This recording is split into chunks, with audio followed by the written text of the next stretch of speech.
The story begins at the wing of the Demon Sage, where a young warrior named Jin Sohan came to have an important conversation with his teachers. The two venerable elders met their student and asked him if he was really firm in his decision to leave them. Jin Sohan, looking at the teachers with a determined look, confirmed his intention. The poison demon, one of the teachers, tried to reason with the young man, reminding him that in the past 10 years, the dancing sword school where he had studied before might have already ceased to exist. The immortal healer supported his brother, adding that the followers of the dark path were unlikely to leave the school alone. Jin Sohan understood the rightness of his mentors and inwardly agreed with their arguments. However, the demon was still puzzled as to what motivated his disciple to return. The reason was deep gratitude. The school had taken him in as an orphan, and it was there that he had spent the first 14 years of his life. Now he felt the need to repay the kindness and make amends for any possible offense. The student's words caused a slight chuckle to appear on the poison demon's face, as if he was puzzled as to what kind of offense he could be talking about. Taking a serious look, the teacher reminded him that Jin Sohan's art was still imperfect and asked how he would retaliate in such a case. The young man recognized the imperfections in his skill that the teacher had mentioned, but was confident that the poison demon and immortal sealer's disciple need not be alarmed. In response to these words, the poison demon only smiled slyly, accustomed to his disciple's resourcefulness. He turned to his brother, the immortal seer, for an opinion. Although the young man's eloquence was not news to him, the immortal sorcerer could only sigh sadly. He reminded his brother that they had always known that this day would inevitably come. Seeing no other way out, he suggested that the poison demon let Jin Sohan go. Accepting the inevitable, Demon Poison placed 2 excellent blades and scabbards on the table. Jin Sohan immediately recognized the legendary Moonmaster blades. Out of surprise and embarrassment, he bowed low to his teachers, feeling unworthy of such a precious gift. But the poison demon insisted on his decision, explaining that he didn't need the blades himself, but his student would certainly need them. After thinking for a moment, the immortal healer also decided not to leave his apprentice without a gift. He took out his ash fan and, placing it on the table, asked him to take it with him as a helper in the upcoming wanderings. The young man looked at the precious gifts in silence, realizing their significance and value. His mentors warned him of the dangers of Jianghu, where even the strongest warriors find their death, and urged caution. Bowing down in a deep bow, Jin Sohan made a promise to take care of himself. In parting, his teachers wished him good luck, expressing their hope to soon hear of his glorious deeds throughout Jianghu. Ending their farewells with warm glances, the mentors vanished into thin air. Left alone at the gazebo, the hero looked sadly at the place where his teachers had just stood. Gathering his courage, he made a deep bow of gratitude, sincerely appreciating everything the masters had done for him. The long journey brought him to a dark western road, which he followed with determination, despite the night and his fatigue. Soon, the Moon Disk Pavilion, the former location of the Dancing Sword School, appeared before him. Memories of his childhood came flooding back, his peers playing and practicing, the atmosphere of family warmth and care. Thinking of his friends and mentors, he hoped for their well-being, though he didn't know where everyone had gone. Looking around, he noted how much things had changed over the years. Suddenly, his attention was drawn to the lighted windows of a nearby building. It was the Crest Inn, which seemed to be the only thing that had survived from the old days. Jin Sohan decided to start his search with this inn. Once inside, he was pleased to see that the interior was almost unchanged and hoped to meet the previous owner. His appearance was met with a wary, unfriendly look. Without giving it much thought, he made his way to the nearest available table. Once seated, he calmly removed his baggage and hat, which obstructed his view, and surveyed the room. Noticing the multitude of bandits scrutinizing him, he remained unperturbed. This caused him to smile slightly as the atmosphere of the place remained the same. At this moment, the innkeeper approached him to take his order. Jin Sohan recognized him immediately. It was Dogon. However, it was clear from the surprised look on his face that he didn't recognize his longtime visitor, which was not surprising after all these years. Not wanting to delay Dogon, Jin Sohan ordered chicken noodle soup, and the owner hurried to fulfill the order. As he left, he noted with curiosity the unusual clothing of his guest. Most of all, the host was worried about the premonition of an impending fight, and he only hoped that it would happen outside his establishment. Soon, the bandit at a neighboring table noticed that not only the clothes of the guest, but also the scabbard of his sword were black.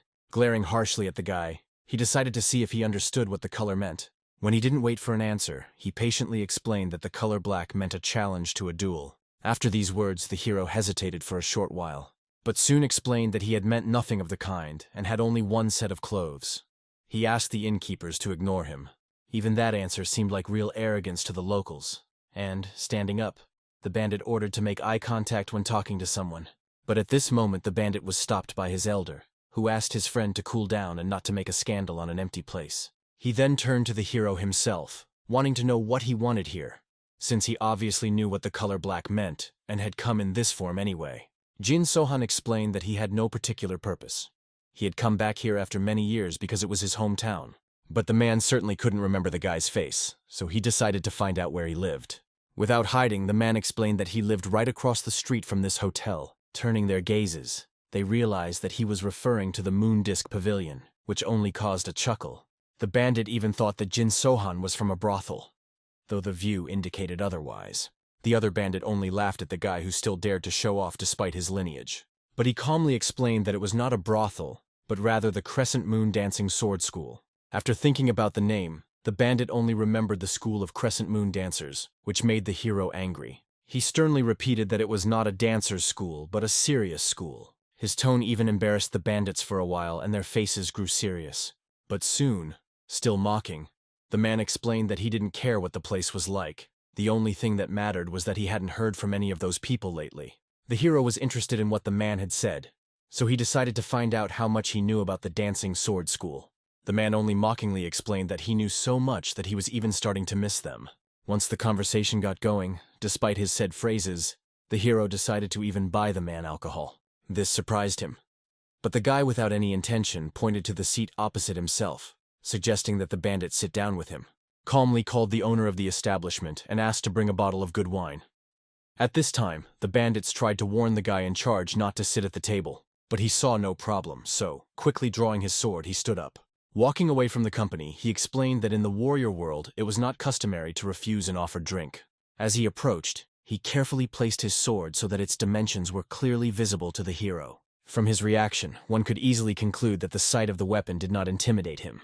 He kept quite cool. The bandit even suspected that maybe there was someone more serious behind this guy, so he decided to be more careful. He was the first to start a conversation and decided to find out where Jin Sohan came from, as he could tell from his appearance that he was a disciple of some prominent sect. He was very surprised by the answer that the hero was not affiliated with any school or specific place. But he realized that this was a great sacrifice, for it meant that the guy was a simple wanderer without any patrons. Without giving any sign, he merely addressed the owner of the establishment, rushing him to bring the drinks faster. He addressed him as Dogon, which confirmed the hero's hunch. As soon as the bottle was on the table, the hero immediately decided to pour the first cup to the interlocutor, asking him to consider it as payment for his stories. Interested in such payment, the man decided to ask the hero what he wanted to hear. The question was still the same. He wanted to know about the school of the dancing sword. But before answering, the man wanted to know what the school had to do with the hero. Without saying anything specific, the man explained that the school used to be quite famous on the Western Dark Road, and he was curious to know where and how they disappeared to. After the explanation, the man realized that based on the guy's story, he was indeed from there. He explained that he hadn't heard of the Crescent Moon Dancing Sword School for a long time, and decided to see if the guy knew about the Blood Whirlwind clan. Surprised, the hero remembered that the Blood Vortex clan was one of the criminal sects that had been operating in the area 10 years ago. As it turned out, they had their eyes on the Dancing Sword School because the women there were really beautiful. Now the power was in the hands of the clan, but that wasn't the case before. Dancing Sword tried to avoid direct confrontation, but Blood Whirlwind came up with a reason to attack them. They poisoned their own subordinate and blamed it on Dancing Sword School. So a battle began, and the Crescent Moon Sword School was eventually defeated. Then the boy wondered what had happened to the students. Had they all died? But it turned out that the clan leader had taken the women he had his eye on, but no one knew if they were alive now. These words caused serious anger in the guy's eyes. Even the interlocutor felt that something in his aura had changed, so he made the decision that he needed to hurriedly remove himself. He immediately pushed back his chair to leave, for he had already finished his food. But at this moment, Jin Sohan's imperious voice made him stop. The guy only asked one question. Did this man belong to the Blood Whirlwind clan? This caused the three men to be startled. The head frighteningly thought that Jin Sohan might have had something to do with that incident, but he tried to pretend he didn't understand what it was about, proving that neither he nor his brothers were members of anything. But to the shock of the chapter, his friends rose up, who did not understand why he was lying and what he was carrying, for he could not stay away when they were so provoked. With a smile, they told Jin Sohan that they knew something about the School of the Dancing Sword, and asked the hero if he knew the girl whose name was Duo Yang. The name alone caused a look of consternation on the leader's face, who ordered the others to be quiet. But they kept at it, and told him that the girl had gone somewhere else on business that day, and was not involved in the battle. Because of this, he and his brothers were able to take her to a secluded place. Unable to bear it, the man even threw his chair, indicating to the two men that they should just shut up. They, on the other hand, didn't understand what had happened to the older brother, and why he was so scared of this man. He promised to explain everything later, but right now he was urging them to just shut their mouths. But it was too late. Jin Sohan spoke up, explaining that he knew personally Du Hyang, who is as beautiful as the light of the sun. After saying this, the face of the eldest of the bandits darkened with fear. His younger brothers did not stop talking about how pretty this girl was, even though they thought that the other girls who were taken by the clan leaders were much prettier. At this point, the atmosphere in the room began to thicken. It became obvious to the elder that things were bad, and very bad at that. He asked the hero not to listen to those two drunks, but they only continued to tease the older brother, proving that they were not drunk and had not drunk a drop today. And in the end, the man was right. They should have shut up. When the hero lost his temper, he killed both men with a slight movement. All their older brother had to do was look up and be shocked to see that their murder had been done with ordinary chopsticks. But he soon suffered the same fate. He was startled to feel a foreign object in his body, and when he looked down, he saw that his huge sword had pierced his own body. The man was eventually killed by the stranger wielding his own sword. After that, the hero calmly picked up and finished his shot of expensive alcohol. He remembered the words of his masters. They were right when they thought that the dancing sword school no longer existed. It was expected, but his rage could not be described towards the bastards of the dark path. The incident at the inn did not go unnoticed.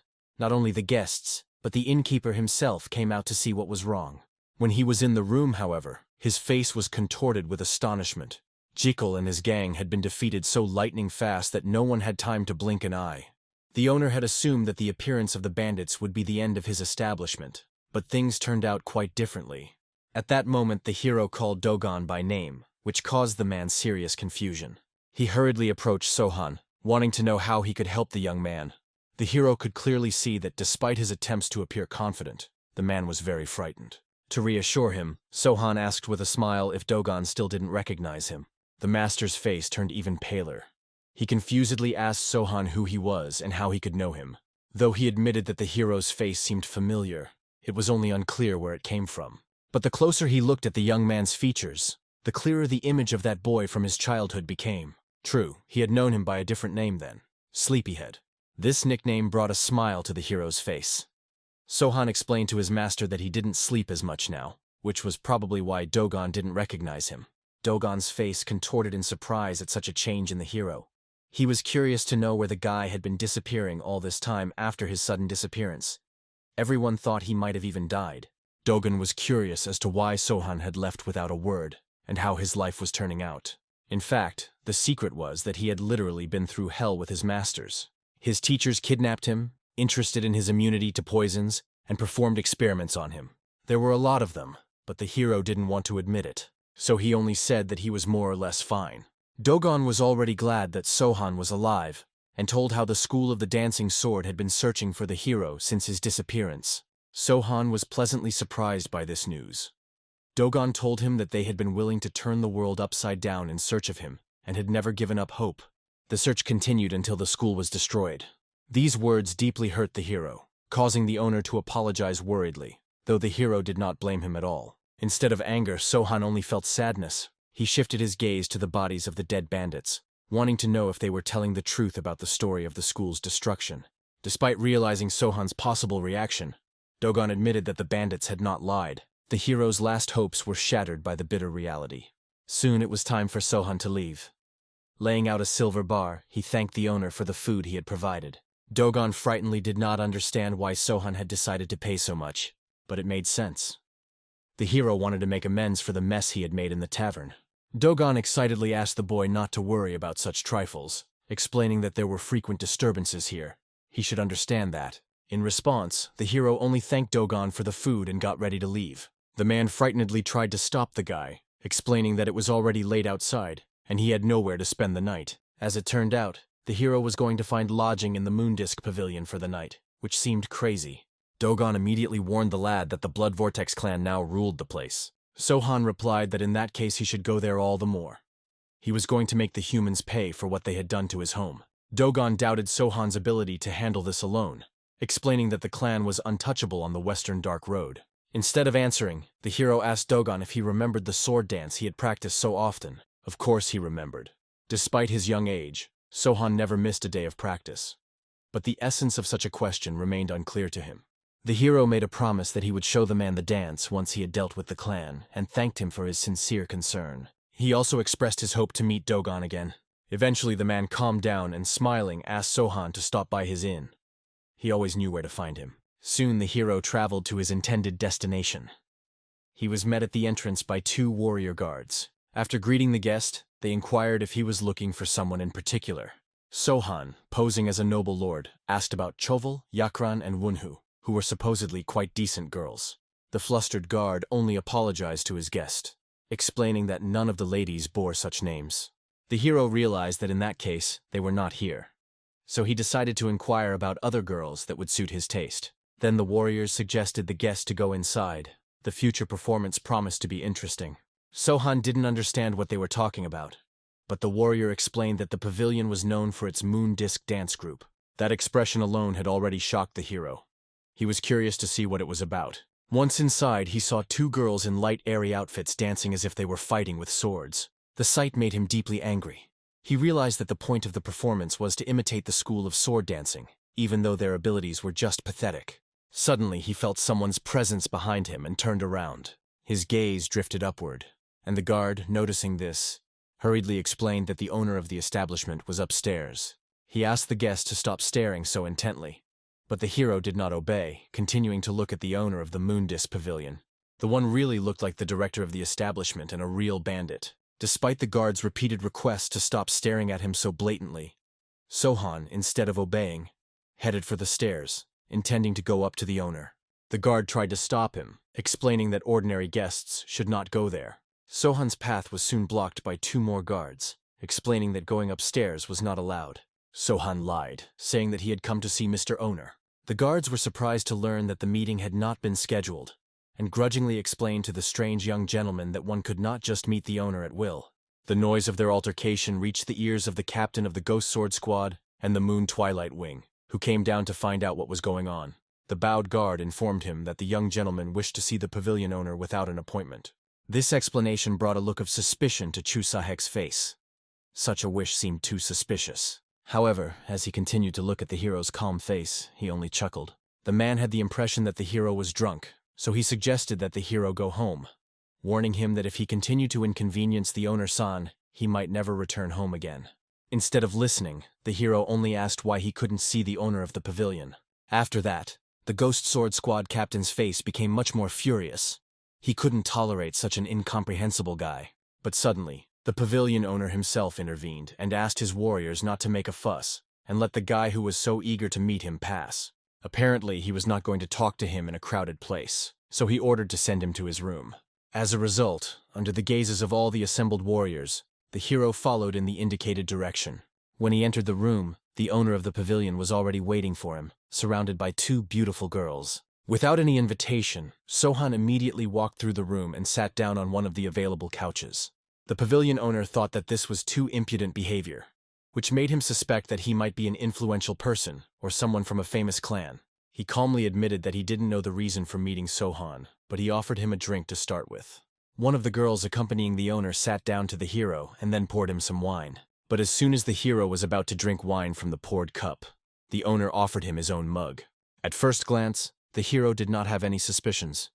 He started drinking the wine, which made the owner think he was a fool. He could not believe that he accepted the wine from strangers without any suspicion. It even made him think that he was really just an inexperienced youngster who didn't know how the world worked. He did not even guess that the hero understood perfectly well. These people added poison to the wine, except that such means were useless against him. The owner of the pavilion only smiled slyly, wanting to know from the hero whether he liked the wine. He smiled slyly in return and thanked the man for the drink, admitting that it was really not bad. This surprised the man even more. The hero even said that he would drink such wine again. The pavilion owner decided that the guy really knows about wines and poured him another cup. Even though he thought the guest was a real idiot, he decided to find out why he had come here. After calmly finishing another cup of wine, the hero explained that he had one thing to do with the man. The man felt that all the hero's behavior was imbued with arrogance, but understood that he would not survive long. But suddenly, the hero turned the conversation in another direction, suggesting to sort something out. He asked how he dared to poison his wine. The man was frightened, not understanding how Sohan had determined that the wine was poisoned, because the poison was colorless and odorless. It didn't matter now, though. The boy would die soon, so he just laughed. But soon, becoming more serious, he decided to find out how the hero had discovered the poison. The answer seemed obvious to him. He had already drunk the wine. It would be strange if he did not feel the poison in it. At this point, the owner couldn't take it anymore and called the hero an arrogant bastard, wanting to see him fake it in heaven. But when the hero's face showed no sign of poisoning, he became more serious. Turning to the girls accompanying him, he ordered them to leave and left them alone. Afterward, he explained to Sohan that he had used poison, as it was necessary to be reassured in troubled times. However, he asked the boy not to worry. He was ready to give out the antidote if he behaved himself. This only caused a sneer on the hero's face. He didn't need any antidote. These words angered the owner, who ordered Sohan to stop fooling around, saying that such a manner would not help him survive. But he explained in the same calm and relaxed manner that he wasn't fooling around at all. He really didn't need the antidote. He then asked the owner if he should make his move now. Immediately after these words, strange sounds were heard outside. The warriors guarding the doors on the other side began to drop dead. The owner of the pavilion immediately jumped at this noise, trying to understand what had happened. The captain of the squad decided to go to figure it out, but in the end he never made it to the door. Like the rest of the warriors, he also abruptly fell to his knees, and his entire throat seized with a spasm. Looking at his subordinate, the terrified owner didn't understand what was going on or why he was acting so strangely. At his last breath, squeezing out the words, the squad captain informed him that he was poisoned. The frightened man didn't understand what nonsense his subordinate was saying, because it was they who poisoned Sohan with poison. But soon the owner himself fell to the ground with a loud cough. Foaming saliva began to drip from his mouth. The hero, however, calmly watched them without a drop of regret, and explained that he was the one who had poisoned them. The owner, whose arms and legs were shaking with spasms, demanded that Sohan repeat his words, but he only asked him to be understanding. He too wanted to be reassured. The man, looking at Sohan's calm face, didn't understand when he had managed to poison them. The boy did not answer his mute question. Instead, he took out his master's fan and calmly stood up. His powerful figure towered over the now captive, who could only beg for help. The pavilion owner didn't understand at all why the hero had poisoned them, why he had done all this. He frightenedly explained that he hadn't done anything wrong to the guy, and didn't understand why he had done this to him. Sohan reminded him that it was the owner who had first tried to poison him. After these words, he didn't know how to justify himself, so he just shamefully shut up. When Sohan came closer, he explained that anyone who dared to poison him would have to pay for it. He didn't understand what he was wrong about, so he invited the man to speak up. The man frightenedly continued to say that Sohan did not understand what would happen to him if he killed him. The clan would not leave him alone. As it turned out, the clan in question was the Blood Whirlwind clan, to which the owner belonged, as did the pavilion itself. He suggested Sohan back off and forget about this misunderstanding, but the hero only stared at the man in silence, not uttering a word. This made the pavilion owner realize that Sohan had come from other lands and did not know the local customs, so he must have been frightened by the mention of the clan. But at this moment, the hero only calmly asked the man about the school of the dancing sword, which caused the man to be startled.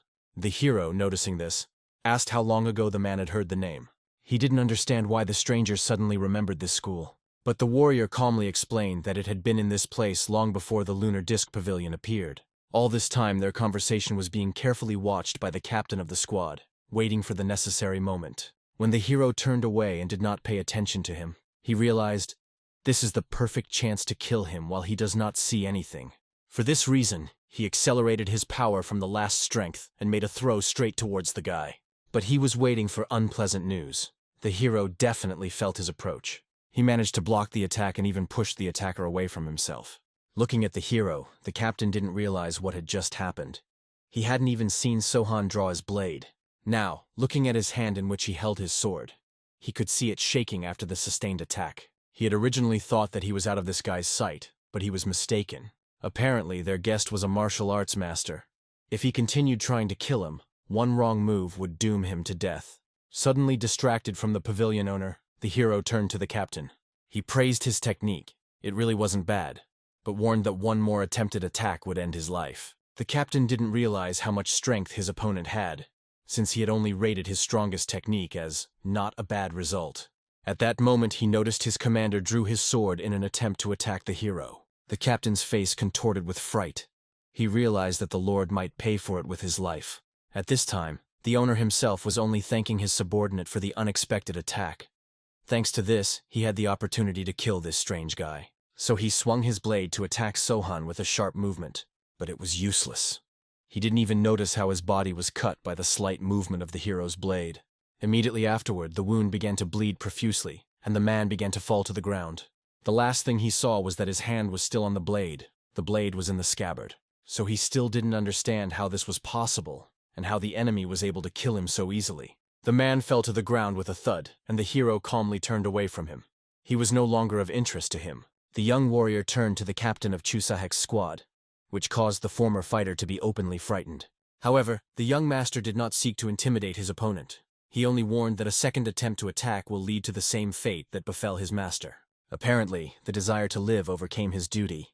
The experienced captain did not dare to attack again. Satisfied with this submission, the mysterious guest sank back on the couch, while the commander of the guards mentally berated himself for his short-sightedness. How could they have failed to recognize this young man as such a powerful fighter? The poison was powerless, and the insolence and rudeness of his demeanor was more akin to that of a vicious villain than a follower of the righteous path. Soon the ruler of the pavilion's fate announced to the stunned captain that the establishment would henceforth be taken over by him, expressing the hope that he would assist in a peaceful transition of power. The frightened warrior only dared to inquire about his fate. The new master replied that everything depended solely on his obedience. When the former guard inquired about the new master's demands, the answer was very clear: absolute obedience. Broken by the show of force, the warrior immediately bowed in a deep bow. However, this was not enough for the young master.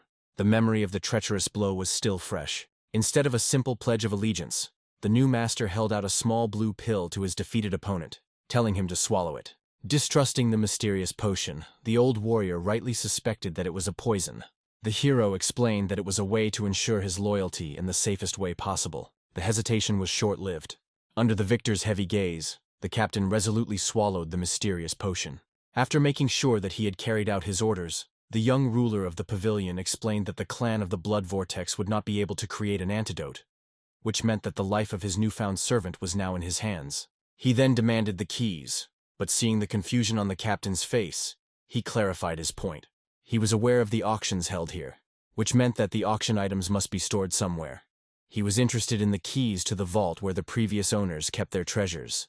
Realizing the essence of the demand, the captain noted to himself with disbelief that the seizure of the pavilion seemed to be for the sake of money.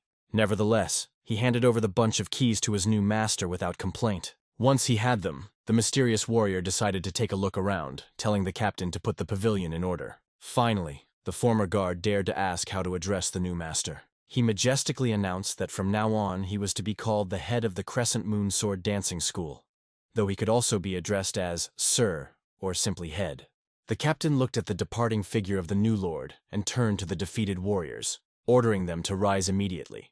The pavilion had a new master, and it was unwise to delay the fulfillment of his will. Upon reaching the vault, the young lord found a variety of items destined for auction. Most of the goods looked more like flea market items, but what caught his eye was a small box containing a century-old tuberous cabbage. Although it wasn't a remarkable find, it still had a certain value. Therefore, the new master decided to feed on this ancient delicacy. Soon, the pavilion lord settled down in the chosen room and fell into deep meditation. As morning came, his devoted assistant, the former captain, cautiously entered the chambers. Seeing the master in a state of contemplation, he respectfully stood in silence. When the young master finally spoke, he inquired about the time frame in which news of what had happened would reach the Whirlwind clan. When he learned that it would take several days, he gave the unexpected order to gather all the employees and announce a free choice. Everyone could leave the pavilion unhindered. This decision shocked the former captain. To first take over the pavilion and then dismiss the staff seemed pure madness. But even more shocking to him was the demand to pay 10 times the salary of all those who left. The aide was careful to point out that he would have to use the clan's funds to make such payments. This news interested the young ruler, and he demanded details. When he learned that the pavilion was one of the places where the clan's money was kept, he grinned with satisfaction. If it was enemy money, it was all the more reason to use it. He immediately doubled the payout to 20 times the amount. Soon, the new master was watching from the top floor as a multitude of servants gathered their belongings, preparing to leave. His gaze followed each person leaving the pavilion. A loyal aide reported that a safe escort had been arranged for those leaving. But he also expressed his fear. There would surely be a traitor among those leaving, or someone who would inform the Blood Vortex clan of what had happened. The hero realized this himself. His lord's calm reaction to this warning made the former captain think that perhaps that was his intention. Remembering the recent conversation about the Crescent Moon School of Dancing Sword, he began to suspect that all of his new lord's actions were somehow related to this legendary school of martial arts. The aide's assumption brought a wave of irritation to the young warrior. He sharply inquired as to where he had gotten such a hunch from. The former captain, embarrassed, admitted that he remembered a recent conversation with the previous owner of the pavilion. After all, he was right. The young gentleman confirmed that he had grown up within the walls of this school. Guessing that this was the reason for the mysterious master's appearance, the captain listened to the bitter story. It was about how the Blood Whirlwind clan had taken this place away from the Dancing Sword School, turning the martial arts temple into a brothel. After realizing the true reason, the former guard realized Sohan was eager to take revenge on the clan for desecrating his alma mater. With concern in his voice, the captain asked if the young master had any allies. He was shocked to learn of their absence. The young warrior intended to challenge an entire clan on his own. Yes, he had already proved his strength by defeating the former master of the establishment, but to go to war with an entire organization seemed pure madness. After expressing doubts about Sohan's capabilities, the captain was surprised that he was more interested in the fact that the clan had taken over the Western Dark Road during his absence. Realizing that the young master was clearly underestimating the power of the Blood Whirlwind clan, the former guardian decided to clarify the situation. He revealed that the clan owned 14 brothels and fighting halls, 2 trade associations, and a couple of security organizations. They had hundreds of experienced fighters at their disposal. After hearing this, Sohan calmly remarked that there was no need to fight the entire army. Just eliminate the ringleaders, and the organization would crumble like a house of cards. That was how he took over this pavilion. The captain, not understanding how the young master imagined this seizure of power, realized that next to this reckless warrior, only death awaited him. In despair, he contemplated finding an antidote and escaping. As if reading his thoughts, Sohan suddenly turned to him, causing the captain to flinch. But instead of threatening him, the young master simply told him to wait for his men to return and leave with them. This unexpected order caused the captain genuine amazement. He did not understand the meaning of such a decision, especially when Sohan added that he should take the money stored here with him. But the old warrior couldn't just walk away. The memory of the poisoning was too fresh, and he wondered how Sohan himself could have forgotten about it. Noticing the displeasure on the captain's face, the young master assumed that he did not want to leave. But the former guardian only reminded him of the antidote. At that moment, Sohan woke up and remembered that he had forgotten to warn him of the poison's peculiarities. Without a timely antidote, a man becomes a helpless rag doll. The captain flared up, unable to understand how he could forget that he had poisoned a man, and then pretend to be a benefactor by sending him to his death. But then Sohan handed him 2 pills. Overjoyed at the prospect of healing, the captain immediately swallowed one of them. But when he noticed a strange expression on the young gentleman's face, he became wary. Sohan anxiously asked if the captain understood what he had just taken. He replied confidently that it was an antidote, but the young master objected. He never said it was an antidote. The pale captain inquired about the contents of the pills and learned the shocking truth. It was a real poison. It turned out that the first pill given earlier was just an empty pill, a demonstration of what real poison looked like. At that moment, the captain's face took on a livid hue, and he froze in place. Sohan was surprised to note how the man had aged 40 years in an instant. Fury seized the captain. He had thought he was dying from the first pill, but it had been nothing, and now he had actually swallowed the deadly poison. His anger increased when he heard the sound of wine being poured. After all that had happened, the young gentleman calmly sat down in his seat and began to drink as if nothing had happened. Finally losing his temper, Sahek sat down opposite Sohan and demanded the wine, holding out an empty cup. The hero's face remained impenetrably calm, which enraged Sahek even more. He seemed ready to kill the warrior for a simple request for a drink. The captain explained his request simply. Since he was going to die from the poison anyway, he wanted a last drink. This brought a smile to Sohan's face, and he poured wine for the unfortunate man. After draining the cup and setting it down on the table with a clatter, Sahek announced his decision to stay with Sohan. He had nothing to lose. He explained that he preferred to die by blade rather than poison. The plan was simple. They would come to kill Sohan first, and then him. The end would be the same either way, but at least he would see the young warrior fighting for his goal. After such a statement, the captain again needed a drink to ease his soul, so he asked for another round of wine. Seeing Sohan chuckle after his words, Sahek became enraged once again. He inquired about the reason for such merriment, but the hero only silently filled his cup and offered to drink together.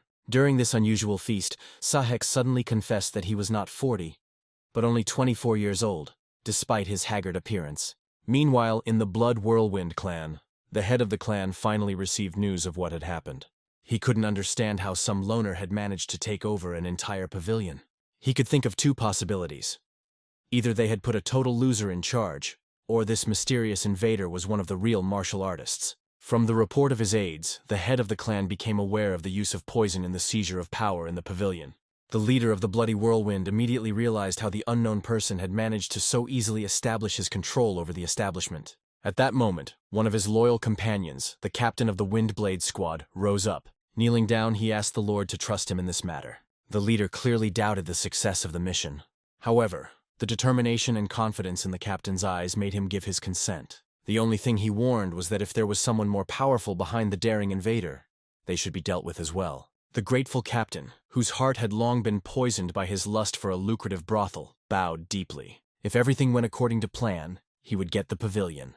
At the same time, the culprit of the commotion, the young owner of the pavilion, was strolling carelessly through the area, enjoying the local sweets. When he ran out of sweets, he would only reach out to his assistant, demanding more. Sahek, who was accompanying him, only sighed unhappily, serving more and more sweet sticks.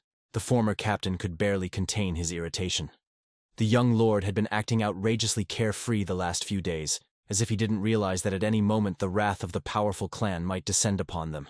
Sahek could not understand how he could remain so unperturbed in the face of imminent danger. Suddenly their leisurely walk was disturbed by distant, frightened screams. Turning around at the noise, they saw a group of warriors approaching, led by the captain of the Windblade squadron, young Gildo. Sahek immediately reported to the Lord about the arrival of the Blood Whirlwind clan's representatives. The young pavilion master only looked at the approaching squad in surprise, as if he couldn't believe that these people really represented such a formidable organization. Sahek hastened to clarify that they were the elite Windblade unit, notorious for their brutality even by the standards of the Blood Vortex. The very fact of their captain's appearance suggested that the clan had sent their best fighters to deal with Sohan. The mention of the squad's elite status only brought a mocking smile to the young master's lips. Watching the approaching warriors, Sahek quickly realized that they were heading straight for the pavilion. Sohan, like a true master of the place, nonchalantly remarked that he should give his guests a proper welcome, and suggested to his assistant not to hesitate. They leisurely followed the troop, but in spite of all the tension of the moment, the young gentleman seemed more preoccupied with the question of the availability of fruits and berries in the caramel. Meanwhile, young Gildo and his warriors stormed into the pavilion. After taking a close look at the room, the squad captain ordered the soldiers to smoke out the impostor at any cost. But at the same time, he reminded them to be vigilant. After all, this man had managed to deal with the previous owner. At his command, the warriors scattered lightning fast around the building in search of the new owner. Young Gildo himself remained in the center of the pavilion, looking at the interior with satisfaction. The place was even better than he had imagined, and thoughts of future profits were already beginning to fill his imagination. However, his reverie was interrupted by the excited reports of his subordinates. There was no one in the building. Having thoroughly searched the entire pavilion, the warriors returned to their captain empty-handed. One of the aides suggested that the impostor might have been frightened by their arrival and fled, especially since all the money and valuables had been left untouched. This thought put young Gildo in a great mood. He had gotten the pavilion without a fight, and although the lack of bloodshed was a bit disappointing, the main thing had been achieved. But at that very moment, Sohan entered the hall, accompanied by his faithful assistant. All present immediately turned their attention to the strangers. The warriors, in high spirits, condescendingly ordered the visitor to leave, explaining that the place was still closed and only good spirits kept them from taking more drastic measures. The young master looked around calmly and noted with some disappointment that there were far fewer of them than he had expected. This remark seriously hurt the warriors' pride, and they more sharply demanded that he leave immediately so as not to interfere with their important work. Young Gildo himself tensed.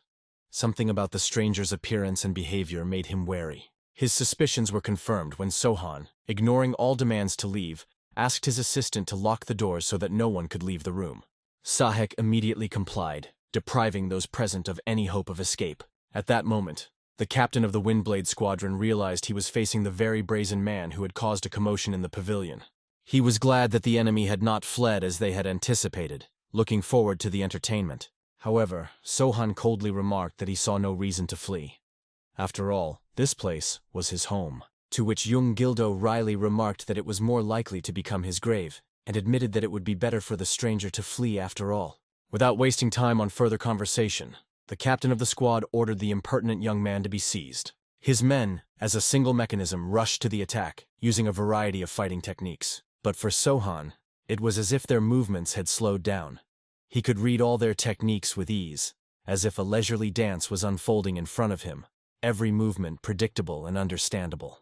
Even the mysterious master's lightest blows had a crushing power that could break the bones of his opponents. Using only his bare hands, he could not only cripple but also kill the enemy. After killing the first of his attackers, the young warrior decided to show mercy to the others. Instead of fatal blows, he methodically incapacitated them, breaking their arms and legs, depriving them of the opportunity to continue the fight. The surviving warriors, watching the suffering of their fallen comrades, who were writhing in pain, pressing their surviving limbs against the broken ones, began to lose confidence, and their adversary, as if mocking them, looked completely unfazed, as if he were warming up for a real fight. Young Gildo, however, gave no order to retreat, and the attack continued. A few desperate fighters took the cunning tactic of trying to surround the enemy from all sides, depriving them of maneuvering space. But even that wasn't a problem for the young master. He swiftly turned to the attackers, and when they came close enough, something incredible happened. A blast of combat energy made the warriors choke on the blood of their own comrades. Even though most of the elite squad had already been defeated, Sohan didn't even seem to break a sweat. Not only young Gildo was in a state of shock, but also Sahek, who couldn't believe his eyes. The famed fighters were scattered like rag dolls. What was particularly striking was that the young lord had not even used his blades. He simply did not need them in this fight. Sahek realized that he was not just a strong warrior, but something beyond the normal understanding of strength. Young Gildo, annoyed that his dreams of easily capturing the pavilion had been shattered, gritted his teeth angrily. Sohan, noticing his condition, mockingly suggested that sow stop inactivity and do something about it. The squad captain found such arrogance unforgivable, but decided to clarify a few things. He asked what forces this incredible fighter served and what he was trying to accomplish. The answer sounded staggeringly simple. Sohan's target was the entire Blood Vortex clan. This statement threw young Gildo into a state of utter bewilderment. How could one person claim power over an entire clan? Trying to buy time, he offered to arrange a meeting with the clan leader if he could be released with a report. That way he could make it easier for the hero's robot to take over the Blood Whirlwind clan. But Sohan only smiled, making it clear that he would not fall for such an obvious ploy. Realizing the failure of his stratagem, young Gildo gripped the hilt of his sword tighter. It was clear that there would be no peaceful resolution to the conflict. Sohan calmly apologized for disappointing his opponent, but confirmed that he did not negotiate with such people. His equanimity was even more intimidating than his show of force. This man seemed impossible to intimidate or sway. Cornered, the captain of the squad decided to take a last, desperate step. Abandoning all principles, he grabbed the body of one of his fallen subordinates. Then he threw it towards Sohan. He hoped that the young man would be distracted by his defense against this cruel projectile, and open himself for a retaliatory strike. But to his amazement, the young master reacted with lightning speed. With one powerful arm strike, he threw the body straight at young Gildo himself. The captain had underestimated the force of the blow. It was truly inhuman. The body of the projectile slammed into him with such power that it threw him off, breaking the wall. His whole body was covered with wounds and abrasions. He was out of breath. But the scariest thing was that when he tried to look for his opponent, he was no longer there. Like a demon from ancient legends, Sohan materialized beside him. He was concentrating his strength to deliver a crushing kick to his face, a kick that could easily break his neck. But even that wasn't enough for the young master as he finished his cruel game. Soon, young Gildo's body resembled a broken marionette with barely a human shape. The surviving fighters and Sahek watched the massacre in horror. One glance at Sohan convinced them that this was not a man, but a monster with powers beyond comprehension. The warriors froze in a daze, unable to believe that someone could so easily do away with their formidable captain. The warriors were even afraid to breathe as they awaited their fate. However, the monster suddenly showed mercy. Instead of finishing off the remaining men, he told Sahek to open the front doors, and then ordered the survivors to leave, taking the bodies of their fallen comrades with them. The terrified warriors couldn't believe they'd been saved. But that wasn't all. Sohan had a message for the head of the Blood Vortex clan. If he wanted to challenge him, he had to show up in person, not send his toys. Stunned by such audacity, but impressed by the monstrous strength of the new ruler of the pavilion, the surviving fighters bowed down, vowing to pass on his words. After the battle was over, the young lord nonchalantly made his way to his desk. His assistant supervised as the surviving warriors hurriedly carried away their wounded and fallen comrades. When everyone was gone, Sahek wasted no time in joining his lord and asked for wine. Sohan inquired with slight bewilderment how his assistant had earned the right to share the meal with him. He modestly replied that he had completed his task of closing and opening the doors. The young master, smiling sincerely, recognized the justice of such a request. He took his assistant's cup and offered him a drink. Then Sahek dared to ask the reason for such unusual mercy to some opponents. Sohan explained his plan. He had deliberately provoked the conflict, knowing that the sight of maimed subordinates would not leave the clan leader indifferent. Stunned by the cleverness of his lord's plan, Sahek realized that the initial clash with the clan had been carefully planned. Sohan, showing unexpected concern, had warned his aide that it would be dangerous for him to be around when the real battle began. So he asked the man to find a safe haven. The previously irritated Sahek was touched by this care and mentally thanked his master. Then he began to pour wine for him, realizing the ordeal he was about to face. At the same time, the head of the Blood Whirlwind clan was sitting in the residence of the clan. He had summoned all of his cronies for a serious conversation. He was indignant at how they dared to come to report without even finding out who exactly was opposing them. One of the warlords hesitantly reported that according to the survivors of the Windblade squad, an unknown person intended to take over the clan, but this information only angered the leader. Every other upstart had such ambitions. The shamed warrior was embarrassingly silent, and the clan leader ordered to gather all the fighting forces. They could not allow some unknown to get away with it. A show of weakness could be taken by the other clans as a sign of vulnerability. But that wasn't all. The leader also ordered the surviving members of the Windblade squad to be bound. They are to be brought to the square for public execution before the performance. When one of his cronies questioned the need for such cruelty, the leader explained. Their execution would be a clear lesson to all the assembled commanders. There was no choice but to carry out the order. Events moved to the Western Dark Road. An impressive army led by the leader and the commanders was on its way to the pavilion. At this time, Sohan was in deep meditation, stabilizing his power. An anxious Sahek burst into his room.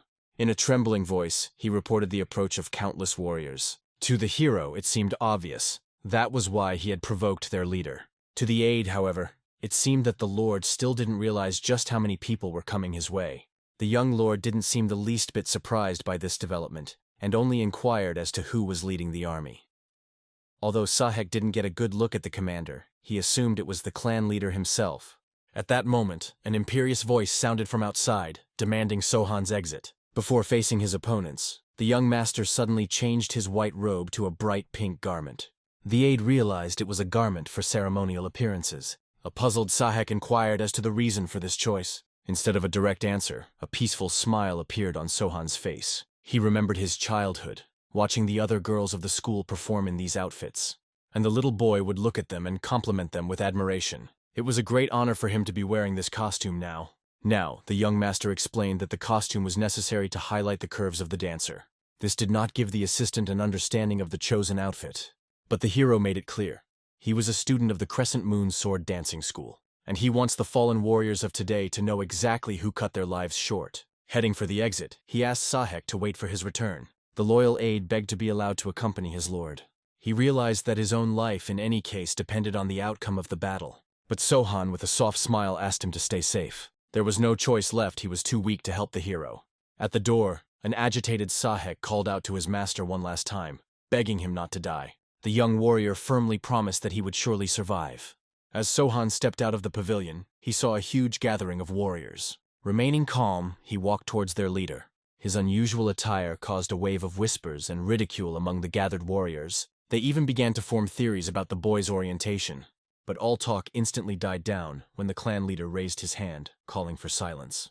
With a wry smile, the clan leader inquired if this was the same Zasonya he had heard about. It was as if the words had broken a dam, and the previously calm Sohan was instantly transformed. Drawing his blades, he approached his opponent and proudly confirmed. Yes, he was the same Zasonya from the Crescent Moon School of the Dancing Sword. Sohan's mind flashed back to vivid images of his childhood. Endless sword training, frequent injuries, and caring girls always ready to comfort the young warrior. One day, noticing his next failure, they gathered around, worried about possible injuries. One of the mentors, wanting to support the boy. To do so, she decided to demonstrate the proper movements of the sword dance. Young Sohan's eyes widened in amazement with each graceful movement she made. And after only a few days, he was able to repeat the entire dance exactly. Obviously, this drew rapturous applause from the assembled spectators. Everyone was amazed at this rapid progress, calling him a natural talent. The boy only blushed embarrassedly as he accepted the sincere praise for his dancing skills. Now, standing before an army of enemies, he remembered his recent conversation with Dogon. A sense of duty overwhelmed his heart. The school of the dancing sword had been looking for him all this time, never giving up hope. And now, it was time to repay that loyalty. Sohan coldly warned his opponents that from now on, they were all dead men.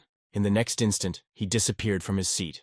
Even the clan leader was forced to recognize his incredible speed.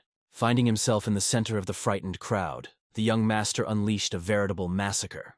The warriors fell dead before they could even grab their weapons. There was already a ring of dead bodies around him in the first seconds of the fight. Those who turned around at the sounds of battle were horrified to find only breathless bodies around them. Sohan continued his deadly movement, sparing no one in his path.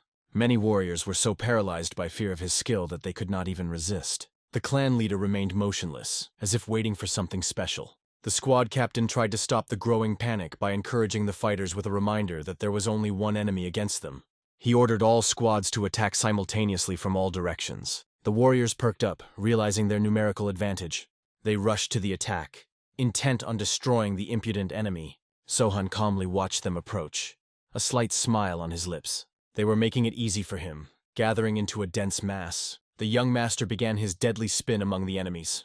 He turned their bodies into a bloody mincemeat, methodically decapitating them one by one. Watching this spectacle, the leader remembered how he had once wanted to get his hands on that promising boy nicknamed Zasonya, but he had never imagined that he would come back as such a powerful warrior. The techniques of the Crescent Moon Dancing Sword School as he performed them made one question their training. The leader no longer knew if they could defeat such a formidable opponent, even with the entire clan. From the terrace, Sahek watched this incredible fight. Even though he was already familiar with his master's strength, each new display of his skill never ceased to amaze him. The young master's dance of death was both terrifying and mesmerizingly beautiful. Suddenly, Sahek noticed something strange. There was not only a trail of blood following Sohan's movements, but something else as well. It soon became obvious that the young master was using more than just fighting techniques. A deadly poison was spreading between the warriors. By the time the opponents realized it, it was too late. The poison began to affect their organs, and one by one they fell to the ground, unable to breathe. Such doomed opponents were not difficult to deal with. Sohan only had to complete their torment. As if pulling invisible sharp threads, he moved lightning fast between the enemies, leaving no one alive after his touch. Surviving warriors at a distance could not comprehend these inhuman abilities. But as the deadly threat began to close in on them, they found their bodies no longer obeyed commands. All they could do was panic and beg the captain for help, realizing they couldn't do it alone. Finally, the captain turned to the leader, reporting the apparent end of their formation. The clan leader continued to watch the battle in silence. He marveled at how much the little boy Zasonya had changed. It seemed like the old boy had died long ago. In his place, only the vengeful spirit of the dancing sword school had returned. Having disposed of most of his opponents, Sohan wondered with a cold smile if they had exhausted all of their combat potential. The surviving warriors were in a panic, believing him to be a true monster, and not understanding the inaction of their captain and clan leader. The young master remained silent, realizing the complete indifference of commanders to the fate of ordinary soldiers. Deciding to use this to his advantage, he turned to the remaining warriors. The hero ordered them to vacate the road in exchange for their lives. He only wanted the head of the Blood Vortex clan. The other deaths seemed pointless to him. The fighters, frightened by what they saw, could not refuse such an offer, and slowly parted, forming a living corridor to their leader. Sohan moved through the crowd like a celebrity surrounded by respectful admirers. Looking at the approaching death, the leader only smiled. He was proud to note how his dear Sonia had grown so big and strong. He decided to listen to his former protégé's demands. The question seemed ridiculous to Sohan, but the clan leader understood. This whole performance was revenge for the Crescent Moon School of the Dancing Sword. The leader was sure that the young master needed something else. Perhaps he would be interested in the clan's resources. Such an offer seemed the height of foolishness to Sohan. The clan leader, however, did not jump to conclusions. If the young man just wanted revenge, he would have started his revenge from the top. He would not be fooled like the rest of the fools. He understood perfectly well that after his death, Sohan would get nothing, because only he knew the secrets of profitable business. So he invited the young warrior to be honest about his true goals. Sohan replied calmly, "To the Lord Leader." But before the leader could even respond, the young master was one step away from him. With a sizzling glare and clearly losing patience with this useless tirade, the hero ordered him to be silent. At that moment, it was clear to the leader that Sohan was only interested in revenge. The young warrior sternly warned, if the man had nothing more to offer, he would die now. Suddenly, the leader stopped Sohan, hinting that he knew the whereabouts of the students of his school. The hero questioned whether he was talking about the students of the Dancing Sword School for reassurance. The leader fearfully confirmed that he knew where the students of the school were. At this moment, he carefully drew his sword and attempted a surprise strike. However, Sohan easily anticipated the attack and managed to dodge. The man froze in horror, unable to understand how he could have avoided the blow delivered at point-blank range. In the next instant, the hero was behind him. He noted with disdain that scum like the leader were really hard to find. Taking out a second blade, he simultaneously attacked with both swords. The man was lucky. He was able to defend himself with his sword. Even so, blood gushed out of his mouth. It was obvious that with a single touch, Sohan had accelerated his blood flow and disrupted the flow of energy in his body. The hero, on the other hand, was more surprised that someone had managed to repel his attack. With a smile, he realized that the leader had been faking it all along, hiding his true power. The man turned to his frozen commanders in a panic. He ordered them to go into battle and kill this insolent man. Immediately afterward, everyone rushed into the attack, trying to at least delay the enemy. Even though they were masters of their craft and captains of troops, the hero easily deflected their attacks. He decapitated many, and then whirled them in a deadly dance of his daggers. Watching this carnage, the leader realized that the hero would definitely lose in a battle against several captains at the same time. However, Sohan once again employed one of his secret techniques, the use of deadly poison. This only caused the leader to scoff. He shouted to the Zasona that they had an antidote. His poison would not work on them. Then the hero only smiled. Jumping over all the fighters, he landed closer to the leader. He was glad to hear this information. He had been wondering how the warriors had so much confidence. The antidote explained everything. The leader explained with a chuckle that they had heard of Sohan's predilection for poisons. They had bought expensive antidotes, so now he wouldn't be able to attack them head-on. The hero decided to clarify if the man was sure that the poison wouldn't work on them. After that, he spread more poison to test their words. The leader was sure of the antidotes he had bought, and suggested the hero do anything to make sure. But at that moment, he felt something strange in his body. Soon his blood pressure rose so much that even the capillaries in his eyes began to slowly burst. Soon, not only the leader, but all of his warriors nearby fell to the ground from weakness. The leader didn't understand how this poison could have worked. After all, they had taken every precaution. Sohan only grinned, realizing that they would never be able to find, make, or buy the necessary antidote. He explained that his poison was not like all the others. It was a poison made by the hands of his master. Looking at the warriors scattered on the battlefield, he realized that these people were also the top of the clan. Therefore, he had no reason to have mercy on them. In one leap, he dealt with everyone. Once they were killed or mortally wounded, he summarized their uselessness. They were nothing more than pathetic brats. Now it was the leader's turn, the only one who had managed to survive. Looking fearfully at Sohan's approaching footsteps, he tried to stop him. He realized that with this guy's abilities and his resources, they could form an indestructible tandem. He promised to hand the hero his money, which would definitely come in handy. In that case, not only the Western Dark Road, but the entire country and even the world could fall at his feet. But what struck the hero more was that the man was so arrogant that he was still unable to shut up even before his death. He could not call the man anything other than a laughingstock. It drove the man out of his mind. He couldn't understand how he, the man who held the entire Western Dark Road in his hands, could be a laughingstock. With no choice left, he realized that the only thing Zasona could be interested in was the whereabouts of the dancers of the Dancing Sword School. With a smile, he admitted that Sohan would never find them because he had killed them all. He revealed that he raped the girls one by one, and when he got bored of them, he just got rid of them. Apparently, the hero could no longer tolerate such mockery of the girl's memory. He decided to punish this man. His death was agonizing. The hero struck him with multiple attacks that crippled his body instead of letting him die quickly. The last thing the leader felt was his entire body beginning to slowly fall apart. Soon there was almost nothing left of him but bloody body parts lying on the ground.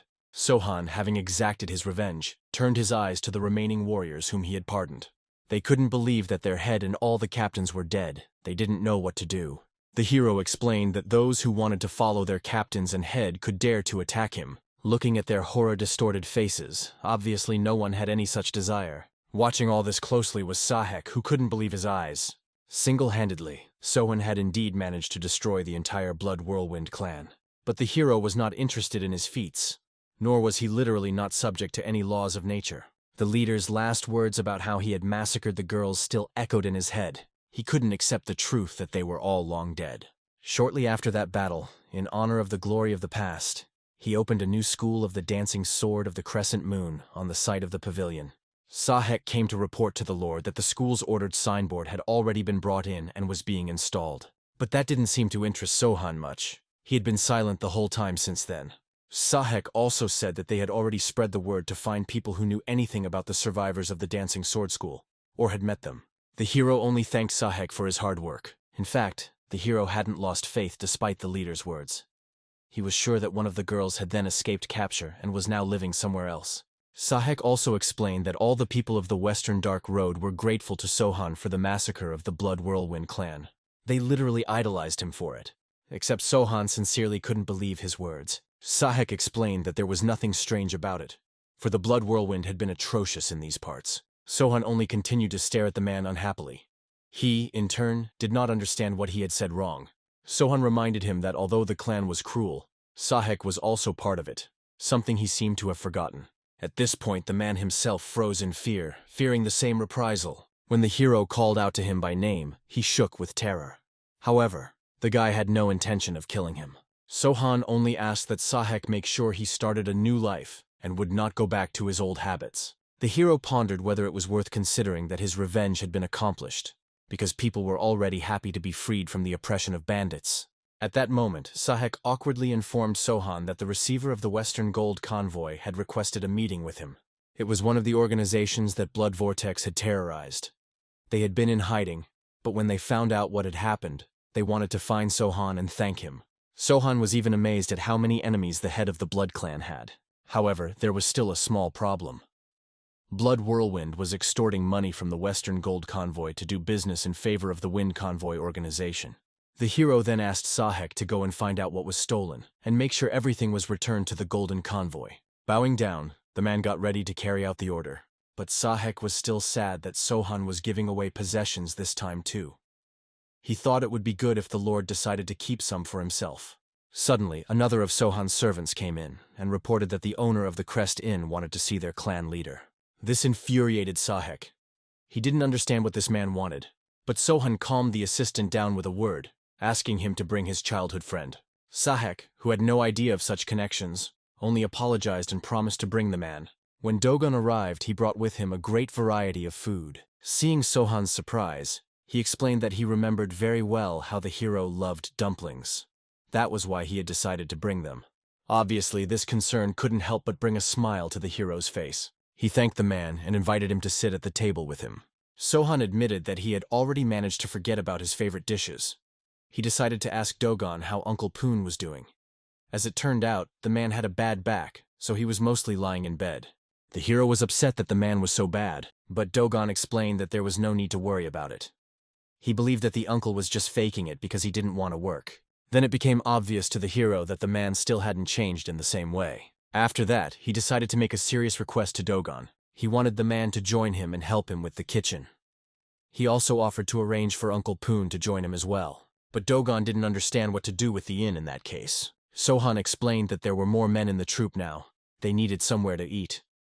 The kitchen here was as good as his inn, and he would be able to supervise the whole process.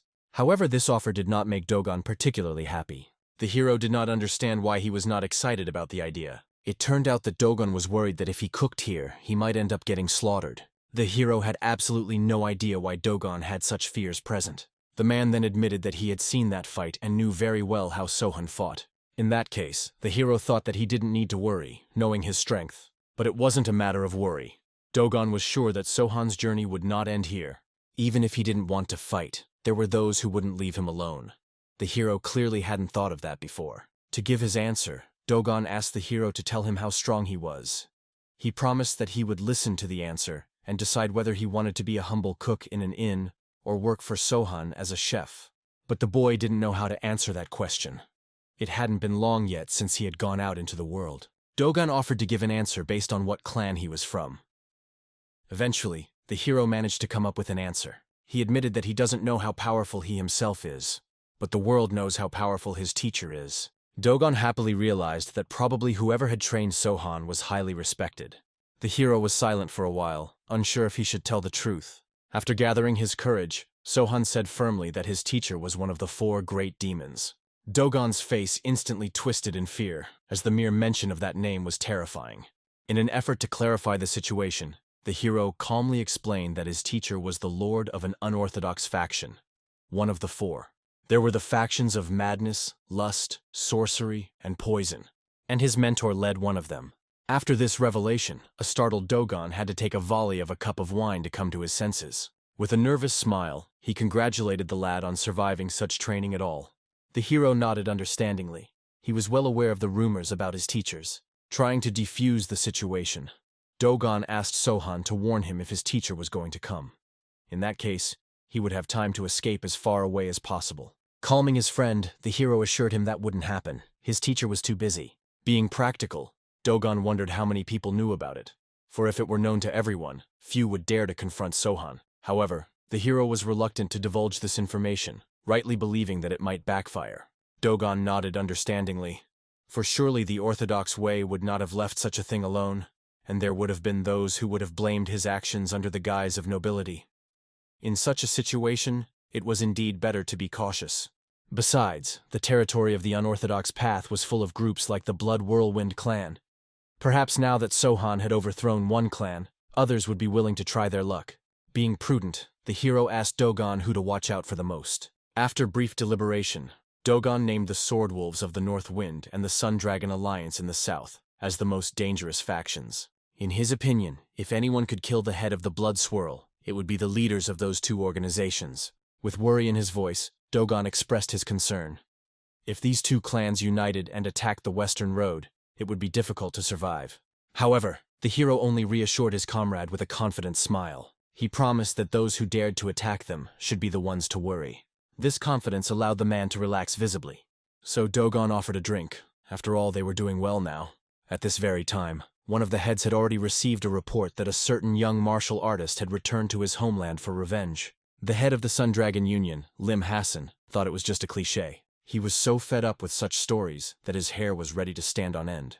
Nevertheless, he decided to ask the aide who dared to kill the head of the Blood Vortex. The frightened counselor admitted that they had yet to find out. No one officially ruled the Western Dark Road after the death of the clan head. Seeing this as an opportunity, Lim Hassan asked the counselor about possible actions. He suggested sending an assassin, despite the high price of his services. In his opinion, the flying invisible dagger would be perfect for this mission. Lim Hassan was surprised at the advisor's caution in sending such a valuable assassin. The advisor explained that it was worth the caution, since this person had managed to take down the Blood Whirlwind clan single-handedly. In addition, given the target's youth, they had decided to send a female assassin. It would be easier to seduce him and accomplish the task. Unaware of the plans being prepared against him, the hero at this time was quietly drinking alcohol in his room. Suddenly, after a knock, unfamiliar warriors entered the door, who, bowing to the Lord, expressed their reverence. Looking at Sahek incomprehensibly, Sohan waited for an explanation. The aide explained. These people were from the Phantom Sword Clan, part of a trade association that operated in the black market.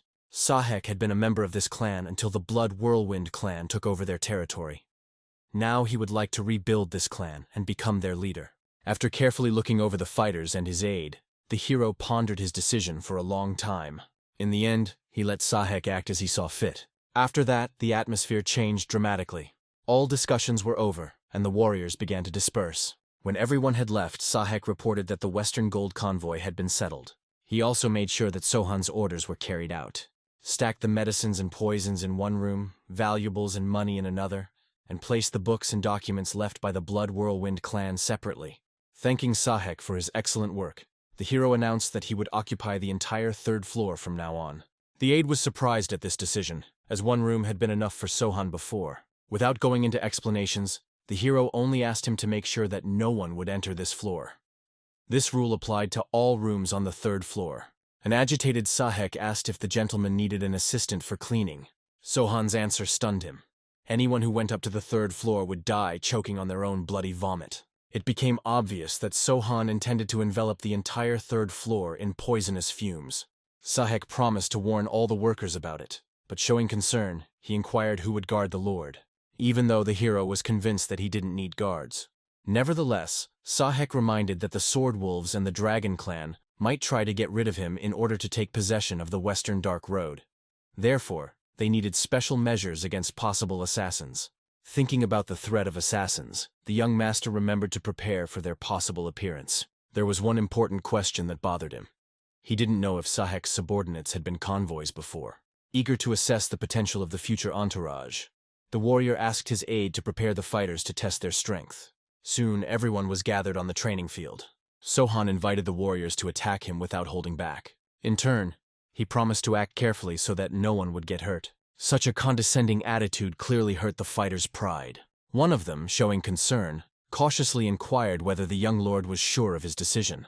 After all, he was facing professional swordsmen. Sohan only raised an eyebrow in surprise, amazed that these men were actually concerned for his safety. Sahek, watching the scene, noticed how the Lord's words further inflamed the anger in the eyes of the assembled warriors. It was obvious that the young master should not show his superiority so openly. However, as if not noticing their irritation, he calmly asked who would be the first to speak. Finally, a determined warrior stepped forward. Clutching his sword tightly, he prepared to attack. Despite his impressive speed, Sohan's movements were truly lightning fast. The moment the blades clashed, the attacker's sword shattered into splinters. True to his word, the young lord did not deliver the fatal blow. Instead, he attacked with the back of his sword, aiming for his opponent's nerve endings. The speed of the blow was such that even the air around the blade slightly smoked. The other warriors, observing such precision and skill, were visibly less confident. Sahek shifted uncomfortably from foot to foot, realizing that his master should have been more gentle with the fighters. Though, considering Sohan could have easily taken their lives, the current outcome could be considered merciful. As if nothing had happened, the young master motioned for the next volunteer to speak. There was silence.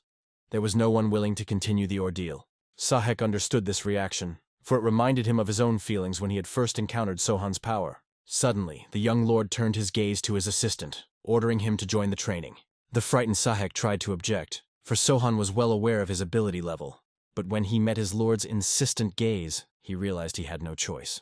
Armed with his sword, the aide entered the fray. He was standing there, breathing heavily and barely able to stand. Unlike the rest of his subordinates, who were sprawled on the ground, he at least remained upright. Sohan concluded the training session by announcing that similar sessions would be held every morning from now on. The announcement horrified Sahek. He doubted he would even be able to move by the next day, let alone train again. The young lord firmly stated that this rule was non-negotiable. Even in his absence, the warriors were to train in the same regimen. Noticing the desperation on the aide's face, Sohan softened. Then the aide asked if it would be a problem that the warriors might weaken with such training. After a moment's thought, the hero promised to purchase elixirs for quick recovery from the black market. After such a generous offer, Sahek had no arguments left to object. As the young master headed for the exit, his assistant tried to accompany him, but intense pain stiffened his entire body, causing Sohan to smile derisively. With unexpected seriousness, the master reminded him that warriors of the Dark Path rarely lived to be 30 years old. Judging by Sahek's current level of ability, an even earlier demise awaited him. Sohan stated bluntly that if the assistant wished to share the fate of a typical Dark Path warrior, he would not interfere. But if he wanted a different fate, he would have to follow his instructions. The young lord noted that neither Sahek nor his men possessed the techniques of internal energy cultivation, or the techniques of the Forbidden Blade. To his great disappointment, they appeared to be quite mediocrely trained. Despite the harshness of these words, Sahek understood that the lord was showing genuine concern. He promised to follow all instructions. Satisfied with this decision, Sohan announced his intention to take a walk. Therefore, he instructed his assistant to search for decent weapons for his subordinates in the black market. Once in the market square, the young master's attention was caught by an unusual pair. A stern warrior with a huge blade and a dwarf with a cart following him. Their gazes met, and the stranger, to Sohan's surprise, immediately greeted him. The man already knew that the man before him was the head of the Crescent Moon Sword Dancing School. The warrior told him that he had come on behalf of the wolves, and asked if Sohan was familiar with the organization.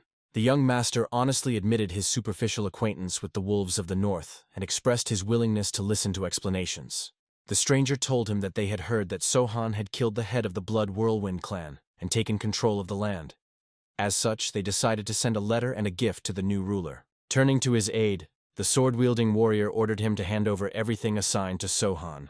The dwarf hurriedly ran up to the young master and, bowing respectfully, handed him the scroll. While the messenger was delivering the message, his partner explained that the leader of the northern wolves wished to shake hands with the new ruler of the land. Sohan could visit them himself at any time, he said, or the northern wolf would be willing to visit in person. The aide fidgetily pulled out a letter supposedly containing 100,000 wen from behind his sinus. However, Sohan's experienced eyes instantly caught the trick.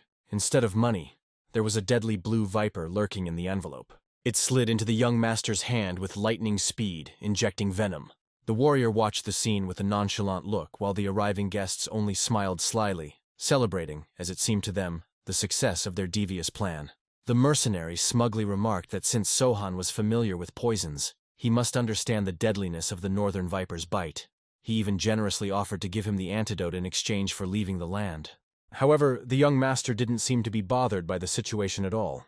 Instead of accepting the offer, he calmly reached out his hand to the snake and coldly plucked out its poisonous fangs. After which, in an imperious tone, he ordered the uninvited guest to leave immediately before his patience ran out. At this moment, the dwarf armed with a small sword attempted to attack Sohan. His partner wasted no time either, lightning fast, snatching up his blade and striking. The young master easily dodged the direct attack, while still keeping track of the dwarf's movements with his throwing knives. Sohan's first setback came when, fending off the flying blades, he let a second opponent get too close. A fierce duel ensued in which both mercenaries showed true skill as they tried to corner their opponent. However, their efforts were in vain. Even as he remained in place and allowed his enemies to circle around him, the young master easily repelled all attacks. The attackers tried to strike simultaneously from both sides, but Sohan blocked both opponents without apparent effort. Realizing that they had seriously underestimated the skill level of their opponent, the mercenaries were forced to retreat to a safe distance. The warrior reluctantly admitted that he now had faith in Sohan's ability to defeat the head of the Blood Whirlwind clan. However, he was certain that the snake's venom should soon take effect. The cocky mercenary offered a deal. If Sohan admits defeat before he loses consciousness, they will give him the antidote. However, the young master only grinned contemptuously, demanding the name of their true employer be revealed. He expressed doubt that the Northern Wolf clan was behind this. The dwarf, irritated by such arrogance, couldn't understand why the opponent was so careless in the face of mortal danger. Determined to end the confrontation, he threw a small bomb at them. As if hovering over Sohan's head, it exploded, enveloping him in a puff of smoke. The little assassin, taking advantage of the cover he had created, rushed to the attack, intending to slash his opponent with his blades. His movements were swift and unpredictable, but even in such a situation, he could not reach the young master. Suddenly, the warrior who was guarding outside the smokescreen heard the distinctive sound of tearing flesh. He grinned at his partner's impatience, thinking he should have played with the victim longer. But his grin was quickly replaced by horror as the smoke began to clear. Instead of the expected silhouette of his small ally, the outline of a tall figure appeared in the puffs of smoke. When the veil finally cleared, the shocked mercenary saw his wounded comrade stretched out on the ground at the feet of the unharmed Sohan. The young master calmly demanded that the remaining enemy reveal the identity of the customer, warning that he would not repeat the question a third time. The warrior, seized by rage, could not understand what was happening. It was as if the bite of the deadly viper had no effect on his opponent. With a slight chuckle, Sohan reminded him that not only the snake was poisoned, but the letter itself was impregnated with poison. The mercenary was completely confused. Not only were both poisons useless, but his opponent was also incredibly strong. Seeing the silence of the warrior, the young master assumed that they had not acted independently. The informant simply had not told the mercenaries about his true abilities. Sohan could see from his opponent's face that he realized that they were being used as expendable material or bait. However, the proud warrior was not going to admit defeat. With a desperate cry, he launched one last attack, hoping to finish off his arrogant opponent. His plan was doomed to failure from the start, but he stubbornly refused to admit it. This time, the young master decided to show no leniency. In one precise movement, he severed the arm that the mercenary had tried to strike with, leaving him helpless. Now the warrior could neither fight nor defend himself. To his horror, the wounded man suddenly realized that he couldn't move, as if his body was paralyzed. A hunch flashed through his clouded mind. The enemy's blade had been smeared with a special poison that spread lightning fast through his veins. Calmly approaching his defeated foe, Sohan wondered with cold irony how famous he needed to become. He was sick and tired of having such fools come to him to die. But, he added, cleansing the world of such filth was also a kind of good deed. Horrified by these words, the mercenary could only ask for a quick death. But the young master, kneeling down beside him, suddenly showed interest in the reasons for such a passionate desire to die. He mentioned that he possessed the art of healing and could heal the wounds of his defeated opponent. Offering one last chance, Sohan once again inquired about the identity of the customer. After a brief hesitation, the dying warrior only managed to whisper that they had been sent by an assassin known as the Invisible Flying Dagger. In the next instant, the young master cut his life short by piercing the bones of his skull with his bare hand. This information was enough. Sohan realized that the Invisible Flying Dagger was an assassin who used others to assess the strength of his potential victim. The young master was certain that the mysterious observer was watching what was happening right now. Quickly looking around the surroundings, Sohan didn't find anyone, which was quite expected. However, he seemed to be amused by the prospect of playing cat and mouse with an unseen opponent. At this time, from the roof of a distant house, a mysterious figure was indeed observing the entire scene through a telescope. The mysterious assassin noted an interesting detail. Initially, Sohan was ready to spare the mercenaries, but in the end, he still took their lives. This fact allowed the Invisible Flying Dagger to draw an important conclusion. This young martial artist had no clear moral boundaries. After meeting with Sahek, the young master unexpectedly inquired about ways to lure the leader of the Silver Wolf clan out of the Sun Dragon Association. At first, the assistant didn't even believe his ears. But when he saw the serious expression on his master's face, he realized that this was no joke. With concern in his voice, Sahek cautiously inquired what made his lord resort to such extreme measures. Sohan calmly explained that assassins had already been sent for him. The worried assistant immediately rushed to check if the young master was injured. He only laughed, joking that he had died in the square long ago and that his ghost was now talking to Sahek. Realizing the absurdity of his concern, the assistant returned to the original question. After a short thought, an idea ripened in his mind. It immediately piqued Sohan's interest. Sahek spoke of once existing meetings between the heads of organizations that the young lord had never heard of. The aide explained that although these meetings had now ceased, they used to be held annually. They were attended by all factions of the Dark Path, accompanied by martial artists. By who showed up to the meeting and who ignored the invitation, the most dangerous factions could be identified. Sohan had listened carefully to Sahek's suggestion to revive this tradition and found the idea very promising. His assistant immediately volunteered to take care of the organizational matters, and the young gentleman plunged into thinking about the details of the upcoming meeting. Suddenly his thoughts were interrupted by a loud knock at the door. As it turned out, it was Dogon with a treat. Sohan noted with warmth that all this time he had been wondering when his old friend would appear. Noticing this, Sahek respectfully tried to bow out so as not to disturb their meeting, but he was stopped by the gentleman's unexpected offer to share a meal with them. The aide's face contorted with genuine amazement. With his incomprehension, he forced Sohan to repeat the invitation. Sahek, still not believing his ears, thought it inexcusable to share a meal with the lord.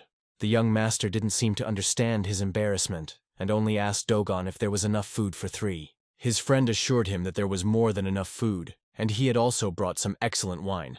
When everyone was seated at the table, Sahek still cast uncertain glances at the lord.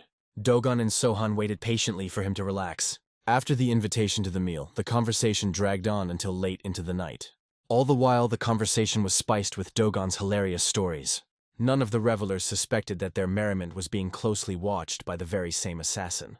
It seemed strange to him that a man who had recently been assassinated was spending his time so carelessly, like a madman. Even more disturbing was the suspicion that Sohan was well aware of the surveillance, and was deliberately acting so defiantly. But the mercenary wrote it off as a foolishness of purpose, and decided that today, as ordered, he would send him to the underworld. After dinner, the young master took Dogon out into the open, intending to fulfill a long-standing promise. His friend begged him to put it off until tomorrow, but Sohan reminded him of his promise to show the dance after he had defeated the clan. Dogon admitted with a smile that in the hustle and bustle of events, he had forgotten all about it. The warrior stopped and listened to the silence of the night, enjoying the peaceful singing of the crickets. Then he asked his friend if he remembered the movements of the dance. Dogon confirmed that he knew every step, but doubted Sohan's ability to perform it while drunk. The young master, however, was confident in his abilities. Taking out his blade, he promised to perform the best drunken dance of the night blade. Spinning in a dance, he began to draw fanciful patterns with his sword. He remembered his teacher's admonishments of smooth movements. Their voices echoing in his memory brought a nostalgic smile to his face. With each passing second, the movements became faster and more precise. Sohan followed all the instructions exactly as if he was hearing them right now. The dance began smoothly, gradually picking up speed with each step. The final move required a change of stance, and the young master performed this maneuver with the same ease as when he was a child. Even with his eyes closed, he could feel every movement flawlessly, imagining in his heart that he was dancing with his mentor. The final pose, with the dancers pointing their blades at each other's necks without taking the final step, completed the performance. Following tradition, the dancer bowed in a bow, showing respect to his imaginary partner. At that moment, the illusion created by the young master's mind, clouded by alcohol, began to dissipate. His mentor's last words were sincere praise. Her pupil had surpassed even her skill in performing the dance. The image of his teacher melted away, allowing Sohan to open his eyes, and a longing immediately swept over his soul. His thoughts turned involuntarily to his dear family and friends whose fate remained unknown. Dogon, who had been watching the performance all this time, froze with his mouth open in amazement. He began to praise his friend enthusiastically, noting that he had repeated every movement of the ancient dance. It seemed incredible. The sincere praise brought a peaceful smile to the warrior's face. As the night air grew cooler, Dogon suggested they return to the outhouse. Sohan agreed, but asked his friend to go first. He wanted to be alone with the night sky for a while longer. After the cook left, the young master stretched out serenely on the ground, gazing up into the clear, cloudless sky. He thought about his mentors and family, cherishing the hope of their well-being. The assassin had grown weary of his strange target, who kept muttering something incomprehensible. In addition, Sohan reeked of alcohol, so much so that the odor could be smelled even from afar. Now the drunken warrior was just lying there, as if he was deliberately setting himself up for a blow. The assassin decided not to miss this opportunity. The mercenary was sure that the metal knives would catch up with the target before the drunken enemy could react. However, it turned out that even in his inebriated state, Sohan was able to spot the attack. Dropping to the ground, the assassin realized with horror that there was no one at the spot where the blades had fallen. Looking up, the mercenary saw his target on the roof. The young master was watching him closely. This choice seemed foolish to the assassin. Instead of taking cover, the enemy had driven himself into a trap. There was no escaping him in the air. The mercenary had a special weapon, a sword in the shape of a poisonous snake. With his hand raised to attack, the assassin brought his weapon into action. The more he swung the blade, the more deadly blades flew out from the holes in the sword, flying towards the target. Sohan didn't even try to dodge as he calmly watched the approaching attack. At the same time, he leisurely pulled out a fan that had been given to him by one of his teachers. Spinning in the air, the young master performed the immortal wind flash strike technique. At first, it seemed ridiculous to the assassin that a simple fan could resist his attack, but all the blades that were knocked off course by the wind flow fell harmlessly to the ground. Sohan himself landed as well, scrutinizing an opponent he considered weak. For the first time during the hunt, the mercenary felt uneasy, not realizing what was wrong with his target. Despite the impressive bounty, the opponent was incredibly strong.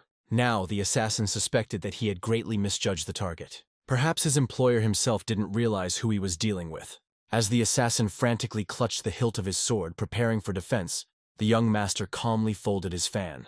Looking at his long-awaited opponent with obvious disdain, he wryly remarked that he had long wanted to see the rat that had been sent for his soul. Such an insult only inflamed the murderer's rage. Nothing could now deter him from attacking with redoubled vigor.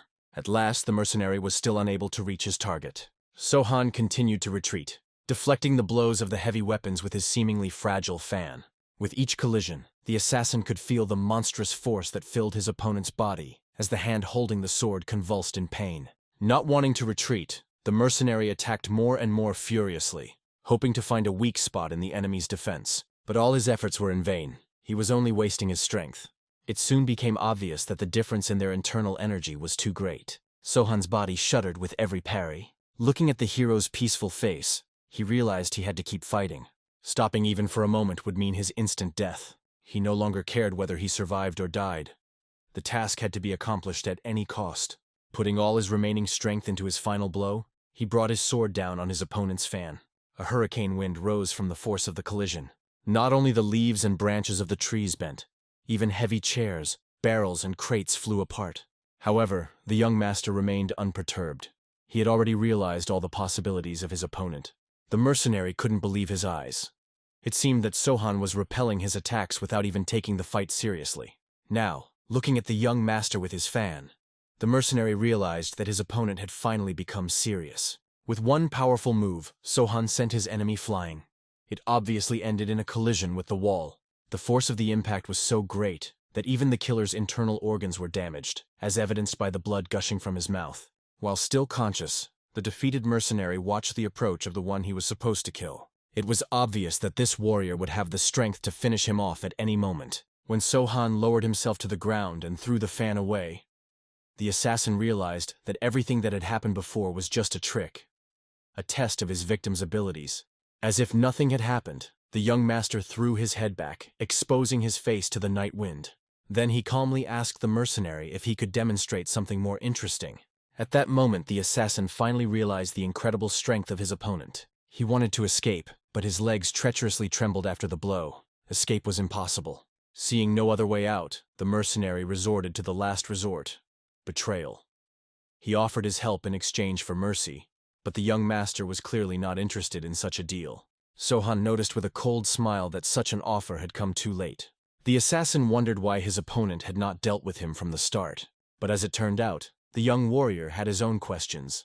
Realizing that this was his only chance for salvation, the mercenary threw away his weapon as a sign of surrender. Dropping to his knees, he vowed to obey any orders. He was even willing to become a loyal dog if the Lord so desired. Sohan indifferently remarked that he had no need for dogs. There was such a threat in his words that fear gripped the mercenary's body. Staring into the face of approaching death, he decided to reveal the whole truth for the sake of a ghostly chance of survival. Stammering with fear, the assassin confessed that he had been sent by the head of the Sun Dragon with the promise of 10,000 nyang for completing the task. Sohan's wounding would be rewarded with an additional 5,000, and killing him with another 10,000.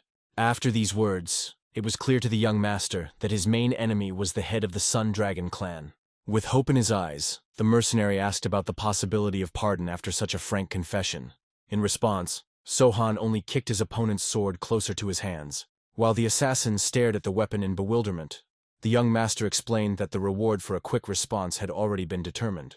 In his case, it was a painless death at his own hands. Looking hatefully at the man who had come for his life, Sohan ordered him to die under the oppression of his inner strength.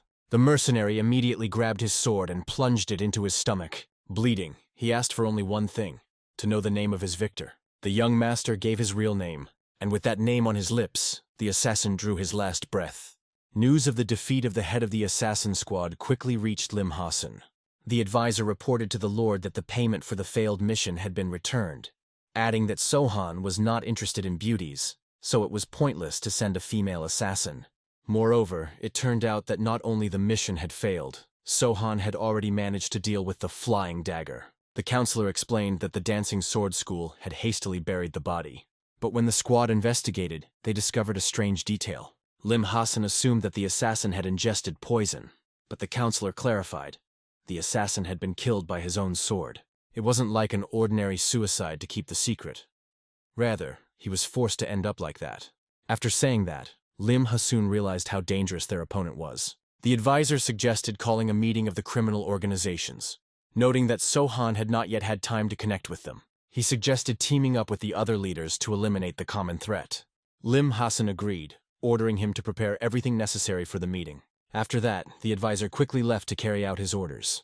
All the while, one of Lim Hassan's maidservants named Mio was nearby. The master asked her what she knew about the girls from the dancing sword school. Mio recalled with a smile that the great demoness had taken one of them as her apprentice. Hearing this, Lim Hassan turned cold with fear. The thought of someone from the school becoming a disciple of the great demoness herself was terrifying. It was obvious that blackmailing Sohan using this girl would not work. It was unlikely that they would be able to wrest her from the hands of such a powerful patroness. Suddenly, Sohan received news that forced him to immediately summon an aide for an important conversation. It turned out that the head of the Sun Dragon, Lim Hasun, had sent an invitation to the leaders' meeting. This news caused genuine amazement on Sahek's face, as he could hardly believe what he was hearing. The young master calmly explained the details. The meeting was scheduled at the Crescent Moon School of the Dancing Sword, and each organization was allowed to bring up to 10 people. The aide frowned, not understanding the intent of the organizers of the meeting, but noted the need to be prepared for any development. Suddenly, Sahek remembered the disturbing fact that the chapter that had called the first such meeting had died the same day. He wondered why, despite such an ominous precedent, such meetings were still held. Sohan explained that it was the nature of the Dark Path, where rivals preferred death to loss of influence. Hearing this, the young master finally understood the reason why most followers of the Dark Path didn't live to be 30 years old. After saying that, the assistant awkwardly fell silent. Sohan looked at him questioningly, waiting for an explanation. Sahak, gathering his courage, asked his master not to say such gloomy things. Realizing that he had hurt his assistant's feelings, the young master nodded with a smile, but immediately grew serious. He asked an unexpected question. What would Sahak do if he met an opponent he could not defeat?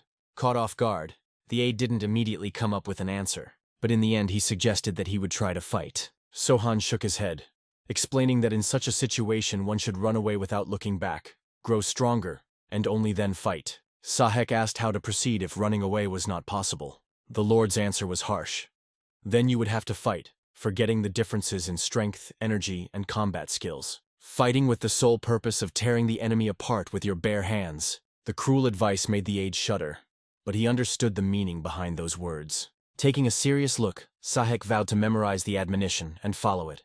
Shortly after this conversation, Sohan ordered all the fighters to assemble for an important announcement. After making sure that all the warriors were assembled, the young lord looked them over with an attentive gaze. There was a look of determination in their eyes, but Sohan suddenly announced that he had not gathered them for training, but to drink together. He noted that they deserved it after their grueling training. At the mention of training, the fighters visibly tensed up. As if not noticing their reactions, the young master opened a bottle of expensive wine and asked them to raise their bowls. He personally went around to each warrior, filling their glasses. In the process, he calmly warned of the leaders' meeting tomorrow, and warned that within their walls would gather all the elite of the Dark Path.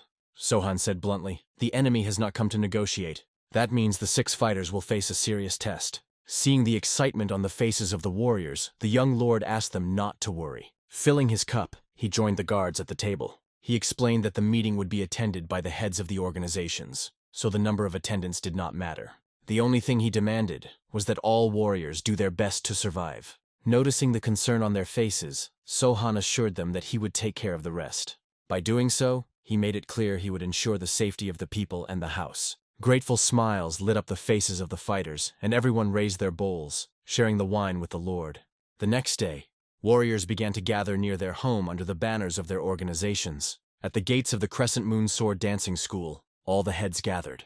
The already famous Lim Hassan of the Sun Dragon Union, the head of the North Wind Sword Wolves, the captain of the 5 Poisons organization, the leaders of the Dark Spirit Clan, and the Eagle Clan. After making sure that everyone was gathered, Lim Hassan, addressing the head of the Sword Wolves, invited them to come inside. However, he reminded them of the condition. Only 10 people from each organization. The rest should wait at the gate. The captain of the Sword Wolves was the first to agree. By doing so, he showed his willingness to come forward. Lim Hassan turned to the head of the 5 Poisons and asked him to lead the procession. The men and their warriors began to ascend the steps to the pavilion. There they were met by Sahek, who bowed in greeting. He introduced himself to the guests as the captain of the Phantom Squad of the School of the Dancing Sword. Sahek explained that the meeting would take place on the 2nd floor, where a room for 6 people had already been prepared. It was immediately obvious to the clan leaders that Sohan's intention was to leave the entourage downstairs, allowing only the leaders into the room. The aide, realizing their dissatisfaction with this decision, insisted on his own way, suggesting that they be escorted to the designated room and the others wait outside. No one argued, and the heads followed Sahek in silence. The aide was clearly pleased that his master's plans had worked perfectly. But when the tall guests entered the room, their faces contorted in shock as the room was completely empty.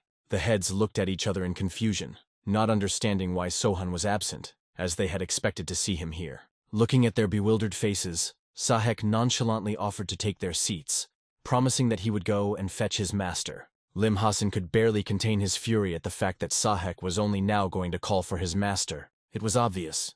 The young master had decided to appear last to impress. This audacity had clearly exceeded the expectations of those present.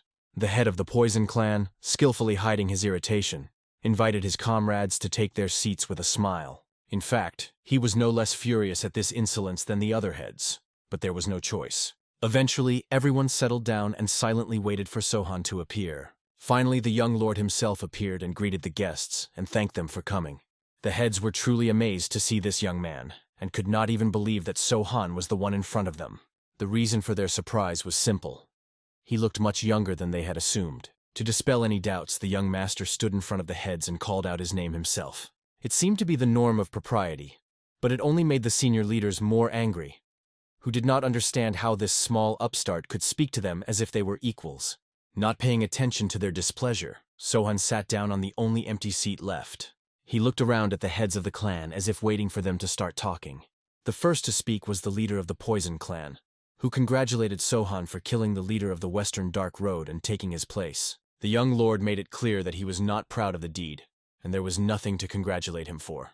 However, the elder discreetly remarked that Sohan had still managed to appropriate all of the previous master's lands for himself. The young master confirmed his words, but the elder immediately made it clear that it was naive to believe that he had actually gotten all the lands. The hero obviously did not understand why the elder said something like that, so he just remained silent, waiting for the continuation. Then he explained, "If a guy wants to take over this land, he needs to be strong enough to control it." But as far as the elder knew, Sohan had dissolved the Blood Whirlwind clan, and the supply of Oblivion grass that the clan was running had been suspended. The Poison clan was the largest buyer of this commodity, and they were clearly not happy about losing their supplier. Besides, Blood Vortex had periodically bought poisons from them, and again, it wasn't too good to lose a customer. Sohan realized where the former leader of the Blood Vortex was getting all these antidotes from, but he didn't let on. The elder explained to Sohan that although their organizations had often been in competition with each other, they must now unite into a single society for the common good. That was what they had gathered for. He said all this so that the young lord would understand. The herb market could be organized by the Poison clan. Looking slyly at Sohan, he decided to ask him what he thought of his idea. After listening carefully to the elder, the young master could no longer keep his composure, and only smiled. He then discreetly summarized that the Poison clan head's wish was simply to seize a part of his domain. At this moment, another one of the clan heads flared up and loudly slapped his hand on the table, ordering Sohan to show some respect, as he was just a puppy compared to them. The head of the Dark Spirit clan angrily questioned who gave the young man the right to speak to his elders in such a manner. The young master almost laughed when he heard that he needed some right. He calmly made it clear that this man clearly had no right to teach him manners. Sohan suggested that those gathered stop sitting around idly, and instead get down to business. His gaze and speech were so serious that even the other clan heads were silenced by the resulting awkwardness. In the end, when no one spoke first, the young lord concluded that although they were heads, they were not very brave guys. So he decided to start first and calmly made it clear to those gathered that they had only two choices. Either they would all obey him, or he would kill them all. He generously offered to attack him if they were confident in their abilities. Such an offer clearly alarmed, and perhaps even frightened the clan heads. Looking at the young master's face, they could see that he was not joking, and was as serious as possible.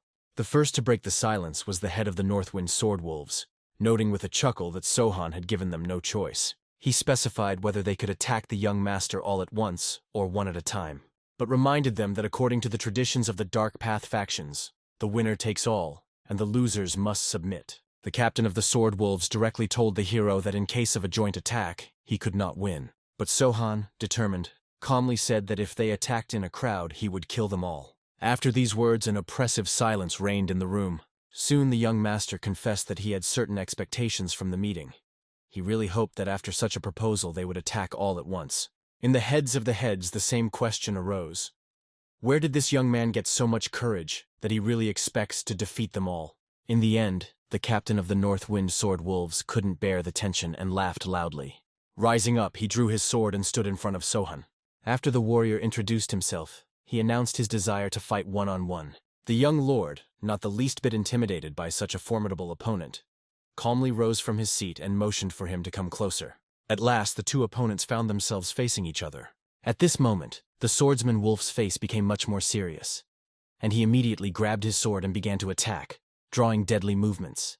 The hero, who didn't even have a weapon at hand, lightning quickly armed himself with his own blades, and despite the impressive speed of the attack, he was able to easily repel it. When the smoke from the strike cleared, all the clan heads froze in amazement, marveling at the incredible sword speed Sohan was displaying. However, the young master didn't care about their attention. He was completely focused on the fight. After performing the first test attack, he realized which fighting style was best to choose. His subsequent strikes became light and precise, while he dodged his opponent's attacks in parallel. The wolf swordsman did not understand how this was possible and what was happening. In addition, at some point he realized that his sword had become unnaturally heavy. At the same time, he understood perfectly well.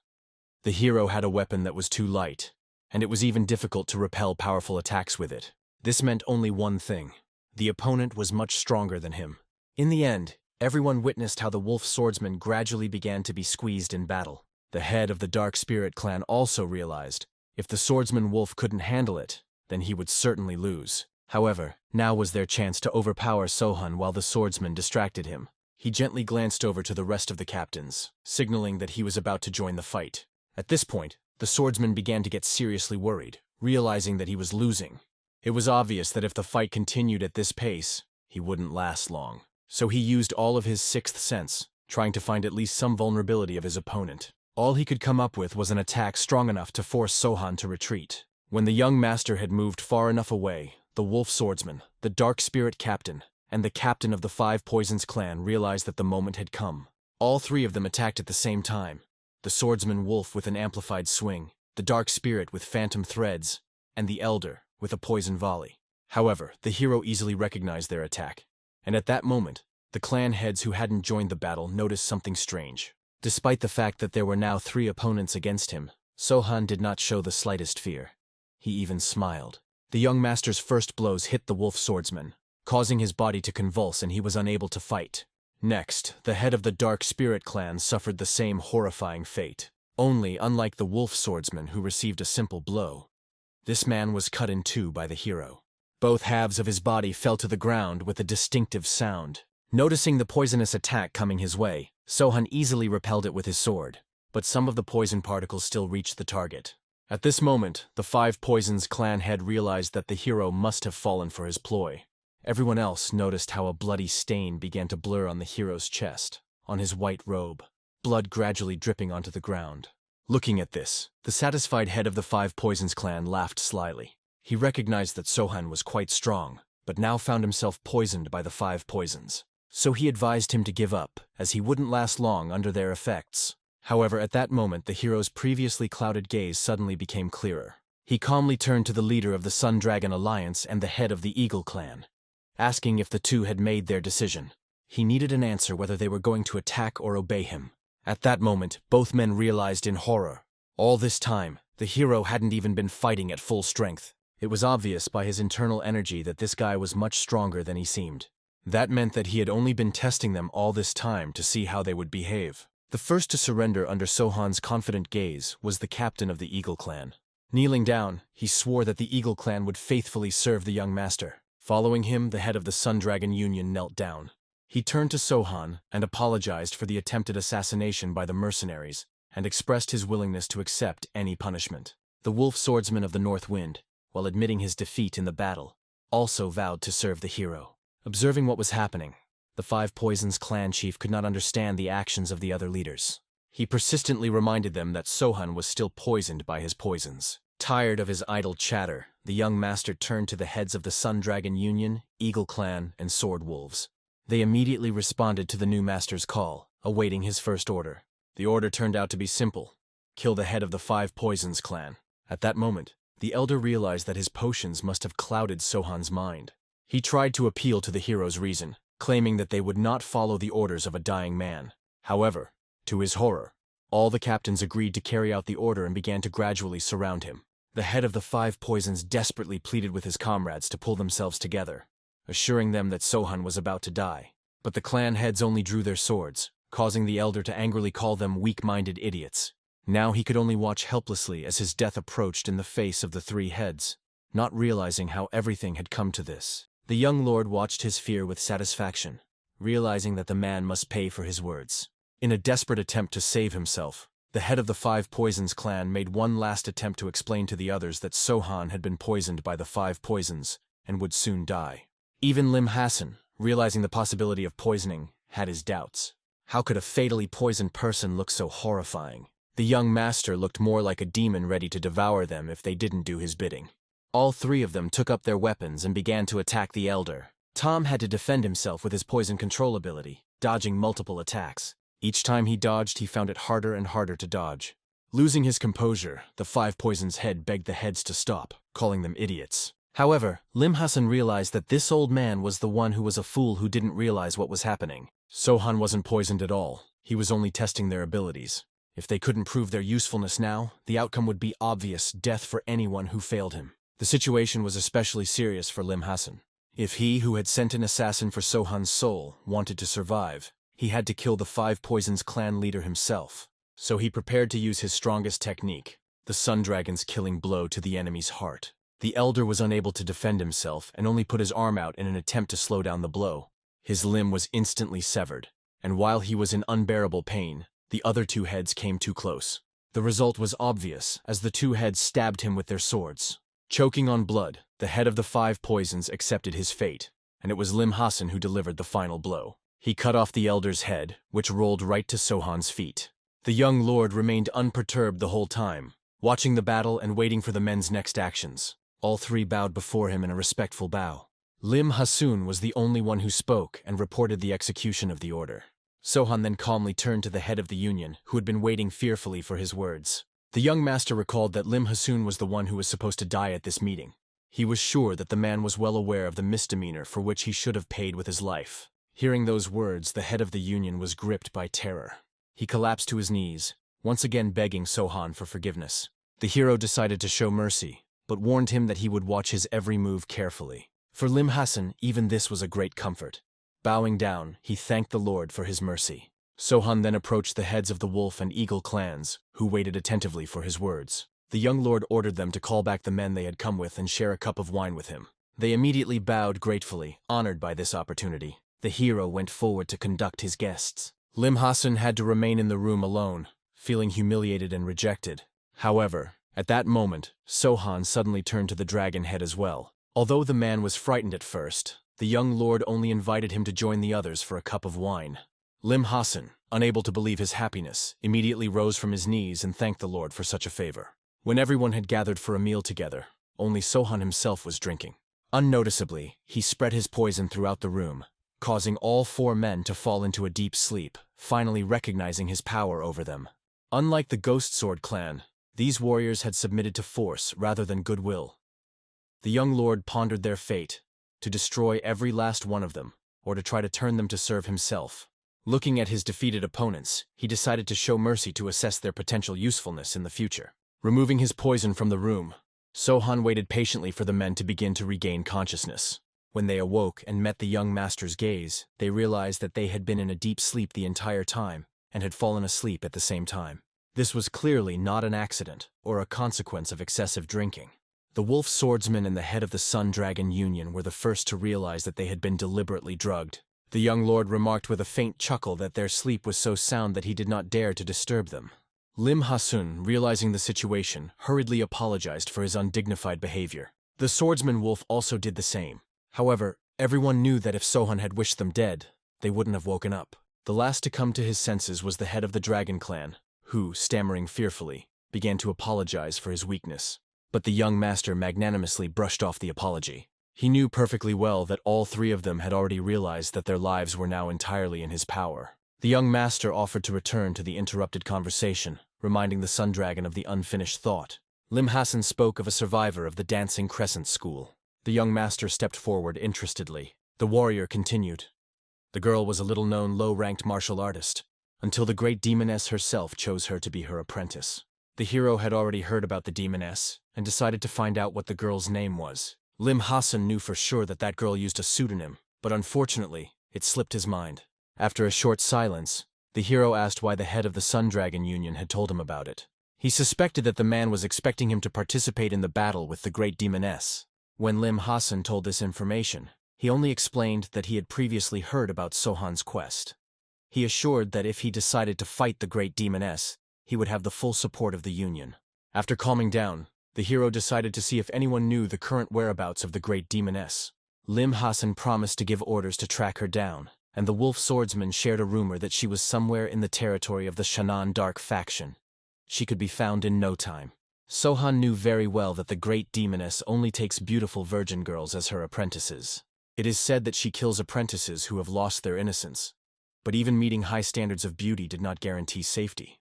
No one could predict who she would spare and who she would kill. Even a divinely beautiful girl could be killed for the slightest rudeness, because this woman had no limits. That's why she was called a demoness. She was a real madwoman. Great, however, she was called for her incredible strength. However, the hero warned that Channon would stop calling her great demoness in the near future. In fact, Sohan realized that these girls were only formally considered students. The demoness didn't teach them how to fight. She simply nurtured their internal energy to a certain level, and then absorbed it, preserving their youth. He didn't know who exactly became her apprentice, but he was obliged to save this girl. Shortly after the meeting, the hero went to his warriors at the training ground.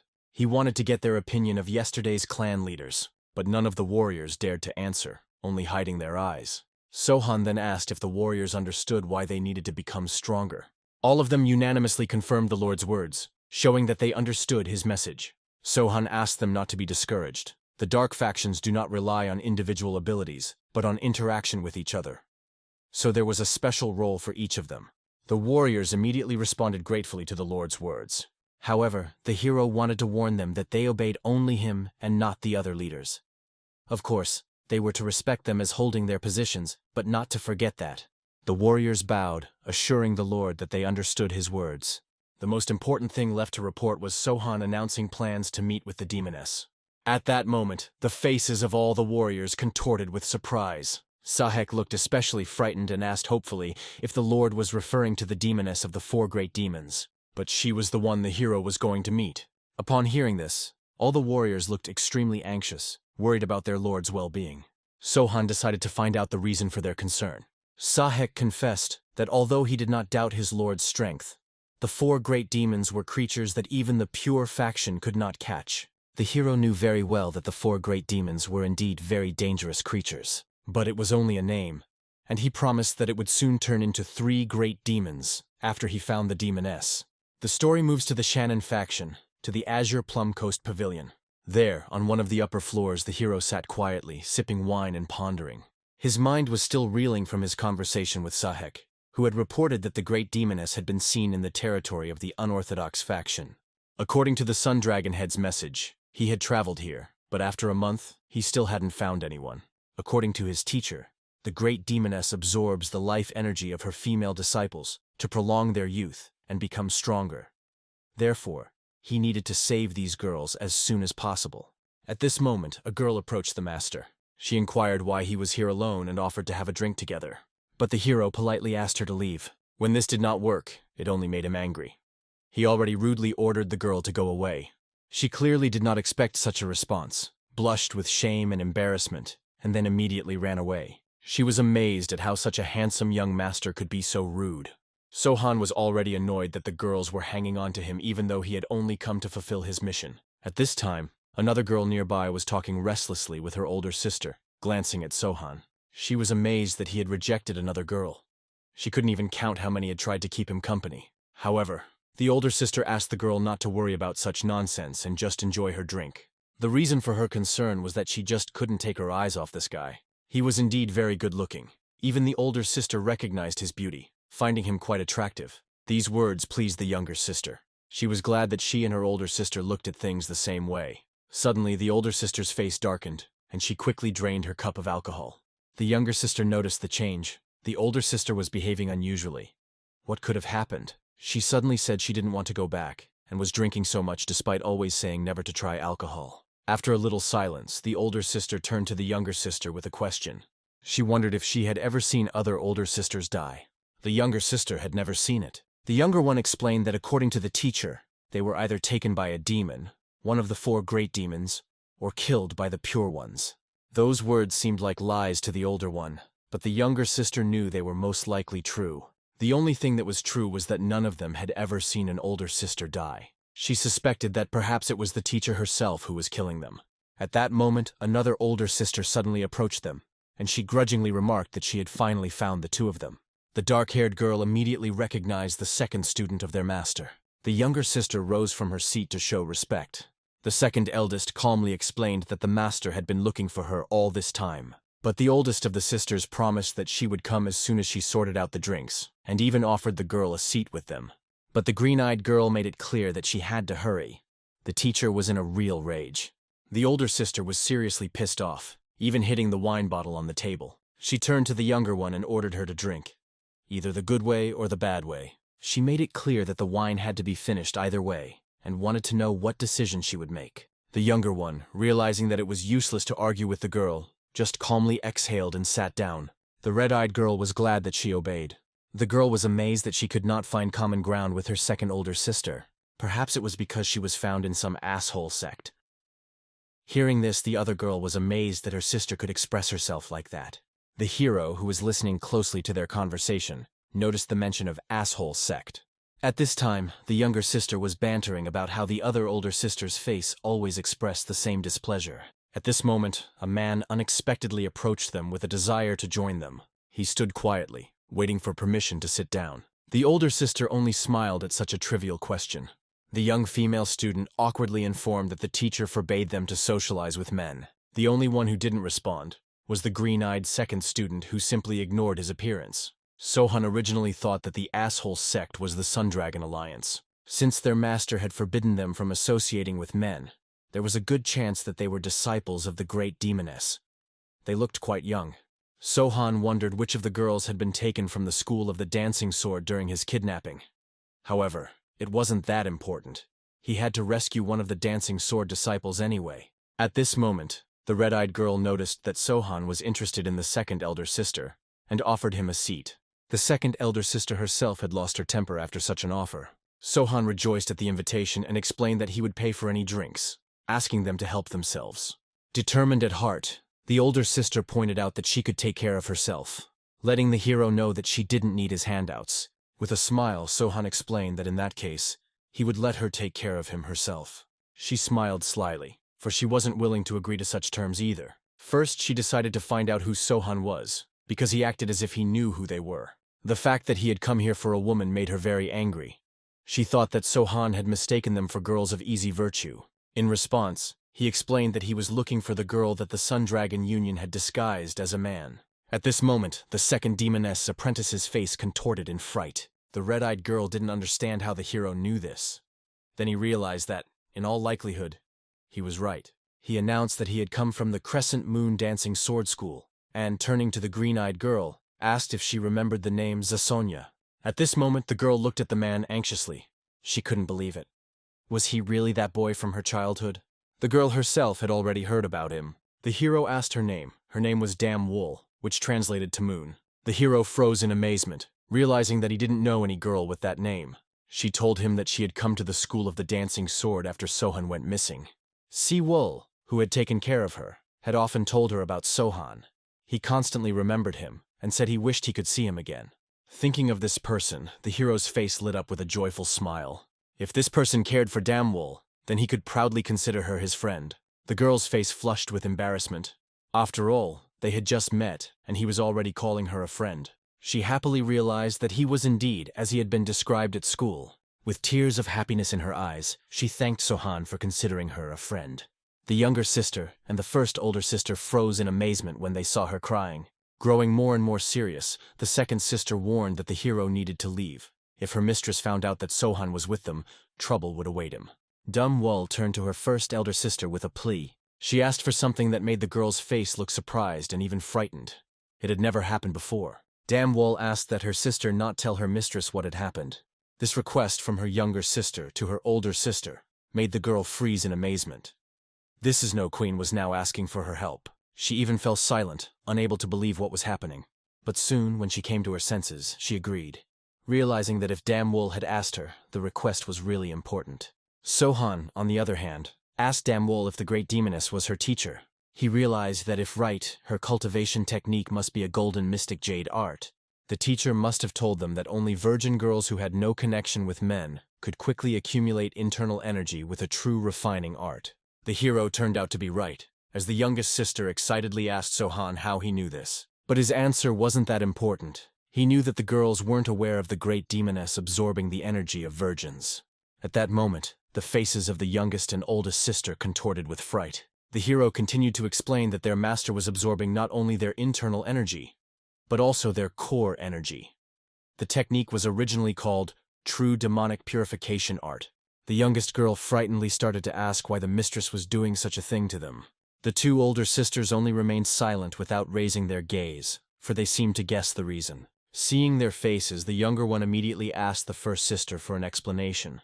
She couldn't accept that this person was slandering her mistress like this. But the first sister still didn't dare to raise her gaze. She only frowned, not knowing what to answer, then turned her attention to Damwol, who also didn't look surprised. Suspecting that the girl had also guessed it, Damwol admitted that it wasn't quite true. She didn't know absolutely all the details, so she could hardly consider herself an initiate. But she honestly admitted that she had been thinking about how strange it was that Madam hadn't aged at all over the years. The younger sister, after paying attention to Damwol, couldn't believe that this literally confirmed the truthfulness of the words of the guy who had come. Damwol didn't know how to confess this to her younger sister, so she only awkwardly and guiltily kept silent. At this moment, the loud voice of the mistress, who was furious that she couldn't find her students, could be heard throughout the area. The eyes of all the girls went wide with fright as they realized what awaited them.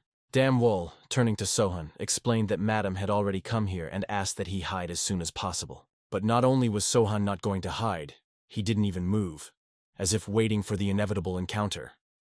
The calmness of a man ready to face the storm was evident in his posture. The first sister, whose voice trembled with excitement, also pleaded with him to heed Damwol's words, for even a moment's delay could cost him his life. Instead of answering, the hero only leisurely lifted the cup of wine, admiring its ruby hue in the light of the lamps. With the same equanimity, he poured himself another, as if the events around him did not concern him at all. Damwol, whose face was pale with anxiety, tried to explain to Sohan that this was not a good time for a leisurely tea party. But he just calmly finished his cup and explained that it was too late to run away. At that moment they all heard footsteps approaching, the clear, measured thump of high heels on the wooden floor, which seemed to shake the air itself. Soon she appeared in the pavilion, the great demoness, one of the 4 great demons. Hero could not hide the sincere surprise that such a powerful person condescended to personally search for her students. As soon as she saw the lady, all the students instantly knelt down on their knees, expressing the deepest respect. The great demoness looked at them with an attentive, almost predatory gaze, not allowing them to rise. Then her gaze settled on the stranger who sat so boldly at their table.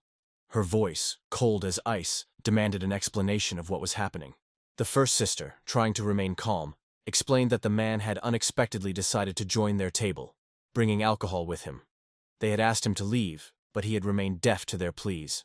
She begged her mistress to ignore him, but her words only brought a chilling smile to the demoness's face. She was curious and in disbelief that someone could be so bold as to want to share a meal with her students. The punishment for such a daredevil was simple and unavoidable. She ordered the girls to kill him. At these words, the faces of all 3 of them contorted with horror. The first sister, trying to save the day, awkwardly explained to Madam that this man belonged to the Dark Path faction, hinting that killing him might be a rash move. However, the Grand Demoness merely brushed aside these concerns, assuring her that there would be no punishment for doing so, and demanded that the order be carried out immediately. Realizing that it will not be possible to avoid the implementation of the order, the girl only bowed even lower before the mistress. The great demoness literally burned her with a look, wondering how she dared to show stubbornness in recent days. However, she found it unsurprising. People often became too arrogant when studying the mystical arts. The first student realized with horror that the mistress had already noticed the change in her mood. The great demoness decided to test what her first apprentice had accomplished, thinking that a battle with someone from the Shannon faction would be perfect for the purpose. She promised to forgive today's disobedience if the apprentice cleansed her heart by killing the stranger. Here, the hero finally raised his voice, expressing genuine surprise at how easily a teacher could order his student to kill an innocent person. These words clearly struck a nerve with the woman. Turning her attention back to the man, She was amazed to note his complete calmness.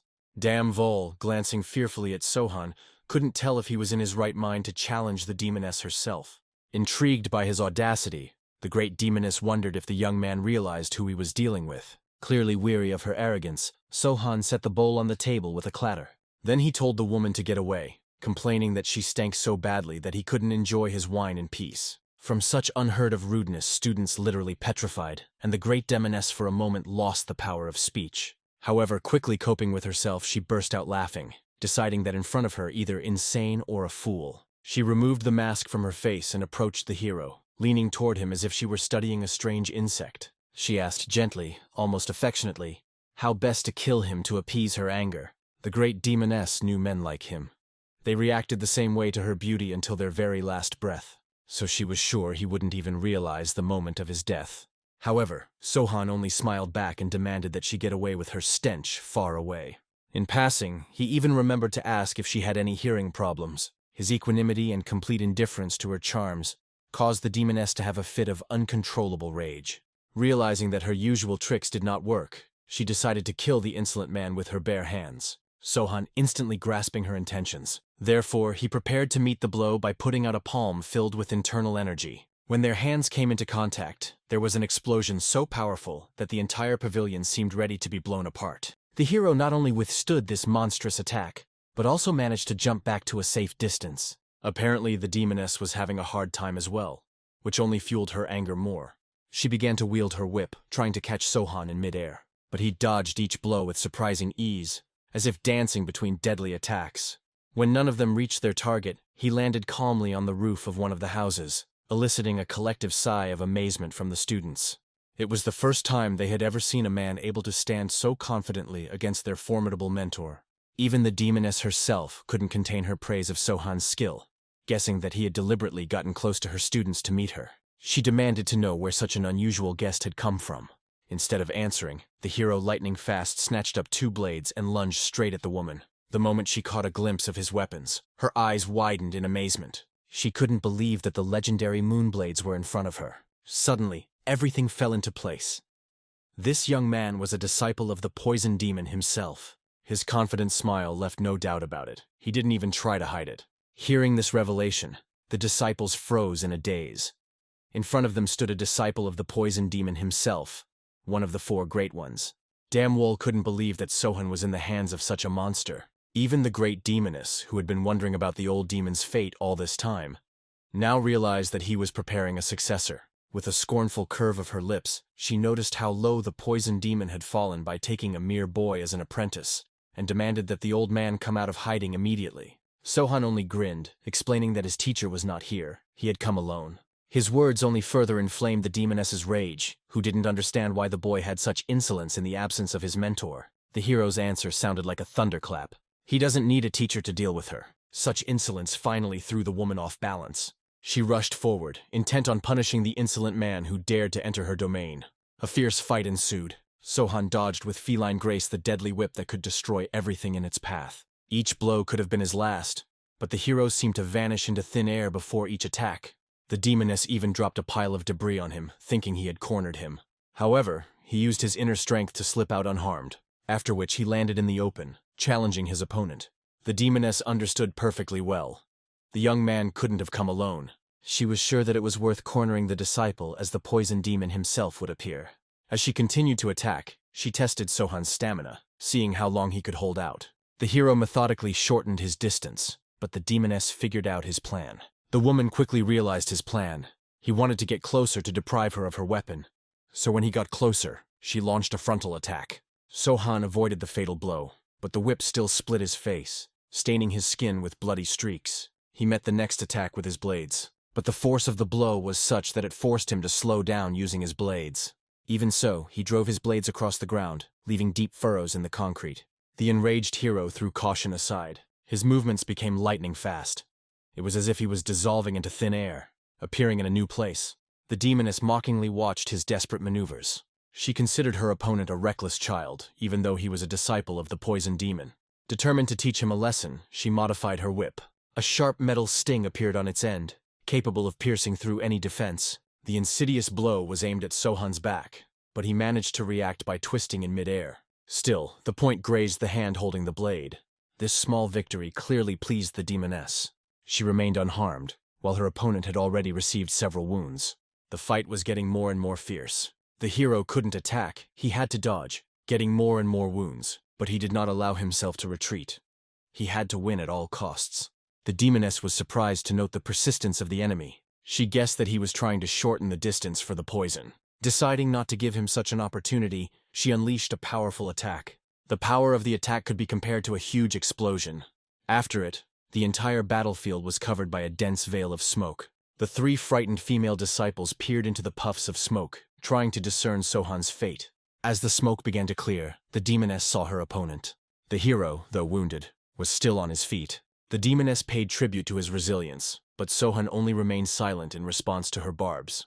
He grudgingly recognized that this woman was strong. She not only prevented him from getting close, but also prevented him from using poisons. However, despite his wounds, his eyes burned with excitement. He found this fight exciting. His smile only reinforced the demoness's opinion of his madness, the same as his mentor's. Determined to entertain such an unusual opponent, she transformed her whip, now adorning it with sharp spikes, preparing to show its full power. As the whips flew towards the hero, he met them readily. He prepared to fend off the blow with his trusty blades. But this time the blows were so powerful that the blades literally bounced out of Sohan's hands. Quickly realizing his bearings, he began to fend off the countless attacks coming at him from all directions. Each blow had such destructive power that any part of the pavilion that was in the path of the whip would instantly turn into rubble. Noticing the destruction of the pavilion, a devious idea flashed through the demoness's mind. She lightning fast tied her whip to the nearest massive column, and gathering all her strength, sharply yanked it. The hero, completely absorbed in the reflection of other attacks, which the demoness continued to shower him with, too late to notice the danger. The debris was already hanging over him when he noticed it. The fall was accompanied by a deafening explosion. From such a display of their mistress's strength, the first elder sister and the youngest froze in amazement. Dame Vol anxiously gazed at where the debris had fallen, trying to discern Sohan's fate. But this time, unlike previous attacks, there was no sign of movement. Only a dense veil of smoke enveloped the collapsed site. The demoness stood quietly, thinking about how much effort the poison demon had put into training Sohan, and how those efforts had been in vain. However, suddenly, from within the puffs of smoke, she sensed a strange movement in her direction. Only at the last moment did she realize it was a poisonous energy that she couldn't immediately recognize. Her attempt to defend herself with her whip was too late. The poisonous particles flew through the air, and the force of the blow was so colossal that it threw her backwards. The demoness did not expect Sohan to be able to control such a powerful poison energy. As she gazed forward, she finally discerned a silhouette illuminated by an ominous, gloomy light. It was the hero, but now he didn't look haggard from the battle. On the contrary, his appearance radiated absolute confidence. This couldn't help but frighten the demoness, who already considered the battle won. The hero, determined to finish the battle here and now, rushed at her. Still in shock, the woman realized too late the rapid approach of the enemy. Therefore, she didn't have time to prepare a decent response to his attack. Sohan began to attack with poison energy, forcing the demoness to retreat. Taking a defensive stance, she used the spinning whip technique. Her whip turned into a kind of hurricane that repelled all attacks. But suddenly, she noticed a strange reaction when the whip collided with the hero's attacks. All of her equipment rapidly began to disintegrate into pieces. Taking advantage of the destruction of her defenses, the hero's blade reached the demoness's body, stopping a millimeter from her face. If she hadn't reacted at the last moment, she would have been dead, because this attack easily destroyed the facade of the building behind her. Looking back, the demoness realized her mistake. She had underestimated her opponent, who had been hiding his true strength all this time. The hero only smiled in response, clearly pleased by her epiphany. Then he rushed back into the battle, rapidly closing the distance between them. Clearly panicking, the demoness lost her composure, trying to stop the hero by any means available. But now he was much stronger. Dodging her attacks was no longer a problem for him. In desperation, she used a crushing attack that required a colossal amount of energy. There was a monstrous explosion at the spot where the hero was. The demoness quickly soared into the sky, trying to detect any trace of Sohan's presence from high above. Seeing nothing, she carefully lowered herself to the ground. When the smoke cleared, it was obvious that the attack had reached its target after all. The hero's body bore the marks of a hit. However, he was still standing firmly on his feet. His gaze did not bode well. He vowed to present the body of the demoness as a gift to his teacher, the demon of poisons, as a material for experiments. The frightened demoness realized that Sohan intended to make her a lab rat for the poison demon. She didn't understand how he had so much confidence in him despite his serious injuries. For a moment, she even thought she was already poisoned, though she was sure she had blocked all the attacks with her whip. Not wanting to understand the reasons for his self-confidence, she decided to do her best to kill her opponent. With her whip, she seized his weapon, intending to disarm him. This maneuver seemed naive to the hero, but the demoness, confident in her strength, yanked him sharply towards her. Sohan, holding tightly to his weapon, flew straight at her. That was part of her plan. She intended to tear him apart with her bare hands.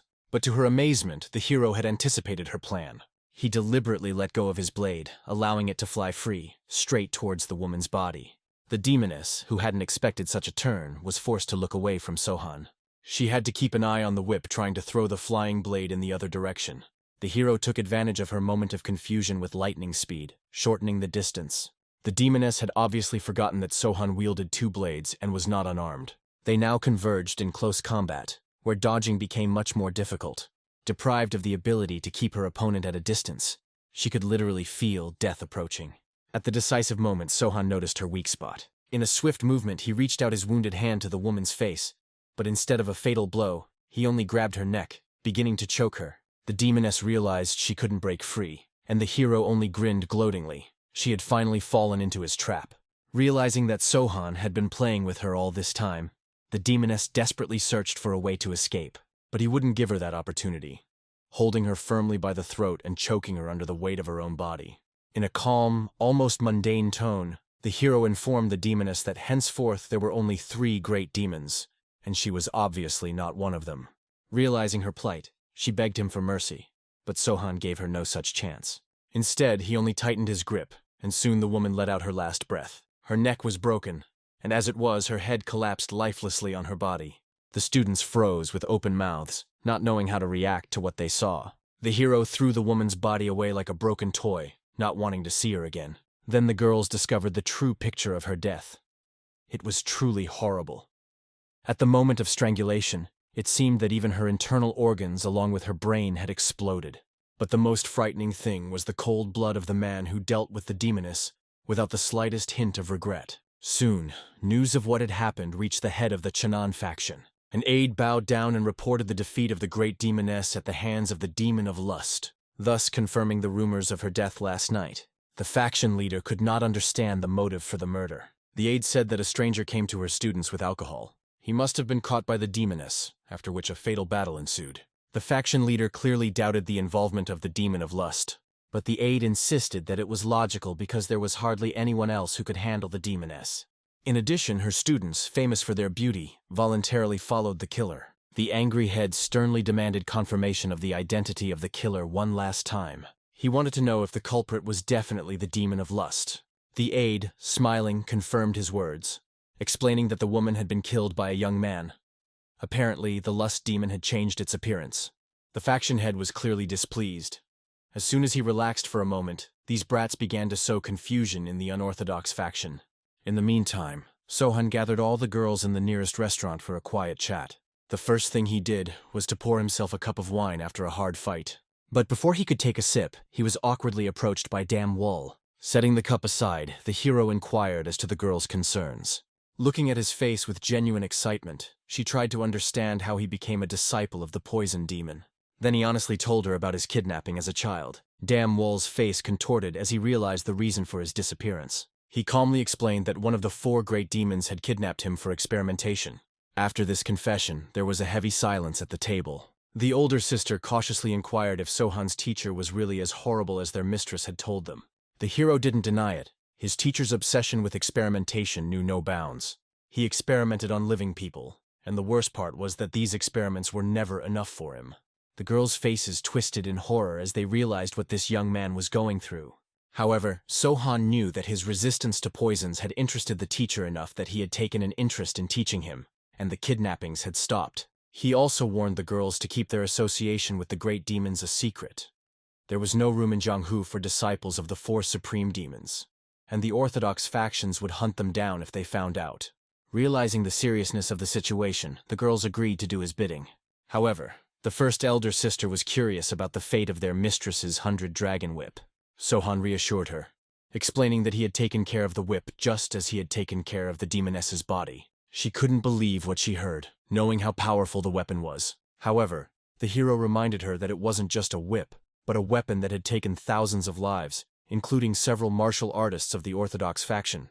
If anyone saw this whip, its wielder would be hunted by both light and dark forces. The elder sister realized the recklessness of her curiosity and thanked the hero for getting rid of the whip. Rising, Sohan announced his departure, wishing the ladies a good evening. They saw their savior off with smiles, wishing him a pleasant rest after such a tiring day. Soon the hero found himself in the hot springs, letting the healing waters wash over his wounded body. Now that his wounds were beginning to heal, the hot springs felt especially beneficial. Immersed in the waters of the spring, Sohan pondered how his teacher would react when the news of his victory over the demoness spread. Suddenly his musings were interrupted by the appearance of 5 suspicious men, whose bodies were completely covered in tattoos. They lined up in front of him, watching closely, which caused the hero to be visibly annoyed. Soon their leader appeared among them. He was silent for a while, and Sohan was the first to break the silence by inquiring about the purpose of their visit. Bowing down, the man respectfully greeted the demon of lust, expressing his respect. This only caused a look of displeasure on the hero's face. The man was obviously certain that Sohan was amazed at his ability to recognize him. However, that wasn't the case at all. The hero had only clarified if he was indeed being addressed. And when he received confirmation, he coldly remarked that he had been mistaken for a lust demon in vain. The leader's face contorted in consternation as he realized his mistake. Sohan rose from his seat, approaching the uninvited guests. When they saw his body, their faces contorted with horror. It was all covered in monstrous scars, dissecting the flesh in bizarre patterns. Looking at these terrible wounds, the leader assumed that the warrior in front of him was a warrior who had been through many battles, and made a new guess. Perhaps it was the unstoppable demon himself. This assumption made the hero even angrier. Coming closer, he calmly explained that he was indeed not a demon, and the man still did not understand it in any way. However, the leader, unable to believe his words, only stared more closely at his features below the waist. He was obviously stunned by the size and dimensions he saw. So he was even more certain that it was a demon of lust. His unceremonious scrutiny and his insistence on seeing Sohan as one of the demons finally drove the hero out of his mind. Simple words could not solve the matter, and the hero beat up the people who came to him. After this incident, the head of the faction received very unpleasant news through his beaten assistant. Looking at the wounded subordinate, the faction leader thought that it would be better for him to die while completing the task. It was such a shameful failure that it was hard to describe. The man could only suppress his gaze and apologize to the Lord once again. The head was astonished that his man had not only figured out nothing, but had returned in such a deplorable state. The aide honestly admitted that he had politely asked the stranger who he was, but the stranger had become angry and taught him a lesson. The head tried to understand who this mysterious warrior could be. All the aide could tell him was that the many scars on the stranger's body made him look like a hardened fighter, and his explosive nature suggested the idea of a fierce demon. The head was furious at the whole situation with the great demons. First he had to deal with the first, then with the lover of solitude, and now with this madman. He was frankly angry that the dark path had turned into a passable courtyard. He ordered all the warriors to assemble, despite the aide's attempts to explain that a person's status, demon or not, didn't matter after he had defeated the demoness in a fair fight. The head couldn't believe that the aide was hinting at this man's ability to stand up to the entire unorthodox faction. It became a personal matter for him, and he ordered the order to be carried out, and the offending aide was sent to the kitchen to serve food. It was a terrible humiliation for the warrior, which he accepted, barely holding back tears. The morning came. Sohan was drinking alcohol in his room as usual when 3 girls came to him. Damwall smilingly inquired if he had rested well. The first older sister playfully teased, calling him a lust demon who must have stayed up all night. The hero gave the first elder sister a stern look, then decided to find out by asking how many times he needed to repeat that he was not one of the demons. She only laughed, explaining that she believed him and wanted to add something. But Sohan, as if reading her mind, clarified that he was not a disciple of the demon of lust either. The older sister smiled, noticing that the hero seemed to have learned to read her mind. The younger sister asked her friend to calm down and not to push Sohan so hard. She barely had time to notice her sister's unusual behavior when suddenly all the girls were wary. Even the hero realized the reason for their unease and looked carefully through the open window. At the walls of the house where he was staying, many warriors were gathered, waiting for him to come out. In front of them stood the head of the unorthodox faction himself. When Sohan did not appear, the head became furious and decided to act more radically. Addressing the warriors, he gave the order to deliver him the head of this insolent man at any cost. After the order, one by one the warriors began to break into Sohan's dwelling. The chief watched silently without giving any new orders, but he looked anxious. He was haunted by a misgiving. Soon it was justified. A suspicious sound was heard outside the walls of the house. Then, with a deafening rumble, the first warriors who entered the house flew out of the dwelling, rolling at the feet of their lord. Sohan himself appeared next, clearly annoyed that someone had dared to disturb him so early in the morning. The head looked at the young man carefully, trying to determine if he was really the same unstable demon. This assumption made the hero seriously angry, and with a furrowed brow he warned that if he was called that name again, he would indeed become something like the unstoppable demon. Sohan irritably recalled that yesterday he was called the Lust Demon, and today he was already called the Unkempt Demon. From his words, the head realized that the guy was neither of them. Sohan immediately confirmed this, noting their grave mistake. This only elicited a chuckle from the head, who finally introduced himself as Go Segyok. He demanded an explanation as to why Sohan was causing a disturbance in his territory, since he wasn't an unstoppable demon. The character identified himself as Chenyang Nightblade Jin Sohan. The name Nightblade was unknown to Go Segyoku, so he assumed it was referring to Chenyang, where the Sun Dragon Alliance and the Blood Clan were located. His guess was correct, and Sohan did not deny it. Go Segyok asked what the man from Chenyang had forgotten on his land, and if his lord was aware of his presence here. Sohan only grinned, not understanding why he should put anyone on notice, and explained that he himself was the lord of these people. These words made Go Segyok wary. He couldn't believe that such a young man could be their leader. If Sohan was telling the truth, it would be extremely unwise to attack him. After calming down, Go Segyok assumed that Sohan was the leader of the faction on the Shaanxi border, and inquired about the reason for his meddling in the demoness's affairs. However, the hero calmly made it clear that such questions should not bother him. The obvious disrespect made Go Segyok furious, but he tried to restrain himself. Pulling himself together, he offered Sohan the peaceful solution of handing over the Grand Demoness's disciples with whom he had unfinished business. At that moment, the three sisters appeared. The eldest of them disdainfully noted that these people are too bold, which is not surprising, because before they were held back only by the presence of the mistress. All three girls straightened up proudly, standing behind Sohan's back. The faces of Go Segyok and his warriors were distorted with amazement at the sight of such noble students of the demoness. Everyone, including the head, was stunned by their beauty. Getting his emotions under control, Go Segyok asked Sohan about his connection to these girls. The hero's answer was brief. It was the past that bound them together. Such terse answers, though spoken without obvious disrespect, made Go Segyok very angry. He made it clear to Sohan that despite their acquaintance, he should hand the girls over to him to avoid any unnecessary problems. The girls were worried, realizing that they weren't close enough for Sohan to face an entire faction alone. However, to their surprise, the hero stood up for them and rejected Go Segyok's offer. It wasn't part of his plan. After saying that, the faces of the three girls visibly brightened up. They were happy to hear such a response. Go Segyok was not happy to hear such a rejection. Looking sternly at the young man, he reminded him that he was the law in this territory, as he had always been, and his authority would continue. However, his threatening words and facial expression did not impress the hero. Sohan stated firmly that the laws of the Dark Path were in effect here. It was so before he came, and it would be so afterward. These words not only enraged Go Segyok, but also astonished his warriors, who did not believe that anyone could openly oppose their leader. Realizing the inevitability of the battle, the hero asked the girls about their fighting abilities, worrying about their safety during the upcoming fight. Smiling, Damwall assured the hero that they would be able to stand up for themselves if anyone tried to harm them. The first sister shared her confidence and, taking out her whip, reminded Sohan that they were, after all, apprentices of the great demoness. Those words brought a smile to the hero's lips. Looking at the warriors lined up before him, he felt a storm approaching. The head did not fully understand the meaning of his words and strange behavior. But in just an instant, Sohan disappeared from where he had just stood. He soared into the air with lightning speed, using his inner strength to become elusive. The warriors froze in shock. This young man was displaying truly inhuman abilities. The hero had no intention of retreating. Wielding his fan, he launched an attack. It rushed towards the warriors like a hurricane. They froze in terror, not even trying to take cover. Go Segyok, who had not seen a man with such power in a long time, was also numb. But he grabbed his weapon and rushed to defend his warriors who had no supernatural power.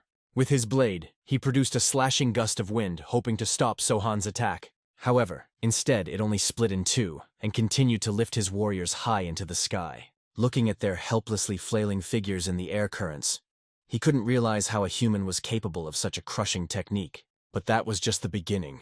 The three apprentices of the great demoness entered the battle. Wielding their whips, they began to attack the ranks of warriors, which were gradually thinning.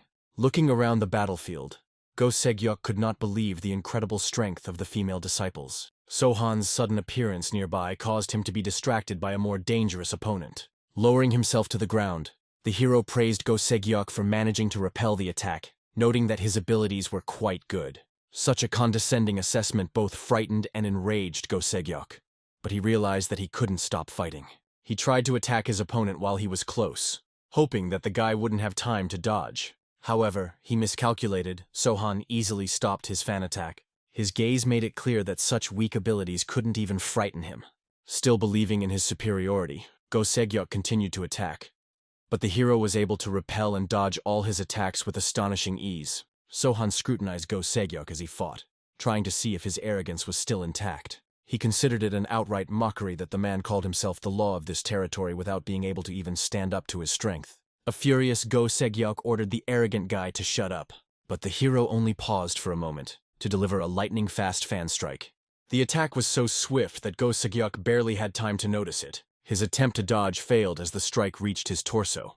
It caused a deep wound and threw him back several meters with a stream of energy. He managed to slow down the fall with his blade, but his hands were visibly trembling. After only a few moments of fighting, he already felt numb and could not believe the incredible strength of his opponent. He looked back at his warriors and saw them losing hopelessly to the demoness apprentices, who were methodically destroying them one by one. He realized that he had underestimated not only Sohan, but also these incredibly strong girls. Looking at his mental torment, the hero only carelessly opened his fan to refresh his face. This kind of neglect couldn't help but anger Go Segyok. He realized that Sohan wasn't even taking the fight seriously. This was especially evident when the hero only smiled slyly, watching the man's face and waiting for his next move. Sohan soon shifted his gaze to the battlefield behind Go Segyok's back. The girls were fighting three strong fighters who were displaying extraordinary skill. He assumed that it was the captains of the troops who were opposing the demoness's apprentices, but that didn't bother him in the slightest. With a smile, he noted that the girls were definitely up to the task. Go Segyok was growing more and more seething with rage with each passing moment, seeing Sohan completely unfocused on their duel. Clenching his blade tighter, he reminded himself that he was Go Segyok, the law of these parts, and he rushed into the fight, intending to show Sohan that he was not to be underestimated. However, this attack too was easily stopped by the hero's fan. At that moment, Go Segyok's arm went into a powerful spasm, as if his sword had collided with indestructible metal. Before he knew it, Sohan began to dissolve, disappearing from his seat. Consumed with fear, Go Segyok frantically tried to anticipate where the next attack would come from. Soon he saw the hero's hand with a fan amplified with internal energy. The attack was aimed directly at his head, and he barely managed to dodge. Sohan clearly liked his opponent's ability to avoid such a primitive attack, and he continued his attack. Go Segyoku had to defend himself with the last of his strength just to stay alive. A new series of hero attacks followed, which Go Segyok tried to dodge. He bitterly realized that he could barely fend off even the simplest of attacks. His rage had reached its limit. He refused to recognize his weakness and swore to himself that he would not lose. Gathering the last of his strength, he strengthened the sword strike with his internal energy. The final attack collided with his opponent's fan once again, but the outcome was a foregone conclusion. The blade simply could not withstand the monstrous force of the blow, and the blade separated from the hilt. However, this was not the worst discovery for Go Segyok. Not only was he stripped of his weapon, but he had also lost the ability to hold the sword in his numb hands due to the fracture. At this moment, looking at his helplessness, Sohan put a fan to the neck of his defeated opponent. Looking at the hero with hatred, Go Segyok heard the order to stop the senseless resistance. He was still trying to find a way to break free and continue the fight. But when his gaze met Sohan's eyes, he saw in them something more terrifying than just a warrior. That penetrating gaze made his entire body shake with primal fear. With no choice left, Go Segyok shouted loudly, ordering his warriors to stop fighting. The captains looked back at their lord in confusion, not understanding the reason for this order. but he only demanded even more confidently that they lay down their weapons and cease resistance. As commanded, one by one the soldiers put their swords back in their scabbards. They stood still, awaiting further instructions from their leader. The hero calmly looked around, making sure that all the warriors obeyed the order. He then addressed Go Segyok by name, which startled the man greatly. However, there was no hostility in Sohan's voice. He had promised to continue to recognize Go Segyok as the head of the Channan faction, but his gaze turned hard when he warned that from now on, the man must obey him. His territory was to become part of the Channan faction. With a searing stare, Sohan demanded an answer, whether the man agreed to these terms or preferred death.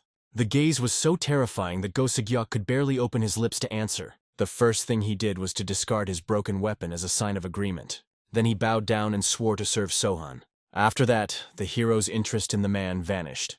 He only ordered his men to withdraw and wait for him at the inn with the captains. Go Segyok was even surprised at how quickly everything was over. Sohan, having received his oath, simply left. The hero, meanwhile, approached the girls to make sure they were well. Their smiles could already serve as an answer, but they still assured Sohan that they were fine. After that, the hero offered to go back inside, and all four of them headed to their residence. Soon, Go Segyok's warriors, along with the head himself, were gathered in the inn, discussing their future service to Sohan. Go Segyok remained silent, unable to admit to his captains the hopelessness of their situation. The captains themselves tried to convince him that it wasn't too late to change his mind. One of them had already scouted the area and knew that Sohan had no reinforcements. They believed that if he came alone, they would have a chance to overpower him, though they were willing to accept whatever the head decided. However, Go Segyok understood very well.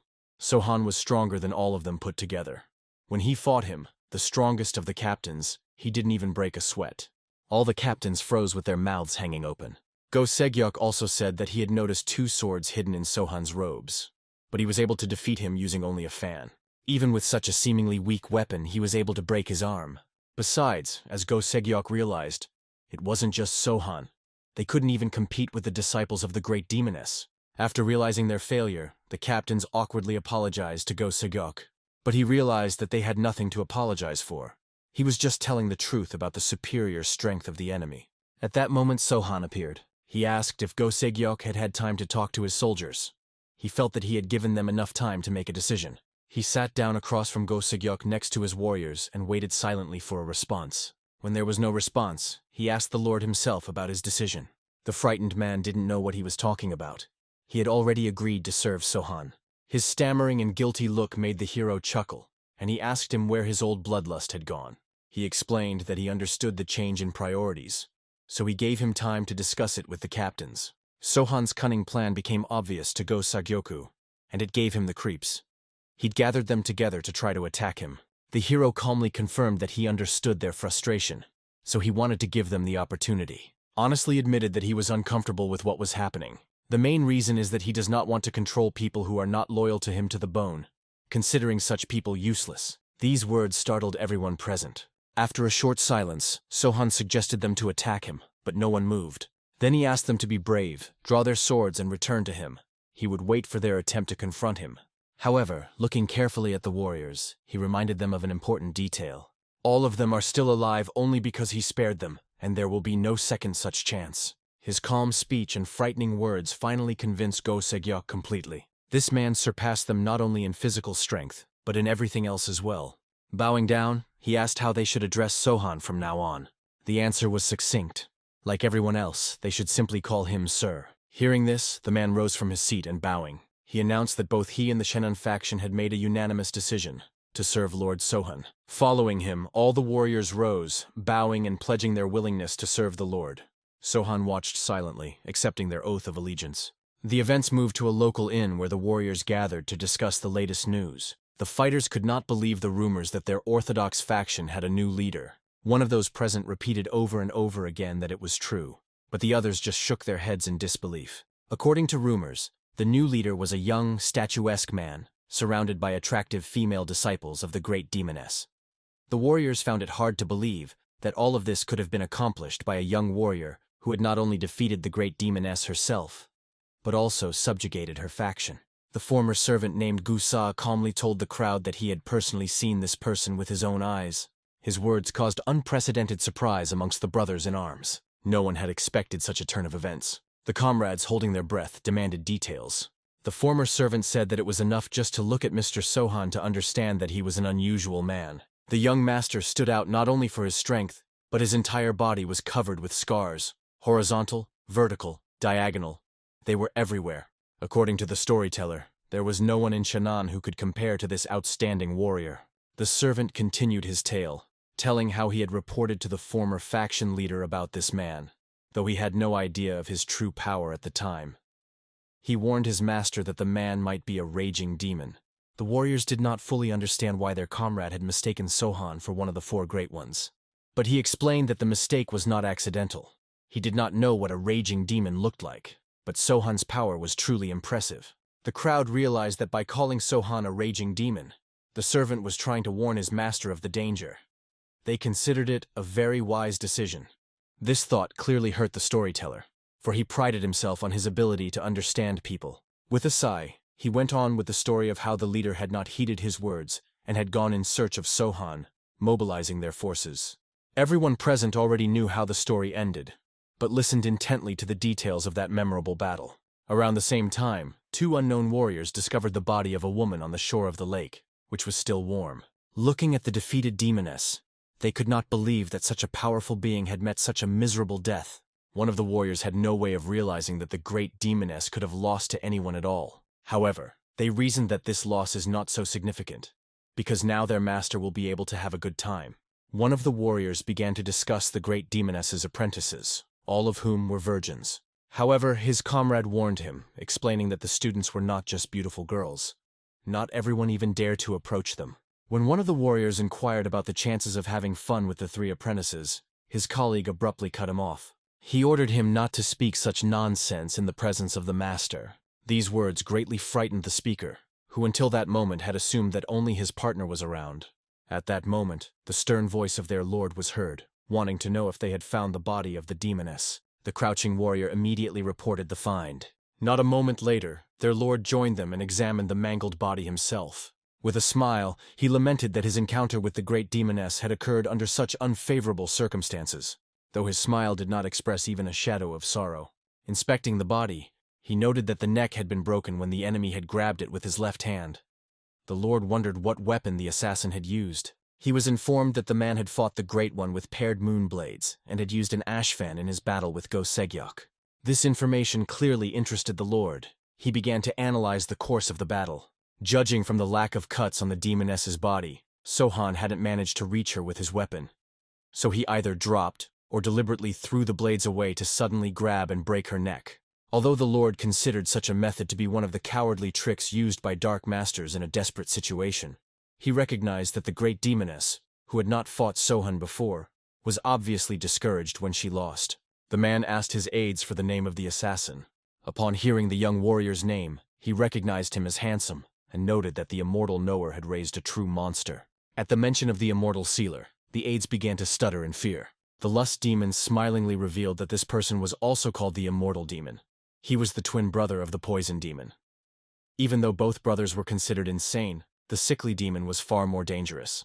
According to the master, if the four great demons were called the four great psychopaths, poison demon should have been eliminated from the list, and his brother would lead all of them. The assistant couldn't believe that the master thought immortal knower was more insane than his brother, poison demon. The master explained with a smile that he was absolutely convinced by his words, not just assuming.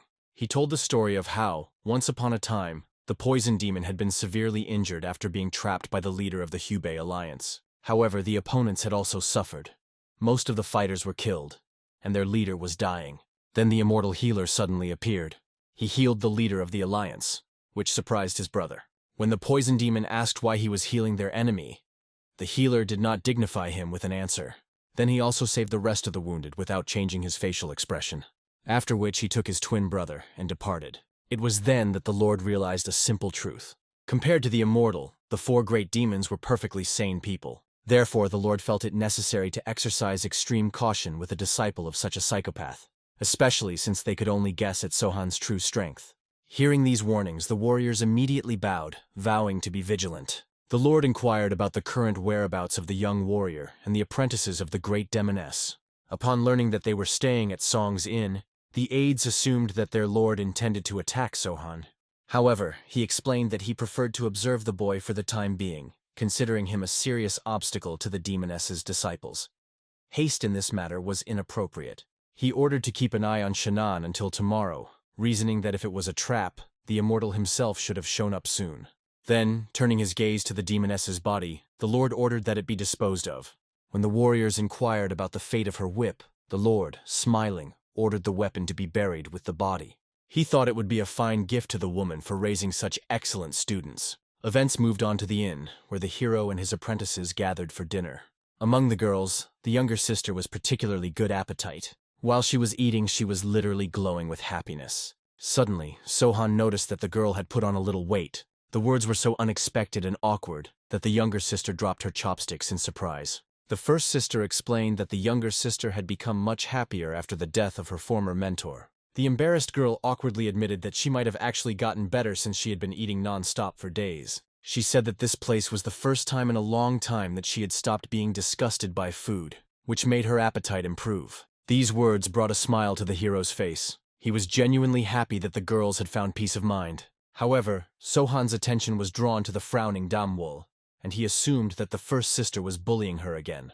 Her older sister cast a displeased look at the hero, asking him to shut up. Damwol hastened to explain that the reason for her mood was her younger sister's troubled sleep. This interested the hero, and he asked for details. She sadly told him that her sister had dreamt of their mistress, who said that Sohan had killed her by attacking her with a lust demon. This puzzled the hero, as he had definitely fought her one-on-one. However, he speculated that the lust demon might have appeared in her dream because one of the servants, Go Segyok, had asked if he was the demon. After calming down, Damwol agreed that this was indeed a good explanation for her dream. Thinking about Gusa, Sohan remembered that the man was currently working at some inn.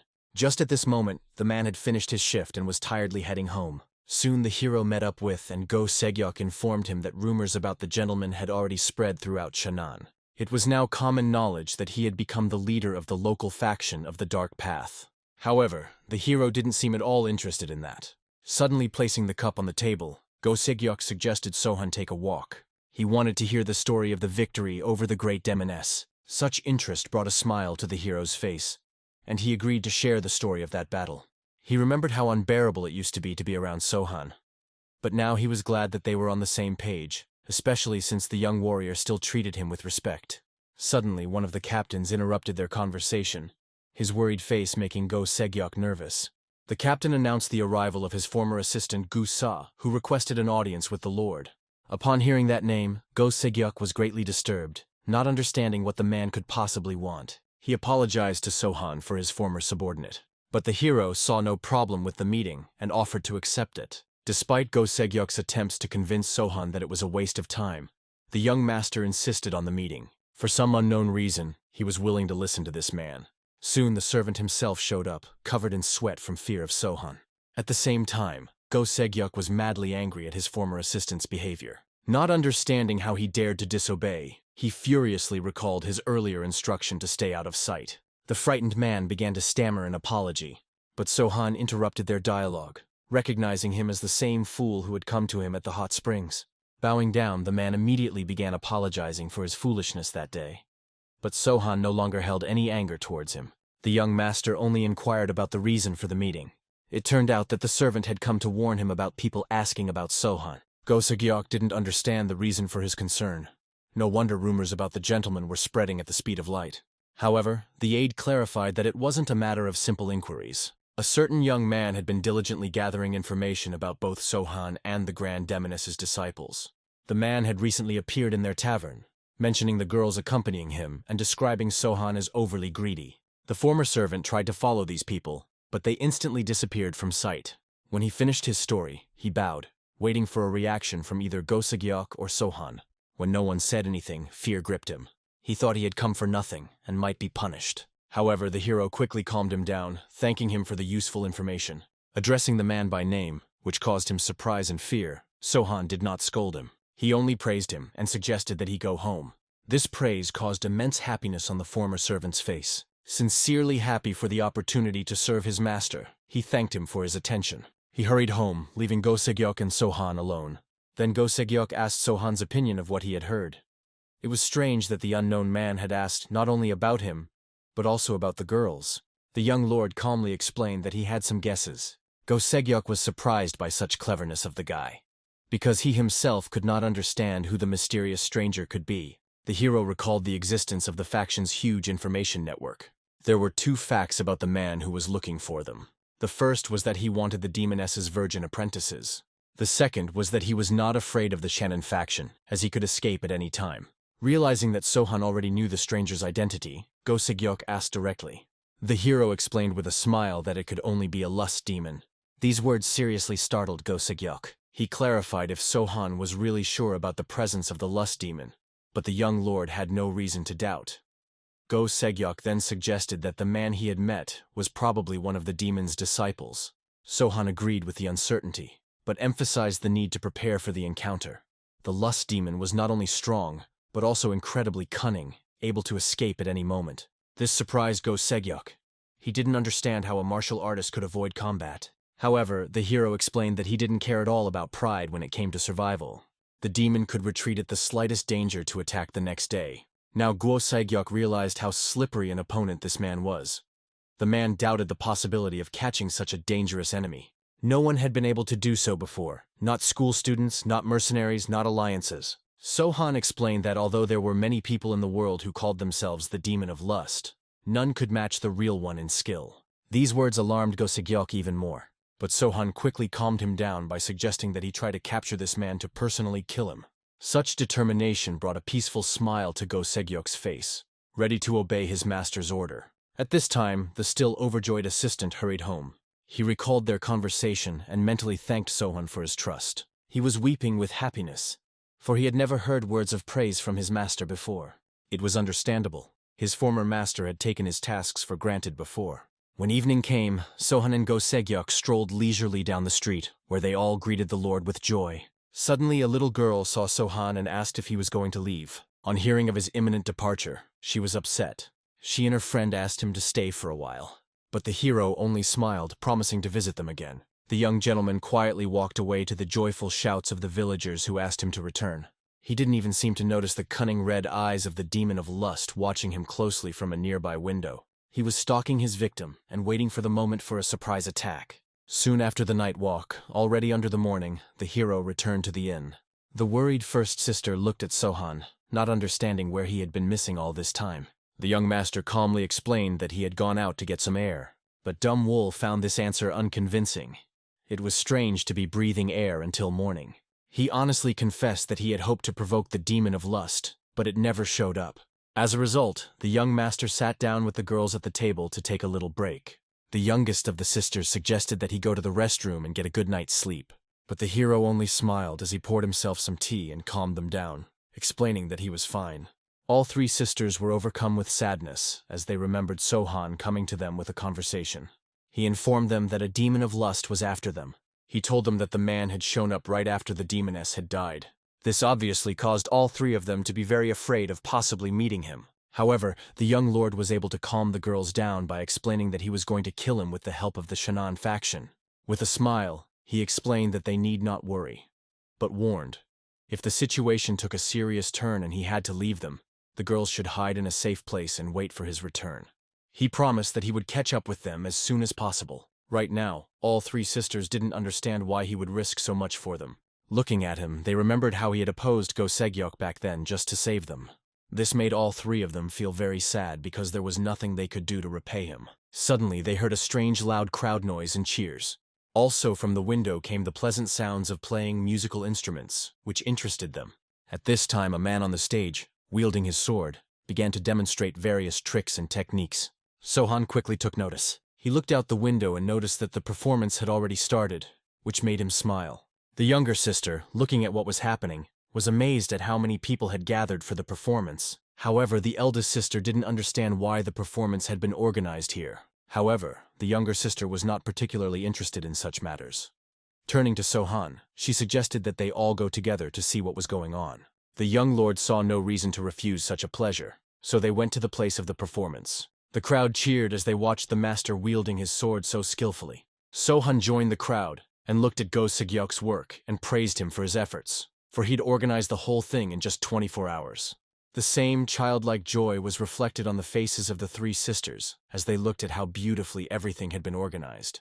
As they approached the stage, the crowd politely parted to greet the young head and the three sisters. They were met at the stage by one of the captains who greeted the gentleman. He cheerfully explained that he had prepared a special makeover show. This really piqued Sohan's interest, so he motioned for the man to begin the performance. Looking carefully at the hero, the captain immediately decided to apologize for what he was about to do. Sohan was clearly alarmed by these words. After all, he had no idea what the actor should apologize for and what he was about to demonstrate. In the end, the coughing captain offered to greet the new head of the dark faction, Sohan. At that moment, a warrior appeared from afar and angrily asked who dared to disturb his name. He immediately ran towards the stage. There were two assistants waiting for him, and with their support, he was able to jump up, as the real Sohan usually did, and then landed epically. The actor immediately took out a fan to cover his face and solemnly introduced himself as the head of the dark faction in Chenyang and Chanan. After which, he called out Sohan's name with feigned pride while fluttering his hair with the fan. The entire crowd immediately began to smile at the performance they had seen. Even the three sisters could barely contain their laughter at the actor's performance. The young lord could hardly believe his eyes, which made him feel embarrassed. At that moment, the captain mockingly accused the actor of lying, saying that the real Mr. Sohan could not be so ugly, for the impostor's face was an insult to all that was beautiful. Pointing his sword at him, he ordered the man to get away. However, the actor was very angry that someone dared to judge him by his appearance. Yelling angrily, he demanded to introduce himself. Then, pounding his chest, the man announced that he was one of the three great demons, namely a raging demon. After this declaration, the crowd murmured. The actor, as Sohan remarked that the demon had clearly come to avenge the death of the great demoness. However, he mockingly remarked that the man was far too fat to be a raging demon. This obviously greatly angered the demon himself, who ordered Sohan to shut up. He shouted that he had already killed his comrade, and now he had come to avenge the demoness in the name of the power of friendship between demons, to tear the offender apart and eat him with his guts. Such threats only infuriated Sohan's actor. At this moment, another person suddenly bursts onto the stage. He lands with a thud, glaring at his opponents, then mutinously declares his intention to avenge his demoness friend. It was the demon of lust, a notorious villain. Upon seeing him, people immediately started chanting, ordering this vile individual to get away. However, the lust demon had no intention of leaving the stage and rudely ordered the people to shut up, threatening to kill them. With his vulgar gestures, he tried to intimidate the crowd, causing only disgust among those present. He also threatened to deal with everyone as he saw fit. Apparently, the residents were extremely disgusted with the man's behavior and demanded that he get out. At this time, the three sisters were clearly worried, not knowing whether to provoke a dangerous opponent so openly. However, the young master was clearly enjoying what was happening on stage. The actor portraying the demon turned to Sohan and his companion, pretending to pick his first target. Eventually, he announced that he would attack both of them at once, bragging about his speed. He decided he could handle both at once and tried to get them into his bed. People started laughing at his bragging. Suddenly, Sohan felt a weapon approaching and immediately took notice. Taking off on the stage, he repelled the attack with his fan. He then began to scrutinize the area, trying to determine the source of the attack. He soon realized that the blade came from the direction of the nearest building and immediately rushed there. The young warrior quickly jumped up from his seat and literally flying through the air went in search of the attacker. At this time, the lust demon's apprentice was moving across the rooftop, trying to evade his pursuit. He was already far enough away and confident that Sohan would not be able to catch up with him. Soon the intruder spotted a house with an open window and immediately slipped inside through the vent. The demon servant seems to have acted without his master's orders. He was simply enraged at how dare his masters put him in such a light. However, what he didn't expect was that at this moment, an impressive explosion sounded behind him. Somehow, Sohan miraculously appeared in the room, having managed to track down the fugitive. The young gentleman calmly inquired what his mistake had been, for in his opinion, the performance had been too mild. His master was far worse than the caricature he had shown. The enraged assistant immediately snatched up his blade. He started swinging it around, trying to hurt Sohan. To the hero, such an attack was only a pathetic parody of martial arts. He easily dodged the blow and instantly counterattacked, causing his opponent to lose concentration.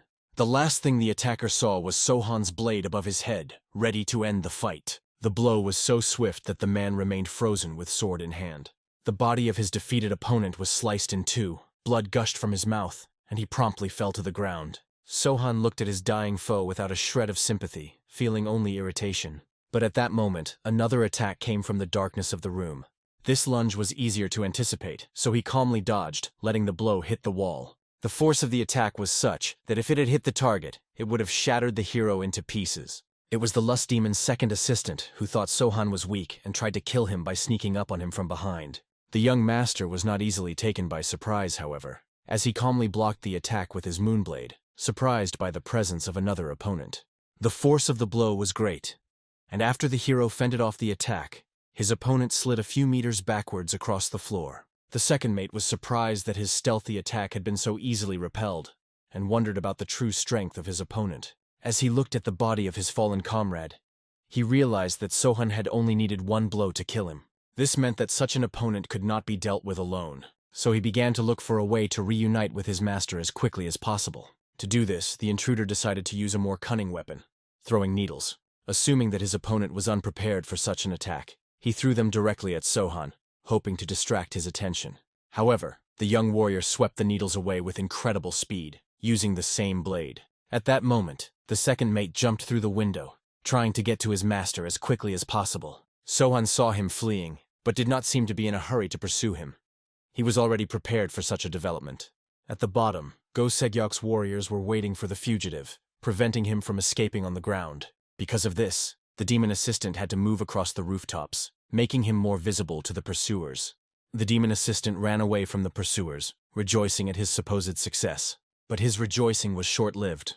Sohan landed on the roof, literally breaking it with his weight. Immediately afterward, the young warrior froze in mid-air, preparing to use one of his martial arts. He managed to speed up his body, becoming almost elusive, moving much faster than anything the fugitive had seen before. With all his being, the demon's assistant realized that he could not escape from this opponent. But suddenly, he was saved by someone's intervention. The unknown began to attack the hero, forcing him to stop. The attack was so swift that Sohan barely had time to defend himself with his blades. Taking advantage of his pursuer's momentary confusion, the assistant quickly jumped to another roof and continued his escape. He realized that his master had decided to intervene in the fight, and decided to use this time to retreat. More calmly, he made his way further up the roofs. But suddenly he did not notice something like a snake coiled around his neck, almost robbing him of breath. He was yanked sharply downward, preventing him from going any farther. As the fugitive rolled on the ground, he finally saw his captor. It was a senior apprentice of the great demoness, demanding to give up the whereabouts of his master. The man tried to resist and insult the girl, but the girl only drew her whip harder, forcing him to answer the question. The demon's assistant began to gasp, the capillaries in his eyes bursting. Suddenly, all three students heard the loud voice of the lust demon himself, mockingly declaring that he could not be caught by such a primitive method. The girls began to look around in alarm, trying to locate the source of the voice. They realized that the demon was using internal energy to hide its presence. From invisibility, the fiend began threatening to massacre the people of the town. Murder and violence against women would be the price to pay for the spectacle he had arranged. These threats strained everyone present. The gasping aide only gloated, assuring them that their master was now enraged and would spare no one. These threats clearly infuriated the sisters. However, the eldest of the sisters had had enough of the empty threats. She ordered the captive to be silent, tightening the whip even more. Like the great demoness herself, she had no intention of letting her enemy live. With each passing second, the life drained from the captured aide, and soon the final motion of the whip cut off his existence. Watching this, the demon only noted the loss of 2 apprentices, but didn't attach much importance to it. He could always find new ones. More important was the fact that Sohan, the demoness's apprentices, and the entire dark faction were after him. That sense of pursuit thrilled him, and he anticipated their disappointment when he broke out of the trap they had set. However, the villain did not notice Sohan was already behind him, as if waiting for him to finish his musings. The demon quickly detected the hero's presence and grudgingly inquired about the unceremonious intrusion. The young warrior, as cold-blooded as ever, calmly watched his opponent, waiting for him to act. The demon was amazed to see Sohan in his hiding place. He did not understand how he could find it so quickly. The hero sat down at the table with a bottle of wine as if he were in his own home. Calmly filling the cup, he began to drink, not paying attention to the owner of the room. The demon watched Sohan's actions carefully, as if he were watching the antics of a madman. Noticing his gaze, the hero inquired as to the reason for such attention. These words caused the demon to chuckle. He felt that such behavior was not befitting a disciple of a poison demon, and wondered why he did not follow his mentor's example. Sohan didn't seem to understand what he was talking about. He explained that he was referring to his mentor's frivolous lifestyle. And after placing the cup on the table, he decided to find out why Sohan had brought people from the Shannon faction with him. And most importantly, what ties him to the disciples of the great demoness. With a sly smile, the demon suggested that the hero had decided to play the noble game. However, Sohan apparently didn't care about that at all. He was interested in something else. If the demon is not too chatty for the kidnapper of the old man's staff. These words clearly hurt the lust demon, and he called Sohan arrogant. Calmly looking at the young man, the fiend could not believe that he really expected to catch him. At that moment, there were shouts from outside as the warriors announced to the lust demon that he was surrounded by the net of the Shannon Dark faction and could not escape. Not realizing the threat to him, the demon became wary. Then the captains, continuing the performance, began to taunt him. This finally pissed the man off, but the actor continued his role, threatening to drag the demon of lust into bed, where he would no longer be safe. Sohan could barely contain his chuckle as he watched. But the lust demon finally lost his temper, unable to understand how someone like the young master dared to make fun of him. His rage was so great that even the table on which the cup stood began to tremble. The cup began to fall from the table, and the man instantly grabbed his weapon, which had been standing in a row all this time, preparing to engage in all seriousness. With one look, he let Sohan know that he would do anything to make sure he didn't leave here alive. In a split second, the demon drew his blade from its sheath and immediately attacked his opponent. The hero reacted quickly, arming himself with his fan to block the blow. After the collision, both of them bounced back, but before Sohan could regain his balance, the lust demon had already disappeared from sight. Then came a series of swift and precise blows, which the hero managed to dodge and fend off each time. It was not surprising. He had a special vision, allowing him to easily catch the approach of the enemy's attacks. However, the difficulty was that when the hero tried to counterattack, the demon constantly managed to disappear from under the blows. In the process of this maneuvering, the demon even managed to pick up the sword scabbard still frozen in the air before it fell to the ground. After that, he stopped near the window and retracted his sword, displaying incredible speed. Immediately afterward, a cup that had fallen from the table shattered. All of these attacks were carried out in less than a second. However, looking at Sohan, the lust demon did not relax, realizing the difference in their strength. Even though he was faster, Sohan was unequivocally superior in power. Smiling, the lust demon came up with a new plan. So he went to the window and offered Sohan a walk. Then he quickly jumped out the window, asking the boy to keep up with him.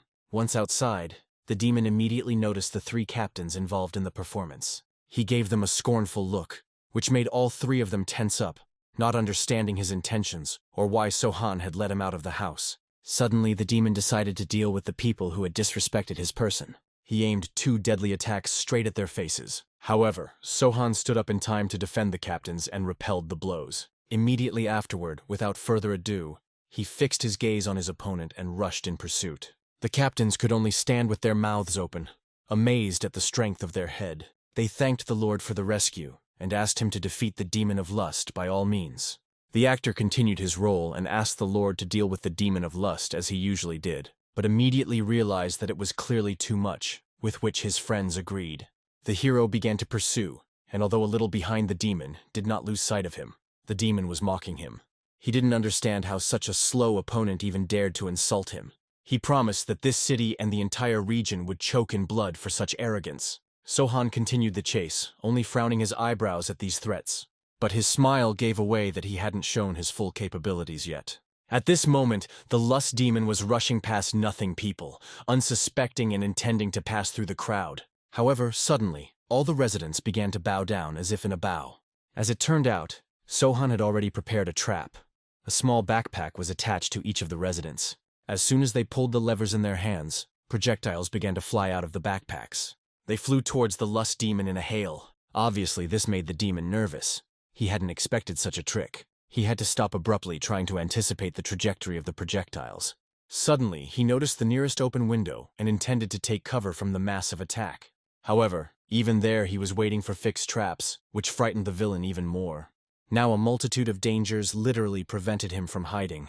Immediately, the demon had to land on the ground to dodge the attacks more confidently. Instantly taking out his blade, he began to fend off the blows, realizing that he would definitely take revenge on those who wanted him dead. At this moment, Sohan, wielding his fan, had already climbed into his opponent's blind spot.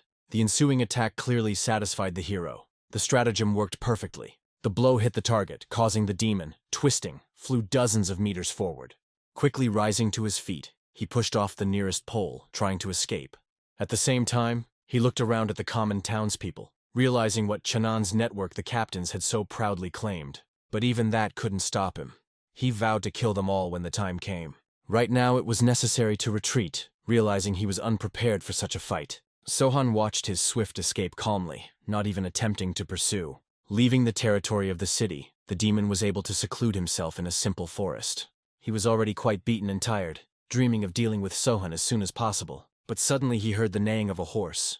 At that moment, he noticed the armed captain who was waiting for the lust demon in order to kill him. He calmly announced that he had come for his head. The lust demon looked closely at the man, and recognized him as Guan Yu, a warlord of the Shu Kingdom of the Three Kingdoms era, one of the main characters in the medieval novel, The Three Kingdoms. He began attacking the demon of lust to avenge Diao Chang, one of the four great beauties of ancient China.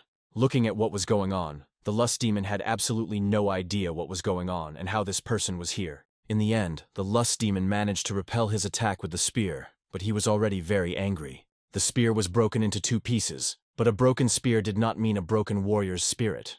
Looking at his weapon, he let the lust demon know that he wouldn't give up so easily. Then he galloped off into the distance to escape, but swore that he would return. Looking after him, the lust demon had no intention of continuing his pursuit. But he did not realize who this person was. At this moment, a surprise arrow attack was already waiting for him. He managed to notice it in time, so he jumped up and managed to dodge it.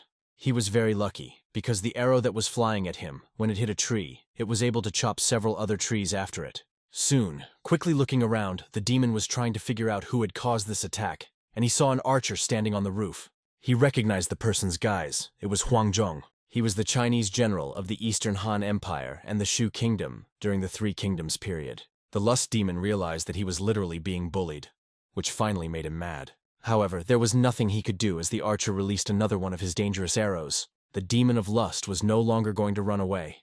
Armed with his sword, he deflected this attack, cursing at how these people had already managed to get him. In the end, his attack was so fast that it was literally able to chop the arrow not even in half, but break it into 4 pieces. Obviously, such skill seriously frightened the archer, especially when the next attack was coming right at his face. However, in time, the blow was stopped by a fan already familiar to the demon of lust. Sohan, the master of the fan himself, appeared next. As the lust demon and Sohan exchanged glances, the archer quickly came to his senses, thanking his savior. Taking out one of his arrows, he was grateful for the opportunity for revenge. This revenge had to be to get even for his torn granddaughter. Sohan, listening to him speak, did not understand at all how one could know his character so poorly, for the man had no granddaughter. But looking at his seriousness, the hero realized that it was unlikely that the lust demon would notice the catch. The lust demon at this time looked away from Sohan, trying to figure out what he had arranged here, and ordered to tell those men to leave so that they could settle things man to man. However, the hero was amused to hear such a thing from the lust demon, since just a few seconds ago he had been trying to get away from him. He thought he was just a cowardly rat, which he was, and did not want to deal with him fairly. Apparently these words made the lust demon mad. He thought that even though he was the apprentice of the poison demon, he was clearly not worthy of being so proud. But at this moment, the archer saw a great opportunity to attack, and so he finally fired his special arrow. It was quite accurate, so the arrow literally passed within a millimeter of Sohan's face, and he reacted in time, so he amplified that arrow with the internal energy of his fan. Because of this speed, the specially attached ampule ruptured, spraying an unknown component. The lust demon fended off the arrow flying at him, but he realized with horror that a huge cloud of truly dangerous poison from the poison demon himself was hurtling towards him. He immediately adopted a defensive stance, hoping to disperse the deadly cloud, but the poison that hit him began to sizzle, mercilessly burning his clothes and skin. With growing horror, he realized that it was a soul-dissolving poison containing strong acids. What's more, the poison was also paralyzing. The demon instantly felt his body begin to weaken. He once again had to flee, using his last strength to preserve his life. The hero, watching his opponent's pathetic attempts, only frowned, but continued his pursuit, not letting him slip away. Along the way, the necessary traps were skillfully placed, tied to trees. As soon as the lust demon passed them, a salute would explode in their place, giving the army a clear understanding of its location. Soon, the lust demon was at Cheongmi Lake, the last point to which it could retreat. All this time, one of Sohan's aides had been sitting patiently in the bushes, waiting for the right moment. Finally, when he saw fireworks beginning to glow in the sky above the trees closest to the lake, he turned to the warriors and warned of the approach of the demon of lust and the need to be ready. Their plan was simple. As soon as the lust demon appeared, they were to throw spears at it, and then shout the names of the women they loved and wanted to avenge. In fact, it was quite an easy task, and everyone was going to prove themselves on this mission, to show all they could do.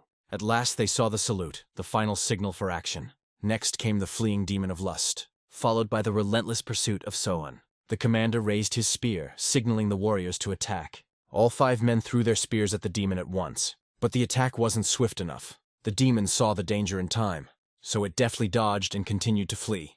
The warriors continued to throw spears and shout the names of their chosen women. One by one they called out to their beloved.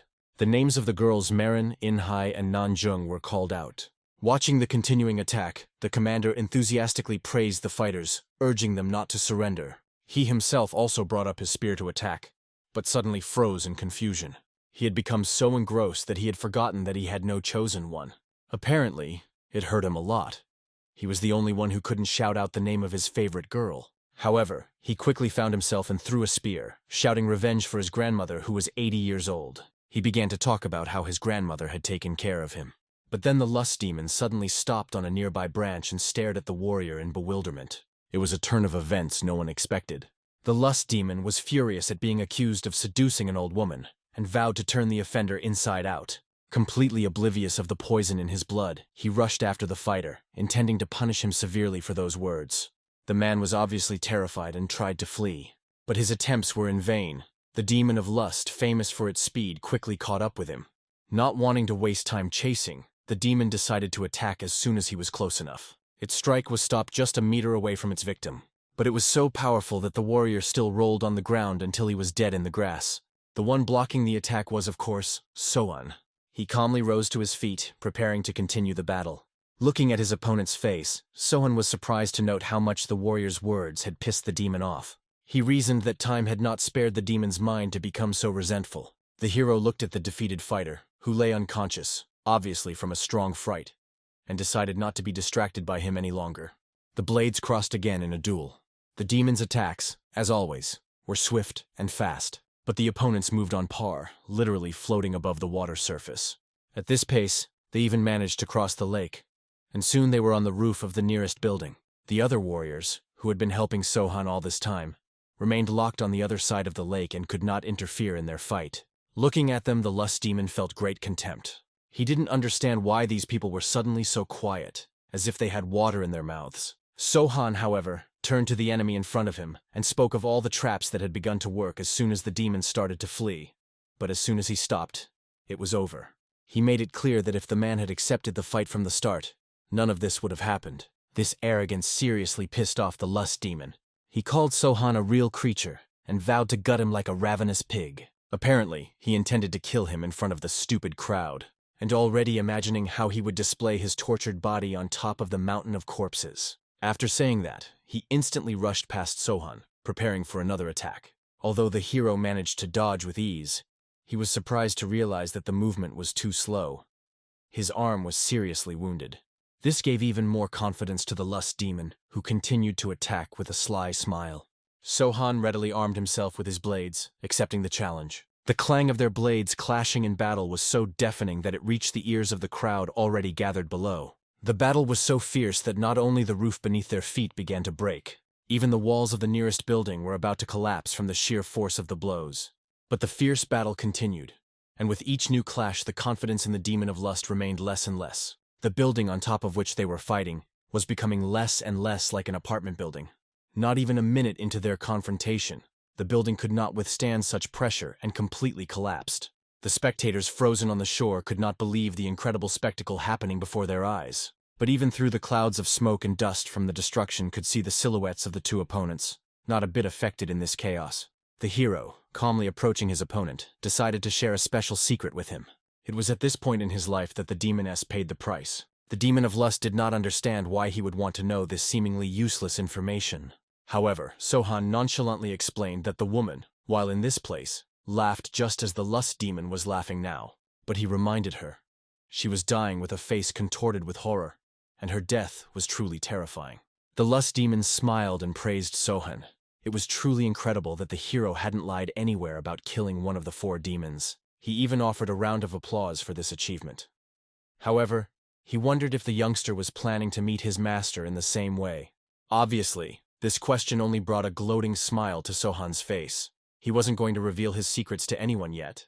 At this point, the lust demon asked if the young warrior knew why they were called. Lust, rage, sorcery, and poison. The hero was well aware of this. And then the demon decided to demonstrate what a raging demon could do, starting to attack as ferociously as his legendary namesake. Sohan, however, had no trouble defending himself against this attack. The blades locked in a deadly dance once more, and Sohan tried to activate his special power that the lust demon could no longer boast of. Apparently, it was the power of poison obtained from his teacher. As soon as the lust demon heard about this power, he had to retreat in fear. He was afraid that Sohan was either using the poison power or was just preparing to do so. But it didn't matter anymore, as the hero only gripped his blades more confidently. After that, he connected them in a special way, infusing them with internal energy. It was the legendary technique of the full moon, turning his paired blades into truly deadly weapons. The demon of lust did not understand what was happening, as if not sensing the energy that had begun to emanate from Sohan. He simply watched his actions, clearly expecting to see something more impressive than just the paired blades. Looking at his dissatisfaction, the hero only smiled, realizing that he was about to demonstrate something that could truly surprise his opponent. Like a swift phoenix, he soared into the sky, leaving behind a pink glow of his energy. He focused his glare on his opponent, his eyes literally burning with madness. The demon of lust could see it clearly, and his fear was obvious even from afar. The hero understood. The opponent really had something to fear, because he was preparing to show him a special attack. Twirling his poison-enhanced weapon, Sohan aimed it straight at the enemy. The latter, realizing the deadliness of the attack, tried to defend himself using his merciless strike technique. It was like a hurricane rising up for the sake of the Lord's defense, something the demoness had demonstrated similarly. However, the hero was strong enough to simply destroy this technique on the fly. After that, Sohan's punch completely struck the lust demon. Upon colliding with the ground, his blade triggered a real explosion. It was so huge that the shards of the building and clods of earth even fell on the people watching from the shore. When the smoke cleared, they saw the very weapon of the full moon stuck in the ground. Sohan calmly reached up to pull it out, watching his confident movements. Damwol didn't understand how this man had so much strength. After all, even the demon of lust couldn't fight back. At the same time, the hero calmly busied himself with disengaging his blades, turning them back into the blades of 2 moons. At this point, it was obvious to all the captains that Sohan had seriously fooled everyone. Before that, he hadn't even let them know that his power was akin to divine power. They were scared to imagine what would have happened if they and Gosegok had decided to give him a fight back then. Sohan calmly approached the lust demon who was lying on the ground, writhing in pain, stripped of his arms. Looking at his death, the hero realized that his main talent lay in the art of deception. He could talk of using poison when there was none, pass off poison as medicine, pretend to be poisoned while remaining unharmed. When the enemy believes in his weakness and stops being afraid, then the psychological battle will be over. It is important to hide your abilities from everyone and, if possible, not to use a special skill. This is the main thing in psychological battle. It is said to be the best method that gives immense pleasure, because only then does the enemy experience boundless despair and emptiness. With the most terrifying smile, Sohan asked the lust demon about the location of the raging demon. But he heard nothing but the wheezing of a dying man choking on his own blood. The hero realized the man was already dead. Realizing it was useless to interrogate him, the hero finished him off with his poison. He was grateful to the demon of lust. Thanks to him, he learned many things he shouldn't have known. When the fight was over, he looked at the people waiting for him on the other side of the river. They looked insanely frightened, and it was no wonder. The hero understood their feelings. They had witnessed the use of his special skill, and were probably worried for their lives. However, the hero only smiled, realizing that there was no point in killing the people who served him. Turning to them, he simply praised them for their excellent work. It wasn't long before Gusa went back to work in his tavern. He proudly told the story to the people who came, about how the lust demon had gotten angry at his words about his grandmother. How much it meant in battle. Although he was killed by the Lord, the person who made the demon wrong was him. However, many people didn't want to believe that the demon would have reacted to the words of someone like him. It was most likely Sohan who had pissed him off. Besides, the demon was initially enraged, so the warriors believed that everyone involved in the mission had something to do with it. They probably thought so because they had not seen that performance. Because that was when the lust demon first lost its temper. This seriously angered the assistant. He even wanted to bet money that they were wrong, because everyone had seen how much the demon had become agitated. When he calmed down, he explained, if rumors were to be believed, the lust demon only preyed on young, beautiful women. Everyone shouted the names of their lovers, and the demon didn't care. But as soon as he mentioned his grandmother, who was 80 years old 10 years ago, he lost his temper. Eventually, everyone stopped talking, realizing the justice of his words. Though it soon caused them to mock him anyway, which made the warrior very angry. Suddenly, an unknown person appeared and called out to Gusa to give him a message. Upon walking outside and seeing the messenger, the man inquired what had happened. But the man only smiled, causing even more anger. Gusa didn't understand the reason for such pleasure. However, to the shock of everyone present, it turned out that the Lord had decided to reward this fighter. The messenger took out a scroll and read out the message. The Shannon faction's network strategy began with Gusa's report. It was all thanks to his observation. He realized that the information he heard was extremely important. He held up well, even though it wasn't Go Segyok himself who spoke up front. For this, he would receive 5,000 nyang as a thank you. Hearing such an amount, the warrior's eyes widened in surprise. The others couldn't believe the size of the reward either. The bowed warrior accepted the thanks from Sohan, who expressed his hope that they would meet again. The letter was addressed from the leader of the Crescent Moon Dancing Sword School. After finishing the letter, the warrior literally could not contain his words of gratitude. The Lord sincerely congratulated his longtime acquaintance and held out a box containing an award. Taking it in his hands, the honored man could not find words to thank the messenger for delivering the news. But the friend only awkwardly inquired when he was going to celebrate such a generous reward. Laughing, the warrior invited everyone into the tavern for a drink. It was a sin not to drink to such a success. Soon the tavern was filled with shouts of joy, and everyone was admiring him as someone who knew the leader of Sohan's school personally. Somewhere around this time, Sohan along with his sisters had already reached the western dark road. Dam Wol, looking around, was amazed at how things had changed since her last visit. The hero completely understood her feelings, as he had once been in her shoes, having returned here many years later. With a smile, he asked the girl if she remembered a man named Dogon. She remembered him, but was surprised that he still appeared to live here. Sohan led them to the Crescent Moon Sword Dancing School, explaining that Dogon must be somewhere on the grounds. With a smile, he assumed he was either in the kitchen, on the second floor, or sleeping somewhere. In addition, he told him that the cook had gotten a little fat. These words and memories brought a warm smile to the face of Dam Wol, who had not seen her old acquaintance for a long time. The first sister noticed that the place they arrived at was like a peaceful village compared to their previous home. The younger sister could also sense this atmosphere, though she couldn't believe that this was actually the Dark Faction's territory. Everything looked like an ordinary village. Sohan explained that there were a lot more people here during the day, plus many people had left after he had dealt with a couple or three thugs and destroyed the Bloody Dick clan. Finally, they stopped outside the Dancing Sword School. Dam Wol remembered that this used to be the school, and Sohan confirmed that he had taken control of the place, trying to recreate what was here before. However, for some reason, Dam Wol still felt incredibly sad when looking at this place. Suddenly, the hero heard a loud and joyful cry. It turned out to be Sahek calling out to the Lord. The hero also greeted his warrior, whom he had not seen for a long time, with a smile. Sahek, however, wasted no time and began to inform his friends of the Lord's return.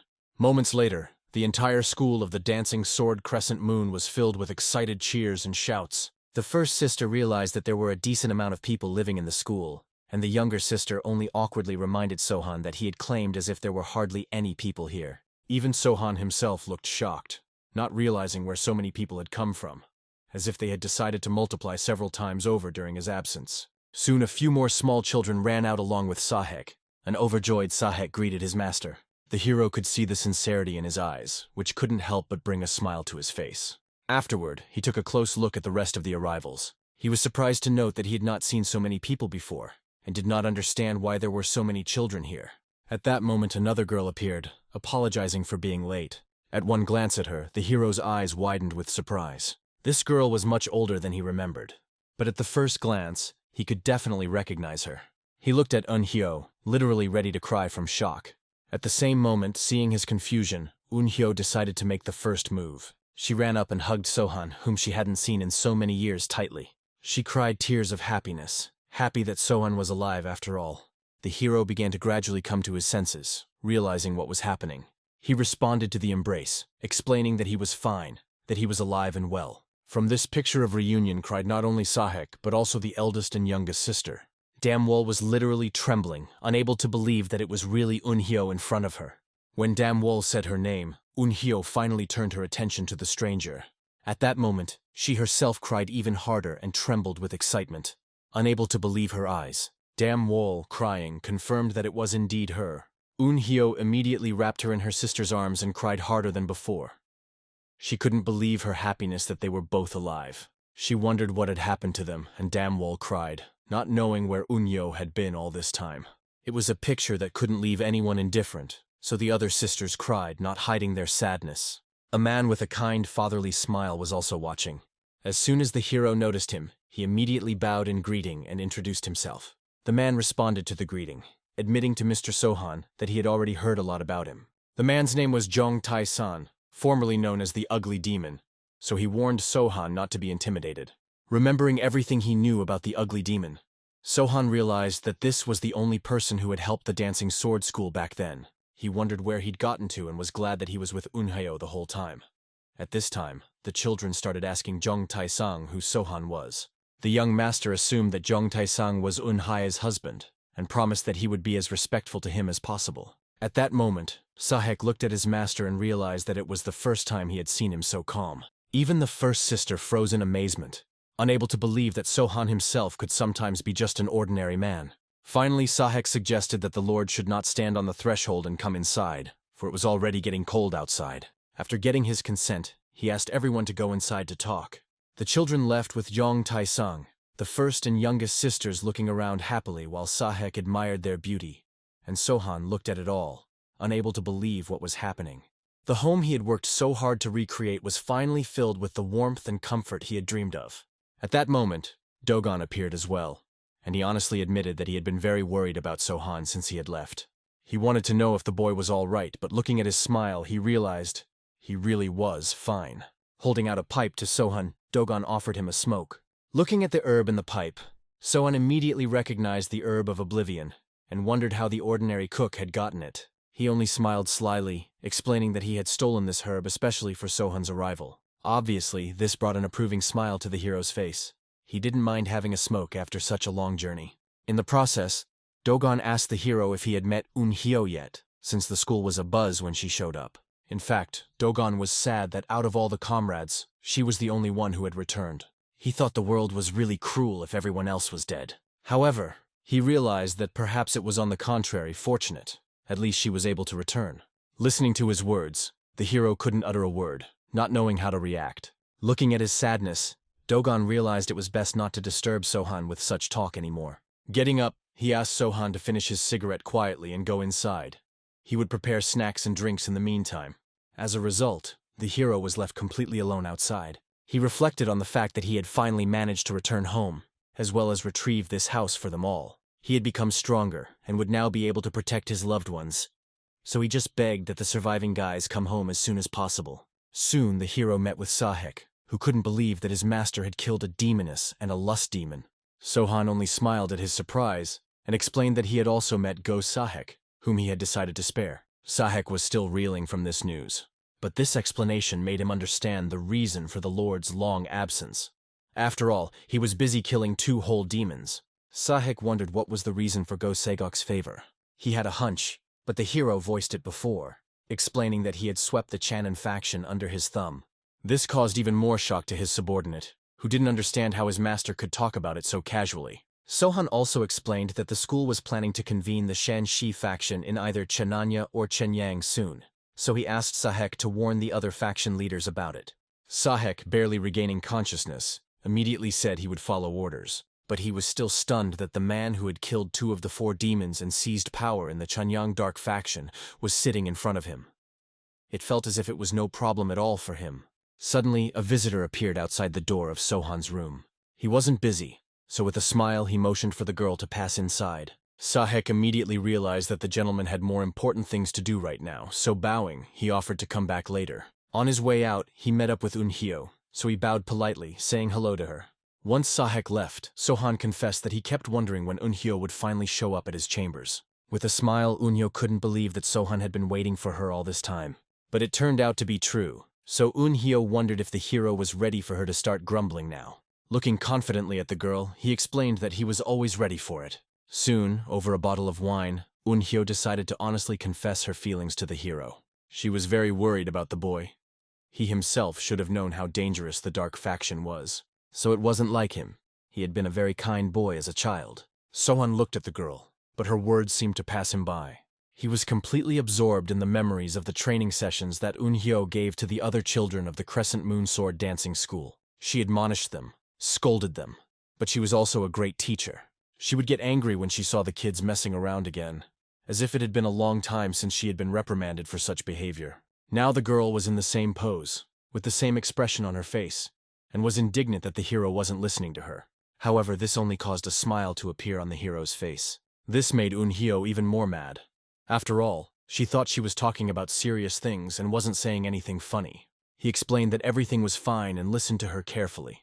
But at this point, his face grew darker as he explained that he hadn't been a boy for a long time, and also hadn't been so kind for a long time. This caused Eunhyo to be surprised, because although Sohan sometimes quarreled with some of the children, he had never been a mean person. Sohan then explained that his teacher was one of the 4 demons, namely a poison demon. Obviously, this caused not only shock, but also consternation on Eunhyo's face. Sohan, on the other hand, holding a bowl of alcohol in his hands, revealed that the day he disappeared, everyone was stupefied. It was the work of his master. He had been watching him for a long time, and so he had kidnapped him. Apparently, when the veil of secrecy fell from this situation, Eunhyo finally realized what had happened. Still, she tried to explain to Sohan that just because his master was evil didn't make him the same. He didn't have to become like him. However, the hero sadly explained that this was the path he would have to take. Eunhyo immediately removed her hand from Sohan's arm out of shock. She couldn't understand if the guy really wanted to become a villain, as if he was completely out of his mind. But he calmly explained that there was no other way to survive in the world. He said that he had already killed the leader of the Blood Whirlwind clan, and then came to Cheonan to bring Damwall back home while getting rid of the Great Demoness and Lust Demon. Looking at Eunhyo, he made it clear that this wasn't the end of his journey. He also explained that on his way back, he had cleared out 2 villages belonging to the Green Forest.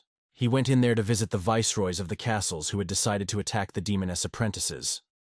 There, he saw people locked in cages who were kept like cattle. There were also many children among these people. He freed them while killing absolutely all the scum inside the fortress. Eunhyo thought that the hero had done the right thing because he had punished the abusers and saved the defenseless children. However, one of the Greens told him something before he died, that the Wildwood Squad would come for his head. As of late, wounds and grudges had become Sohan's eternal companions, and after news of the demon slaying spread, the Rabbit Demon was on his trail. Obviously, this news had frightened Eunhyo, and Sohan explained that if he held back and lived like nothing, there was no way he could handle all those people. At this point, Eunhyo finally couldn't take it anymore. Her eyes filled with tears, she began to cry bitterly, and her body shuddered at the thought of what Sohan had gone through. She informed her that all her life she wanted him to just be happy. She was anxious for him. She didn't want him to get hurt. The hero, looking at her genuine worry, only sympathized with her. Moreover, he calmly reached out his hand to her arm and looked into her eyes with a smile, trying to comfort her. At this moment, the distraught Eunhyo began to wipe away her tears and apologize, realizing that she definitely shouldn't have told the young master all those moralizing words. However, the pensive Sohan honestly admitted that he had missed it for a long time, which was the reason why he was smiling now. The shrewd mentor had only caught her former student in a lie. For all this time, he had been proving that he wasn't smiling at all. However, he had deceived, and now he should be ashamed to laugh at his elders. She offered to pour her wine soon. The young warrior only smiled at her displeasure, but still did as she wished. Then, looking at the filling bowl, the excited Eunhyo decided to ask the hero about his master. Since his mentor had kidnapped him, she wondered how he had managed to escape after all. However, Sohan explained that he hadn't escaped. The master had personally let him go. The puzzled woman did not understand why or what use he had made of it. However, it seemed to the young warrior that everything was simple. Putting the wine on the table and smiling, he told her how he had once managed to defeat his master. Eunhyo froze in consternation, realizing that Sohan had fought a 3rd demon as well. However, the tormented hero explained that that wasn't the case. His face filled with sadness as he remembered how the poison demon had loved him so much that he simply couldn't refuse him. He explained that the poison demon had a twin brother, an immortal Znakar. After the master's experiments, his brother would remove the poison from the young man's body, curing him. While one was obsessed with poisons and the other dreamed of saving everyone around him, they were both insane in their extremes. However, the healer did not cure him at every opportunity. He only saved him when the young warrior was on the brink of death. They tested all of their ideas, helping each other save materials. It was then that the resourceful Sohan realized, if he wanted to survive, he needed them to love him, no matter what it took. Afterward, he began to support them as convincingly as he could. He tried to be nice to them, he also tried to understand them, and he did many different things, like cheer them up. After a long time, his master did succumb to these tricks. One day he hesitated. The shrewd apprentice immediately noticed that there was something wrong with the master. However, he said that he had created such a powerful poison that the hero would hardly be able to survive its effects. These words caused a shock on Sohan's face. He had never heard such a thing before. The demon smiled evilly, not realizing what nonsense he was talking about. So he simply walked away, ordering the boy to forget everything he had just said to him. The boy smiled at that moment, genuinely happy that his plan had worked. Thinking back to that day, he explained to a shocked Unhayo that this was how he was able to survive. Obviously, the anxious mentor hadn't expected to hear something like that. However, this wasn't the end of it. Sohan also explained that the two brothers then began to work together to make his body as stable as possible. These words caused Woonhyo to feel deeply sad, for there was nothing she could do to make her mentee live a happier life. Seeing the change in her mood, the hero restlessly addressed the saddened girl. He explained that she should not stay here, and promised that he would prepare a safe place for her where she could take refuge with her family. But the determined mentor was determined to stay here until every member of the Dancing Sword returned home. However, the caring Sohan explained that this was exactly why he had asked her to leave, as she already had children. He asked her to imagine what would happen if any of those children were injured, and to imagine what would happen to them if Yoonhyo or her husband were injured. The confused woman clearly hadn't thought about it, which made her former student's words seem harsh. However, the sensitive warrior asked her not to be upset and promised to visit them from time to time. Besides, he also needed a place to heal his wounds. The words about his wounds were still a mystery to Unhyo, so she asked the hero to explain. He only reminded her with a bitter smile that he didn't just tell her about his masters. If the pure factions decided to attack them, he would have to side with them. This angered Unhyo. After all, these people had tortured him for years.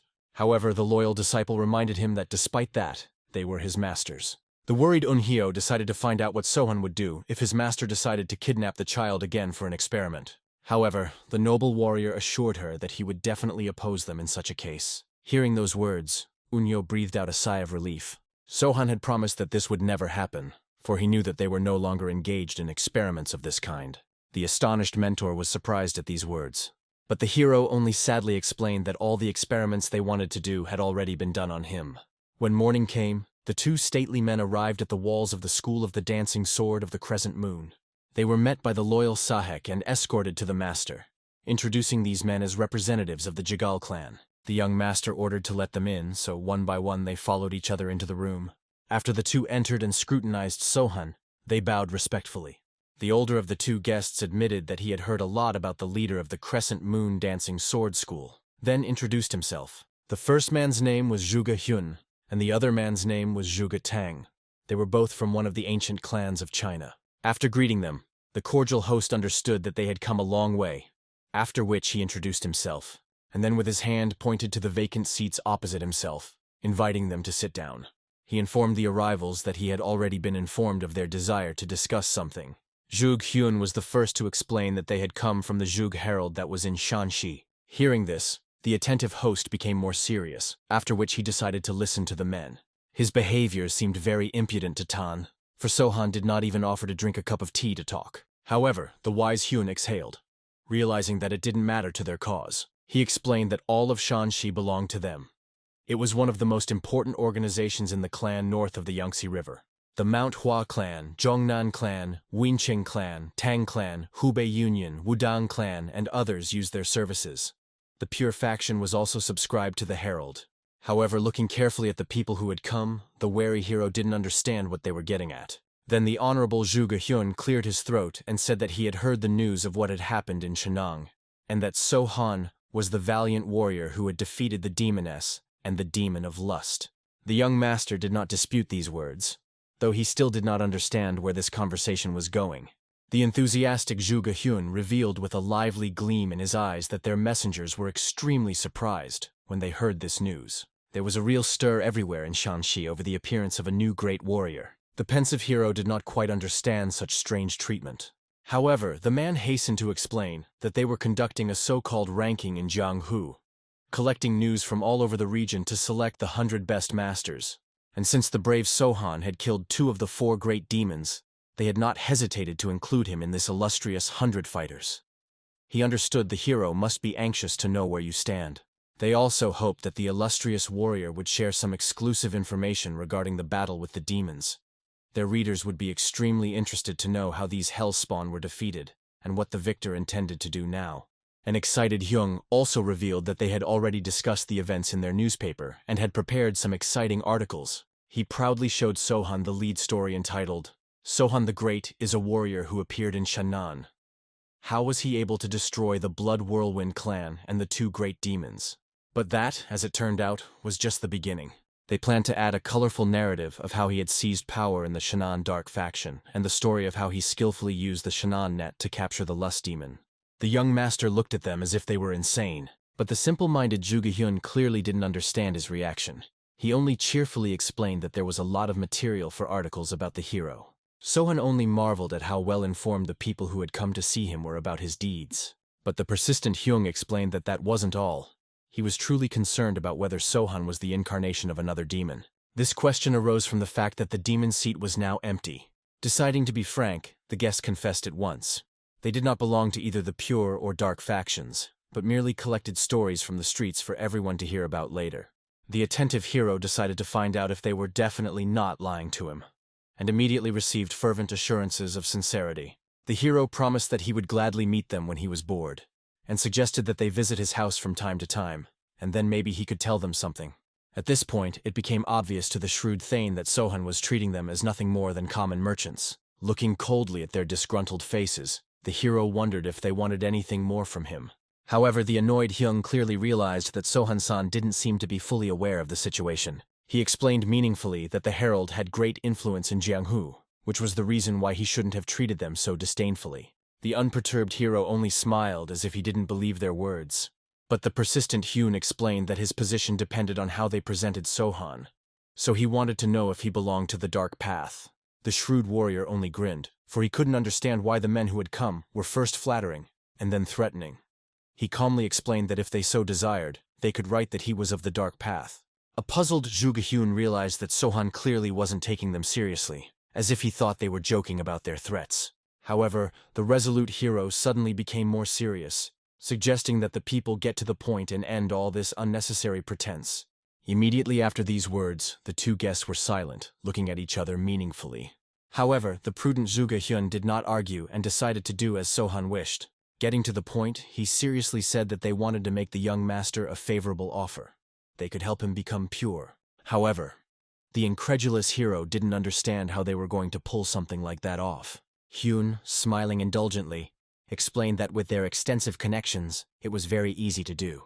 And that wasn't all. They could also make So-han into a great warrior after all. He had already killed a demon. Soon, they planned to create a powerful alliance to bring more stability to the regions. It was to include Manhwa and such illustrious clans as Zhongnan, Hubei, Wudang, and Zhuge that were close to Shanxi. On the other hand, the lands in the northwest belonged to Lord So-han, except for the Hanzhong Dark faction, which he had yet to capture. The weary hero calmly exhaled and informed with slight chagrin that he didn't have time for that faction. Zhuge Hyun, on the other hand, with a sly smile, explained that in any case, their alliance would be advancing deep into Shanxi province towards Hubei and Henan provinces. He invited the hero to ponder on who the alliance would fall upon after annexing these lands. Experienced Zhuge Hyun said that the head of his family said that if this man killed 2 demons, then he can make a great warrior, even if he is from the dark. And since there might be some resistance in pure circles, it would be better if the whole of Shanxi learned of So-han's true intentions. And then the whole region would hear of the birth of a new great warrior. The shrewd Sohan listened carefully and inquired what they wanted to receive from him in return in that case. Jug-hyun reminded him with a smile that Sohan was a rich and very generous man. A humble hero wouldn't talk about himself like that, only saying that he had some savings. Smiling even wider, Jug-hyun finally revealed the cards. They wanted Sohan to donate 30 million nyang to the Juga Herald. Hearing these words, the shocked hero immediately put down the teapot he was using to pour his tea. Then he looked at Hyun sternly, demanding that he repeat what he had said. Calmly rising from his seat, the guest firmly repeated the sum of 30 million nyang. However, he immediately hastened to remind him that for that money, Sohan would become part of the pure world, part of something larger and truly magnificent. And on top of that, they would place him at the very top of the master rankings. The shrewd hero was curious as to what would happen if he turned down this tempting offer. Hyun only exhaled heavily, not knowing whether to explain such obvious things to Sohan. He explicitly hinted that someone might accidentally spread the rumor that he was a disciple of a poison demon. Then the savvy hero summarized, "They want to charge him money to become a great warrior. And if he doesn't, then he will become one of the great demons." Hyun only exhaled. Even though he didn't say it directly, Sohan understood the conversation perfectly. The shrewd warrior also realized that if he didn't pay it himself, their entire alliance would turn against him. And to avoid that, he had to shell out 30 million. Jug-hyun, his lips tightened in irritation, began to convince Sohan that it was just a penny to him and asked the Lord not to be so stingy, as it would make him even richer and more famous. The unperturbed hero only calmly explained that he understood their terms, which caused perplexity on Hyun's face. The warrior then patiently repeated that he understood, causing the agitated man to calm down. The man happily decided that Sohan had agreed to their terms. However, the cunning hero, leisurely taking out his fan, explained that he had no such money now, so he would have to turn to his reserves in Cheonan and Chenyang. While Hyun was explaining that it was no big deal and they were willing to wait, the young lord had already begun to fan the poison with his fan. Apparently, this went unnoticed to the ordinary residents, so Hyun only praised Sohan for making the right decision. He also asked that the hero tell them how he was able to defeat the two great demons. They wanted to hear everything in detail to make the warrior look good. Listening to eyewitnesses, they could miss a lot of things. Calmly folding his fan, the skillful master explained that he had broken the demoness's neck. This caused surprise. Hyun and Tang had expected a slightly different story. However, the impassive warrior, pointing to a spot on his neck, explained where exactly that neck had been coiled. Obviously, after this explanation, Jug-hyun was even more worried. But without noticing it, Sohan continued his story of how he had chopped the lust demon into small pieces. It was literally everywhere. One leg was lying to one side, the other to the other. It was a hustler. The hero's words began to scare Hyun even more. Even Tang, who was famous for his equanimity, became very nervous. He began to break out in a sweat. Paying attention to the guests, the attentive host thought that perhaps they were hot. At that moment, a pale Jug-hyun took out his fan and waved it in his face, explaining that he was really getting stuffy. Trying to remain calm, he asked for the master to continue his story further. The experienced warrior went on to say that he used a special technique that even bent the blades of his blade. Therefore, it was difficult to escape from this technique, and even though all of the demon's organs had fallen out, he was still able to move. The last thing the terrified guests saw was the hero's sly smile. Following that, both Tang and Hyun immediately passed out right at the table. After that, the calm Sohan got rid of the poison that was in the room. Only after that, he called out to his faithful assistant so that he wouldn't be affected by the poison. But Sahek, as soon as he saw Jug-hyun and Tang lying on the table, came to astonishment. The wise master calmly asked him to clean up and air the room as it was getting stuffy. The understanding Sahek smiled calmly and proceeded to carry out the order, for he immediately realized what was wrong. Soon, the bound Hyung began to gradually regain consciousness in a small room. At first he could not understand anything, as he had a headache. However, he soon realized that he was in the wrong place and couldn't figure out where he was. Gradually he remembered all the events and guessed that perhaps he had been poisoned. At that moment, a determined Sahek approached him from the corner of the room, satisfied that Jug-hyun had finally woken up. As soon as the captive noticed him, he immediately began to threaten that he couldn't even imagine the consequences that awaited him. He threatened in the name of MANHUA, but before he could utter a word, Sahek gave him a loud slap. Angry, the stubborn Hyung continued, mentioning the Udan clan, thinking he would scare Sahek more. However, the result was still the same, a loud, hard slap across his face. After which, rubbing his hand, the shrewd assistant guessed that next, Hyun would start naming the Hubei clan and Jiangnan clan, and would end up whining about his family. His correct guess only caused Hyun to laugh hysterically, for he was sure that Sahek definitely couldn't handle them. However, at that moment, the unyielding guardian hit him again, already on the head. Afterwards, he bent down to his face and explained that he didn't care about the clans, because Mr. Sohan was capable of dealing with them. The desperate Hyung, however, only began to scream hysterically, not understanding why Sahek had such confidence in his arrogant master, Mr. Sohan. Even if he killed 2 demons, it didn't mean that everything else would be as easy for him. However, the loyal servant only looked at the man with disdain, which caused even more panic on Hyun's face. At this moment, Sahek lost interest in him, and calmly looked in the direction where his master was standing, wondering if he could handle what Yuga Hyun thought was impossible. At that moment, having changed his clothes, Sohan himself approached, noticing that Sahek had clearly beaten their captive. However, the latter smiled, explaining that he had only stroked him lightly. Juggi Hyun demanded that Sohan explain what was going on here, and stated that if the amount he'd named was too much, they should have let him go and negotiated a reduced payment. He reminded them that they had not come to fight at all, and did not understand why they should do so, as they could have negotiated amicably. However, at that moment, the ruthless hero walked past him and approached a small table. There, Hyun saw many bloody torture tools. Obviously, this caused a look of horror on the man's face. However, the cold-blooded warrior chose not to notice it. The first thing he did was to walk over to a small knife and scrutinize it carefully, checking its sharpness. Such calmness indicated his determination, which frightened the captive even more. He asked the Lord in fear to stop, as he was ready for a peaceful dialogue, not understanding why such measures were necessary. However, his lack of understanding infuriated the formidable warrior. He explained to Hyun that he continued to talk nonsense, wasting precious time. He did not tolerate it. The frightened prisoner immediately blurted out the truth. When the alliance was formed, he would attack the dark faction of Shangxi. But that wasn't the only dark faction, so they needed to take care of other areas as well. This was why their clan head had come up with such a large-scale plan.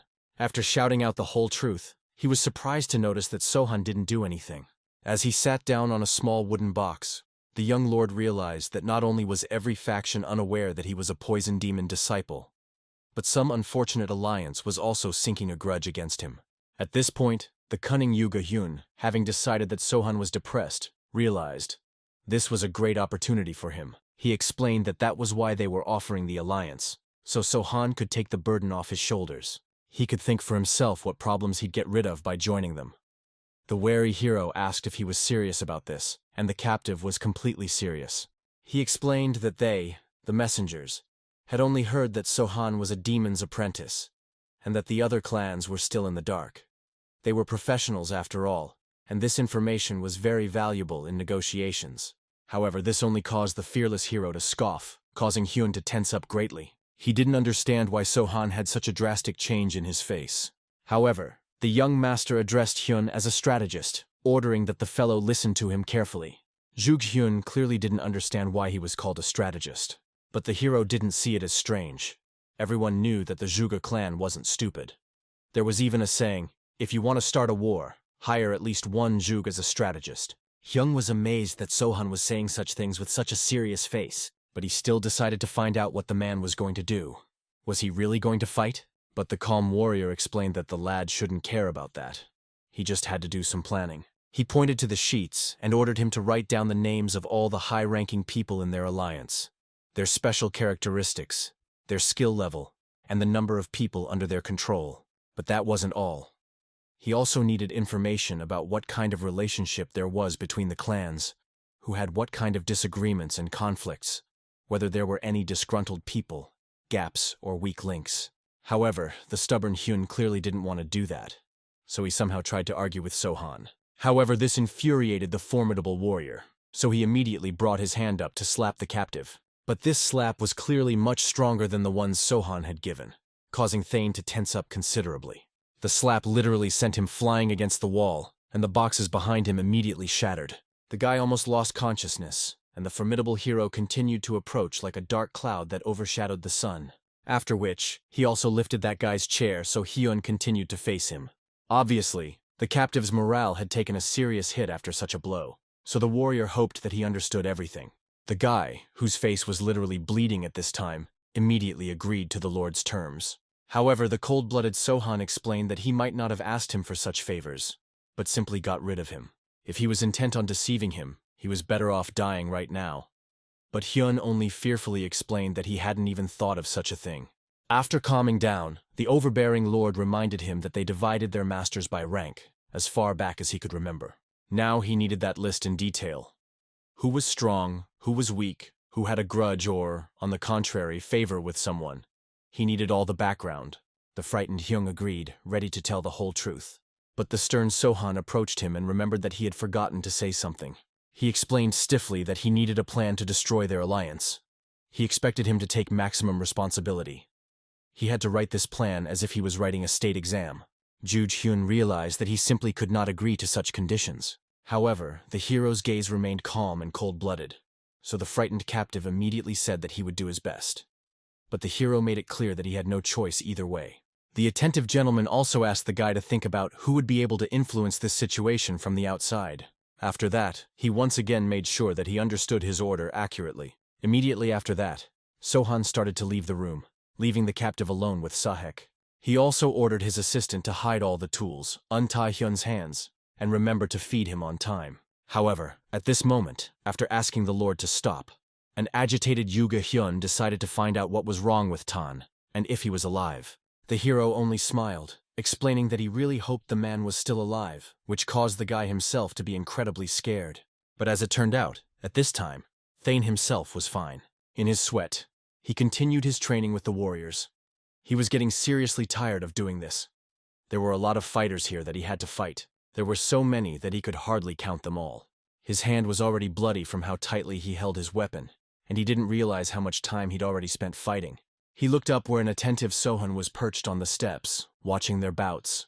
He had literally decided to use Thane as a trainer for his subordinates, and was constantly beckoning the next men up. Finally, the stronger warrior came out, whom Tan easily managed to bring to the ground, after which he continued to attack the man to finish him off. Zhuge Tong realized that he couldn't kill anyone since Hyun was still being held hostage, but he could at least break these warriors' legs. But his intentions were very quickly unraveled by a shrewd hero who decided to intervene. He took a small pebble, after which he charged towards Thane with tremendous force. As soon as this stone crashed into his weapon, it immediately shattered his wooden sword literally into splinters.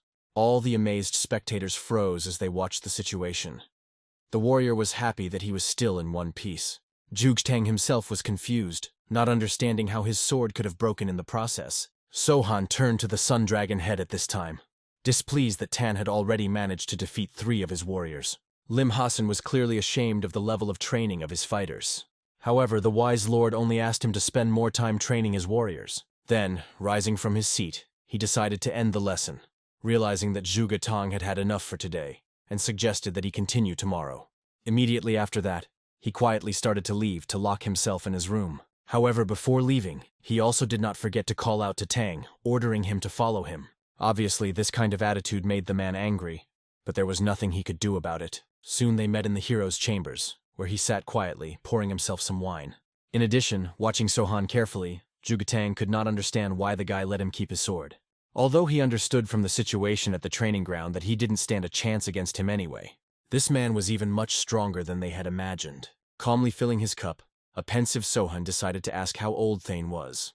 After answering that he was 25, the captive decided to ask his main question, to find out if Zhuge Hyun was still alive. The calm Sohan explained that Hyun was still a prisoner, and guessed that Tan's excitement was due to their kinship. Without holding back, the warrior said that Hyun was his older brother. Hearing this, the pensive hero calmly drained his cup, and began to ponder what would happen if he did not heed their demands, and a great war broke out. He wondered who Thane thought the truth would be for. However, the man sternly informed him that there was never any truth in the dark path. The young lord was truly surprised at this fellow's opinion. However, Tang was willing to repeat his words even if his life was at stake. The noble hero respected his stance, so he fell silent. But he soon explained that Hyun and their clan as a whole were nothing more than mere extortionists to him. However, an angry Tang immediately countered Sohan that they were not extortionists in any way. The warrior realized that the latter clearly had no idea what they could do with the 30 million they were asking for, and no idea how many beggars and orphans they could help with that money. However, with a smile, the shrewd Zhuge Tang reminded him that he had never once seen any beggars in Sohan's territories. The wise lord sadly explained that unfortunately, there still were. He also narrated that he was constantly receiving reports from the heads of the Dark Path organizations. These reports said that more and more orphans were being given housing, and their names were being kept. Funds were needed for all of this. When he returned from Shannon, these reports were innumerable. The incredulous Zhuge Tang frowned and explained that he obviously wouldn't believe such a primitive lie. However, the calm hero looked at the man and decided to tell him his secret. He told Tan that he too had been an orphan. The young Sohan explained that he grew up here at the Dancing Sword School. This was where he ate, slept, and lived, constantly learning the school's techniques. That was why he supported the regional heads to take care of the orphans. The serious hero explained that he had ordered them to report any incident directly to the Dancing Sword School. However, the observant Zhuge Tang noticed that his plan sounded ineffective at all. The hero smiled, for he understood this very well himself. However, he explained that if they made a mistake, he would kill them for not honoring the agreement. He was sure that this was exactly what the Pure Path thought a villain would do. Obviously, this made Thane tense up. The hero explained that it was all about the fact that to his subordinates he was the great evil himself, because he subjugated everyone by force. This admission clearly could not help but astonish Thane. The judicious warrior explained that Shannon's faction was richer, and he had peaked at something to infiltrate Chenyang. But to pay 30 million, he would not only have to forget about improving his life, but he would also have to take half of the funds from Shannon. In that case, Go Sagyok would have to demand money from his subordinates, and the subordinates in turn would have to demand money from their subordinates, and so on down the chain to the bottom. Thus the number of poor beggars and orphans would only increase. Zhuge Tang was clearly surprised, because he had not even thought about it before, and the shrewd hero recalled that Hyun had claimed he would be a hero if he agreed to it, and a demon if he didn't.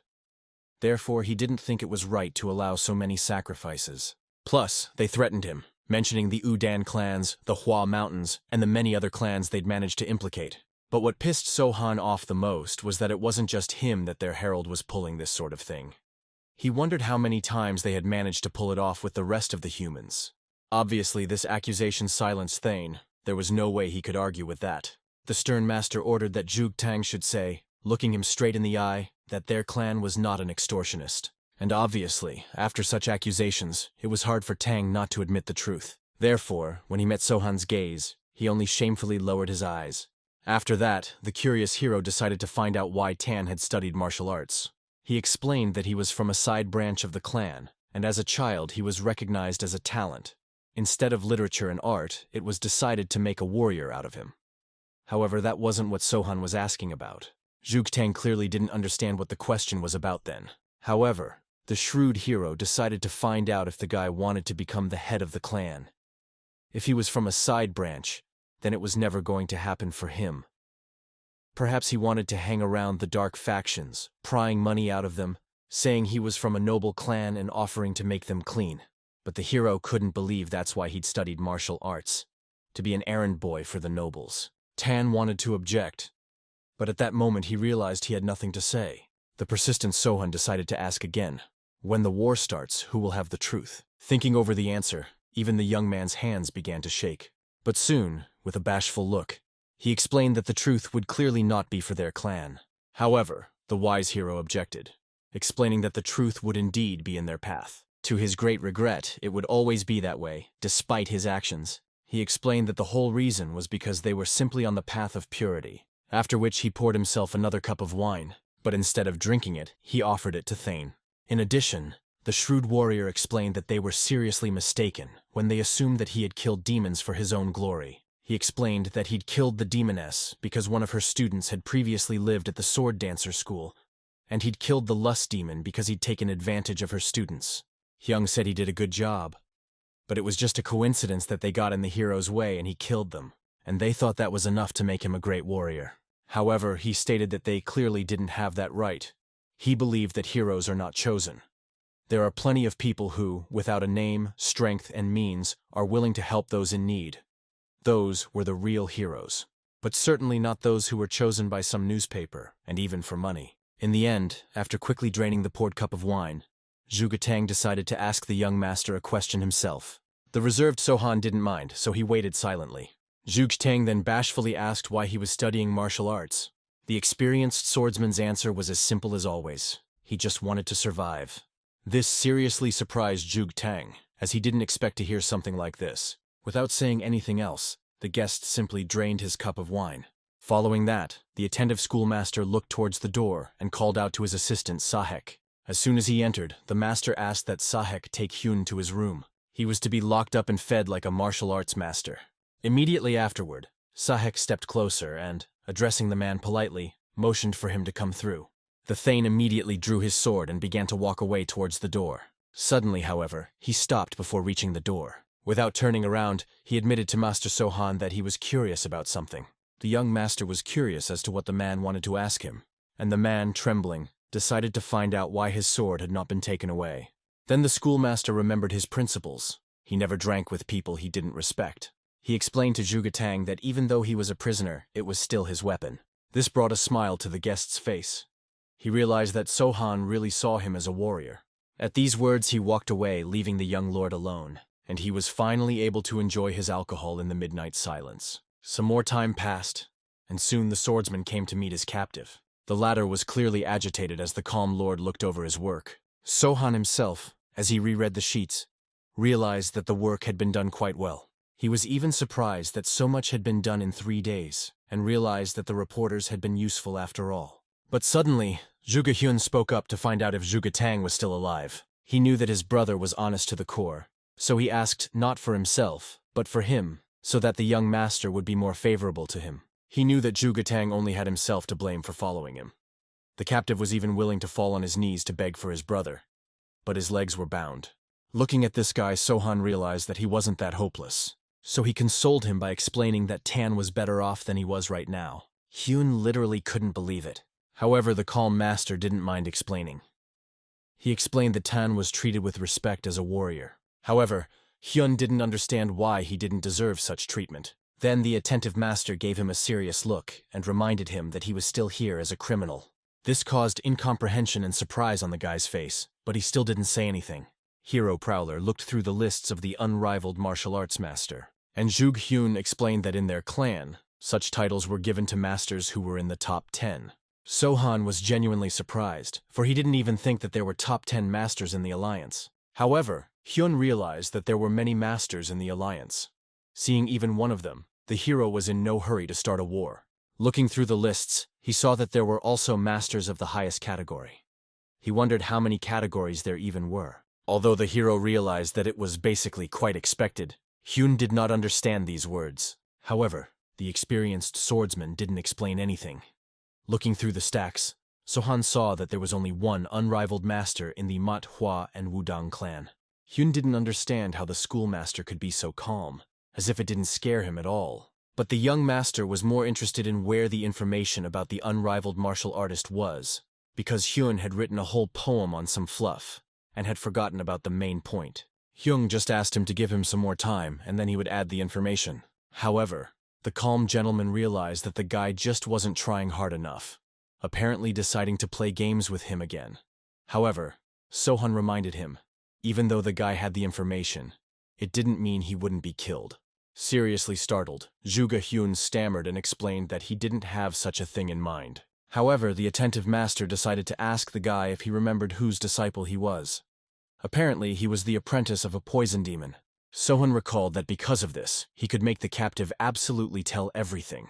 Zhuge Hyun frightenedly didn't understand what the young master meant. It became obvious that the latter was able to stuff him with something to make him spill the whole truth. However, the schoolmaster looked at the boy unhappily, realizing that he had scared him a lot. Hyun asked Sohan not to do anything, as he was already ready to tell absolutely everything.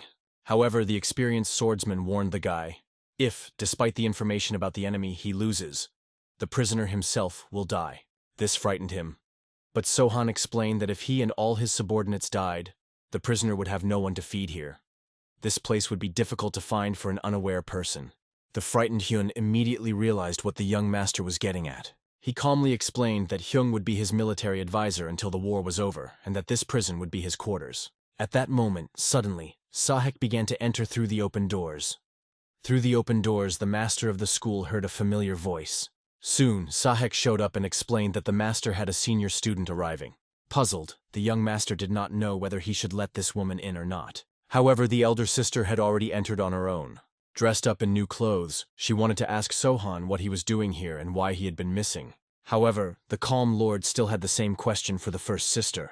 She grudgingly reminded him that he hadn't been in sight for days. So she decided to come take a look at him herself. Ju Hyun, looking at the girl fearfully, didn't understand who she was and why she allowed herself to speak to the schoolmaster in such a tone. The experienced master didn't seem to understand. Did the girl really have absolutely nothing better to do since she was following him? She admitted that this calmness was weighing on her. She felt like it might be causing her energy to deviate. Sohan explained that in that case she could meditate for a couple days. Before the girl left, he warned that there was a small room on the top floor that belonged to the previous owner that she could use. This obviously pleased the first sister, so bowing, she thanked the master. The young warrior was clearly surprised by her manners. He only smiled quietly, explaining that it wasn't worth thanking. But at that moment, the older warrior's attentive gaze fell on the bound captive. The young master explained that he was a journalist from the Zhuge clan Messenger, and at the same time, an extortionist of 30 million. The young master explained that he was a journalist from the Zhuge clan Herald, and that he was an extortionist of 30 million. The young master explained that in return for the money he was offered the title of Great Warrior, and if he refused, he would become another great demon. This finally pissed off the first sister. She understood everything perfectly. Immediately after that, the girl gave the captive a crushing blow, from which he fell to the ground. The first sister called him a sick bastard, not understanding where he even got such a huge amount of money from. She looked at him angrily, and wondered why he was still alive, and suggested that the young master kill him to end it. However, the captive fearfully began to explain that he still had a lot of work to do. He begged for Sohan to spare his life. The older warrior clearly did not understand what the man was saying. However, the captive, trembling with fear, told her that he was working on a war strategy for the young lord. With his help, he would be able to defeat the alliance. The girl was not sure of the truth of his words and turned to her master, but seeing his silence, she turned to the captive again. His confession only brought a smile to her lips. It became obvious that this man was simply a traitor. He didn't understand why the first sister was calling him that. But she reminded him that he was a member of the Zhuge clan after all. The captive only fearfully confirmed that she was right, but clarified that he belonged to a side branch. This didn't bother Big Sister at all. She understood that he had decided to help her master defeat his own clan, and was therefore a traitor. Zhuge Hyun obviously couldn't accept this. He thought he was just forced to do it under threat of death. But he suddenly realized that it was unlikely that his clan would believe him and forgive him for this forced act. In the end, he simply couldn't answer anything, seemingly fainting from fear already. The young master only smiled as he looked at his reaction. Soon the young master asked his older sister to go back upstairs, for he still had some things to discuss with the captive. Turning around, the warrior was calmly about to leave. But at some point she stopped and spoke to the prisoner. She looked at Hyung with a cheerful smile and asked him not to try to escape. The Shannon net that had caught the lust demon was working from above. The frightened Hyun immediately remembered the demon that was famous for its elusiveness. He realized that in that case, he didn't even have a chance to escape. Realizing his helplessness in this situation, the captive began to stammer, trying to explain that he understood everything. The young gentleman warily and firmly took the lad by the shoulder, returned the chair to its former place. He grabbed him by the scruff of the neck and demanded that he explain what he had understood. The lad, stammering, was unable to explain anything, so he only apologized. Then the lord ordered the strategist to listen to him as attentively as possible. He explained that the prisoner did not need to know the number of all his subordinates, but he wanted to tell about the strongest of them. The girl who had just left could handle a consummate master. Obviously, Hyun couldn't believe it, however. The young master was extremely serious.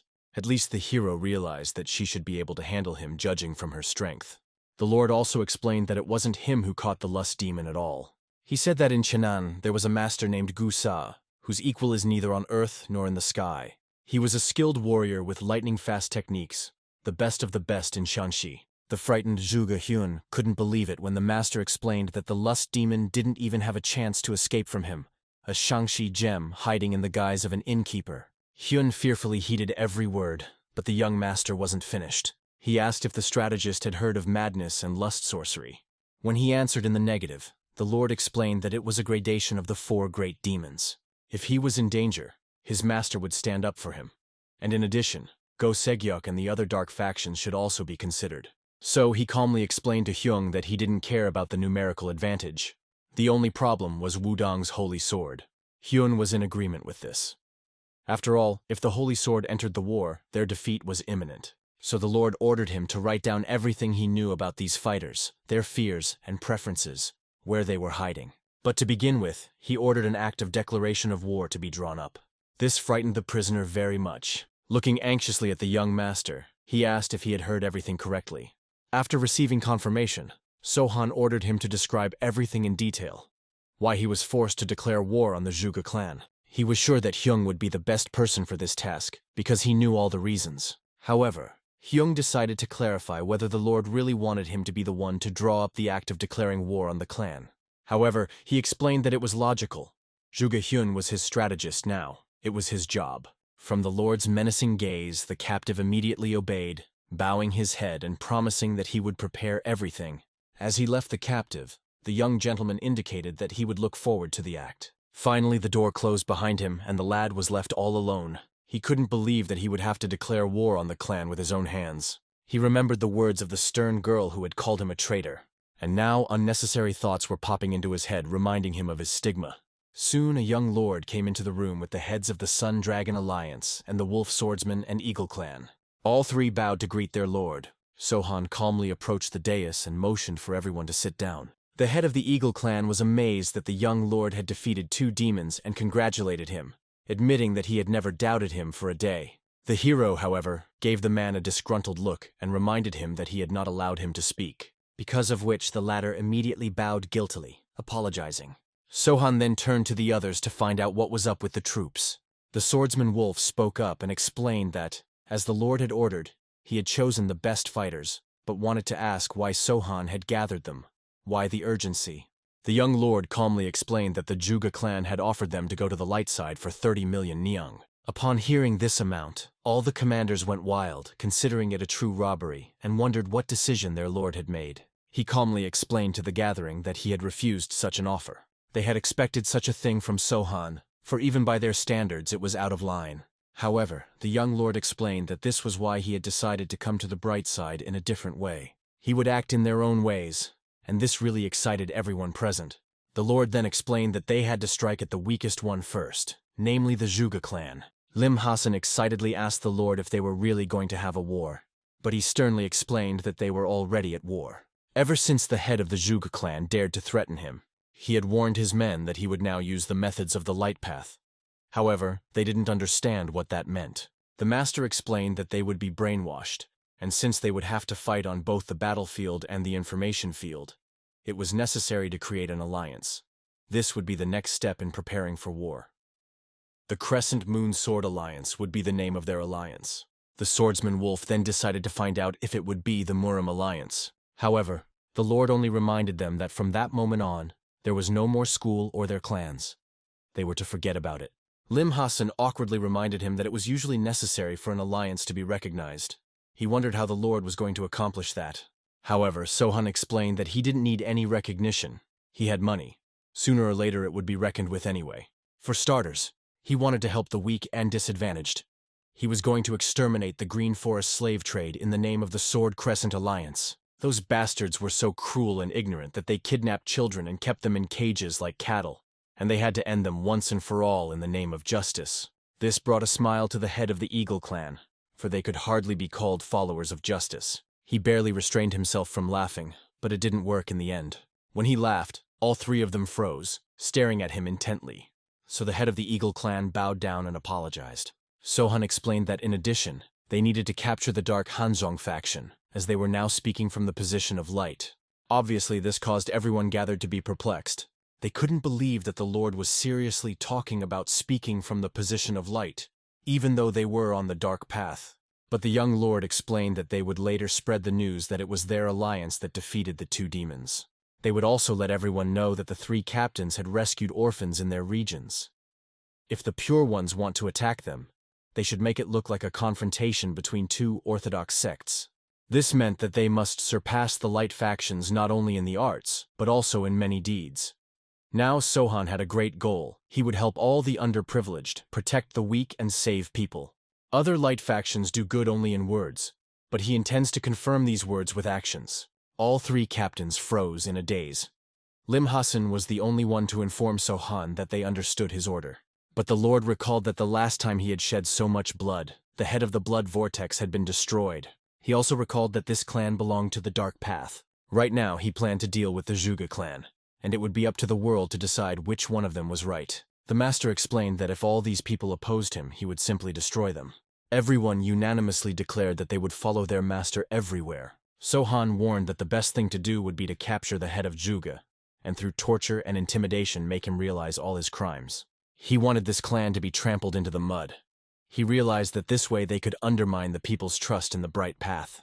Lim Hassan thought it was a splendid idea, but the hero warned that otherwise they would have to kill almost their entire clan. And then, a war with the light path would be guaranteed. That would be when the time would come for the Crescent Moon Alliance, where all the organizations that had been deceived by the Zhuge clan would join. Therefore, the Lord insisted on acting quickly. He wanted to capture the leader, and his subordinates would be entrusted with the rest. As a result, Lim Hassan decided to find out what their instructions would be now. Master ordered them to send letters to all those who had been harmed by Zhuge. He would give them a list of these people. Together, they would take down this clan both in battle and in print. All three of them immediately became serious and set off on their task. In the end, the Lord was left alone in his room. Until late at night, he scrutinized the papers, studying the lists of strong martial artists. One of them was Yugi-il of the Wudang sect, a consummate swordmaster, the best swordsman of his region, and a huge weight in the organization. Rumor has it that he didn't become the head because of his love for a binge-drinking lifestyle, though it's said that it's because he drinks that he doesn't want to be the head. A man the current sect leader dislikes and shuns, he chased the yin-yang sage all the way to the desert, where he finished off the old man. After reading such a characterization, the Lord realized that this was not a bad person, but he wondered, was this the light path? He pondered over it, speculating about the master, wondering just how strong this man was. The young master realized that even though he might die, he didn't care. He really wanted to meet this man. At that moment, the first sister entered the room uninvited and realized that Sohan was going to die by this man's hand. The young master was clearly displeased, not understanding what the older student had forgotten here. However, the first sister could safely ask Sohan the same thing. She couldn't believe that he was seriously going to die at the hand of Swordmaster Wudong. From her words, the Lord realized that the older apprentice seemed to know him. However, the latter grudgingly explained that everyone knew the man. The young master then began to ask for details. What kind of person was this person? However, the first sister only explained that this person was someone the lady tried to stay away from, just like all the other demons. Sohan was surprised that this witch was so afraid of him, and so were the other 4 demons. The older apprentice thought Sohan's surprise was strange, but he only smilingly explained that it was fine. A master who put fear into the 4 great demons themselves. Fighting him was truly worthy of his respect. However, the first sister clearly did not understand such joy. The master then explained to the first sister that they were about to have a confrontation with the Zhuge clan, and invited her to join. She only smilingly suggested that Sohan was afraid that he wouldn't be able to handle it without her help. However, he honestly admitted that she was strong, and her help clearly wouldn't be superfluous. However, they would be constantly on the road. The sortie promises to be challenging. Besides, after the battle with their leader, the Lord would hardly have any strength left. The older apprentice clearly liked this suggestion, as she was just dying of boredom, so she offered to deal with this clan as soon as possible. Her determination clearly pleased the Lord, for this was what he had expected. Looking at the first sister, he realized that her outfit was perfect for their outing, as she looked like a demoness. She immediately realized that Sohan was trying to pay her a veiled compliment, but this already angered the man, so he ordered the first apprentice to get out of her room as soon as possible. She immediately bowing decided to leave. Though in the end, the 2 of them couldn't stand it. They both still laughed. Looking at the departing first sister, the master wished her good night. The older apprentice reciprocated, hoping that the master would get some sleep. Eventually, the young lord was left all alone, contemplating further events. He looked at the tents pitched under his window, realizing that he could soon become an enemy of the people. Also, he could die altogether and maybe also lose his men. This worried him greatly. However, the upcoming battle made his heart beat faster. Soon, under the Lord's orders, the first news had already been sent out by his assistants. The first news came to the Songwon clan. Soon, the news came to the other clan heads as well. As soon as the heads realized the gravity of the situation, their faces contorted in fright. The young lord wrote in his letter that he was not going to pardon the one who had offered him the title of Great Warrior and promised to bring him into the canon, asking for a ridiculous amount of money in return. At this point, Sohan had already killed a lust demon and a demoness. two of the four great demons, and he wasn't even looking for glory. The Zhuge clan, on the other hand, decided to use this event to their advantage. At the same time, they threatened him. If they didn't pay them a certain amount of money, he would be vilified before the great matter. The Lord had all the evidence to prove the guilt of this clan, and he urged all those who had suffered from these extortions to help him. If they were also trying to stupefy them, they should join in. But he realized that it was okay if they didn't want to fight. So he asked to at least spread the word. He wrote this letter as a man determined to take a stand against this injustice. He, an orphan who grew up on the streets of Chenyang, had to put an end to the Zhuge clan no matter what it cost him. At this time, as everyone was receiving his letters, the Lord was already in the Zhuge clan's territory himself. He was asking his warriors if war had been declared on Zhongnan, Hubei, and the Wudang clan. Sahek informed the Lord that they should have received their delegations by now. But by the time they read them, their ally Zhuge clan would already be defeated. The Lord only smiled at the thought of this. He never thought that some orphan from Chenyang would put an end to the great Zhuge clan. The warriors admired his words and determination, ready to help the Lord. But the young master informed his warriors with a smile. The leader of this clan was his prey. Everyone immediately nodded in agreement with the Lord, and he, with a smile, illuminated by the moon, motioned for his men to move out. As a result, they all broke off at once on cue and headed straight for the clan walls. When they were close enough, Sohan gave a signal to let the warriors know that they should spread out. After that, everyone immediately armed themselves and took special formations. Everyone was as serious as possible, remembering the words of their master. He said that the main task was to rush inside as soon as possible and start a fight, so they could compensate for the lack of numbers. After that, everyone put on masks to remain unrecognizable. However, the head of the sword wolves did not understand why the gentleman did not put on a mask. However, the young lord smiled, explaining that he wanted the people who lost to him to remember his face better. Thinking back on it all, the warriors only had to watch as their master outran them and went ahead of them. After which, he instantly climbed over the fence where two warriors were now keeping guard. They had hardly noticed Sohan before he was out of sight. Following him, the head of the Sword Wolves and the Dragon Alliance burst into the territory and immediately killed the men. The group reunited, and they continued onward towards the next gate. Near the next gate, they saw the two sentries again. They had already spotted the enemies in time, so they grabbed their weapons and began to raise the alarm.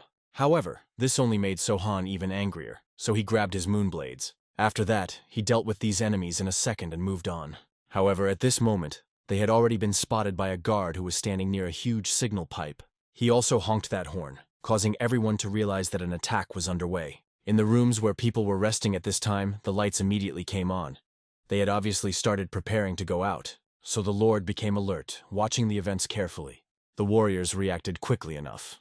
After a moment, a whole crowd of attackers gathered around them. But the young lord didn't care. Even though it was a myriad of enemies, his warriors were strong.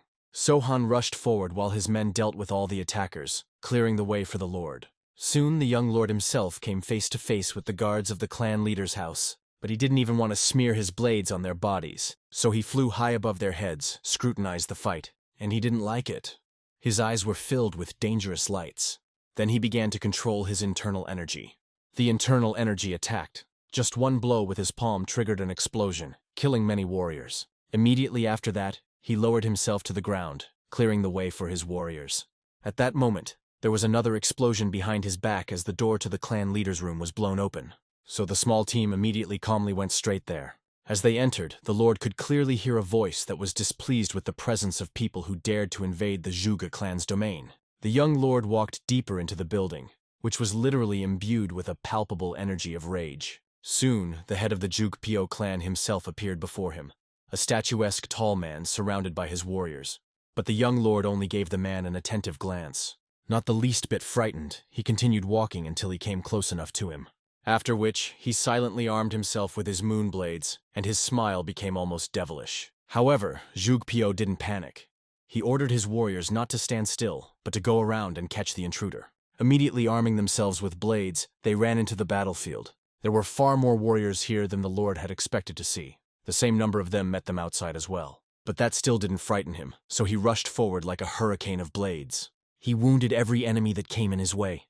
The Lord was followed by his warriors who joined the battle as well. The hero relied on their help as he began to clear a path to get closer to Zhuge. This path was not an easy one, drenched in sweat and blood, but the Lord had to overcome it. Pyo calmly watched the battle of his warriors. He did not even move, but the rage in his blood continued to boil. At some point, it reached its limit, and he himself decided to intervene in the fight. Armed with his blade, he strengthened it with his inner energy, sending the attack straight at Sohan. However, the young lord was able to see the attack in time. He then defended himself against it using his moonblades. He didn't realize whether or not he should parry this attack, but he decided not to reveal all his cards at once, realizing that hiding his strength for now was the best option. So he pretended that this attack was serious enough for him, and let himself be thrown back a few steps. This caused all the warriors to look at the lord excitedly, not understanding why he was giving in now. This only caused the clan head himself to smile. He ordered his warriors to stop resisting, causing them to immediately freeze in place without moving. The lord's warriors also stopped fighting. After that, Sohan and Pyo once again looked at each other attentively. The first to break the silence was Pyo himself, who stated that he was truly surprised. Sitting down on his throne, he ordered the hall to be vacated, the gates to be closed, and to line up outside in the shape of a mystical turtle. The high-ranked warriors were to stay with him, the rest were to leave. Immediately after that, as everyone left, the doors behind Sohan and his company's back were closed. Pyo himself turned to his right hand, angered that Sohan and company had entered the palace so quickly. He didn't understand how the man dared to allow such a thing to happen. The man could do nothing but apologize. The young master watched their squabble without obvious interest. He didn't understand how the man could reprimand his subordinates in such a situation, as if he was completely unconcerned by their presence. Soon, Pyo gave Sohan himself an attentive glance. He considered the guy to be a rather daring person since he had decided to attack him. The head suggested that the guy introduce himself before he killed him. However, such loud words only elicited a condescending smile from the young master.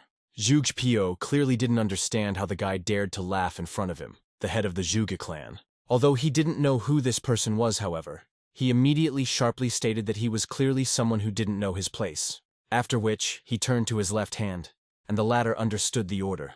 He had already started to bare his sword. After which, he stepped out to fight Sohan one-on-one. The young lord looked at the man carefully, waiting for his next actions. The man immediately bowed and introduced himself as the left hand of the clan head. Sohan didn't care about his words. He only suggested that the man attack him as soon as possible. This angered the warrior.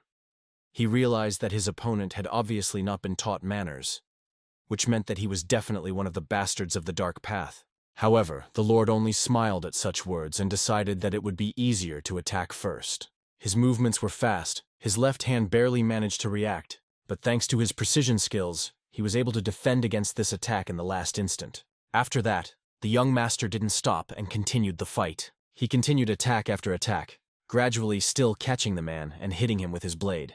At some point, the hero was seriously bored with the fight, so he gripped his weapon tighter. He swung with all his might, aiming for the man, but he managed to duck at the last moment. Now he was under Sohan. He thought it was the perfect moment to attack, so he tried to stab the lord. The young lord defended himself in time with his moonblades. The warrior also tried to demonstrate the flexibility of his body by hitting the lord with his leg, but this proved to be his weak point. The hero took advantage of this and chopped his leg, after which he made his opponent less maneuverable. Now there was only one last move left, so he used his blade to hit the man in such a way that he literally flew back to his head. The blow was strong, so much so that it even broke through the wall behind Pyo's throne, which began to crumble. Only then did the man pay enough attention to his opponent's weapons. They were paired blades. In addition, his skills largely surpassed the abilities of his left hand. The man realized that the price of 30 million was probably too high for Sohan. There was no other way he could explain his decision to come here. The hero only smiled happily when the head finally managed to call out his name. Pyo still decided to agree that he had indeed clearly overpriced, but he felt that this was still no reason to come to him. After looking around at the guy's companions, he realized who it could be, and assumed that Go Segyok, the head of the Sun Dragon Union and the swordsman Wolf, must have come with him. He didn't name the others since he didn't know, but it didn't matter. What mattered was that all the most important people of Chenan and Chenyang were gathered in his house. The clan head only grinned as he looked at the gathered people and asked if they knew that Sohan was only turning 25 this year. The head didn't understand how they weren't ashamed to obey such a weakling. He thought that these warriors had pride, but it seems that wasn't the case. Pyo had proposed a good plan for them to take 50 people from his elite and kill this kind of arrogant asshole. If they were to cut off this arrogant brat's head, he was willing to pay 100,000 yang in gold to each of them. Obviously, such an offer shocked the people present. The clan head laughed, realizing that the young warrior was just a foolish child if he didn't know that money was more valuable than loyalty on the dark path. However, none of the warriors did anything after this offer. Sohan even smiled at the old man's arrogance, but still thanked him for the opportunity. With his help, he was able to test the loyalty of his subordinates. On top of that, the young master now understood how the old man thought. He decided to demonstrate something to him and ordered his soldiers to put their weapons away. In response, no one even looked back. Their eyes were only on their master. After that, each of those present complied with the commander's order. All the warriors stood behind their leader's back, ready to carry out his next order. Even Zhuge Piao couldn't believe that the warriors had put away their weapons while surrounded by their enemies, not realizing where they had gotten so much loyalty from. The young warlord only smiled, considering it a good answer to the old man. Now it was his turn to make suggestions. He offered the man to fight him one-on-one, believing that there was no need for them to have a bloodbath here. The clan leader wondered what would happen if he refused, and Sohan calmly warned him that he would kill everyone. This seemed impossible to Zhuge Piao, so he ordered his warriors to join the fight. It only took a moment for the young master to get angry at such carelessness. The same instant was also enough to kill each of his warriors. A force as thin as a thread and just as imperceptible to the eye cut their bodies apart. The rest of the warriors began to retreat in fear, unable to believe that a crowd of comrades had just lost their lives so easily. The skillful swordsman, on the other hand, displayed his blade and tried to show Zhuge Piao that all these deaths were completely useless and were all his fault. The warriors stood there hoping that the clan head would change his mind, but they were out of luck. Sohan looked at them carefully. Then his blade was the last thing all these people saw in their lives. Slowly, the young warrior massacred the warriors. This was still happening before the eyes of the already not-so-confident Zhuge Piao. Sohan was truly like another death-carrying demon. The young master, while killing these people, explained that their leader was so cowardly that he was willing to let them die simply because of his arrogance. Therefore, all these senseless deaths were only due to the leader's cowardice. The frightened warriors looked at the leader, not understanding what he was waiting for, and begged him for help. Zhuge Piao himself was angry that people were clearly unsure of his decision. But it was not strange. They did not want to suffer the same fate as the others. But in the end, even those who simply did not act were still killed. The experienced fighter looked at the clan head and didn't understand. Did he really intend to just watch him slaughter his subordinates? At this moment, the man had already completely lost his temper and grabbed his sword. His arm was wrapped in lightning as he charged straight at Sohan. The young master stopped momentarily, distracted from the other warriors, then held out his blade, preparing to take this fight. As the deadly weapons clashed, there was a loud explosion. Even Sohan's subordinates were slightly pulled back by such a wind. But at this moment, the bloody battle continued. Zhuge Piao was leading this battle. He was forcing his opponent to dash around the room and dodge. Even so, the young master had already managed to slightly wound the man, causing small splashes of blood everywhere. When the old man got tired of this, he used the Thunder Dragon Breath technique, striking the enemy with lightning. However, this did not scare the young warrior. He only armed himself with his blades. He began to wield them so quickly that they were ready to repel any attack.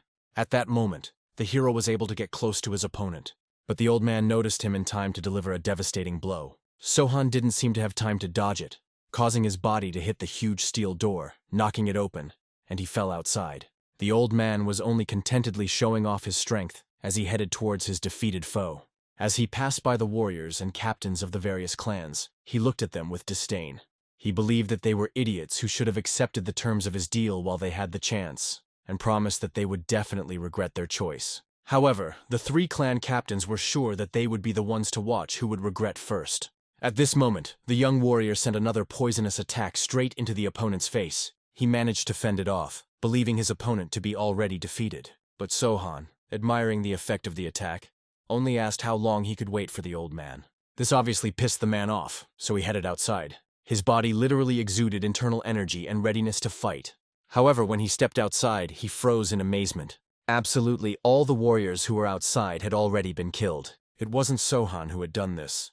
It was all done by the first demoness apprentice who had come along with him. The girl was genuinely surprised that the old man still dared to come out to them, and even praised his bravery. The man himself was frightened, not realizing how many people the young warrior had brought with him.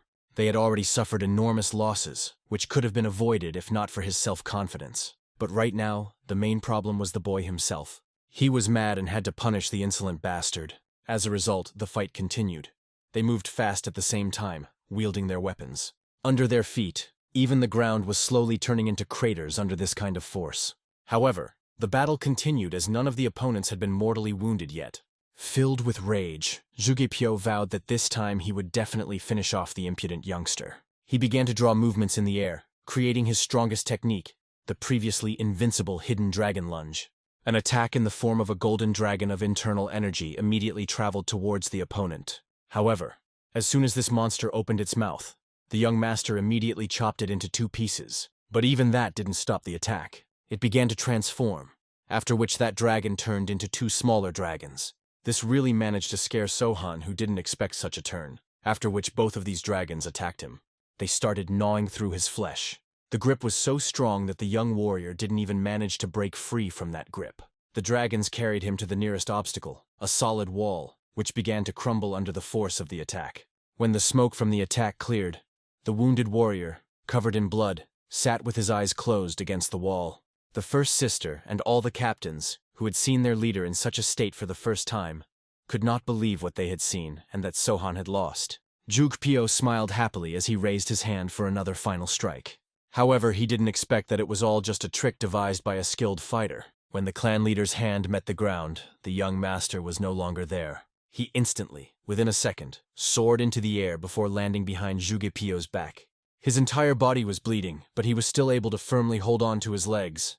Looking at such a battered, wounded opponent, Zhuge only smilingly let it be known that he had underestimated the strength of the Zhuge clan, and now had to look at what had become of him. Rushing into battle, the man intended to chop off his head first, and then abuse his corpse to avenge his fallen comrades. However, the young warrior did not let this happen. He also swung and wounded Zhuge arm, which he clearly did not expect. After which, the demon disciple pointed his moonblade straight at his face. The clan head didn't understand what had happened, for he didn't even see Sohan's movement. It was true, because the young master, smiling a sly smile, looked at his opponent. It seems that everything he had seen earlier and his condition did not frighten him. Out of frustration, Zhuge began to attack even faster, thinking that the fighter was just lucky, but that was clearly no reason to grin and grind his teeth like that. However, the injured warrior, despite his injuries, easily dodged all the attacks. Afterwards, he prepared to fight back against the arrogant old man as well. He sent his attacks straight at the enemy, and they hit their target. He barely managed to defend himself with his sword. The attack threw him back a couple of meters. At that moment, the clan leader realized the obvious. Sohan's movements had changed dramatically. Coming closer to the man, the young master calmly and respectfully addressed the head, wondering why he could not shut his stinking mouth. Looking at the experienced fighter, it was obvious to Zhuge that he had been hiding his true strength all this time. But he couldn't let some brat treat him like this, so he decided to repeat the effective attack using the golden dragon's power. However, this time, the young warrior already knew what he needed to be prepared for. He once again defended himself with his blades, allowing himself to be pushed back against the wall once more. At this moment, Zhuge was only glad to see such primitive behavior from his opponent as he thought. The first sister was only perplexed as to why he was back to his own behavior. After Sohan hit the wall, a heavy fog once again rose up. However, coming out of it, the skillful swordsman, with a sly glint in his eyes, noticed that the old man's attack was much weaker this time. Realizing that the opponent was still alive, the clan head continued to attack.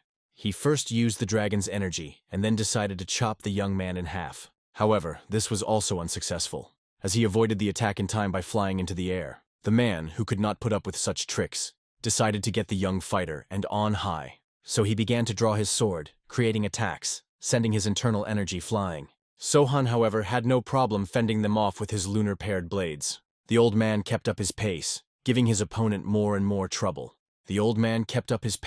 Gradually fending off the attacks and sinking to the ground. The young master calmly stood in front of Zhuge as his loyal subjects began to whisper. They all realized what was happening to the clan head at this moment. The poison began to take effect as soon as he was shot in the shoulder. The man had actually been poisoned at that very moment. He felt the effects of the cutting poison and realized that he wouldn't be able to contain it with his strength for long. And besides, no one would let him. As he came closer, the experienced warrior asked why Zhuge needed to extort the bloody 30 million from him. The man even roared in anger, unable to believe his ears that this was what his opponent had decided to discuss. However, Sohan didn't hesitate and continued to attack at this moment. Barely able to see a glimpse of the attack, the clan leader immediately blocked the blow. However, His strength was obviously not enough to withstand such a monster. The young master was pleased with the young clan leader's performance, but he was obviously not strong enough to withstand such a monster. The young master was pleased that the man was still fighting so well, even under the influence of the poison. But he wondered what the head could have accomplished if he had practiced instead of writing heresy in his stupid newsletter.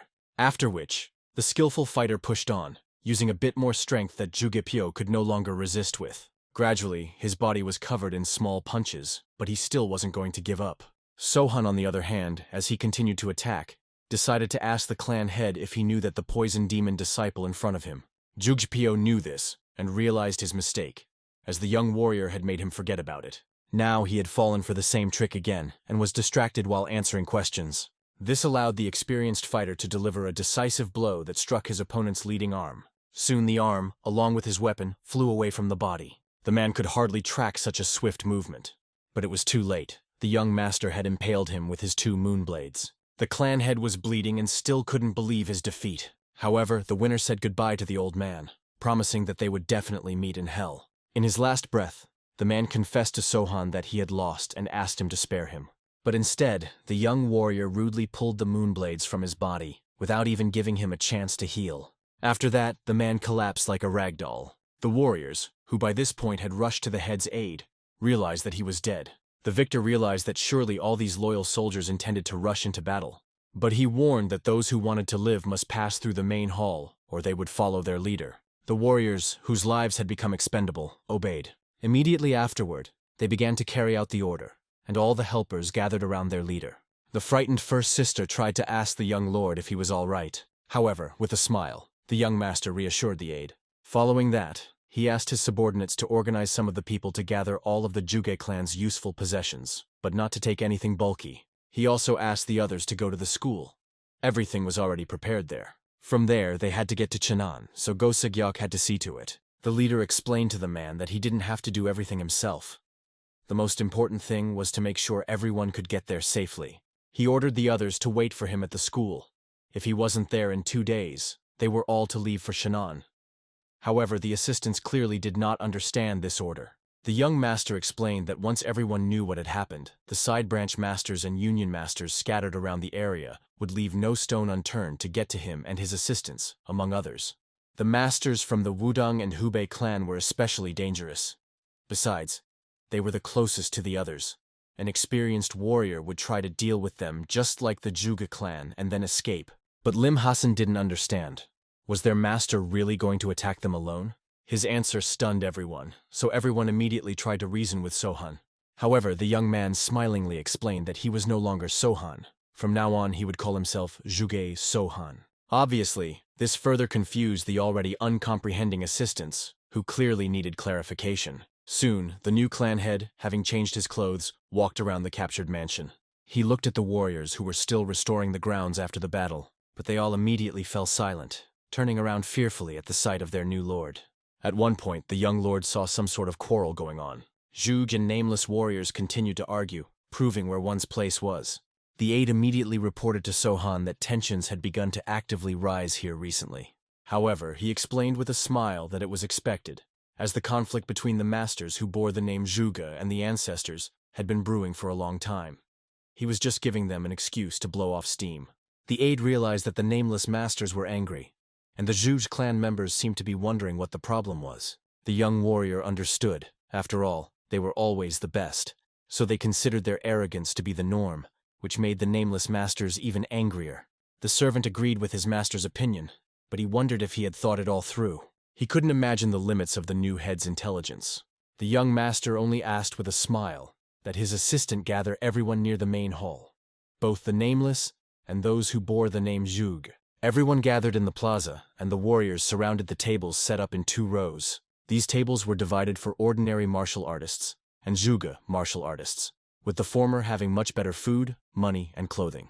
This clearly caused the Zhuge martial artists to resent them. They didn't understand why they had different food. Furthermore, they soon noticed the difference in payouts as well, causing them to lose their temper altogether. The nameless martial artists only smiled, unable to understand why the name masters seemed to dislike being in their shoes. Apparently, the nameless masters liked the fact that they were now being treated differently. In order to interrupt this buffoonery, the new clan head struck the wooden floor with his sword loudly. Then he gave all the warriors an attentive and contemptuous look. Apparently, the entire crowd immediately fell silent as they looked up at the young lord, and he only asked the masters of the arts if they felt the difference he showed them. They only fell silent, looking at their new lord unhappily, as if they didn't understand what he was talking about. But the skillful warrior only calmly explained that he thought such a division was unfair. A couple of days ago they had all died equally from his blade. He didn't care what name they had, what their lineage was. They were nothing more than his enemies. He didn't understand what difference it made. Because when an enemy stood at the gate, it didn't matter if they were Zhuge or not. In hard times, they were one. So he didn't understand why there was a need for these divisions if they risked their lives equally. In this clan's army, payments were only supposed to be received according to rank and combat experience. However, Zhuge's martial artists were even much more infuriated by his words. The new clan head continued. He had been observing them for a few days and was indeed a bit surprised. And then a thought crossed his mind. Were the Zhuge martial artists really stronger than the nameless ones? He would like to see a fight between them, and ask those willing to come out. And the first one of the nameless ones immediately showed up. The assistant introduced this man. His name was Kang Guichang, and he openly condemned the difference in payment between masters. Apparently, the opposing group of warriors became angry at the sight of him coming out. And the young master calmly asked who wanted to come forward from their side. At this moment, a male Zhuge Wumyong showed up and decided to come out to fight him. The new head agreed with his choice, and suggested that the warriors switch to wooden swords. However, both refused. They wanted to fight on real ones. Finally, as soon as everyone drew their swords from their sheaths, the young lord suggested that they begin. The nameless warrior immediately lunged at his opponent with a deadly attack. He managed to deflect it, though it cost some effort. The man was clearly displeased that the insolent nameless bastard wanted to die. After that, a fierce battle ensued between the two as they alternately attacked and fought off each other's attacks. The experienced master watched their battle closely, trying to see who would emerge victorious.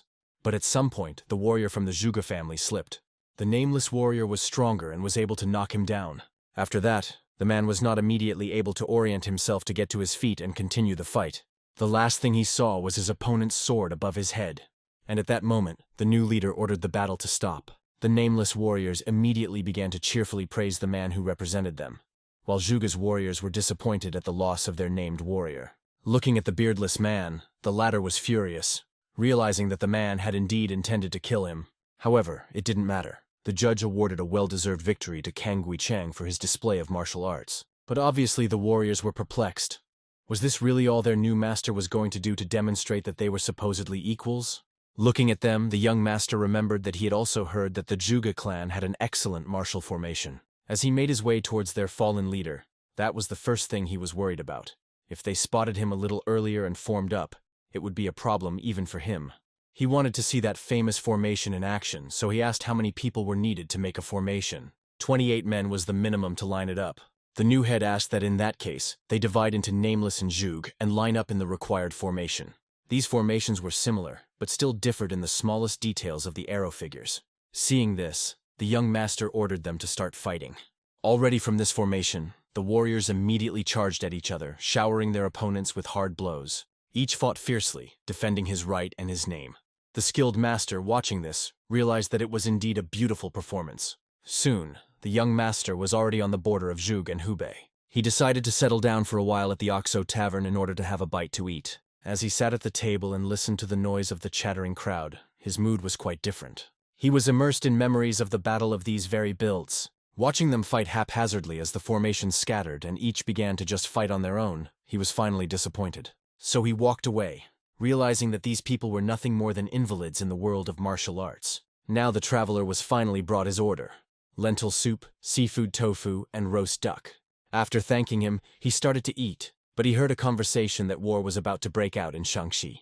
These warriors had already heard rumors that the followers of the dark factions had already started this war. They wondered when alliances would be formed to defend against them. The warriors were also worried that they might find themselves in the thick of the battles. The mysterious guest watched these men closely and overheard their conversation. He realized that the warriors were not at all like the Udan warriors, and assumed that they were from Hubei. Soon, one of the warriors turned his attention to the stranger. Rising, he walked over to his table and decided to greet the man from the Zhuge clan. The hero, still chewing his food and not even releasing his chopsticks from his hands, bowed as well, greeting this man. However, this seemed really piggish to the fighter. He didn't understand how Zhuge's men could be so rude. One of the warriors, however, ignoring this, decided to ask what had brought the traveler to Hubei, suspecting that the reason might be a message to the head of their clan. The mysterious guest, meanwhile, instead of answering, quietly drank his tea. After which he rinsed his mouth well, making people very embarrassed by his manners. Without even wiping his mouth after eating, he explained that he wasn't a messenger. He had an errand from his leader, so he couldn't reveal the details. The man only awkwardly informed him that he wanted to offer him a drink with them, but realized how busy the man was. It was actually awkward for him to sit with such a person at the table, but he only awkwardly remembered that Zhuge and Hubei would soon fall under the same banner, so he wanted to make friends. However, the traveler, clearly not understanding his hint, immediately sat down at the table. He only explained with a smile that they would indeed become brothers soon.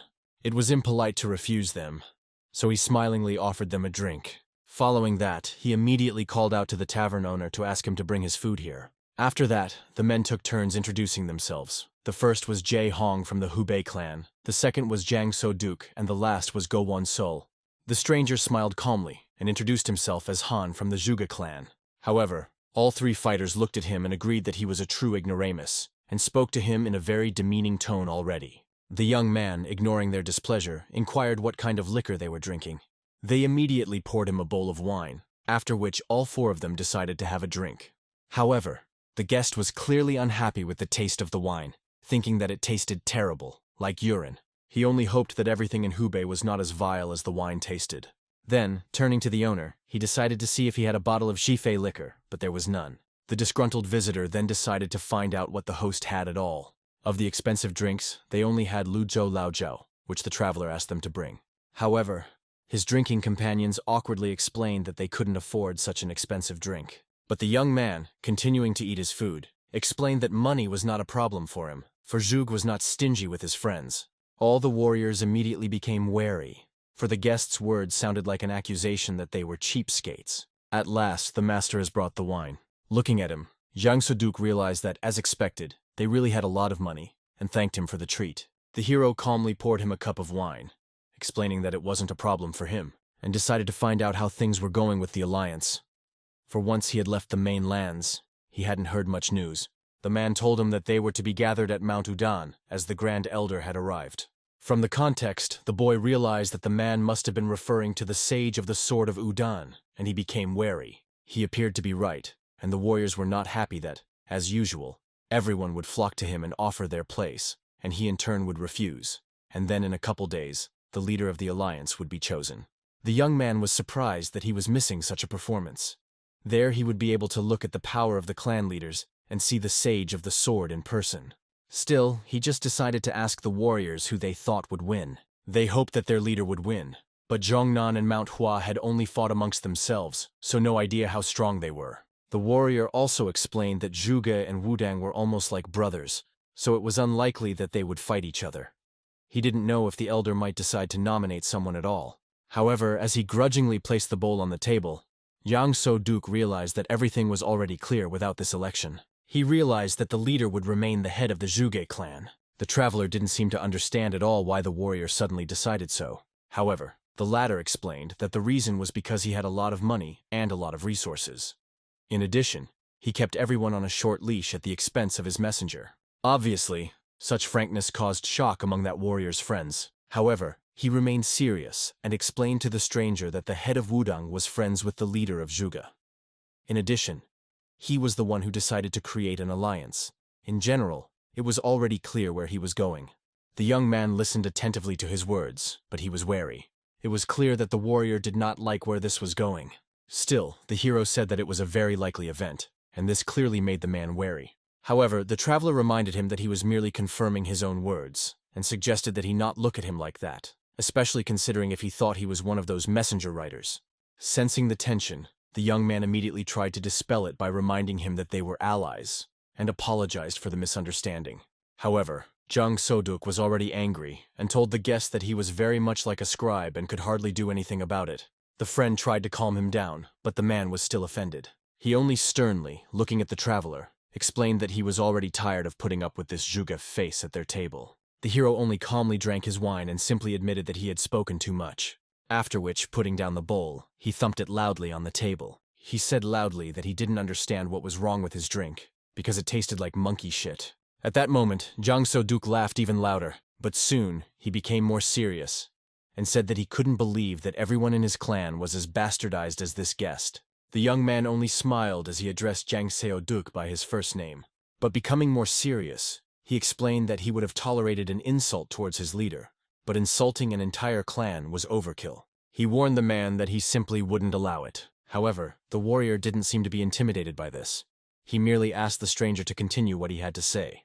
However, the young man remembered that he had a role to play, so he only awkwardly coughed and decided to remain silent. This only caused the warrior to smirk. He realized that this asshole obviously thought he could act arrogant while hiding behind the name of his clan. At this time, the mysterious guest called out to the host to ask how much the drinks came out, in order to pay. He loudly stated that his new friends couldn't afford such a thing, so he would have to pay for it. At this point, the warrior couldn't take it anymore, and immediately lashed out at the stranger with his fists. The young man pretended that he did not expect the blow, so he backed up and immediately flew a few meters away. Immediately after that, the faces of all the visitors and the other Hubei warriors were distorted in fright.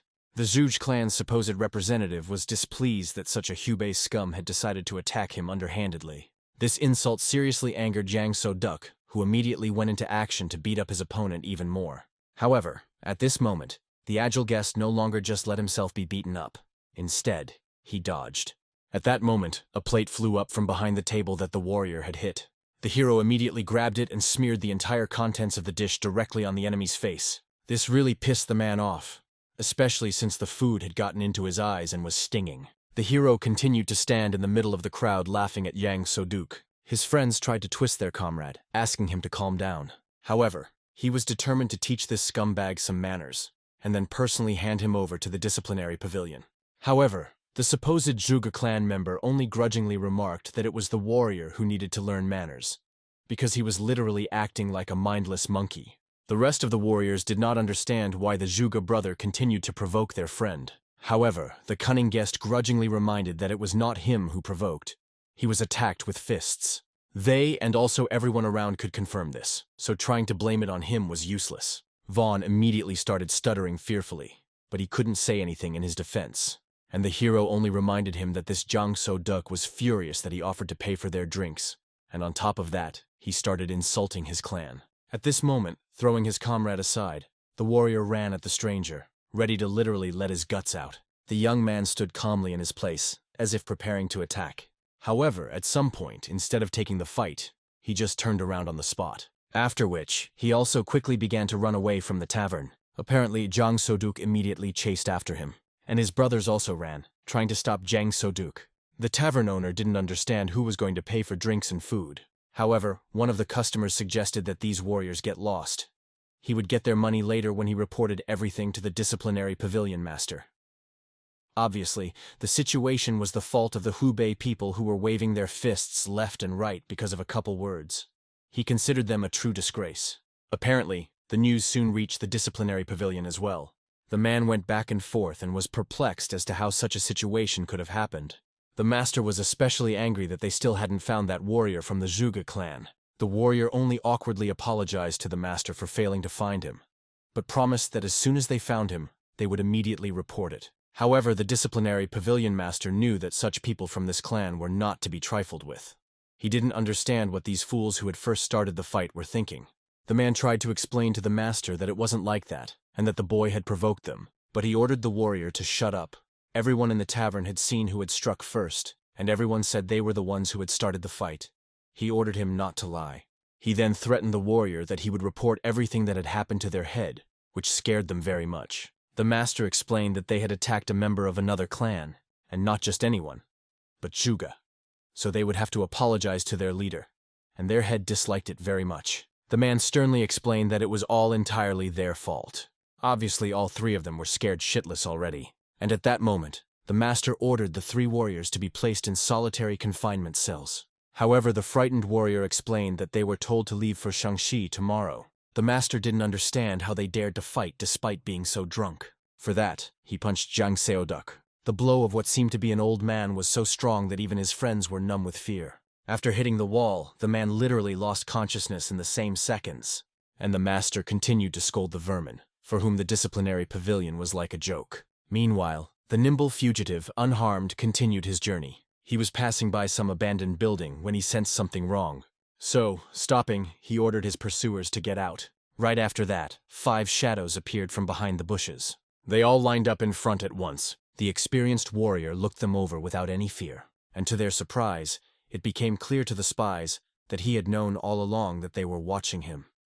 Though his behavior now was different from what they had seen earlier in the tavern. But that wasn't so important. Snapping out of their seats, they began to attack, for they needed to accomplish this task. The skillful fighter dodged all of their attacks, seemingly fueling the fury of these warriors even more. He quickly armed himself, but not with his paired moonblades, but with a less notable and recognizable sword. He then began to quickly confront these warriors in battle, but realized that they were not from the Hubi clan. Likewise, their blades were not from the Zhuge clan. Furthermore, they moved in a coordinated manner, as if they were assassins. Finally, after pushing them all out in one fell swoop, the experienced master stood in front of them. Even at this moment, the warriors analyzed their opponent. They quickly realized that this guy was not from the Zhuge clan. His aura and swordsmanship techniques were completely different from these warriors. However, the head of this gang didn't care. They just had to kill him and make it look like he was from the Zhuge clan. Sohan, their killing intent only caused him to smile. He felt sorry for the naive thoughts of these people. With just one simple attack, he had already decapitated one of the fighters. The young master did it so quickly that his comrades didn't even notice what had happened. Immediately afterward, using his sword, Sohan dealt with 2 more. Finally, there were only 2 fighters left in front of him. The experienced warrior gave them an attentive look, as if giving them a chance to survive. They looked at him fearfully, not knowing what was going on. In the tavern, this guy had behaved completely differently, and now his movements, his aura, his gaze were completely different. They wondered who he was. Finally, Sohan rushed back into the fray, so they scattered, not letting themselves be killed at once. But the skillful swordsman first pursued one of the fighters. With a light attack, he sliced his body in 2 without even giving him a chance to defend himself. Another of the mercenaries saw this as the perfect opportunity to kill the young warrior. But he was wrong. Sohan easily evaded this seemingly accurate attack. He then brought his own blade to bear, severely wounding this fellow in the head as well. He lay there, his whole body convulsing, his eyes beginning to blur. The last thing he saw in front of him was Sohan's face. He thought he was going to die, but suddenly, late at night, his eyes opened. The first thing he saw was that he was still in the same place, but the young master had made a fire for them. The mercenary didn't understand how he was alive at all. The mercenary did not understand how he was alive, but he realized that he would be tortured and interrogated. Sohan didn't even bother to take away his weapon. He still had a chance. However, the experienced warrior ordered him to get up, which frightened the man, because he immediately realized that he had woken up. Eventually, seeing no point in resisting, he got to his feet and came closer. He let go of his knife and decided to ask Sohan directly why he was still alive. However, the young master did not answer his question in any way. The mercenary tiredly wondered if Sohan was going to ask him something, such as who he served and who he was. But instead, the skillful swordsman wanted to know how many years he had trained in the art of the blade. This question clearly surprised the man. However, with a glance at Sohan's seriousness, he realized that the question was completely real. So he awkwardly explained that he had been trained in the art for 15 years. However, the young warrior noticed that his technique was rather weak for such a long time. The man wondered how many years Sohan had trained, and Toth replied that he had only trained for 20 years, though the mercenary noticed that the young master looked no more than 25, and he could not believe that he had been trained in swordsmanship for 20 of those years. The man only made it clear that the world was full of surprises, and he was obviously not a walking encyclopedia. At this point, the mercenary himself had one question. He didn't understand why Sohan had fled after this skirmish with the Hubei warriors. After all, it was obvious that he wasn't from Zhuge. However, the young master only smiled slyly after such a question, amazed at this guy's boldness. He didn't understand how he dared to ask him such questions, but the mercenary calmly explained that he had nothing to lose. He realized that he was going to die anyway. Sohan was surprised that this guy was not afraid of death at all. However, the man knew as well as anyone that they would all die one day. Some a little earlier, some a little later, and he didn't see any difference. Exhaling calmly, the young warrior only smiled. And the mercenary explained that he and Sohan had similar goals. They were both trying to drive a wedge of enmity between Hubei and Zhuge. He offered to tell the truth since they were on the same side. However, upon reflection, the skilled swordsman realized that it wouldn't be interesting at all. Sohan suggested that the man tell him something more interesting that might cheer him up. The man clearly didn't understand how the young master could be so disinterested, but he only explained that if the mercenary told him something interesting enough, he would survive. If not, he would die. So he had to think before he said anything.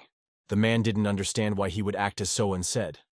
However, the experienced warrior warned that otherwise he would simply die.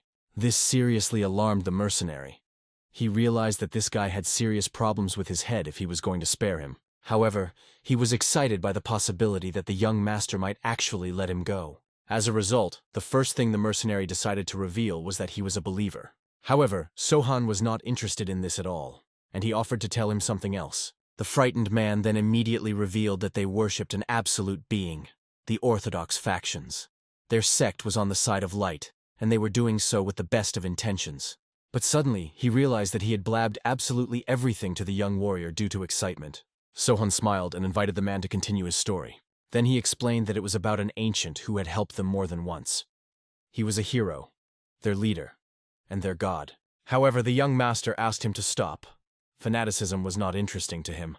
Eventually, the mercenary realized that he couldn't say anything to Sohan and simply asked him to spare him. However, the skilled swordsman didn't understand why he would spare the White Heaven demon cult freak. The man frightenedly didn't understand how the man was able to figure him out. However, Sohan only laughed, and his laughter was hysterical. It seemed to the mercenary that the young warrior was literally playing with him. Looking at his sword, he wanted to kill himself, realizing that he would die at his hands anyway. Suddenly, Sohan asked him to go and find some wood, otherwise he would throw it into the fire.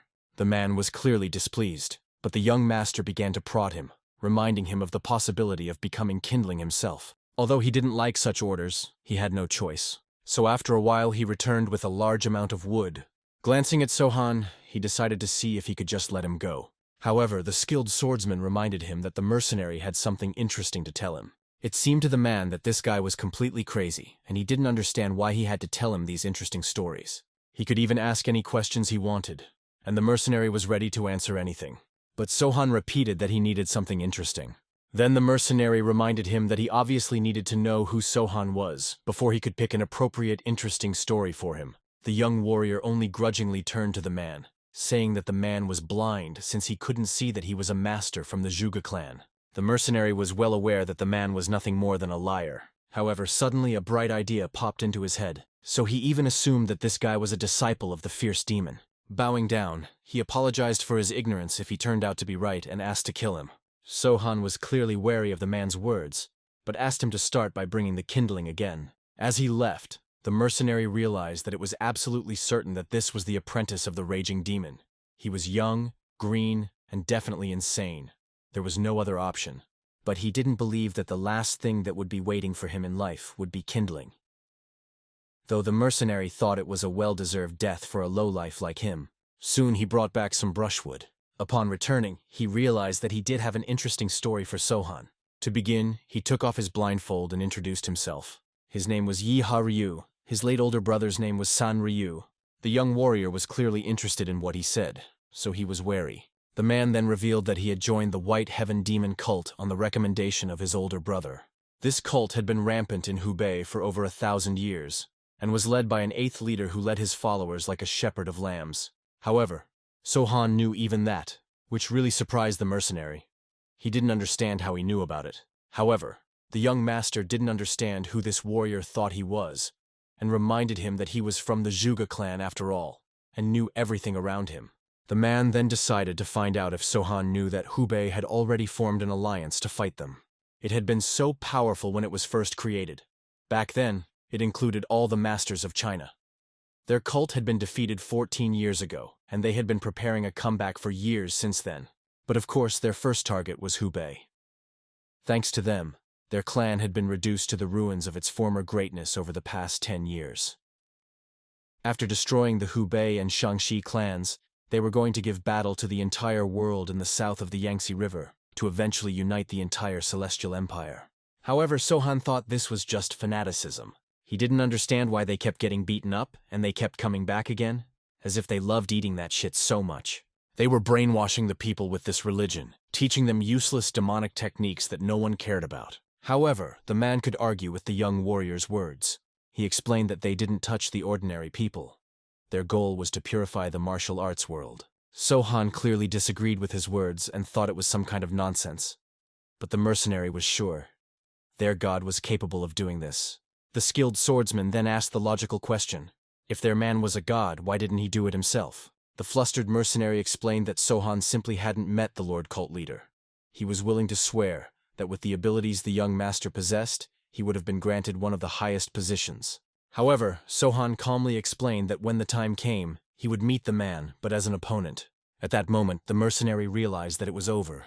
The young warrior didn't care about his story at all, which meant he couldn't escape. So, crying, he only asked the man to spare him. Looking at the bonfire, Sohan calmly explained that he couldn't stand fanatics. Moreover, he couldn't stand idiots, and their leader was a crazy charlatan who was brainwashed. The martial arts world could not be purified, nor could the human world. The very idea of controlling every person in this world with a cult was stupid, and he didn't like fools who believed in nonsense. Therefore, this mercenary would have no way to die with poison, and he was not needed as an assistant. For to the young master he was more useless and even worse than trash. But the man could not accept his fate.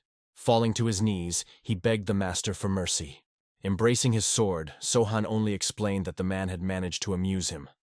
Because of this, he would give him a quick death. But the mercenary could not comprehend the fact that he would actually die like that. Suddenly, he didn't understand why he was afraid of death.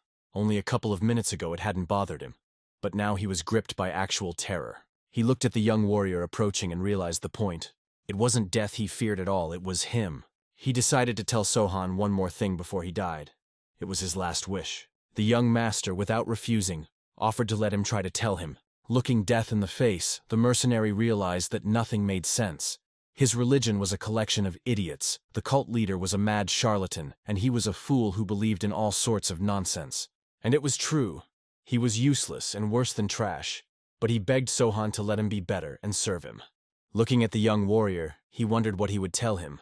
But Sohan only asked calmly, did the man want to become his servant in order to survive? The mercenary tearfully explained that he was willing to do anything as long as the man did not kill him. And that brought a genuine smile and interest from the young master. Immediately bowing, the man thanked Sohan for giving him a chance. After a while, the young warrior reached the territory of the Mount Udan clan. Many people greeted the master, realizing that they had not seen his face, which meant he had arrived recently. However, this only made Sohan angry. He had walked around the entire territory of Mount Wudang, and he was infuriated by this place. Everyone here looked very carefree. The young master even began to turn into such a carefree person as well, and worse, his ambition began to fade away. Many people approached him, seeing that he wasn't from around here, and just wanted to talk to him. When Sohan would silently walk away, people would only realize with a smile that he probably had a lot of things to do, and didn't consider him ignorant at all. One day he even met a man who turned to him to ask when it was going to rain. The irritated young warrior declared that he did not know that, and the man, also smiling, realized that it really wasn't known to anyone. Looking at this man, it even seemed to Sohan that all the people in this place were simply mentally retarded. Therefore, he could now conclude that this place where all 5 elements, water, wood, fire, earth, metal, were gathered together did not please him at all. The atmosphere here was quite strange and very unfamiliar. So he realized that it was time for him to return home. Anyway, it was already crazy to be here alone. He realized that the saying was right. Shaolin was strong in the north and Wudang in the south, and he had had enough. Soon the young master's path was already through fields of flowers. Suddenly something lying on the ground caught his attention, causing him to become alert. It was a small praying mantis, waving its legs, trying to attack Sohan. The young warrior was amazed that it was the only creature that showed hostility here. He even wanted to crush it, but soon stopped. He realized that he would gain nothing by crushing this insect. Soon Sohan, observing the mantis, was himself surprised that he had just shown mercy. He thought it was because of that fucking mountain. But after extending his finger, he tried to say hello to the master mantis. He was glad that the man was not like those Udan fools, and hoped that he would honorably accept the title bestowed upon him, Great Bug of Martial Arts. Watching all this was a man who realized that Sohan had clearly found something interesting in these parts. The young warrior only looked awkwardly at the man, whose approach he did not notice. He then awkwardly pointed his finger at the mantis. The elder explained that normally people did not look at the mantis with such curiosity, so he wanted to know what the young master was thinking at that moment. Sohan admitted that he thought that the mantis was very brave, and gave it the title of Great Beetle of Martial Arts. This caused the elder to laugh good-naturedly. The young warrior already found this old man very strange. It was also disconcerting that he didn't sense his presence until he got close to him. The man, looking at the flowers, told him that these flowers were called beach roses. Most of them were red, but occasionally there were white ones. He wondered if Sohan knew what they smelled like. However, it seemed to the young master that all the flowers smelled the same. The old man explained that beach roses had a distinctive scent. It didn't matter if it was a rose or a person, each would have its own scent. However, such wisdom was clearly incomprehensible to the young warrior. Suddenly, as if at one man's command, a wind arose, fluttering the petals. As these petals swirled around them, the elder watched Sohan carefully. But he soon realized with a smile that the young master didn't seem to have any intention of attacking. For that reason, he suggested that he just walk and talk.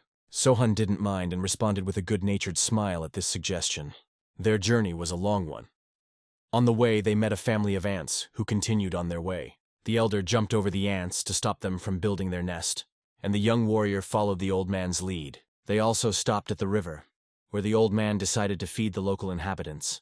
By now, the kindness of this old man was really beginning to impress Sohan, and not in a good way.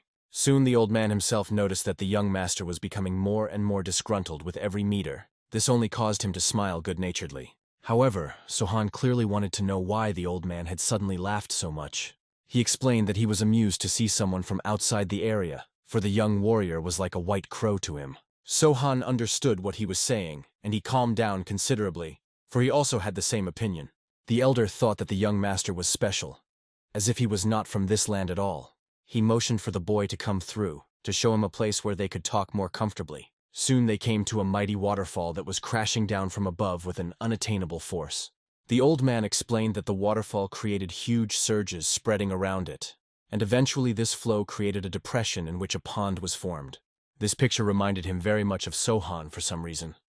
The elder wondered why the young warrior had not killed the mantis. However, Sohan felt that there was simply no need to do so. The old man remembered that this bug apparently had more rights to life than the head of the Zhuge clan.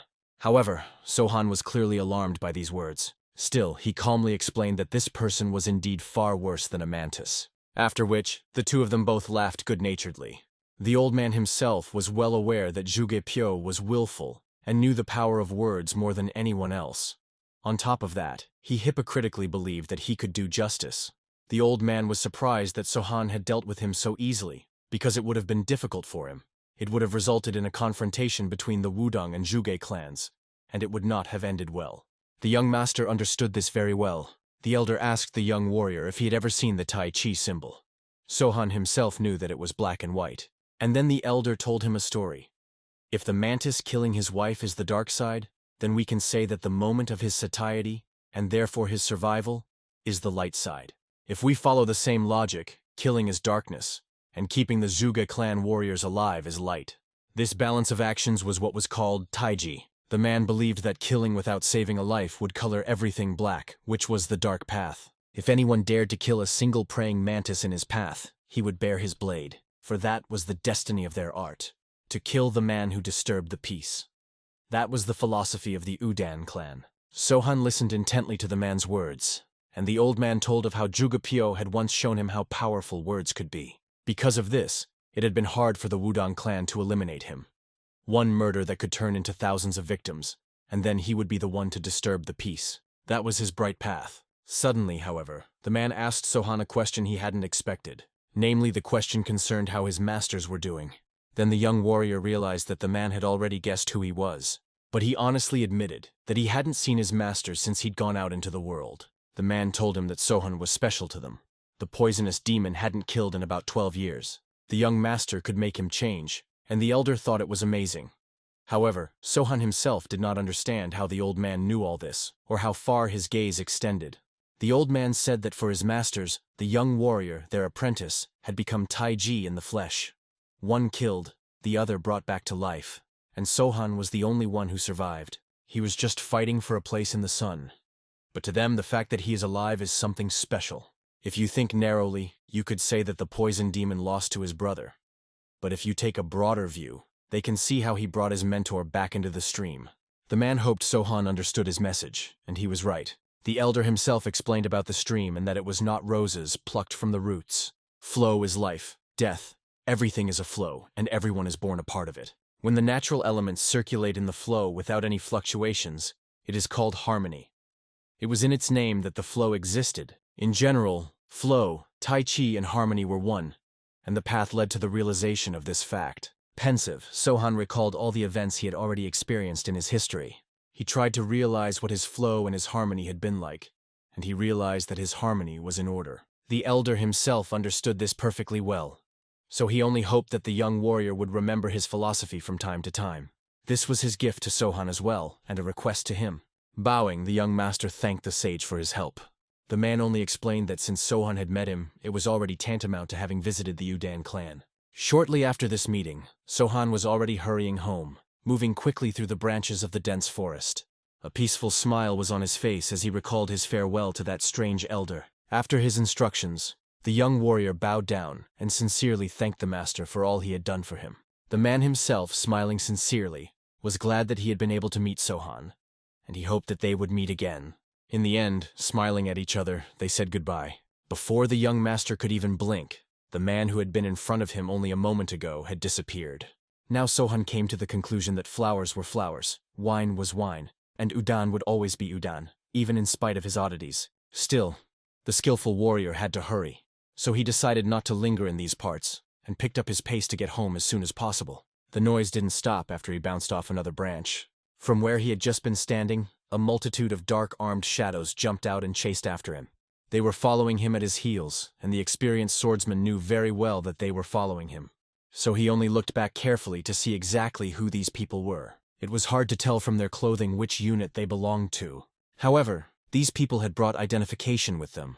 They had flags with the name of the Wildwood Squad tied to their backs. It was a punitive Green Forest slave trading squad, and Sohan immediately realized that they must have come to avenge his interference, killing and freeing the child slaves. Now in pursuit of the young warrior, the enemies realized that they could hardly catch up with him, so they decided to use throwing knives. They all, as if on the captain's command, threw the throwing knives straight at Sohan. But he easily managed to dodge them while still in the air. But the experienced master knew that now was not the best time to fight them, as they were not far from the settlement. In such a case, people could appear, and innocent victims could not be avoided. So the young warrior rushed onward, to take these warriors to a quieter place without people. He sped up considerably, breaking away from the squad that had been on his tail the whole time. As he flew past a few more trees, however, it appeared that an entire army was already waiting for him to appear. Sohan quickly noticed the whole army of people rushing towards him. He tried to move to the other side, but there was also a punishment squad waiting for him on that side. So he had to quickly change his direction and go in a different direction than he had originally planned. As it turned out, he was being chased by 3 squads at once. It was a squad of vipers, wolves, and tigers from Wildwood. Looking around, the young master quickly realized that these people were trying to surround him to prevent him from escaping. And now, reflecting on his encounter with the old man, Sohan tried to figure out, was this attack also part of Tai Chi? And if so, where did the flow and harmony lie? Suddenly, more armed men appeared right in front of the skillful warrior's face and ordered him to stop. Unlike their counterparts, these warriors were not armed with knives, but with throwing spears. Therefore, all the warriors charged their spears to try and wound the enemy. However, it was hard to catch Sohan with such a simple attack. So he quickly stopped on the nearest branch, letting most of the spears fly past. After that, he had already begun to gallop away, pushing off the spears themselves which were stuck in the trees. His movements were barely perceptible, causing the spears to easily support his weight. Next, the young master decided to climb to a higher elevation to make it harder for his opponents to hit him on the fly. They were seriously frightened when they saw the warriors' skill, and the fact that their attack was pointless. Sohan stopped and looked at the men with an attentive gaze, as if warning them that they would die for their attack. But this place wasn't suitable for fighting yet. So he also quickly slipped away from these people and climbed further into the depths. Immediately afterward, the forest was filled with the shouts of warriors who were trying to catch up with the fugitive. They could not let him out of their sight. In the meantime, Sohan himself had reached the edge of the forest, where the foliage ended and the rocky cliff began. The warriors who had been chasing him all this time had also found this place, so they moved closer to surround him. However, the young master, without the slightest fear on his face, drew his sheathed sword to arm himself. He then calmly turned around to look at the invading army, still in his thoughts. He found it funny that no matter how much he thought about it, he couldn't find even a hint of balance in this situation. The punishment squads were clearly not interested in the ramblings of a near-dead man, so they just started attacking. A hail of arrows, spears, and throwing knives rained down on Sohan in a barrage. However, even such a rain of arrows he managed to stop, armed with his sword. He twirled it in his hands, turning it into a kind of shield that allowed him to deflect every attack. All the warriors watching him marveled at such skill, as he managed to do all this without even taking his sword out of its sheath. As soon as the attack stopped, the experienced master looked at the frightened warriors who did not understand what they should do. Sohan, on the other hand, ordered the head of the green forest to show himself, for he sensed that the man was somewhere nearby. The young warrior's voice, amplified by his internal energy, was so loud that the warrior's ears were literally ready to burst. But still, as surprising as it was, no one came to his call. Instead, the warriors, even more enraged, began arming themselves to attack. Sohan watched them approach. He even felt somewhat sorry for these people. He realized that the head of the Green Forest had chosen to send these warriors to certain death instead of personally resolving their differences. After these words, the skillful warrior only needed a glance to roughly figure out the trajectory of the battle. Immediately afterward, many warriors who were struck by his attack began to drop dead. But even among such a crowd, there were some who were still willing to fight despite their injuries. They still rushed into battle against Sohan, even though they realized how strong he was. Obviously, they had to pay with their lives for such recklessness, and they did. The experienced master was opposed by an entire crowd of warriors, but many of the more intelligent fighters realized that they could not survive such a hurricane of blades. In addition, their resolve clearly diminished as they saw their comrades, who had previously performed well in battle, drop dead one by one. However, there were also still captains who ordered their units to fight their enemy to the last drop of blood. This expression already looked much more believable when they saw what the young master was doing to their troops. Sohan continued to draw out the designs with his blade, pondering the harmony. He realized that perhaps killing these people was the darkness, and wondered if his survival and return home would be the light. He also realized that the green forest wreaking havoc in the neighborhood was darkness. Therefore, it would be light if a skillful warrior got rid of them. If, however, the young master misinterpreted the wisdom of the holy sword, perhaps then an impenetrable darkness would fall upon this forest. But Sohan was willing to shoulder that burden, because the only thing he wanted to achieve was for the children to stop being kidnapped and kept like beasts in cages. As it turned out, the head of the green forest was still watching from afar. He was satisfied with the combat abilities of the experienced swordsman, believing that he was indeed a good warrior. However, he realized that even someone like him couldn't fight forever. Therefore, the head of the Greens signaled to his fighters. The warriors clearly did not want to go into such a meat grinder, but they had no choice. They could not disobey the head. Therefore, an even larger horde of the punitive squad immediately went in the direction of the young warrior. He only looked carefully at these fools with his gaze, even though he realized that they had no choice and could not go against the order of their head. Because of this, he decided to grant them all a quick death by his blade. None of the fallen were in pain. It turned out that this wasn't all the meanness the head of the Green Forest had devised. He had also constructed a net, which he tried to throw over the skillful warrior. Although Sohan noticed it too late in the heat of battle, he still paid attention to it. Therefore, he strengthened his internal energy and sent a slashing attack towards the net to cut it. As it did so, the net immediately shattered into shreds and was no longer a threat. However, this seemed to be the expectation of the Wildwood warriors, who approached with their swords at that moment. But their lunges were too primitive, especially for someone who had already defeated 2 demons and the head of the Zhuge clan. Therefore, the young master had no problem dodging the attacks, and then finding an opportunity to counterattack. He applied the same technique he used against the net, and as a result, the bodies of these warriors literally split into an upper and lower part. Their faces were filled with fright, but there was nothing they could do, for the attack was swift. They wouldn't be able to escape or hide. This only brought a smile to the experienced swordsman's face, for he wanted as many of these troublemakers to die as possible. After realizing the effectiveness of the attack, Sohan also decided to deal with the other warrior units, so he sent similar smashing attacks in different directions, and each time the result was the same.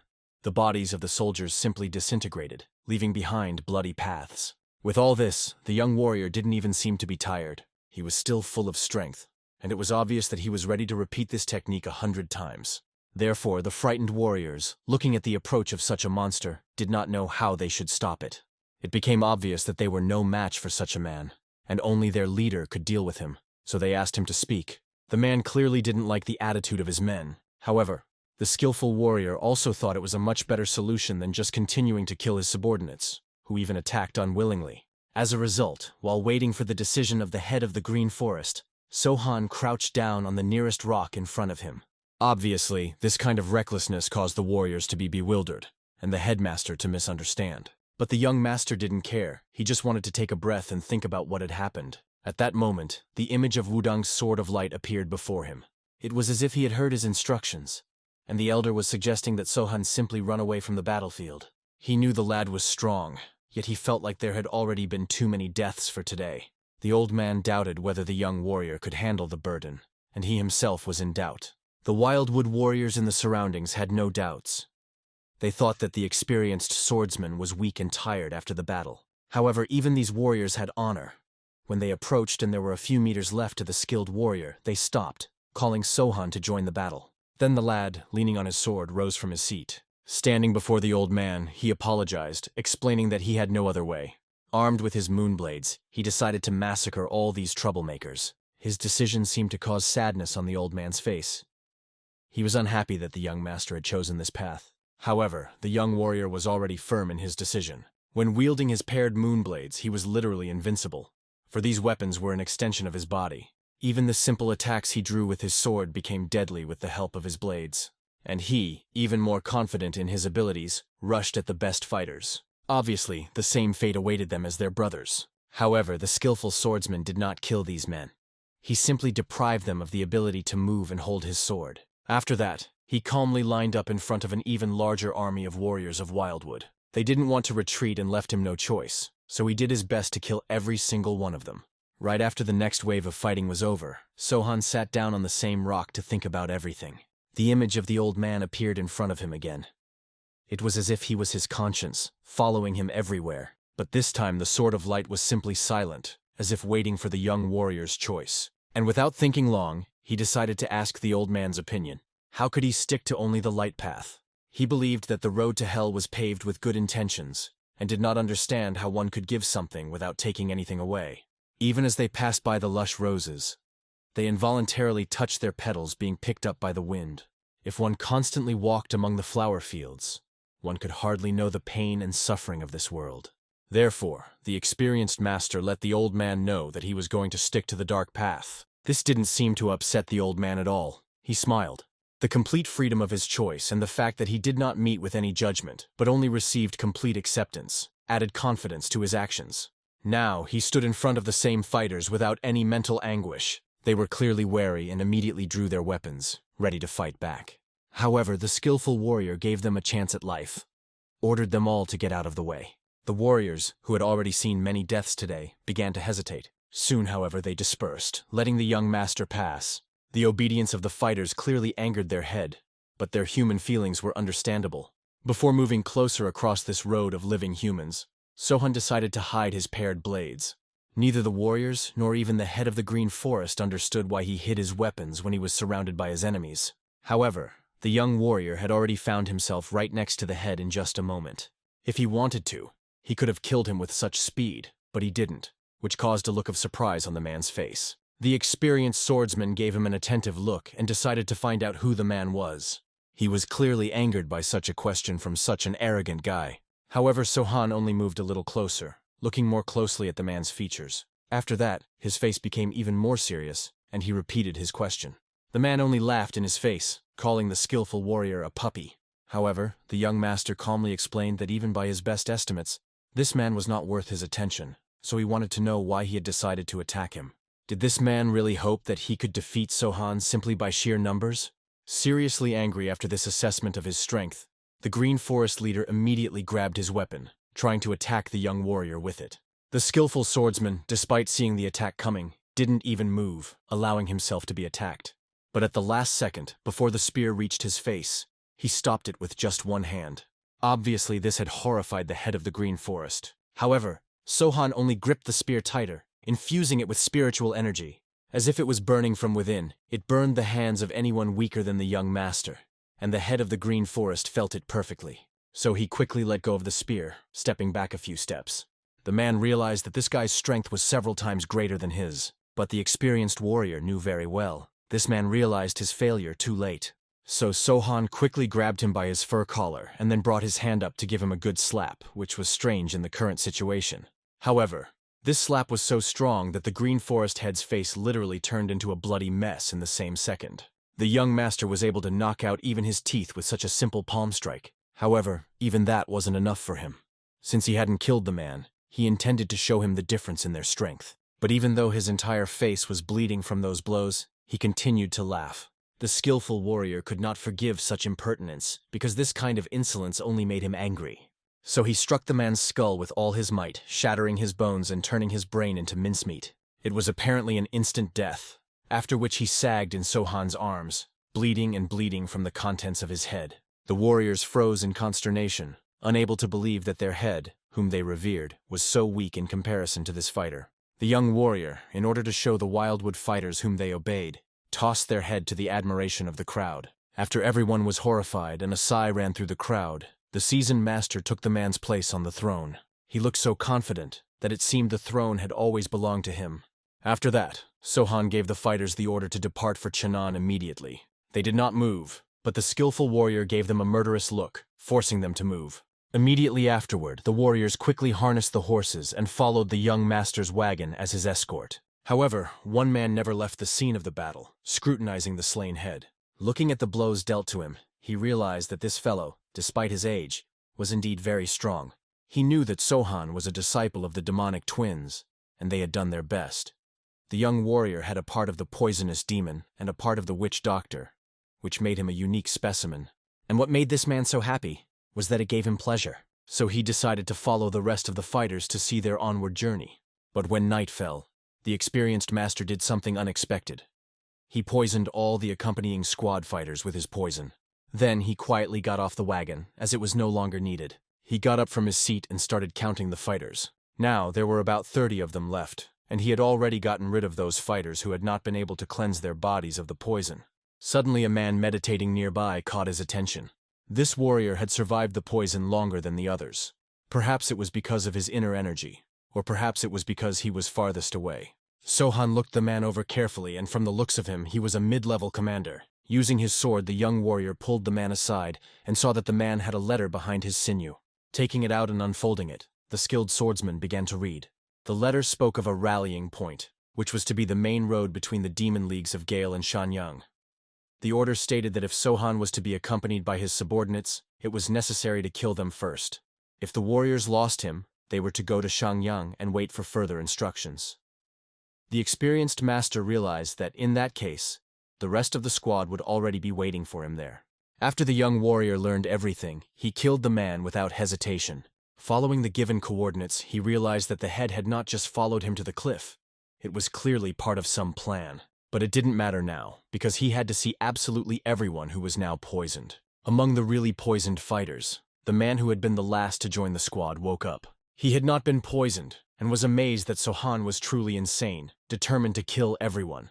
He knew immediately that things were bad when the skilled warrior told them to camp in an obscure place. As soon as they complied with his request, he sprayed some kind of soporific poison. Now the young master was walking around and, like a maniac, killing absolutely everyone around him. Now it didn't seem so entertaining to the man anymore, but he pretended to the last that he was also poisoned. He hoped that Sohan would come to his senses and really not kill absolutely everyone here. After all, he had originally followed him because he wanted to get to Cheonan. When literally a meter away from the man the skilled swordsman killed another person, the warrior's patience was already running out. He realized that he had met with a true maniac. Literally trash that had been bred by the same kind of nakedly repulsed lunatics. Therefore, he considered Sohan to be nothing less than an inhuman monster. When the young warrior tried to attack him, the man stopped his blade millimeters from his temple. Looking closely into Sohan's eyes, he realized the guy knew from the beginning that he was faking it. Therefore, he immediately bounced away from him to a safe distance to remain unharmed. After that, he attempted to attack the skillful swordsman using only his hands reinforced with internal energy. Sohan responded to his strike with the same technique. From the collision of their forces, there was a huge explosion, testifying to the power of this master. The young warrior recalled his conversation with the poison demon, who told him that the unstoppable demon used the Vajrayana martial art. They had once casually had a drink with him, and at that time, He had also revealed that he used the Akala style. At that moment, the man thought that the 4 demons were a group of longtime friends. So Poison Demon thought that this lunatic had a complete mess in his head, causing him to be completely unpredictable. Also, Poison Demon warned that this person had a chance to kill Demoness on the trek, but he let her live. Therefore, right now, the experienced master suspected that it was the poisonous demon who was fighting. After this attack, the man was clearly tired of pretending to be an ordinary green forest warrior. He began to take the true form of his body. His body began to increase in size, and his muscles began to swell, causing his clothes to tear. And the closer he got to Sohan, the more clearly the scars that adorned his body became visible, indicating long hours of battle. However, the closer he got to the young warrior, the more he realized that the lad was faking it. He wasn't injured by such an attack, so the unstoppable demon ordered Sohan to get up, for such a trick wouldn't work on him. The skilled swordsman exhaled, realized that his trick had been figured out, and still rose to his feet. However, as soon as the man saw the young master in all his glory, his face contorted in surprise. He realized that Sohan's entire body was also decorated with scars. He thought it was very beautiful, and praised the boy. However, it only caused the latter to be perplexed. He realized that his clothes were useless, so he simply tore them off and calmly decided to ask his opponent if he was an unstoppable demon. The man laughed, not understanding where Sohan's manners had gone, because he thought that he had finally met a worthy successor. But that was not the case. So the angry man immediately tried to attack the young warrior. This attack threw the skillful swordsman back to the throne he had been sitting on a couple hours ago, causing it to shatter. The fierce demon looked at him and noticed that Sohan had been very rude to him, after which he asked that the guy stop hiding his true power from him. The man realized that Sohan had already killed 2 demons, and that took strength. Even though he realized that the young warrior's essence was to constantly lie to people, but still, he should have strength as well. The experienced master looked at this man and realized that he was just like what his mentors had said. The one was clearly pleasantly surprised that Immortal Mark and Poison Demon had mentioned him. Sohan didn't bother to reply, instead choosing to arm himself with his blades. Once he had them in his hands, the young warrior immediately adopted the technique of 2 dissecting blows. Looking at the approach of such a fierce force, the demon began to hastily strengthen his body with internal energy. After that, he folded his hands in a special way, and a strange light appeared between them. It was like a sphere of energy, and as soon as this sphere became strong enough, it immediately exploded. This explosion was able to disperse Sohan's attack, but it also raised dust that allowed him to suddenly approach and attack. As a result, the 2 martial artists met in battle. Even though the skillful swordsman was armed with paired moonblades and his opponent with only his hands, they fought equally. However, that wasn't all the techniques the young warrior could demonstrate. Leaping into the air, he used the True Moon Radiance technique, sending multiple attacks straight at the enemy. Instead of trying to avoid them, the unstoppable demon readily accepted the attack. His internal energy that radiated from his body caused these attacks to reflect off of him and act against their own master. Seeing this kind of skill, Sohan only sank to the ground, realizing that even this technique was useless. But the unstoppable demon, smiling slyly, couldn't believe that this was all the young master was capable of. However, his face did not express such joy. He became much more serious.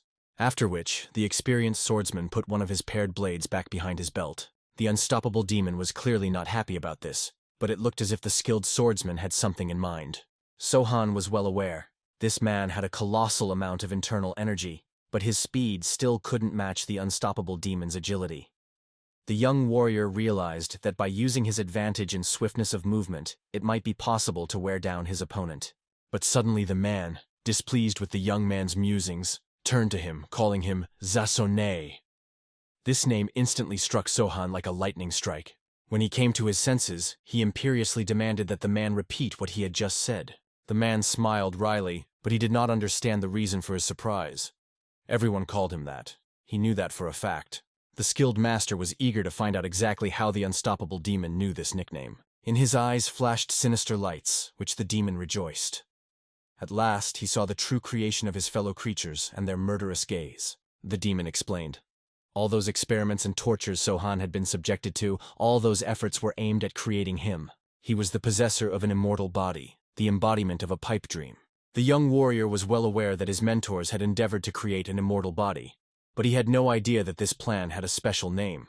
He could not fathom the connection between his nickname and this monstrous experiment. The indomitable demon had explained to Sohan with a sinister grin that immortality was impossible. When he first heard about these ambitious plans of his mentors, he could not contain his laughter, but decided to check the result of their labors. The demon was eager to see what would happen to the skillful swordsman if you tear him apart, so he rushed into battle with Sohan, wanting to see if he would suffer after such a severe injury. However, the young master, as he watched his opponent approach, did not forget his chosen strategy. Instead of counterattacking, he began to masterfully dodge, forcing the unstoppable demon to chase after him. In an instant, the experienced warrior vanished from the enemy's sight before materializing a few meters in front of him. With a wry chuckle, he noted that the venerable, unstoppable demon was not keeping up with him. Or perhaps he was not taking him seriously at all. Such barbs did not anger the man. They only made him more eager for battle. In the next instant, he was lightning fast near Sohan, determined to show his true potential. The young warrior was truly taken aback by such incredible speed, barely managing to dodge the deadly lunge. Even so, without releasing his opponent from his grip, the demon continued to attack, making the now skilled swordsman seriously worried. For a moment, the man realized that Sohan had been careless. He could now grab him. However, the skilled master had discerned his intentions in time, so he displayed his blade, thus repelling the sudden attack of his opponent. The monstrous force of the collision of their blows caused a deafening explosion, but both of them remained unharmed. Looking at the young warrior who was kneading his arm as if nothing had happened, the unstoppable demon was amazed at his resilience. However, he wanted to see how long he could last in a fight. A devastating series of attacks followed, each leaving deep craters in the ground. All this time, the fierce demon smiled. He had not met such a worthy opponent for a long time, and thought that he was about to be able to turn the tide of the battle. However, the skillful swordsman was inventing something new each time, not allowing the man to get close enough. At one point, Sohan even managed to hit his opponent with a blow to the chest, forcing him to retreat a few meters. After this palm strike, the young master only grudgingly stretched his slightly stiff wrists. With a faint chuckle, he recognized that the unstoppable demon did indeed possess impressive strength. Obviously, these words were said to enrage his opponent even more. And it worked. Finding Sohan to be too impudent, the demon once again rushed into battle. Watching his technique, the experienced warrior realized that he was facing the strongest of the demonic four. He suspected that this warrior is even superior to all the other demons combined. However, the young master not only successfully resisted his attacks, but also did not miss the opportunity to let go of sarcastic remarks about the unassuming appearance of the unstoppable demon. Even in the heat of battle, he began to speculate on what he would do if he had such a face, and concluded that he would probably go mad with longing. Sohan asked his opponent not to take his words to heart, though. He was not speaking out of spite. He was clearly off balance, and his attacks became more reckless. The skillful swordsman laughed at his reaction, not understanding why the unstoppable demon had chosen to settle in the green forest, as if he was plotting something. Furthermore, he had no idea why he was dressed in the garb of a simple bandit. At this moment, while distracting his opponent with talk, the young warrior managed to deliver a masterful strike with his moonblade. After that, the unstoppable demon himself had to dodge his attacks. The man realized that no matter how close he tried to get, Sohan would always find a way to slip away. At long range, he was truly unrivaled. Eventually, tired of the endless jumping, the demon began to control his internal energy to repel all these attacks.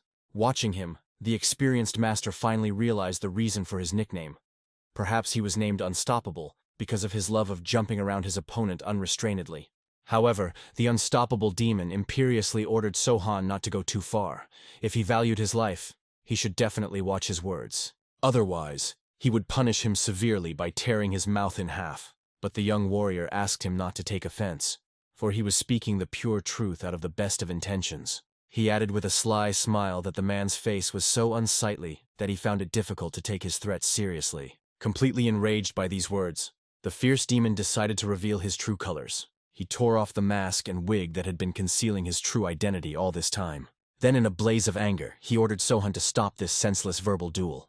However, when the skillful swordsman saw his real face, he pretended to be even more horrified, which of course, led the demon to indescribable rage. He immediately rushed to the attack, intending to tear the impudent warrior into small pieces. As a result, the two once again clashed in a fierce battle. While the unstoppable demon was ruled by blind anger, Sohan kept his cool, calculating every move ahead. After the next explosion, when they were thrown 10 meters apart, the demon warned that the young master should have held his tongue in time, because now he had truly enraged him. But the young warrior only grinned slyly, swearing that he had said nothing, and even suggested that perhaps the strange voices in the demon's head were whispering nonsense to him. But Sohan soon bowed courteously and apologized to the man, acknowledging that he clearly shouldn't have joked about his natural ugliness. The fierce demon only rubbed his forehead in frustration, not understanding why the skilled swordsman was behaving so strangely, as if his mentors had not educated him at all. This was extremely surprising to him. He explained that he preferred fierce battles, where blood and flesh were flying around, where the opponent was equal to him in strength, rather than this. So he asked that the young master simply follow these rules so that they could continue a decent fight. However, suddenly something completely unimaginable happened. The experienced warrior simply turned his back on his opponent and began to fulfill his natural need. Such incredible nonchalance caused a real shock on the man's face, who was completely confused, not knowing how to react to it. After he finished his business and put his clothes back in order, Sohan turned to the demon as if nothing had happened, wanting to know what he was saying. However, the unstoppable demon, still in a deep state of shock, could not utter a word. The skillful swordsman only grudgingly repeated his question, reminding his opponent to answer when asked. He didn't know how to react to such unheard-of insolence. He had previously thought that he was the epitome of insanity, but it seemed that he had been outdone. In the end, the man could find no other words but to say that the young warrior had lost his mind. However, Sohan only nonchalantly explained that he didn't think so. The demon had earlier inquired about the reason for his strange behavior, but he was clearly not the one to pass judgment, for it was not Sohan who had decided to pretend to be one of the green fools. He thought that if the unstoppable demon had been a real master, he would have challenged him at the very beginning, because the skilled swordsman knew that he was not a weakling and should know how things worked. But what struck him the most was that the strongest of the four demons was a pathetic human. Sohan thought that even the last vagrant from the back alley would not do such a thing, hiding like a rat in the mud, and then sneak attack. It was completely unlike the deeds of one of the legendary four. The young warrior reminded the man that he was probably mistaken about his identity as one of the four villains. He was the unstoppable demon, the greatest evil, and so on. Sohan, on the other hand, had single-handedly managed to subjugate all of Chenyang and Chenan. He was curious as to what the demon was doing at that time. Was it just eating stubs with those green fools from the wild forest? He longed to know where the enemy had been all this time. Was he trying to regain his former greatness? Or was he sowing confusion among all, forcing them to fight each other? But the skillful swordsman didn't understand why the unstoppable demon hadn't touched the Wudong clan and the MANHWA sect back then, as those clans really had impressive power. He could bet that all the man was doing was killing and then hiding. Sohan considered such machinations unworthy of the title of demon, and only worthy of ridicule, for which he was ashamed. The fierce demon couldn't believe that the young man wasn't going to shut up at all.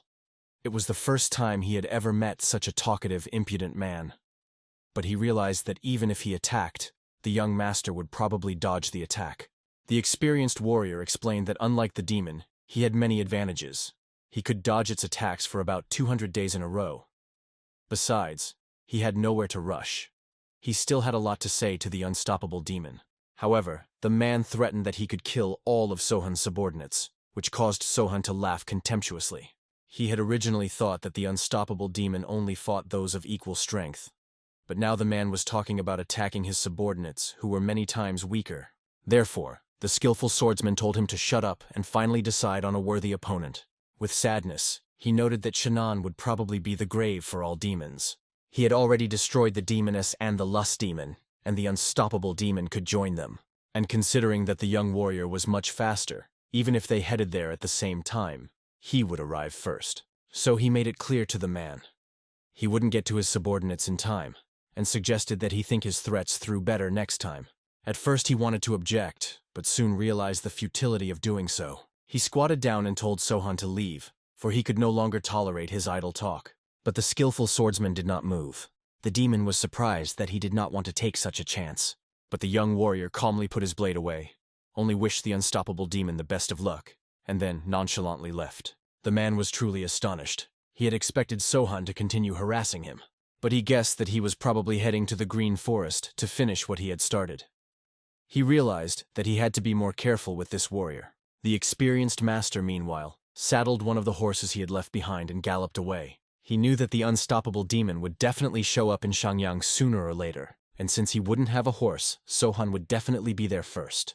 Soon the young warrior did indeed arrive in Shenyang, and the first thing he did was to take a healing bath to help heal his wounds. After that, he put on fresh clothes and strolled leisurely through the streets, knowing that the unstoppable demon should appear soon. And so, in one of the taverns, he did indeed spot the man, but it caused the skilled swordsman only a chuckle. He realized that he would certainly regret that he underestimated him. The unstoppable demon himself sat quietly, enjoying his noodles and not disturbing anyone. But then Sohan appeared, cheerfully greeting the big brother of the unstoppable demon. Immediately afterward, he took a seat at his table, and all the visitors began to whisper, not believing that the legendary fierce demon was really in front of them. The young warrior wondered why the man was eating alone like an old man and decided to keep him company.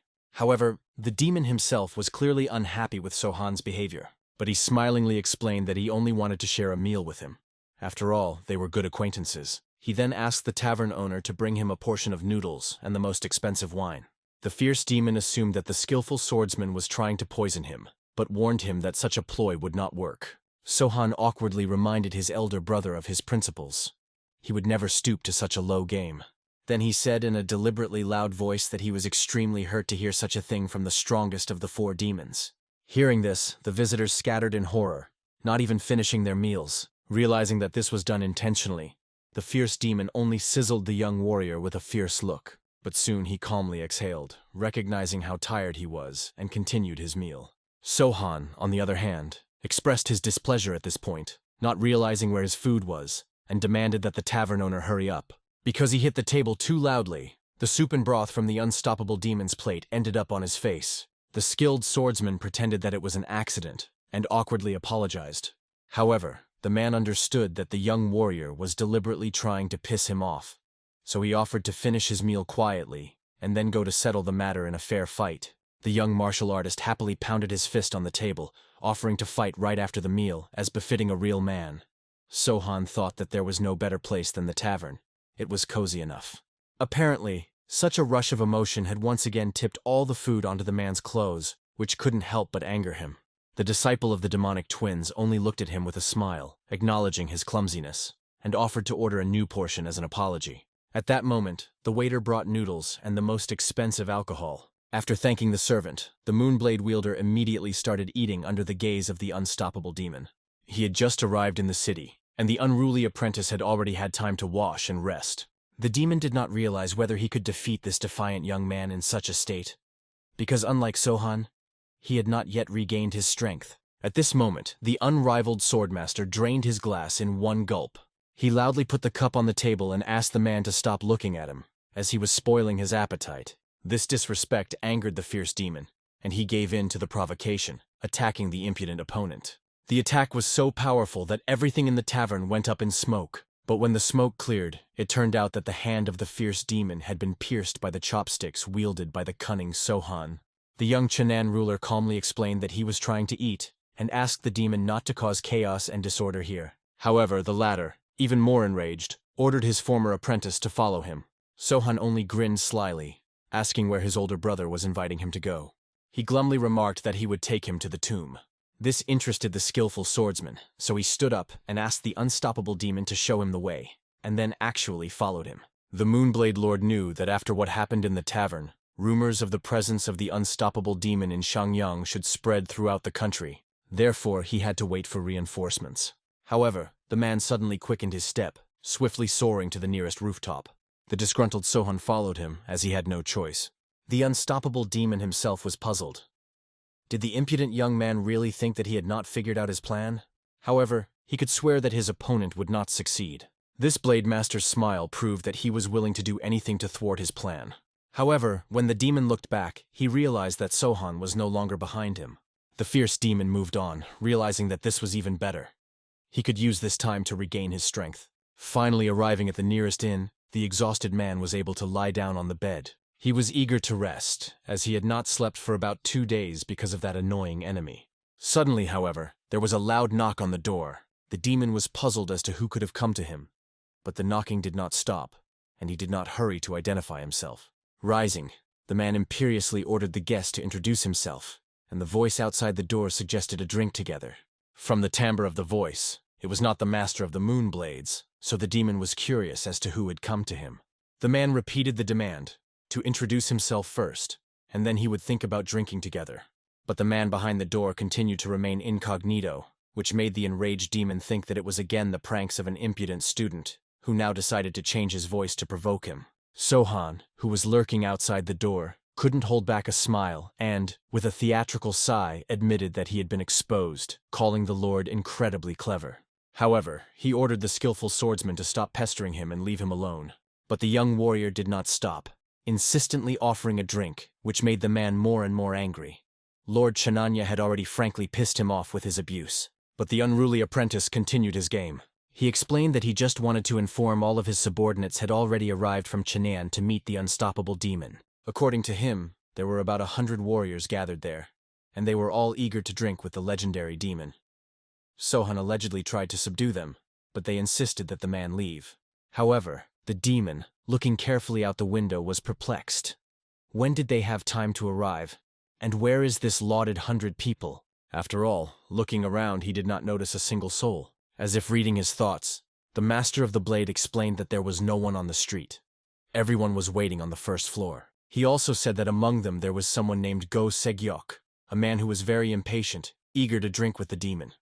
And to make sure that he would not escape, the demon twins' disciple added, they had set up Shannon nets, the same nets that had already caught the lust demon. The lust demon instantly recognized that Sohan was trying to intimidate him, but he wasn't afraid of some useless net. But the young master calmly pointed out that he would never know its true power until he experienced it, and reminded him that the lust demon was much more agile, but the net still caught him. This finally enraged the man, and he decided to test the words of the impudent adversary with his own eyes. He broke through the wall with his bare hands and found himself on the street, vowing to destroy the net himself. When he returned to deal with the people on the first floor, however, he found it completely deserted. As he began to look around, he only frightened the random passers-by more. Eventually, the demon realized that it was all just another hoax, and the Lord of Moonblades, who looked out of his room, only wondered why the unstoppable demon was causing mayhem again. It was then obvious to the man that Sohan had once again decided to play a joke on him. He ordered the skillful warrior to come down to earth to settle things man to man. However, the cunning master with a smile suggested a drink for starters. Jumping up to reach the recalcitrant apprentice, the indomitable demon vowed to drown Sohan in his own wine for all the torment he had endured. His attack was so devastating that it destroyed half the building, but Lord Channan remained unharmed. The young warrior wondered if the fierce demon really lived up to his nickname. He only wanted to have a drink with him and didn't understand why the man had so much rage in him. Sohan wondered why they should fight, as they were old friends who had met by chance in the city. They could drink wine and reminisce. The exhausted man realized it was better not to argue with this restless young man, so he agreed to share a cup of wine with him. The skillful swordsman was genuinely pleased with this decision of the Lord, and the fact that he finally heeded his request. Soon they were on the lower floor and settled down at the table. Over a cup of drink, the disciple of the demonic twins shook his wine glass unhappily, complaining that drinking wine with the unstoppable demon was such a problem. However, the sleep-deprived man only reminded him that no tricks would work on him, so one could not even try to use something like that. But the Blade Master was annoyed that the fierce demon would not stop messing things up. He had no intention of poisoning him. After draining his wine, the man decided to have a serious talk with Sohan. He begged Sohan to stop torturing him. But the impudent warrior pretended not to know what he was talking about and acted surprised at the words. He didn't know how to react. If these innocent pranks were already torture for the fierce demon, then he even found it difficult to name what he had done in the past. With a frustrated exhale, the demon realized that he could hardly argue with those words, so he chose to remain silent. At that moment, Sohan suddenly heard familiar voices arguing amongst themselves about who had gotten there first. Lim Hassan only laughed at Go Sagok, pointing out that he was much more agile in his preparations, which was why he was the first to arrive. These new arrivals were being watched closely by the unstoppable demon, while Sohan seemed to be only slightly displeased. As they approached their table, both warriors bowed, reporting their arrival to the Lord and apologizing for the delay. The young lord was pleased to see the men and offered them a seat at a neighboring table. In the end, it appeared that at the next table, they were still continuing their argument over who had the faster speed and who had been more diligent in their preparations. At that moment, the tavern doors opened again, and a multitude of warriors, led by their leader, the wolf swordsman, poured in. They all entered at once, talking animatedly among themselves. The wolf swordsman and his men also approached Sohan, apologizing for being late, but he greeted them with his usual calm smile. The Eagle clan also arrived next, respectfully greeting their master. The unbridled demon, as he watched the people arriving, realized that they were all martial artists. In addition, they had all come here at the mere call of Lord Shannon. Finally, the first demoness's apprentice also appeared, and after greeting Sohan, she remarked that he looked great, as if the air here had a beneficial effect on him. The young master greeted the girl cordially, also inviting her to sit down. The fierce demon didn't know who she was, but he could sense a powerful aura emanating from her. When everyone had gathered, Sohan nonchalantly filled a cup of wine, explaining to the unstoppable demon that he had messed with them for nothing. Looking around the neighboring tables, the man could feel the power emanating from all the fighters. He decided to go back to drinking, realizing that the skilled swordsman had once again managed to trick him. However, the demon reasoned that since everyone was gathered, it was time to start their party, where he could bury them all alive. However, Sohan, calmly looking at his determination, asked him to wait, after which he measuredly filled the demon's cup as well, explaining his actions by the fact that if this battle turned out to be the last for one of them, which meant they should definitely drink first. The fierce demon was enraged by these words, but realized how he could use the situation to his advantage. Raising the filled cup, he urged the other fighters to join in the libation, for this wine would be their last as well. But to his amazement, none of the warriors moved. Sohan then rose up and commanded them imperiously to fill their bowls with wine. Immediately afterward, everyone immediately stood up with alcohol in their hands. The young ruler, standing in the midst of his loyal fighters, offered the unstoppable demon a drink to his health. The man at this time was figuring out which of the fighters he could definitely handle. He could eliminate about half of them. However, he could see that in the eyes of each warrior was absolute loyalty to Sohan. He also remembered the young master's words about what the unstoppable demon had been doing all this time. And now he realized that compared to Sohan, he was just wasting his years. Looking at this young warrior, he actually began to envy him. Soon, laughing, the demon praised the warriors for being truly true fighters, and decided, as an unstoppable demon, to recognize their bravery. Sohan was surprised by these words. However, he decided to support the man. So he offered the warriors a drink to their ideals, and the bravery they were willing to give their lives for. The faces of those present lit up with approving smiles. But as soon as the unstoppable demon and the young ruler drained their bowls of wine, they immediately smashed them in their hands. The rest of the warriors did the same, thus showing their determination to fight. The first to enter the street was the unstoppable demon, ordering Sohan to follow him. However, as soon as he was outside and looked around, he froze in amazement. There were countless fighters waiting for him on the street. This sight caused the man to chuckle. Referring to these warriors as children, he doubted whether they would definitely be able to withstand a battle with him. However, they all maintained the utmost seriousness. At that moment, Sohan's commanding voice rang out, ordering them to disperse. This was to be the battle of the leaders. All the warriors immediately bowed down, obeying his will without question. Immediately after that, the huge mass of people came into motion, making room for them to fight. The fierce demon was amazed at how even these fierce fighters obeyed Lord Shannon with such devotion. Sohan also addressed his captains, warning them that they must not lose. After all, they were not the only ones he had sent for backup. Still, the enemy was extremely strong, so the young master warned that this battle might take longer than usual. The warriors immediately realized what their master meant. He was trying to warn them not to be alarmed. However, Sohan explained that whoever survived would become a scapegoat for the orthodox factions. He intended for the light clans to take out their anger on their warriors after this battle. The fighters understood the Lord's intent and immediately obeyed. Then all of them followed their leader as one. As soon as the skillful swordsman was outside, his gaze fixed on his opponent. The two of them literally snapped out of their seats at the same time and began a furious fight. However, the unstoppable demon was surprised by Sohan's behavior. All this time, he had just been dodging. But now he had decided to engage in hand-to-hand combat. The demon grinned. It was his specialty, so he thought that the young warrior had asked for his own death. A series of crushing attacks followed. The ground beneath them gradually crumbled, turning into a deep crater. Even the trees and windows of the nearby buildings began to shake and crumble. The remaining warriors stood not far from the battle scene, fully confident in their master. At some point in the battle, the unstoppable demon began to realize the incredible power his opponent possessed. He had to retreat, but he could see that Sohan's eyes were filled with unbreakable confidence. The men behind him stood behind him with the same confidence. Suddenly they began showering the demon with attacks, confusing and distracting him. This sent the man into a furious rage. He rapidly strengthened his body with internal energy, then released it to counter the captain's attacks. However, even at this moment, Unwavering confidence did not leave the young Shan'an ruler's face, as if everything was going exactly as he had planned. The young warrior got close enough to his opponent, but the latter managed to stop the attack of the paired blades with his bare hands. However, at this moment, the demon did not expect an unknown snake-like weapon to attack his neck. It was the demoness's senior apprentice. She began to gradually strangle the man, giving him less and less chance of victory. However, suddenly, the unstoppable demon jumped into the air, thus pulling both Lord Shan'an and the first apprentice with him.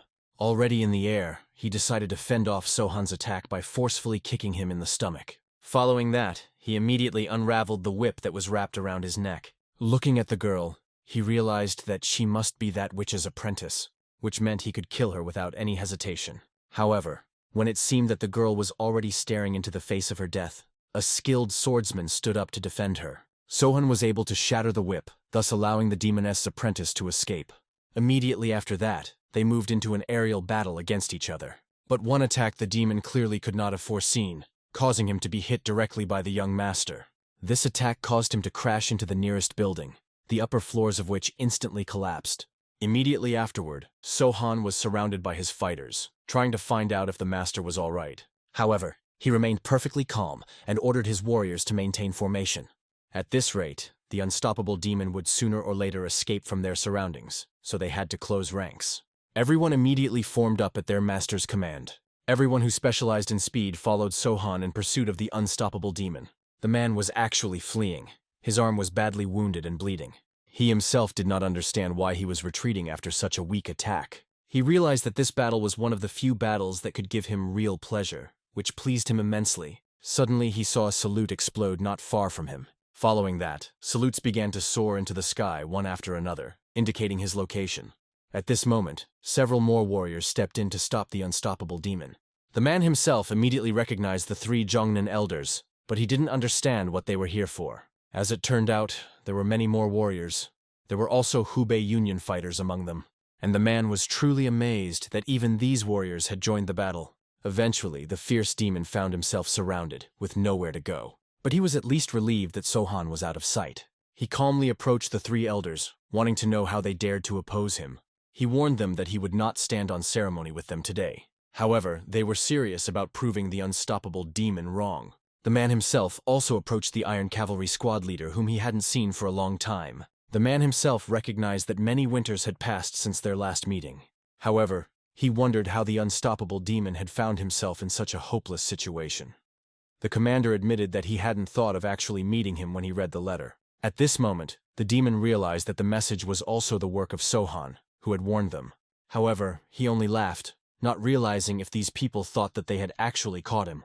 After that, he strengthened his body with internal energy, ordering the fighters to move closer. Everyone also released their internal energy, showing their determination to fight. The young ruler and his group were watching from afar. Go Segyok, looking at what was happening, didn't realize whether to help in this battle. But Sohan ordered them to wait, for that was his plan. Soon explosions began to sound.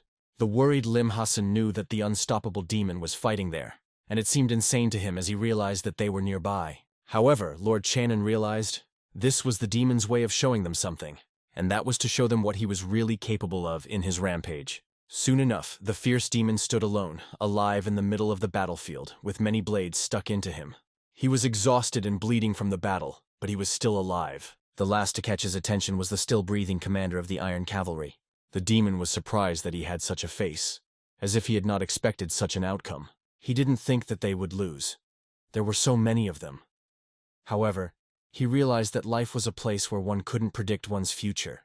Laughing, the unstoppable demon recognized his absolute rightness. Then with a smile, the captain ordered the demon to finish what he had started. However, he reminded that the commander had already lost, so he had no right to point anything out. Immediately afterward, the man walked past him, which sent the captain into shock. He demanded that the unstoppable demon kill him. However, he asked that the man return to the Alliance if he survived, for they were soon to fight the celestial demon cult. Rising to his feet, the captain ordered the sky demon to stop. If he wasn't going to kill him, then let him kill him himself. However, the demon calmly continued on his way, explaining that he was too tired and just wanted to sleep. Such a primitive desire in such a situation caused the captain a real shock. He thought that it simply could not be said seriously, and assumed the man to be completely insane. Soon after reaching the nearest river in the forest, the indomitable demon stopped to wash his wounds. However, he quickly smelled something wrong when he smelled the odor of poison. He bitterly realized that he had never met anyone as treacherous as Sohan in his entire life. However, at that moment, he had already collapsed. The young master who was watching him realized that if the unstoppable demon was so tired, he really should have rested. The guy lay on the ground. One eye finally opened, the consciousness was slowly returning, as if after a long sleep on the verge of life and death. Suddenly he jumped and climbed to his feet, not fully realizing where he is and why he is still alive. A man was quietly sitting near him, not looking at the fire, waiting silently until he came to his senses. The only question that turned in the boy's head: why didn't you kill me when he had a chance? The answer was cold and clear. You have no right to indicate me what to do. These words hurt the memory. He had already heard them once during a fierce battle. One could only guess. Did he then listen to and understand more than he showed? Looking at the flame, the guy realized with horror, it could easily become one of those who would never wake up. But at the same time, he did not understand. Why did this man not join the light? Did not stand on the side of the obvious? The answer was made as a sentence. I was the next goal. Hubi is weakened, Junin lost 3 strong ones, and Zhugi remained without a leader. Chaos is coming. This explanation made the guy ask again, Udan and Hua Mountain are the last ones who are still afloat? In response, he heard, Udan will not interfere. They will keep away, despite the threat. Earlier, a man met with an elder, known as an immortal sword, a true legend. Hardly hearing this name, the guy exclaimed in surprise, How is you still alive? He is incredibly powerful. Silence has fallen for a few seconds. The silence was more difficult than any answer. Then he quietly added, Do not forget, I am also one of the demons, and I have my own rules of the game. The curly again suggested that only Hua Mountain remains. But the blue-eyed did not understand. He has not yet encountered them. Then the curly changed the question. Honestly, why did you save my life? The answer was straightforward. Enough chat. Now you have only one task, to honestly answer all my questions. Do you understand in what situation you find yourself? Hearing it, the curly calmly said, I'm not afraid of death. And if you are so sure of yourself, let's solve everything right here and now. He barely offered to fight. The curly instantly tensed. The instinct suggested that it could end badly. The problem was that he could not use his internal energy. The body was not listened to. The strength was raised at the worst moment. The blue-eyed calmly advised to calm down, and asked if he realized what would happen if he wanted to kill him. And then he added rigidly, I will undress your corpse and throw in the gate of the Orthodox sect. These words immediately made it clear, before him. A daring scum that is not afraid of anything and has no limits. In the implication of all this, one was felt. Keep your life while you can still. Blue-eyed even threatened. After your death, everyone learns that you were frightened and committed to yourself not to get to me. And even if it is a lie, you will not be able to refute because the dead do not say. So, it is better to behave more calm. Your life is now kept on the hair. The curly clenched his fist. He understood that this type knew all his weaknesses. I didn't want to believe. But he began to think, does he really lose him? And then he realized the terrible truth. Does not lose in the future. Because he lost. All he had to do was ask, what exactly do you want to know? And he began to explain. The cult of Heavenly Demon is fanatics that worship the former absolute property. Their doctrine is allegedly based on his teachings. 8 leaders have already changed, and if they return to Jiango, they took out lessons from the past. The next question is, what do you do if a war with a cult begins? Will you stand on the side and watch? The curly replied briefly, we will live, we will see. But the blue-eyed immediately voiced your desire. You have to be in the vanguard. If the conflict between the cult, the south of the Yangtze, and the 10 strongest masters, it was in this case that he wanted the curly to lead the force of the avant-garde, and became the first in the battle. You have to die there, said the blue-eyed, as if declaring the sentence without the right to appeal. The curly calmly replied that he would decide where and when to die. The voice in response was terribly cold. Who gave you such a right? He explained, here and now you will give up on your own behalf, and I will be happy to help you. I will spread the hearing of your death using all my relationships. And your masks will only play in your hand. The world knows you as a cruel leader of dark factions. Both Chanan and Shannan know what you are capable of. In all this he saw something even fun. 2 against the whole world. After all, his enemies are everywhere, because there is a dark trail. And if the curly joins, he is waiting for many clashes with the strongest masters of Django. And each of them will have to go without a mercy to himself. Just forward, only in battle. In the ears of Curly, it sounded as if they wanted not to recruit it, but to tame it, to make an obedient tool. The alternative was simple: to be destroyed right here and now. There was nothing fun about this, and the whole situation annoyed more than frightened. But nevertheless, he advised him to accept this proposal. She was better than death. The conversation pressed. The Curly put his hand to his head and asked, "What about the antidote?" "I will give when time comes," he replied cold. "I gave you a new life, so I will give a new name. From now on, you are Ilsingi." For Curly, it sounded almost like the promise of something great, new, scary. Blue-eyed added, "This is your last chance to live a little normal life." In the evening in the tavern, the mustachioed bartender calmly wiped the glass, preparing for the conversation. A man sat in front of him. The bartender asked, "Do you think if I'm working here, I am some clown?" The interlocutor only looked silently, without breaking a word.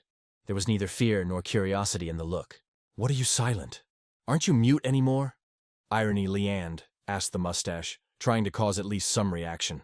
Without waiting for the answer, he sighed and began to roll his sleeves, as if preparing for something more. When his left shoulder was exposed, the tattoo was visible, both on earth and in the sky.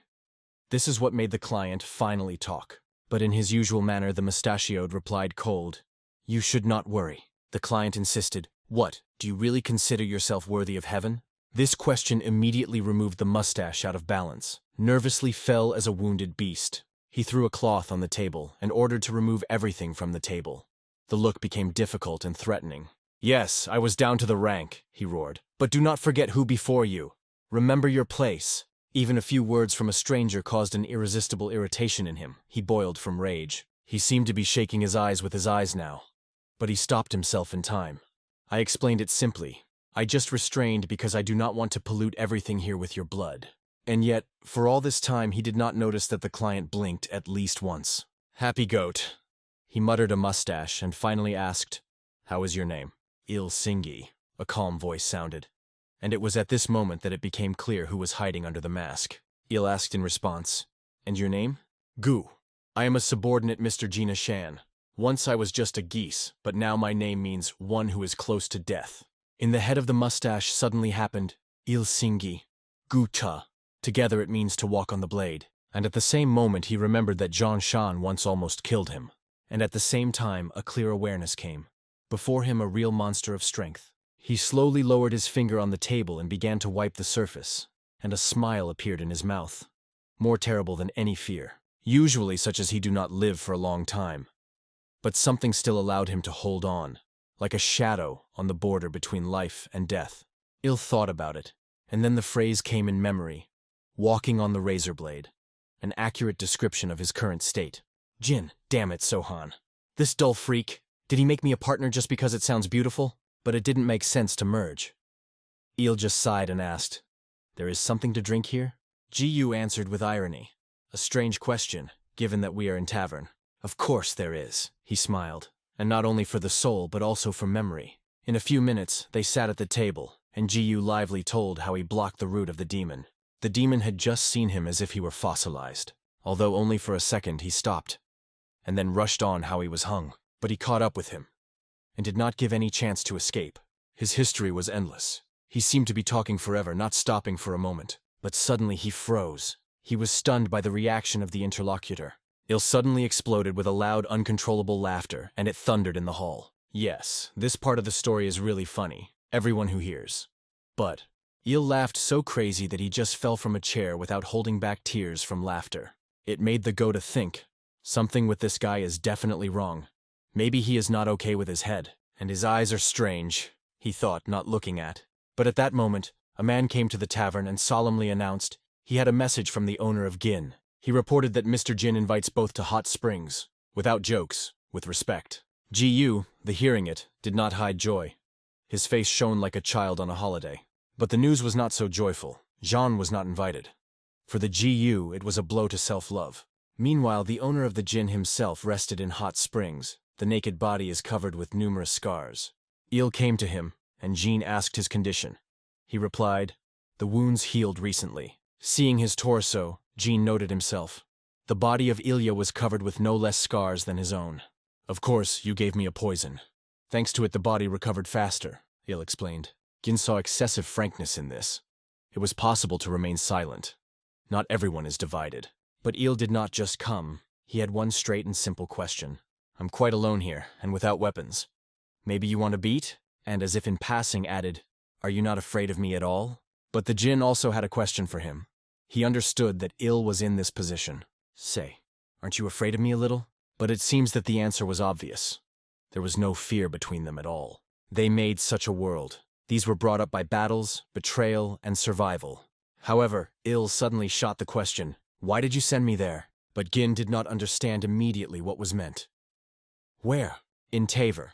There was some type there seems to be a CA, it looks like a weak, but the tongue is bone without bones. He did not dig my eyes. What, local crazy? He called me a freak, I behaved strange. So tell me, why did you send me there? Well, Taverna seemed to me quite cozy. And even away from the city bustle, John replied calmly. But Isle did not quench. Do you know that if we combine our names it turns out, walk on the razor blade? And what do you mock me? Added, looking intently into his eyes. Jin did not see the reason for the abuse, and instead decided to find out what Ile was thinking about GU. As I said, he is quite weak. Apparently you want to put it side by side to keep track of me. But his tongue, like a whip, is not surprising that he was reduced. Gin explained that the appearance is misleading. Yes, GU is a master of martial arts, not the strongest, but enough not to die. And his tongue is unrestrained, especially when he is afraid. Is this now such a level of martial arts masters? Il asked with sarcasm without restraining. But Gin appreciated another. Despite the fear, Gu dared to come to him with the news about a student of a demon lust. He remembered how, while hunting for a demon, he instructed Gu at a crucial moment to throw a spear to force the goal to change the direction, and himself, to hide and not glow. But Gu got carried away. He began to throw the spears after the demon, and shouts flew behind the spears. However, it was he that he managed to win time, and to help the team when it was the most need. At that moment, GU belonged to the unorthodox faction, which was then out of the rules. Jin still remembers the expressions of the face of the warriors of Shan'an when he killed a demon of lust. They all wanted his death. Even by their moral standards, the demon did not deserve life, but the skill of the warriors did not restrain the thirst for blood. At that moment, they were a real unorthodox fraction, just as Jin always imagined them. Il could interpret these words as you like, but he made the essence clearly. But now, Gin asked to focus and listen carefully to what really matters. There is someone who wants to meet me, and he is also dark. I plan to combine all the dark fractions of Shanyi, but they are allegedly too busy fighting the light, but they still agreed to the meeting. The meeting was scheduled in Hanchun, a city where they play, not with words, but intrigues. They clearly want to show their strength. A formal meeting is just a cover. Obviously, they prepare an attempt. They stated that the number of my people in the suite should not exceed 10. Il, listening to all this, only sighed. I do not surprise if these scums attach the whole clan with them. But in dark fractions, it seems that everyone brains. Traps, poison, hidden weapons. Everything will be included. Il just didn't understand. Do they really think that Jin does not see it?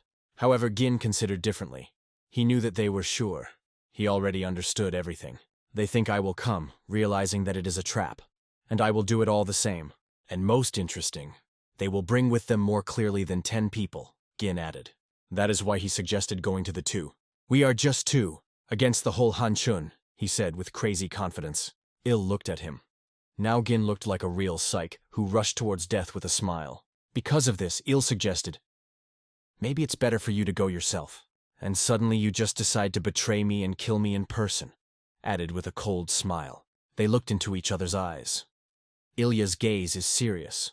Gina's gaze is even more serious. I said, Gin repeated, we go there together. So the naked freak, thought Il, a little annoyed. He sighed deeply and finally asked the main question.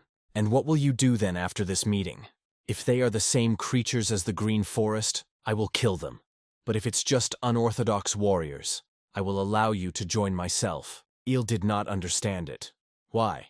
At best, there are a few dozen people and only partially strong. But Gina was indifferent. He was not concerned with the skill. He had a goal. There was a sage. There were those who developed, and those who gave up for a long time. But if the moment comes, Jin will raise his sword without hesitation anywhere. And it is then that everyone who belongs to the unorthodox faction will do the same thing.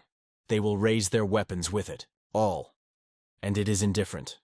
It will be a treatier or a simple bank. Gin asked Ilya to seek to look at the world's eyes. This is a path doomed to defeat before the beginning.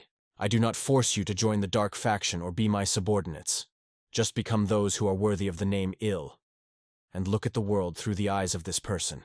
In the Hanshin soldiers, try to see real husbands. But if you notice the fraud, destroy them. If you find those who deserve death, kill. And only then, if such a road gets bored and the soul desires to return to the path of the demon, go. No one will restrain. Il listened carefully and asked, "Do you really let me do it?" Jean just smiled in response. "Do you think I have resources to restrain you?" After this conversation, Il only strengthened in his opinion. Jin is some strange, but Gin himself never hid it. He had something superhuman and insane at the same time. Getting out of hot springs, Il said calmly, "Let me know when you go to a meeting." The next day, they were already stepping on the shore, the path closer to a place where a new story had to begin. Il, noticing that time was not waiting, offered to rush, but Jean, walking past the water, forgot about the goal. He enjoyed its appearance and sound, the look focused in the wave. "Do you know how to swim?" he asked unexpectedly. "Fought more than 100 times in the mountains, 50, underwater. And there were battles in a poisonous fog, where even your own nose is not visible," Il said proudly.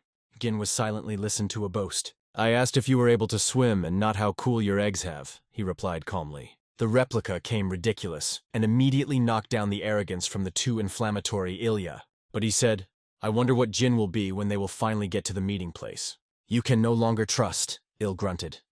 And though he said it jokingly, the offended tone did not hide. "Yes," Jin waved. "Jokes are jokes," and they were already approaching the stairs. Both began to look carefully at the environment. The place looked too calm. At first glance, it seemed that no soul was around. But Il noticed. 5 men stood in front. "Did they send the best?" "Hardly," Gin said calmly.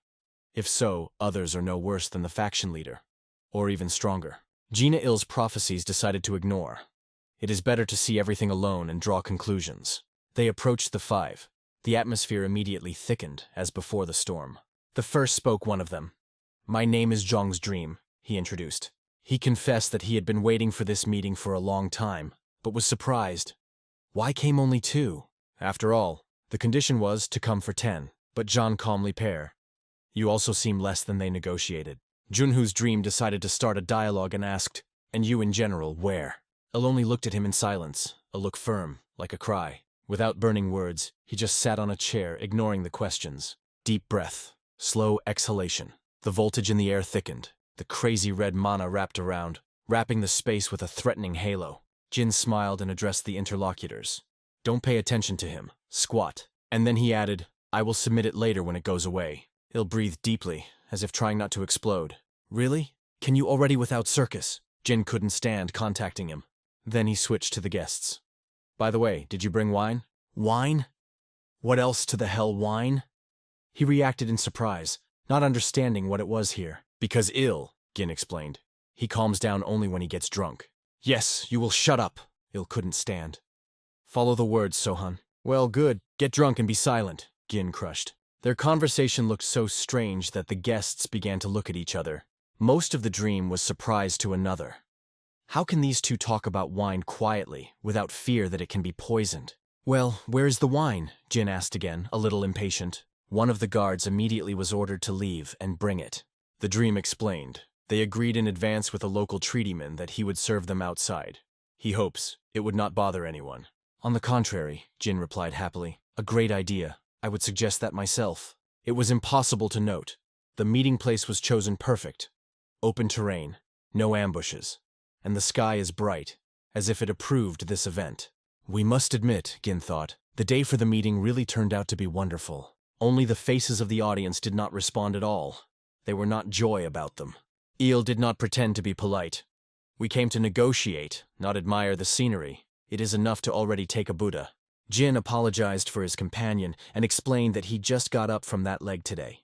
His dirty mouth cleans only alcohol. The dream, without wearing it, asked Gina to present his companion. "This is my satellite, personal guard. He has a hot temperament. Do not be offended.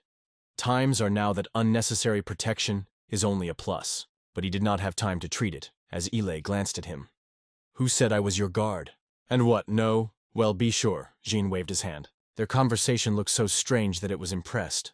This is all a play. And the worst part, no one understood that. To the hell, it was happening at all. At this point, a boy with wine appeared. He kept her carefully like poison. The wine was alerted by all those present. It was too easy. Jin, without losing his self-control, asked, "Pour." The dream had already imagined how everything would go even better than he hoped. Fools. They don't even suspect that the wine is poisoned, he laughed mentally. But here, the servant heard a sharp, rough shout which made him sway. Who was the first to pour? He asked, looking nervously. Immediately apologized, the voice that was heard broke into the bones. And at this moment, the chair on which the Jinn sat, with a roar falling down. Jin stood up sharply, grabbed his servant by his neck, and asked formally, "Do you generally understand who you talk to?" Frightened, he began to stutter. "I know." "Then my name is named," the Jin burned, squeezing the grip. You are Jean Sohan, the head of the School of the Dance Moon," the servant squeezed. "And knowing that, did you decide to pour my first guard?" Jin thundered, and then gave a slap. He could not stand. He fell down and began to ask forgiveness, admitting his guilt. "But he is your subordinate. Did you say he's a treatment?" Realizing that he said unnecessarily, he began to get confused in the words. "T-exact. I am a tract. I work nearby." He did not have time to contract. Another blow, like lightning, dropped it back. The servant fell on his back, banging with pain, not understanding what is so cruel. Jin came closer, kneading his shoulder. "You think, to be a treatise, is it so easy?" He choked with blood, wiping his cheek with a trembling hand. Jin looked into his eyes, and he saw them all. Rage, a thirst for blood, anger. "I'm ready to argue with any of you," he said quietly but clearly. "This is the look of the killer. He has the eyes of the one who has already killed. And more than once." He struck his head as if he wanted to argue that it was not. But the atmosphere has become so tense that the air seemed poisonous. "Disappear." The order came, and he immediately left the meeting place. Il, watching all this, did not understand. Why this performance? And I decided to ask Gina. "Drink your own. We will check whether it is poisoned or not," he cut off. Il smiled lightly. The smile was barely noticeable, but with her accepted the order without any objection. He reached out to the glass, keeping it calmly, but with internal tension. Then he lifted and poured fluid into his mouth. The movement was smooth but confident. The dream watched closely at each of his sip, without taking a close look. Okay, one drank. It is necessary to force Gina to do the same, he thought. But at that moment, Jean himself turned to Sun. "Why did you call me here?" "I heard that you want to combine the dark fractions of Shani. So I decided to make a visit first. As you may know, we have never kneel in Kanchun before someone," he added proudly. Gin nodded and picked up. "And right, dark fractions should not bend in front of anyone. Maybe you have specific proposals," he continued. "I'm all at your disposal. Listen carefully." Squeezed, Il intervened. "But he has nothing. They just want to live as usual, to bite in Kazan until the handful of the stronger." "Continue for a few minutes," interrupted his dream. "And why do I have a mouth if I can't speak?" Il replied boldly. The dream was barely restraining. He had already clenched his teeth deep in his soul. In an instant their views crossed. The tension thickened. Il immediately recognized this view. They are hesitant. They think or not, he realized. In the air it smelled blood. He swallowed another glass, watching the enemies coldly. His hand tensed, his fist clenched. Readiness for battle in every muscle. From the palm of hand to the shoulder, the hand covered the bright green veins. The force began to awaken. From the fist of Ilya, a thick green liquid began to drip in the glass. He clenched his hand like a cloth. It became obvious that it was a real poisonous poison from his own body. Seeing stunned all those present. Some even kept their breath. The realization that he literally squeezed out the deadly poison made others alert. In a glass, the liquid pulled, emitting threatening power. Too strong cooking, even in appearance. Ale returned to 5 and said coldly, "One of you has to drink it." A couple came from the glass. The poison was so concentrated that it evaporated. Jin joined the game. "So tell me, Sleep, did you really try to poison us?" He was interested not only in objection, but also what justification would give a dream. However, there was no answer. Gin smiled and said, "Don't look at the poison. Let's talk better. I have 3 questions.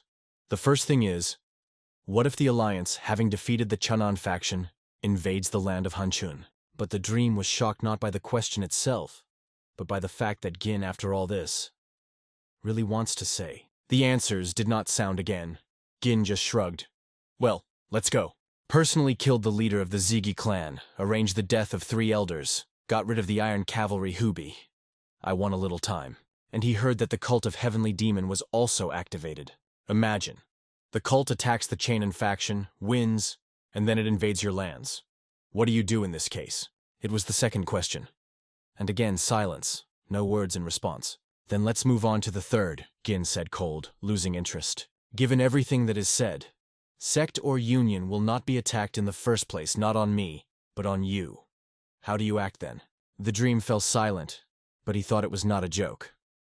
The chance that they attack them is very likely. Not having heard any of his questions, Jean decided to ask one more. The last, not related to the previous ones. What if Hanchun meets a powerful enemy? When not only warriors but also innocent people are injured, the homes will burn, the ships will drown, the children will remain orphans. Who do you then turn for help? Are these 3 sitting next to you? Gina's gaze was cold like a cry. He immediately saw their reaction. These 3 are also the leaders of their factions. And it does not matter what exactly. The essence remained the same. Then Gin turned directly to one of them. From the beginning you sit here with this blunt mask of indifference on your face. You look as if you are only interested in money. Disappear from my eyes until I pulled the spine. You have no right to be here. The man did not answer, only silently rose from the chair. The only option was the attack. In his sleeve, he kept a hidden cane. Thin, sharp, like a blade. A strong body made a lightning jerk. The goal was clear. He directed kunai just on Elijah and Gina. But this is over. The hand was blocked lightly. The compression was so strong that the kuna fell out of his fingers and fell on the ground with a rattling. The whole body of the man was shudder. He was punched by convulsions. Ill, without any effort, showed how deadly one of his grip can be. But this was not over. He grabbed the enemy by the neck, as if a bony branch which was about to break. Everyone who saw it was blinking instantly. The voltage in the air became unbearable. It became obvious, Ill is several times stronger than each of those present, and possibly all combined. He took a glass of green liquid from the table. The same. Deadly. Congratulations, he said coldly. Now you are my sob.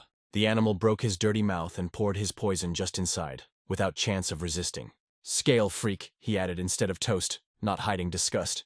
The chances of surviving after that did not have any. It was a death, not a warning. I wonder how others respond to it.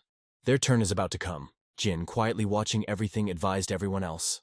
They will be preserved. The meeting has not been completed, he added with the icy peace. None of the audience realized that these 2 were so dangerous. Mr. Sleep, you are more and more disappointed, Gin said to him. With every second, your value is falling to me. Do you understand that? Because there are no irreplaceable, he said calmly, but with a hidden threat. Then he looked straight into the eyes of the sun and clarified, Do you know what I lead to? The dream only guessed. Jin hints that it could easily capture Hanchun and plant his puppet there. And though the assumptions are accurate, nothing but the question that Jin offers to do them, he could not utter. In the eyes of Elijah, he looked pathetic now. A weakness that he does not pull on a man. Jin's words floated in the head of Ilya. Stop looking at the world's eyes. This is the loss from the beginning. And again, in the warriors of Hanchun, look for real men. And if you see the fraud, destroy. You will meet the scoundrel, kill.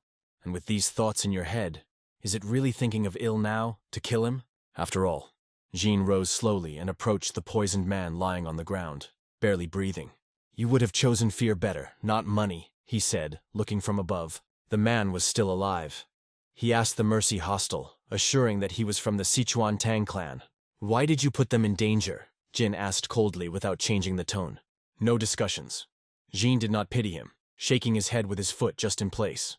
Then he returned to the remaining 3 and ordered, Name, and tell which fractions you are. I am Chun Muzun, the dark faction of Seohova. Makagul, the dark fraction of the fingerboard. Jiajani, the dark fraction of Shitan. I congratulate on this gathering, Jin said. It could give you great opportunities, but you have already made 2 mistakes. Poison and murderer. Well, I accept it. After all, such a path is the fate of unorthodox clans. Let's see if you make a 3rd mistake. He quit the call. Give those who are hiding that time to get out. Immediately. The dream swallowed saliva. There was nothing left to obey. It is interesting that he will say next. He shouted loudly, Go out! From all corners began to jump out, armed, like a shadow army. There were so many of them that it was not possible to list. Each of them kept a weapon that he clearly knew. Everyone was ready for battle. Too much for the agreed 10, Il stated with a smile. And Jin just stood silently, no shadows of fear on the face. The dream, a little awkward, explained, "These are everyone who was hiding. No more." Jin slowly wrapped his head and said coldly, all on his knees. "The question is, will they break now? Will they face the ones in front of those who previously managed?" For the majority, it was too humiliating. Their ego opposed such an order. Even Ile could not understand Gina's logic. Although, to be honest, he rarely understood it. But this time, Gin seemed to him just funny. One of the four rose, the look is sure. To remove the swords, he calmly ordered his subordinates. Everyone undoubtedly obeyed the order. Their authority did not raise doubt. "If I lose," he said, "the Fonor's clan will obey Gina Shan." These words were clearly heard. They were heard by each of those present. And then he added, "If I lose, but I stay alive, I kneel in front of the owner Jin." It was exactly the act that Jin expected. So the real warriors of the dark path should act. Il unexpectedly interrupted, "Let's go first." But the man politely asked for permission to fight later. "Today I want to call Mr. Gina himself." And it really pleased. Jin was satisfied. Finally, at least one of them showed true dignity. Il smiled too. The day is undoubtedly not in vain. Jin slowly went to the center. It was time to act. Everyone around them parted, forming a makeshift field for a duel. Jin, turning his head, calmly gave the opponent the first move, a gesture of confidence. The enemy immediately grabbed the sword. His eyes flashed with determination. The vagina touched the earth as he rushed forward. The blow had to be devastating. Lightning, dazzling incision of air cut with a terrible whistle. But the blade hit the ground. Jin has shifted to a fraction of a second.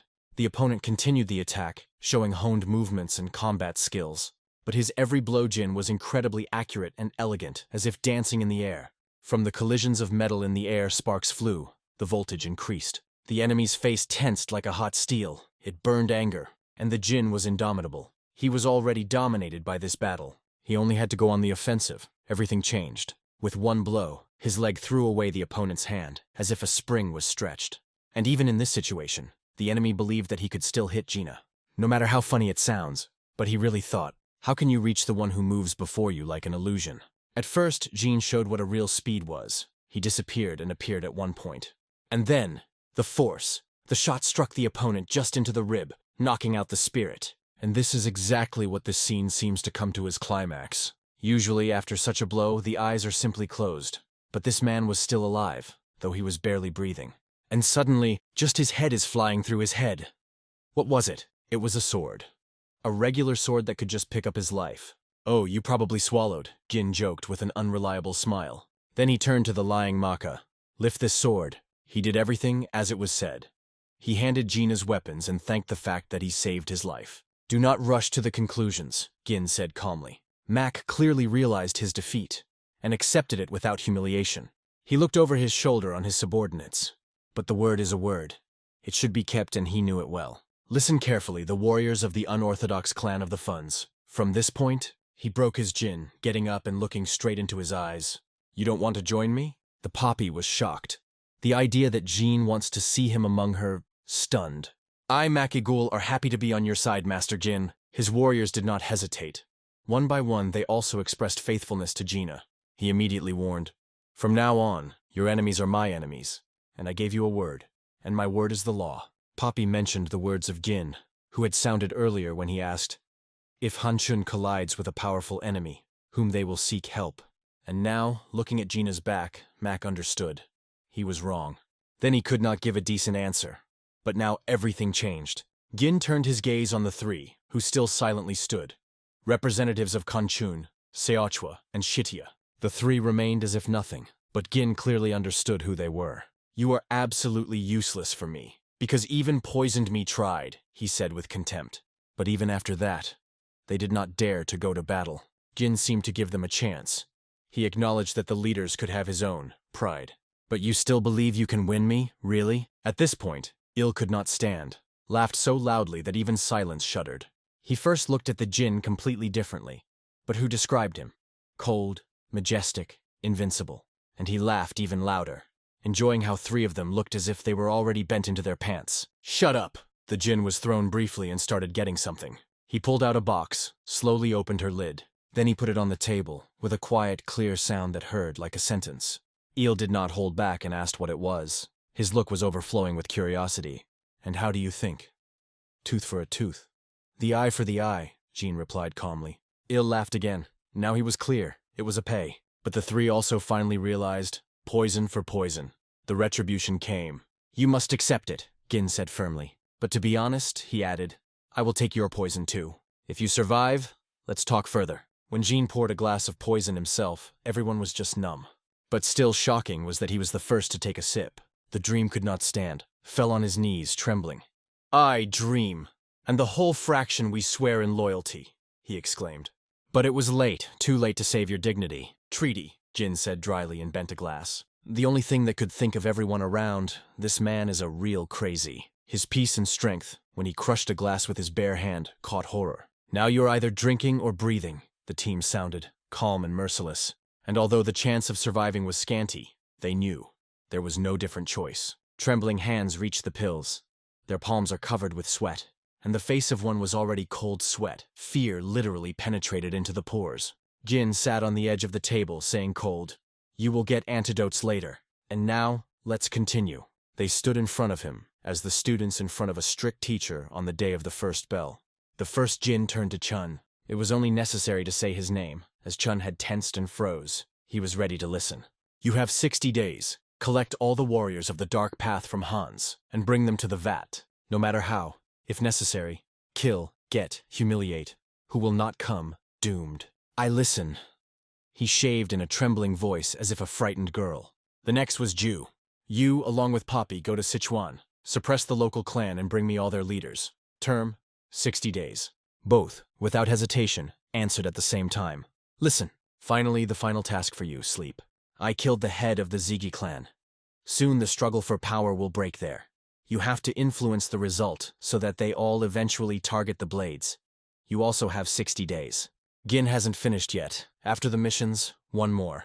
After returning from the tasks, find out what happened to the Zhenin sect. I'm not one of those who dump their subordinates, he added. It's cold. Il leaned to him and asked if the Jin wanted to attack the sect together. What I want is no matter. The main thing is to make everyone around you understand. It is better not to contact us. On this note, their conversation ended in that hall. On the way back, Il asked if Gin saw the expression of their faces during that scene. But Gin only reminded, Did you see your face a few days ago? Huh. You do not argue with it, Il admitted, rubbing his chin. He was more interested in another. Jin, you really plan to go to the sect together? What is the question? Gin asked the counter. I just do not consider the dawn of some deaf province. So why not enter them? Gin smiled. Mountain is not their property. We buy some material for masks, grab swords. And the aliases should be invented. I will be a traveling warrior Manhwa. It sounds beautiful. A dreamy moon. Il, listening to all this, asked interestedly, What about me? Gin did not hesitate, and immediately invented the illness of the alias. Guangwol, that is, a mad moon. Il laughed. So we will really attack the sect? Pretend to be travelers and call the duel the strongest? But Gin stopped him again. It is enough to think like a demon. This sect is one of the most powerful in a chance, constantly competing for influence with the Hua Mountain sect. He stressed that the main goal is to gather information. Although Ilya's gaze spoke completely another. He did not suffer a fight. And he also thought, as if to betray Gina in time, to give his name and to escape. Irony. Both thought about the same thing, just silently. They soon got their destination. Jin pulled the mask on his face and began to check his voice. How? Asked Ilya, changed. Ideal. You don't look like a drop. He smiled. Shut up. Threw Gin in another voice. Shut up, you're too loud. Il jokingly blamed that the time would learn to choose the words. But Jin, playing with his voice, repeated the phrase again, only tougher. Il decided to clarify. Do you really want to keep this legend? Jin did not see anything wrong with this. A character who accidentally came across secret technique in the mountains and remembers nothing about himself. But Ilya annoyed his role-a-loser brother, which even parents did not convey any technique. And this is honest? Il grunted. Absolutely, Gin replied with a smile. And not wasting time, they moved forward. Standing in the middle of the street, Il glanced at the terrain. 4 combat pavilion was visible. The place is perfect. It's time to fall a little in the eyes of people, Gin said with a smile. For starters, you need to earn money. Il was surprised, but Gin assured, just listen to instructions. After all, a real man is not afraid of dirty work. 5 red apples flew into the air. In every hand, Jin is on a sword, lightly blinks. "Throw more!" he exclaimed to Elijah. Il gave. Jin juggled, incredibly skillfully possessing swords. No apple was cut. 6 apples were hung in 2 rows and, with one sharp movement, Jin flew them in half, everyone with perfect accuracy. Junana was interested in the combat pavilion. One of the warriors came. "You behave well with the sword, a stranger." "I'm Mongvol, the 18th champion of an unsurpassed duet," Gin was proudly introduced. For tricks, this name sounded too loud. Jin told the crowd his legend. He mastered the art of the blade, the older brother, a fist and palm. And he also possesses the technique of an immutable enmity that makes the body super sinev. He then asked if someone wanted to check the strength of his brother body. And from the crowd one will void. But Gin warned, they are only travelers. They travel all over the Celestial, surviving thanks to their arts. So he asked to support them. Even travelers have to eat. The coins fell to their feet. The audience was delighted. Jean bowed immediately. "Thank you, good people." And then he turned to the older brother, proposing to show true unbrokenness. Il just clung to his eyes. He did not understand what he got into. Meanwhile, Gin came to a large wooden stick. "And there is no smaller," murmured Il. "Shut up," Gin said traditionally. "Look, this is an extremely strong stick," he said. And hitting it on the ground, he proved his words. "No tricks. Everything is honest." The crowd died down. Everyone was watching closely. The Jin swung, and he almost watched Ilya. He miraculously evaded. The audience took a breath. It was too realistic. "I'm kidding," Jin exclaimed. "But to show true unbrokenness, you need to beat the head." "Get ready, older brother." "Did you hear me right?" Jin smiled. Il sighed deeply and took a few steps forward. He stood in a battle rack, gathering all his energy. "I count up to 4, Jin said solemnly, approaching. But he only reached the 2, as he suddenly cut his stick on his head. The stick cracked in half, and the crowd just fever from shock. When smoke was already coming from the head, Gin finally said, 3. He lifted the stick up, a spectacular pause. "Vajra," he solemnly added. The audience was watching. The blow was serious, not just show. However, someone grunted. Did he suddenly break the stick in advance? "Who said it?" Gin said and already pulled the next stick. Slowly moved to a man who threw suspicion. "Did the stick bend to him? Are you ready to answer for your words?" "Oh, what a hot."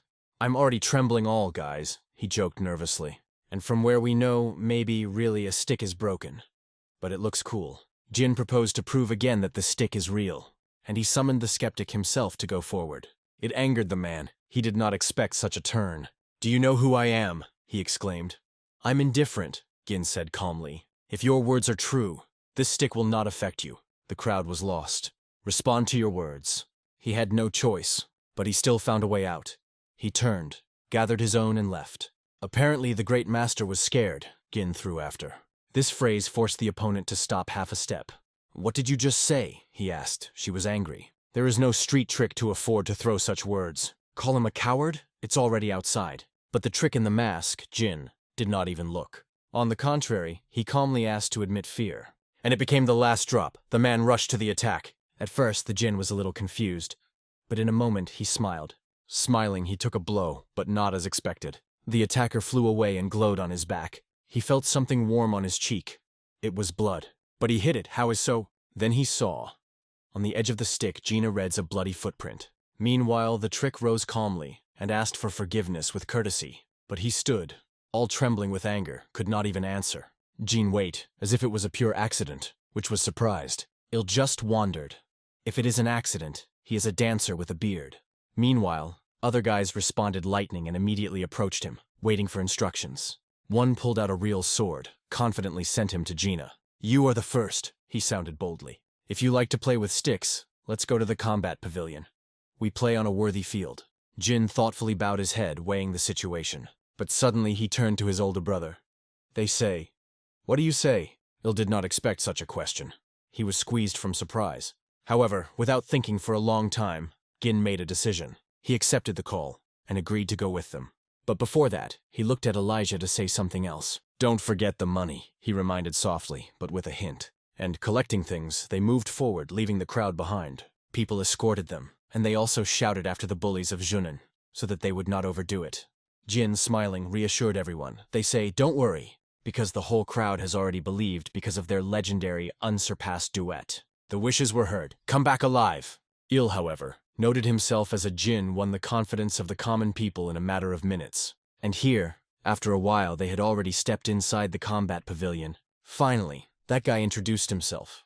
A second-grade student of Junin sect, a Junin tire. He politely suggested that Gina choose his sword.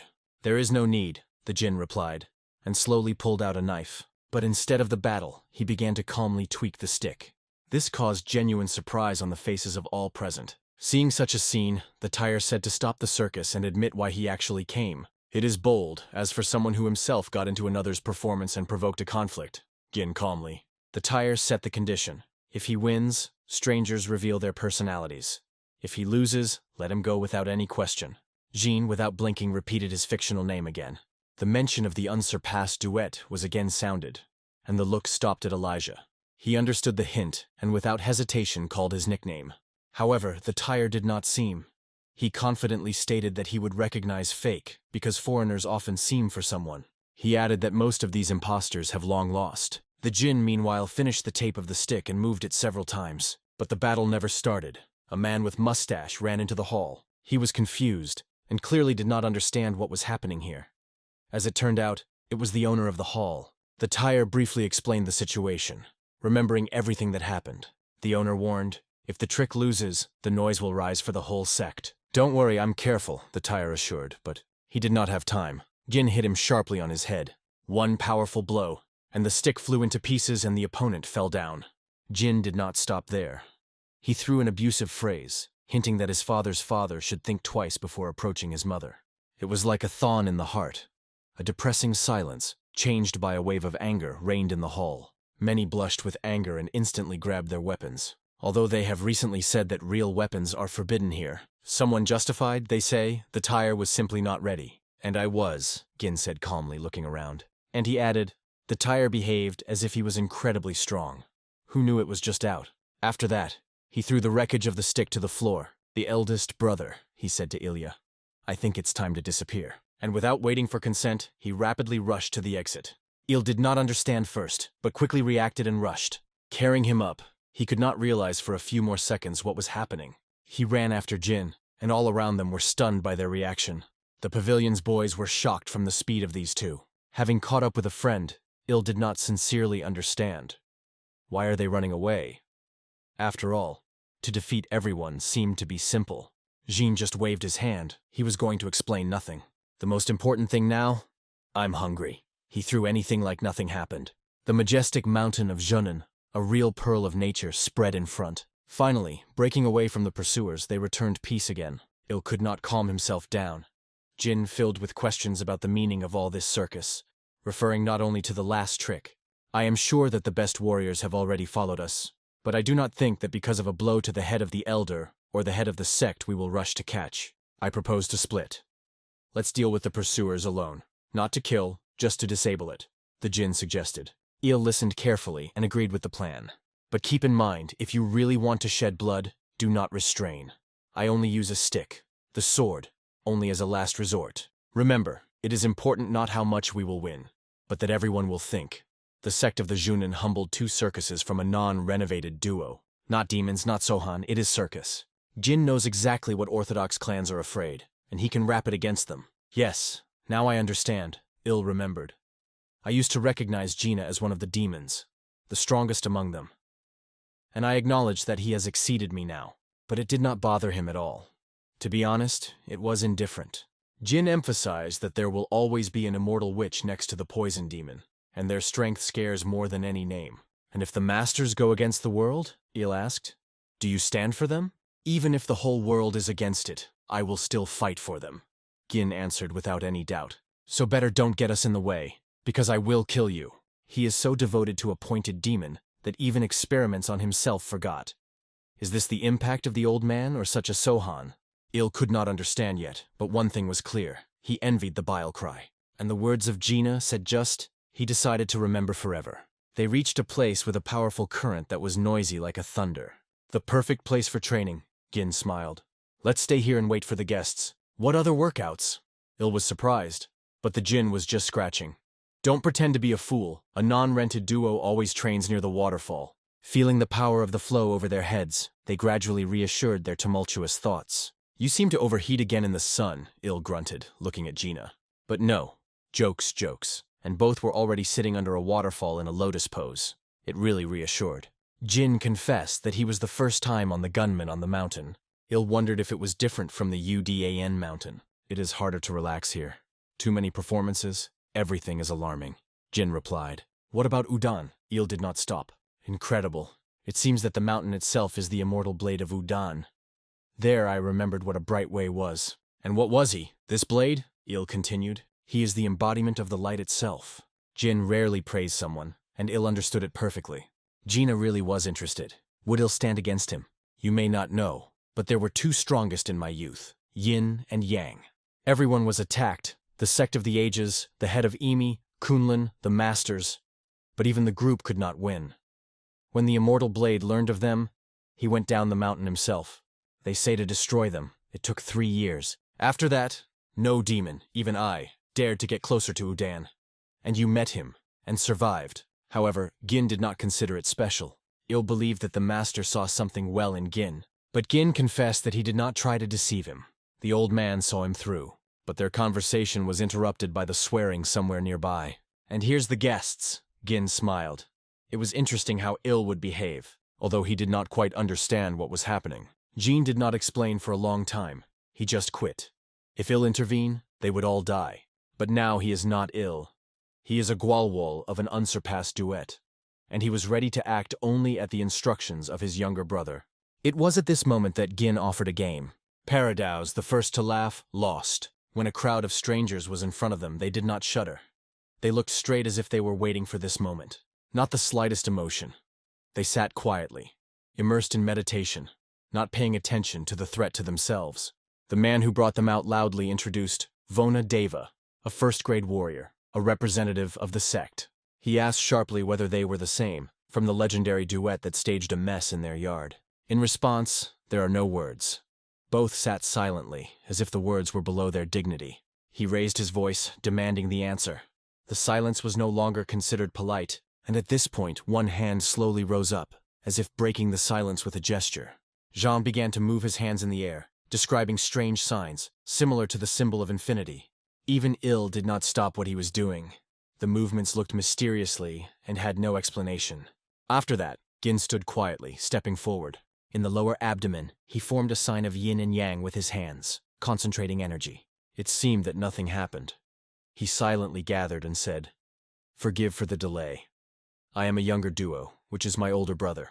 Low bowing, Jean apologized for appearing on the mountain without permission. However, he suddenly drew attention to numerous scars on their bodies. Each of them had its own history. Gina's manners were restrained, serious, not like the image of a bully which he was told.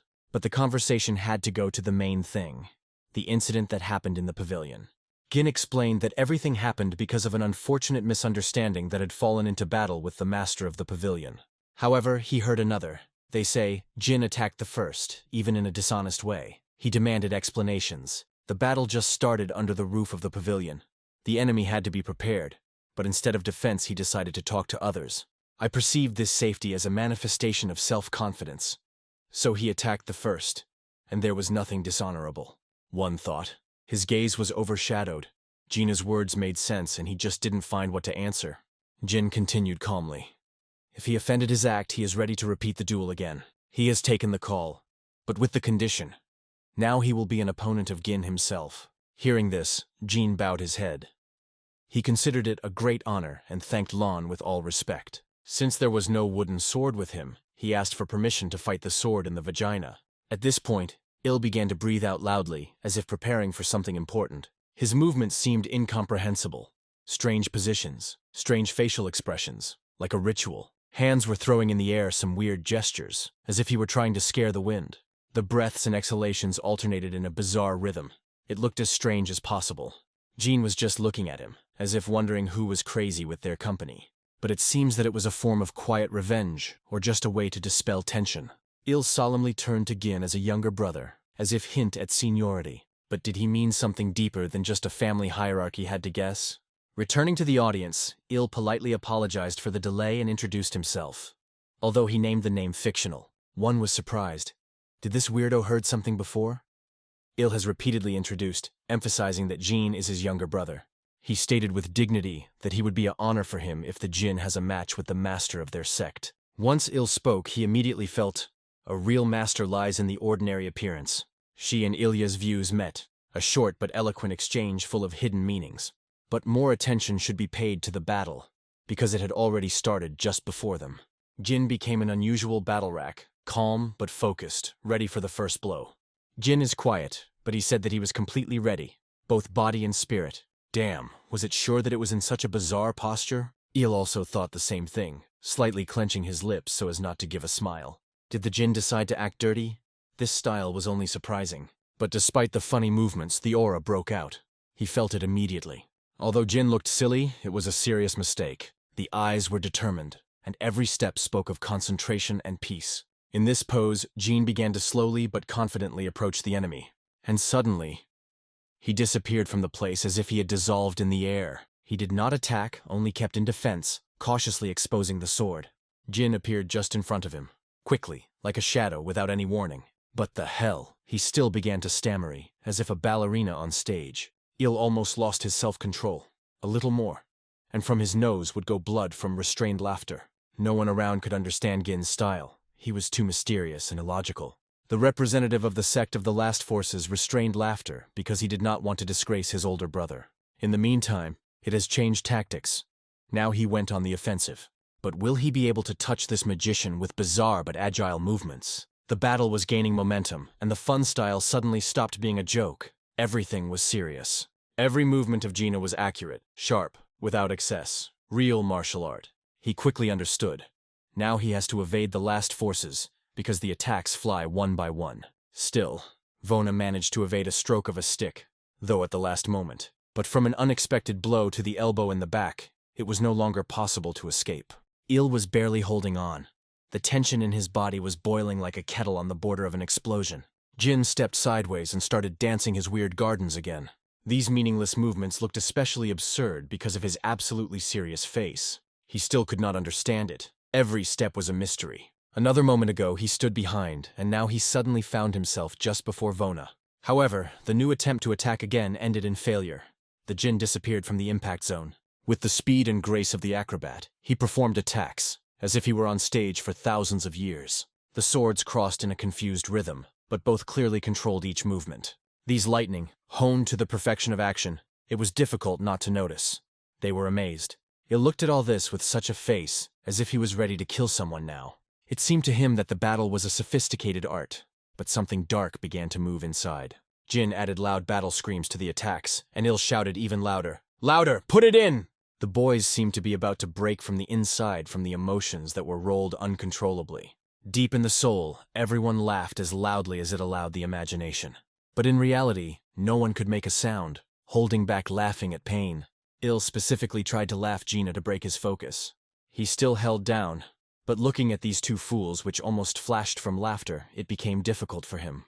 Between all of them, its invisible battle began, not swords, but restrained hysterics. Now the main thing is that the first will not stand and laugh in a full voice among this serious battle. This was reminiscent of challenge, which Gin jokingly suggested before the fight. He heard perfectly as everyone around the laughter around, watching his clumsy movements. Although Gina's movements looked funny, the blows were scary. They were hiding behind them. And now he clearly realized, in front of him is not a clown, but a warrior, not worse than himself. And indeed, whom you will not meet in this crazy world of Murum. However, it is enough entertainment. Vaughn decided to end this duel. He struck the sword into the ground, lifting a powerful wave of energy that rolled forward rapidly. Jean replied. His body shone, and he released even more, concentrating. The radiant ray escaped from his hand and flew just towards the shockwave. He managed to repel the attack, extinguishing the energy before she got it. It struck it. He did not expect such a rapid and accurate protection. Moreover, Gin used it as a trap to get the opponent out of balance, and in the next moment his leg is cut into the stomach with such force that it twists from pain. The body of the master flew back and hit the stone with a deft blow. Silence hung in the air, and only a weak moan came from the place where it fell. The boys were suddenly not laughing. The situation lost all the humor sharply. But the Jin did not restrain here. At the end, another fool was stuck with an unmoved face, and the boys could not stand. Laughter broke through when they came to help his eldest brother climb. Il, smiling, made a compliment. His reception Raz Scorpio really became even more spectacular. But in response, Il heard, "I am still far from your brother. And I didn't know if you are happy or merge." Damn, draw, they thought, almost simultaneously twisting. At the same moment their views faced. Lightning swept between their eyes as a sign of an unspoken competition.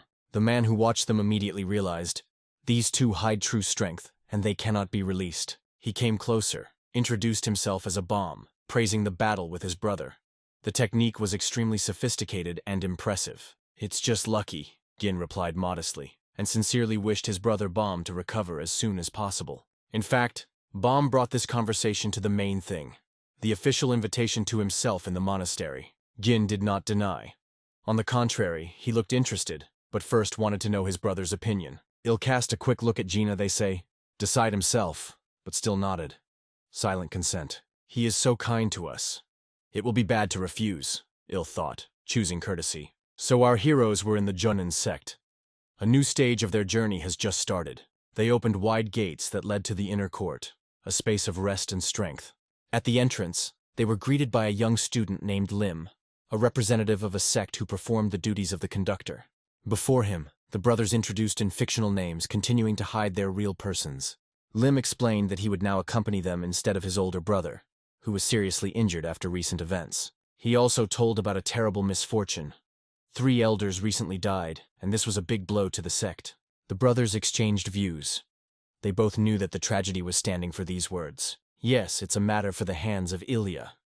He remembered how they once shed their blood, calmly, without regret. But now Il did not say a word, neither recognition nor repentance. It may not matter to him. And Lim continued. He heard about them. 2 travelers who improved their martial arts around the world. However, Lim considered otherwise. In his opinion, these 2 purposefully studied prohibited techniques. He coordinated to hear their explanation. What would they say in their excuse? But instead of words, only a short look between the brothers, the silent arrangement. Gina's smile was widening. Her eyes were burning with fire. He conceived something new. I'll only guess that this time he had on his mind. Nothing good for sure. Suddenly, Jean began to tear from his cheeks a stuck scar as if he were throwing a mask. Then he reached for a sword that was near. But he did not pull it out. He just showed, and then called the real name. Jean Sohan, he sounded clearly and loudly. The atmosphere has changed instantly. Il just rolled his eyes. What are you doing, a fool? One thing in his head was an unpredictable freak. That's how Il would describe it now. Lim knew that name. Ginshan is a participant in the Dark Faction, the winner of 2 demons. Now Lim was just surprised. If it is Sohan, then who is different? And it was at this moment when the Jinn opened. Il kept his breath, hoping that he would not betray him. But in vain he hoped. Gin just turned everything. He gave out every detail. It was visible. A powerful master of martial arts. But Lim has never heard of the Union of the Dance Moon. Gin said he was ready to be explained only before the head of the sect. And at that moment a loud voice came, a clear, powerful, "You can talk!" Behind Lima appeared the figure of the head of the sect, silent, but instilled honor at first glance. His appearance was eloquent, harsh, cold, dangerous, just as it looks like a true leader. He did not have a long ceremony. He briefly introduced himself. Ladies Anail, the head of the sect. Ginshan also repeated his name, this time with a direct look. I knew about him, but he wanted to hear why this man appeared in their possessions. The goal was simple. Jin wanted to fight, without explanations, without conventions. His intentions were surprised, even in some places in the eyes of the older students of the sect. The ladies could not understand. Does the army be behind the back of this barbarian? But no. Jin honestly said that there are only 2 of them. Il did not believe. Did this crazy and really decide to tell everyone the truth? Now it is only necessary to watch where this story would go. Are you serious? Come with a soul guard to call us to fight? Why is this you? Without answering at once, Gin took some confident steps forward.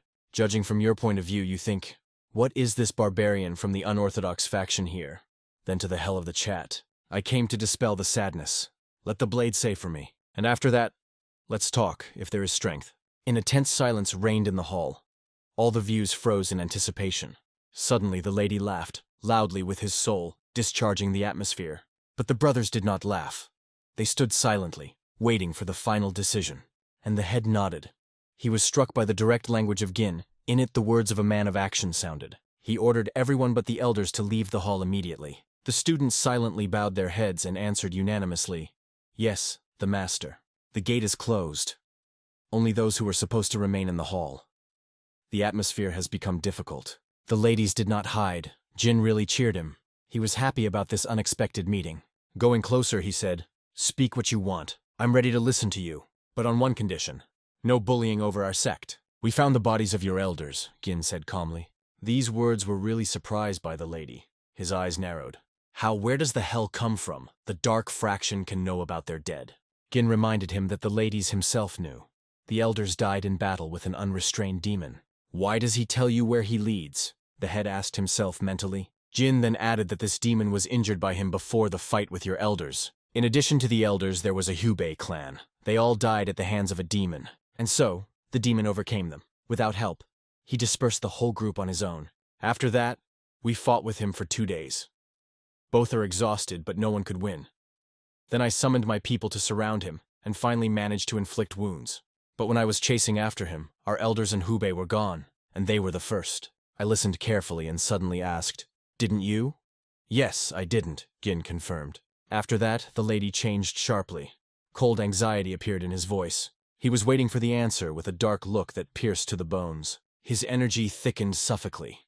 It seemed like a moment, and he would arrange a slaughterhouse here. "Because they looked at me just as you do now," Jean replied calmly. It was his explanation, straight as a blow and at the same time bitter, as it is true that cuts deeper than the blade. In any case, not only the elders but also the Hubei clan fought against the demon. They had a numerical advantage. Jin was convinced that even if he wanted, he would not be allowed to intervene or help. The elder finally understood everything. Jin had no chance to reach for help. But despite that, I admitted, he was tormented by a sense of guilt that the Jin did not even try. Perhaps having intervened, it would be possible to save the masters of the bright path. Such a brazen son of a dog still need to be searched. Il thought with a bitter smile. After all, he saw the situation differently. He believed that Jean deliberately directed them against the demon. Then Gin explained that the head could send people to the scene and ask the head of the Iron Detachment. He survived. And then, almost indifferent, he added, "By the way, I forgot to say, I killed a fucking demon." The head of the sect struck for a moment. This news knocked out the soil from under his feet. "Yes, I killed him," Gin confirmed. "And no, I'm not boasting that he did it myself. Probably, after the fighting with the elders and the detachment, he was exhausted. When I found it, I was barely breathing. It was no longer difficult to kill. I would understand. If the Jin is telling the truth, it is a feat that others would sway. But Sanhan, on the contrary, humiliated his merits, honoring the brothers and a detachment. And now knowing this, I will feel he's debt to Jin." "What do you want in gratitude?" he asked. Jin said simply, "Be honest with me." "Of course," the ladies said. "It seems that you have gone all this path. Don't be shy. Ask." Jin thanked him for his readiness for dialogue. "As you may know, I recently killed Ju. He blackmailed me. He suggested creating an image of a hero for a reward, and I will refuse, will make me a thief. I also recently visited the UDAN sect." The ladies immediately remembered. The heads of these two sects were called brothers. However, Gin explained that the meeting was not with the head of Udan, but with the most immortal blade. This shocked the lady even more than any previous news. He did not even resist and asked, "Why didn't I kill a Jin?" "Only he knows why," Gin said calmly. He was surprised that he remained alive. The Jin then turned to his guard. Such an appeal was for Ilya new.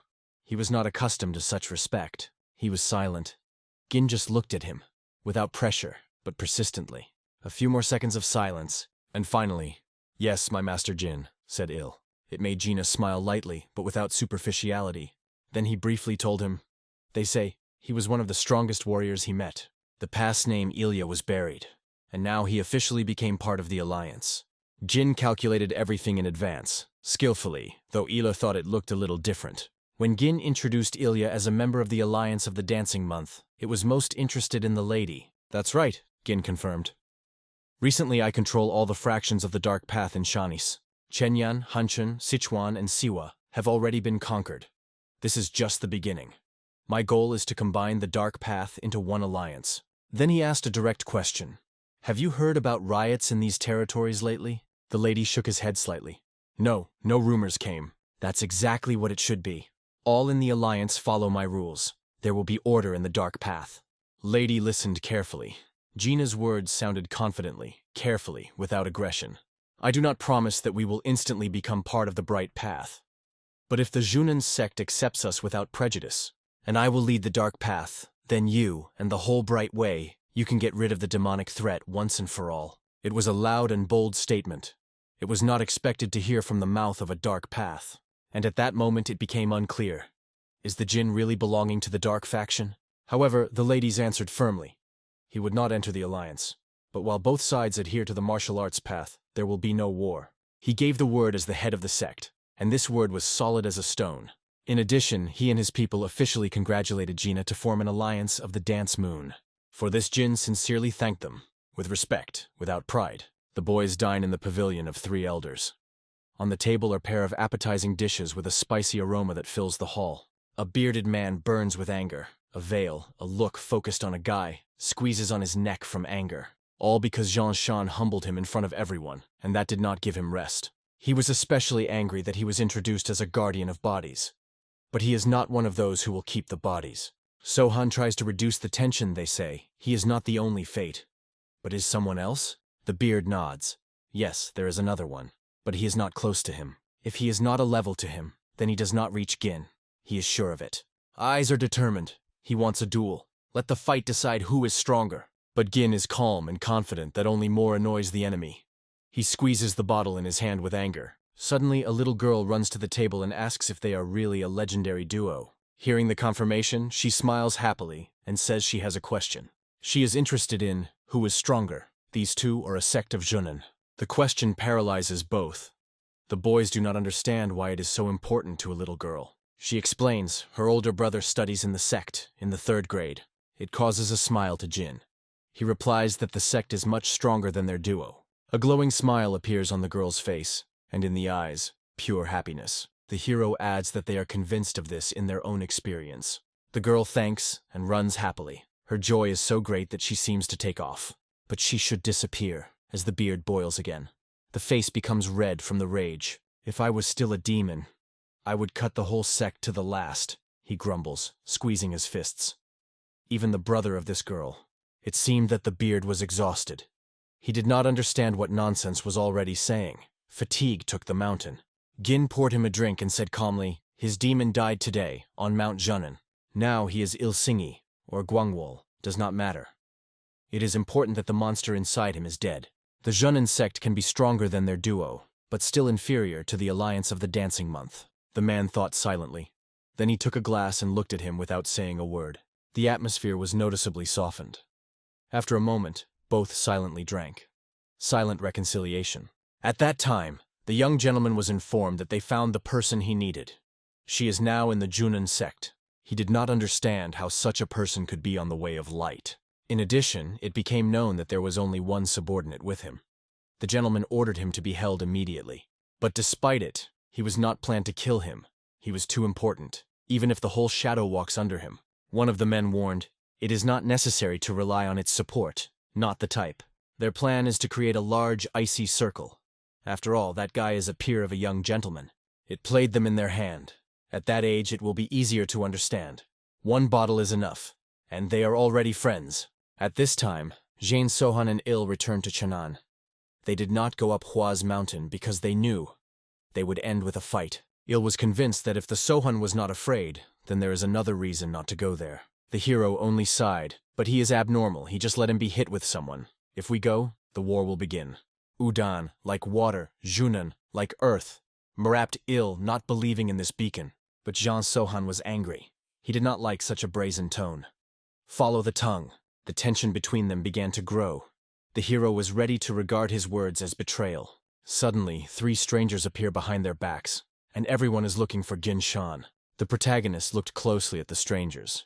But though he tried, he could not understand who they were and what they wanted from. Without waiting for the events, Jean Sohan confidently stated that he was the one who was looking for, and was rudely asked to introduce himself. Surprisingly, Ji Chunjin was not offended. On the contrary, he exploded with a sincere laughter, as if he had heard a good joke. His reaction was unexpected. The guy immediately offered to drink together, like old friends. But Jean was not going to joke. He said that he had to apologize to him.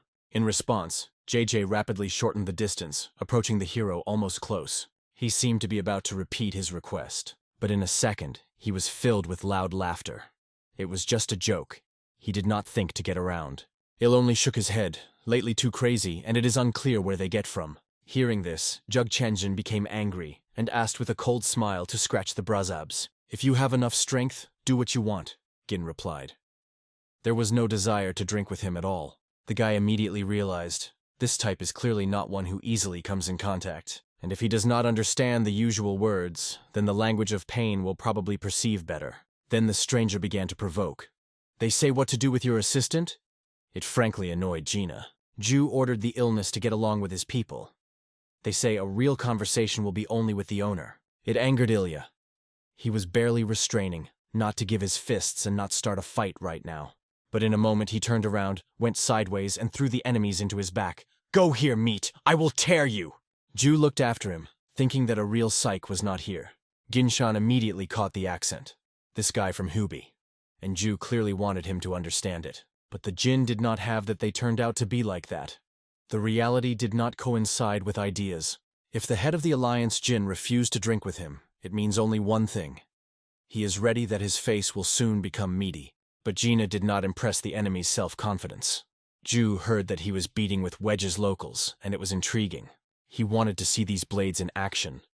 But since the hero ignored his words, Ji could not stand and rushed. But Gin easily took a blow, just put his hand forward, absorbing all the force of the attack. Suddenly the whole earth around was covered with a thin layer of crystal ice, with sophisticated patterns that spread like a web. He used icy martial arts. It was now clear how he managed to conquer the whole shad. At that moment, Gin realized what Ju was achieving. He wants to force him to conquer and pass on Shani. But Ju himself suddenly realized, this style belongs to the cult of Heavenly Demon. Suddenly he pulled a red pill out of his pocket and swallowed it without hesitation. His eyes flashed a bright pink, his look became a predatory like a wild beast. It even scared Gina. The enemy suddenly became unpredictable, but Gin calmly got a fan. Is he going to use it as weapons? He did not answer the enemy, only slowly unfolded the fan without his eyes. Realizing that there would be no answers, Ju decided to act and no longer waste. And in a moment he launched a powerful energy attack just at Jin. But the hero was not confused. In one wave a fan blocked the blow, as if he had repelled a light gust of wind. The angry Jug rushed into the melee, but Gin was skillfully evaded and answered accurate counterattacks. After several exchanges, they were again at a distance, waiting for the moment. Ginshan was much stronger than Ju. But that was still a hidden trump. And so, he gets a blue pill, swallows it in one movement, preparing for a new level of battle. Immediately after a sip, the pill from the jug began to produce a powerful energy that filled everything around, squeezing the air. His body glowed as if from the inside. He no longer seemed human, but rather a real monster. Without a second, the guy went on the offensive. One by one flew attacks. Ju wanted to check how much Jin will stand. But the hero skillfully blocked every blow, despite their lightning speed and frantic power. Ju didn't give up. He attacked again and again. At least one of them had to hit. Bright blue rays with frantic force flew straight into a Jin. Will he have time to reflect? The hero tried to react instantly to block a powerful volley. But he did not have time. His shoulder and chest were covered with an ice crust that was moving. Ju was already celebrating the victory. He was convinced that it would be enough to end with him.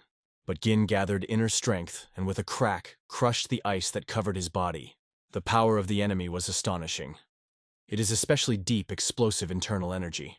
The next moment, Jin was rushed forward, rushing into the melee with a lightning attack. A series of accurate blows began, from which Jui skillfully evaded. The struggle was flat, but Ju noticed that Jin had begun to slow down. The chance came, and he was not going to lose him. Gathering force, he struck a powerful blow to his chest. He knocked out the hero out of balance. The Jin began to spread on the chest. The cold grid clasped the body, freezing the movement.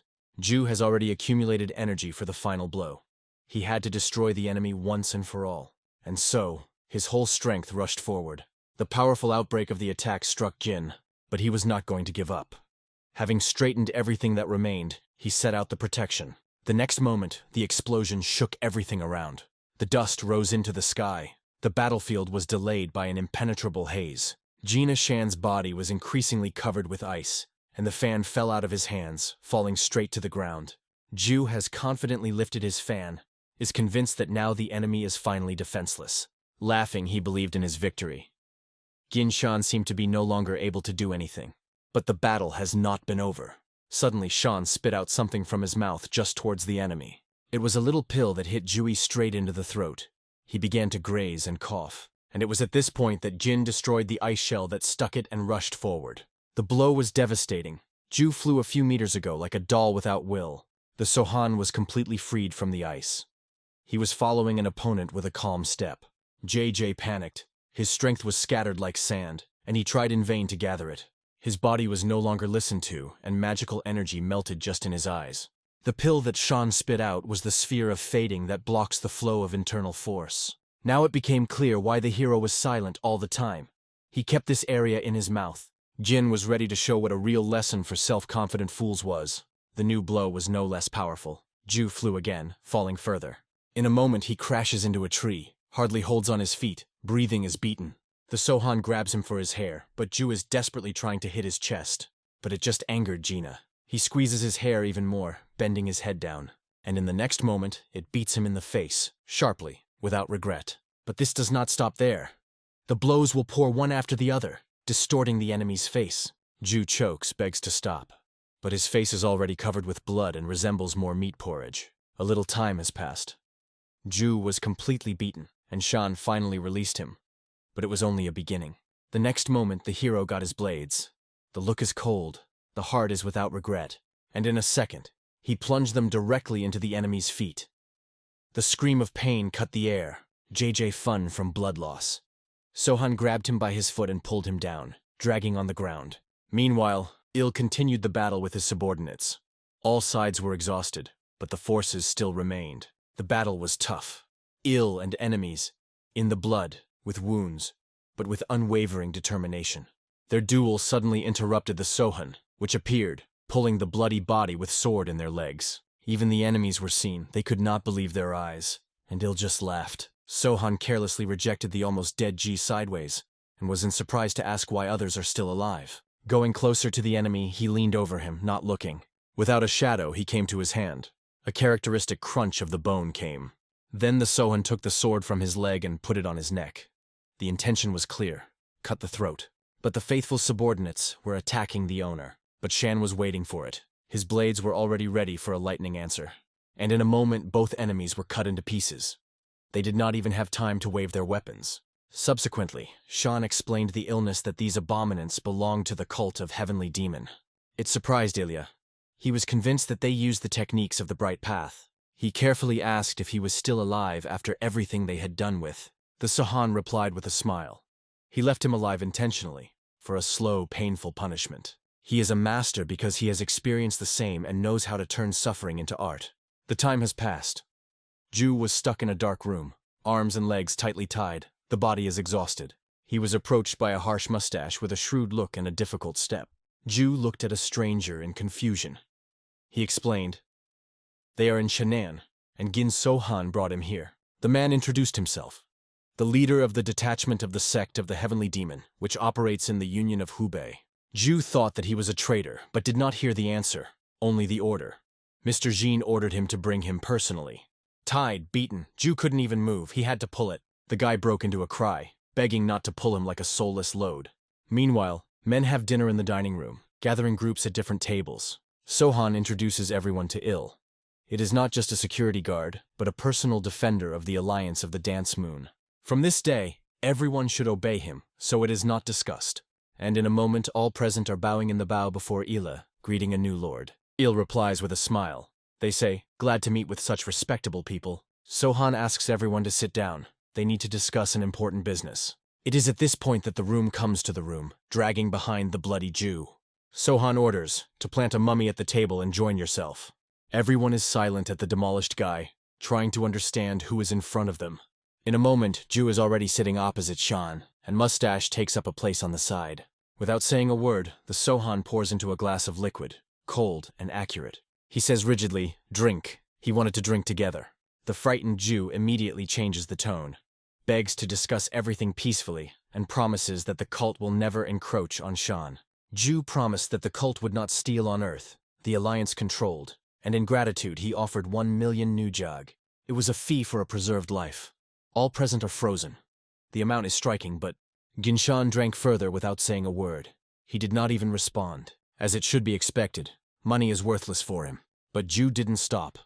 He stated that he could talk to higher and increase the amount. Sohan finally asked his name. He introduced himself, Ju Kunjin. The hero immediately realized, before him the son of the head of the cult. And it turned out to be true. The conversation revealed that there were 3 more brothers. Then Gin called one of his people and ordered the captive to be questioned. It was necessary to extract all the information. Hierarchy, the best fighters, their strength and weaknesses, and the sex of the light path that joined the cult. The subordinate nodded with respect. Everything will be done. All the information will be delivered. Weapons, poisons, antidotes, explosives, and, most importantly, storage of money were added to the list. It was the last order. Sohan said nothing more. Then he looked at Ju and said with a cold smile, "I have wonderful subordinates, right?" He was deadly scared. All this looked like a game, but a game with torture. But Ju still had hope. He was sure, as soon as the brothers get to this place, the Sohan would regret. But the mustache struck him in his face without warning and dropped from his chair to the floor. Ju's body flew several meters. He shuddered with pain. The blow was rigid. The subordinate already wanted to cause the next one, but Shan calmly stopped him. That's enough. But in the eyes of JJ buried rage.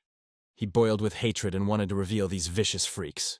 The main character allows the subordinate to do with the captive everything you like, the main thing, not to kill him, so that you can then be cured. But even if he accidentally die, nothing is wrong.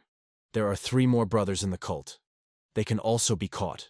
After these words, the Sohan gets up and wishes to the subordinate good luck in this matter. His invincible duo silently leaves the room, disappearing in the hallway. Left alone, Ju opens his mouth again, but a mustache closes it with one blow. The blow was so strong that blood remained on the fist. Now the situation is quite clear. Ju has to be aware of it is not the cult of the heavenly demon, and there are other rules. Meanwhile, Il goes to bar. The bartender silently wipes the glasses, watching the guest. Behind him is closely watching the mustache. He suspects that this guy is a spy dry. From Ilya, he blows a deadly aura. He is silent, calm, but something worries. The bartender is nervous. He is not happy with the appearance of such a guest. Il turns to GUCA twice without asking any question. It annoys the bartender, and it explodes with a cry, switching to rudeness. But suddenly the hands of Ilya flash up with extraordinary energy. The air shrinks. He wants to escape for a moment, but something breaks something in his body. After a second, he had already bowed in the bow, assuring that he was ready to execute any order. Il wants to find a quiet place for training. There should be no people, and it should be close. Gu Sa immediately remembers one such. A reed lawn near the pavilion Lazurna Plum, just on the shore. Since there are no visitors now, the bartender asks for permission to go there with Ila. Il agrees with a smile. Let him go with him. Gu Sa assumed that Il was probably very close to his head. Yes, Ilya was annoyed with such an assumption. He did not consider himself a special one. Mustan just smiled and said that the situation was similar. Il did not understand what he was, and why he talks about himself. It turned out that it was the CA who helped to catch the demon of lust, for which he received gratitude from the alliance leader himself. Moreover, he was the first to meet Shan in Chenan, and the first received a blow. Il was surprised when he learned that this weirdo was proud of being beaten personally, and he just snapped his nose and proudly stated, "Yes, it is an honor." Because everyone who was fighting with the head is already dead, and he is alive, and works.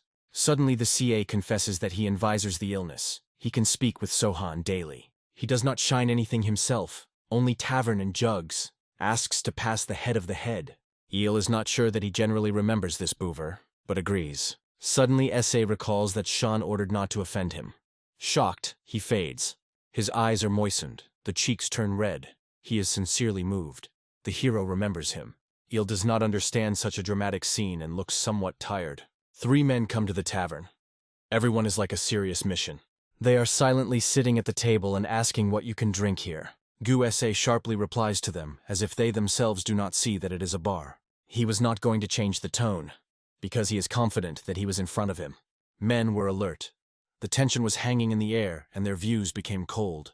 HU, only larger than his nose, was delighted with his own progress. Il noticed his efforts, but the intelligence of the guy, to put it mildly, did not impress. One of the guests grunted roughly so that he would shut up and bring something to drink. He went to pour, but asked to wait a little. Not a robot, after all. 3 strangers decided to stay. They needed to develop a plan for the release of the 3rd. But the attention of Il, who stood aside, was silent but focused. Gusa turned to him and asked if he wanted a drink. However, Il refused, and the employee went to the collar. But suddenly a strange order came, not to leave the collar, so it would not be. After that, Il slowly moved to strangers like a death blow to the thunder before the storm. Gusa barely looked out of the door, not understanding what was happening. When Il ended up, he dropped coldly, "Attack!" Without any issues, the freaks got the swords immediately. Il was lightly evaded and struck one foot in his chest. He flew back, punching a window like a cloth doll. The other two did not wait. They immediately rushed. But Ile was not a simple. He grabbed one just by the face, and in the next moment he smashed his head against the table, which was scattered on the piles. The last! He pulled the sword and rushed into the attack. Il stopped his blow with one hand. He did not even shudder, as if he stopped the pen, not the blade. A predatory smile appeared on the face of Ilya, and his other hand hit the enemy directly into the face. The sword was in the hands of Ilya, and the enemy, among the debris of a broken table. Without any hesitation, Il threw his sword back, in the direction of the enemy fallen. The blade accurately hit the target, piercing the body through. Smiling boldly, Il threw the phrase, "Congratulations in the alliance of the dancing month." Gusa stood stunned. He knew that Il was strong, but did not imagine that so. Il, as if nothing had happened, asked him to organize something. Gusa was quietly worried. Why did he kill these strangers? Il did not understand why it worries it. Does it matter? He explained that these three were stinking with blood. Their intentions were obvious at first glance. The next moment of GU, the CA fell on his knees, thanks to the illness for saving his life. Without him, he may have already been lying in his own puddle. Il tried to lift him, but the guy insisted. Respect should not have limits. These words made Ilya smile. He poured him a glass. The night was deaf and quiet. 3 shadows appeared in the empty room. They were looking for something, thoroughly inspecting the floor on the floor, and they did not find anyone. Only the basement remained. Carefully, like predators, they began to descend the stairs down. Something was a voice. Their leader was ordered to stop. All instantly pulled the swords. Strained to the limit, they stared into the darkness of the basement, and the voice continued, "Go down." It turns out that they were already waiting, and even if they managed to save him, the way back will be a little worse. In a few seconds, the whole group ran into the basement. On the floor, they saw a bloody man. It was none other than Ju, the third gentleman. His body was mutilated. He lay in his own blood. At the table sat Sohan. He reported that the worst thing for Ju has already passed. Sohan even allowed them to check the victim, to make sure he was still breathing. The guy's gaze was full of horror. Torture left a cruel mark on it, physical and mental. The chapter of the group took a small box with a pill and asked if it could be given. But Sohan was in no hurry to allow. At first, he himself wanted to check it. Taking the pill, he remembered that he saw it earlier. Ju used one during the battle. This stimulator only acts on divine-level fighters. And, without hesitation, the Sohan swallowed it himself. The guests were shocked. The brazen spoiled everything. But it was too late to change something. It was definitely not poison, and no one allowed the strangers to feed him the prisoner. Suddenly, the group leader sat right on the floor, lowering his head in honor. Other warriors followed his example, descending before the Sohan to his knees. He asked quietly what they should do to pick up the young gentleman. Sohan did not answer. He rose and slowly approached them. After a short pause, he extended the head of an empty glass. He took it, and the Sohan poured a liquid inside, ordered to drink. Without hesitation, the warrior swallowed everything to a drop.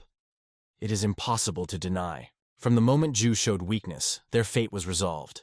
And so, the leader twisted the convulsions. He began to cough and spit out blood. Drink clearly for him to benefit. A few seconds and coughing. The body of the warrior was powerless to the floor. It was dead. The remaining 3 were frozen.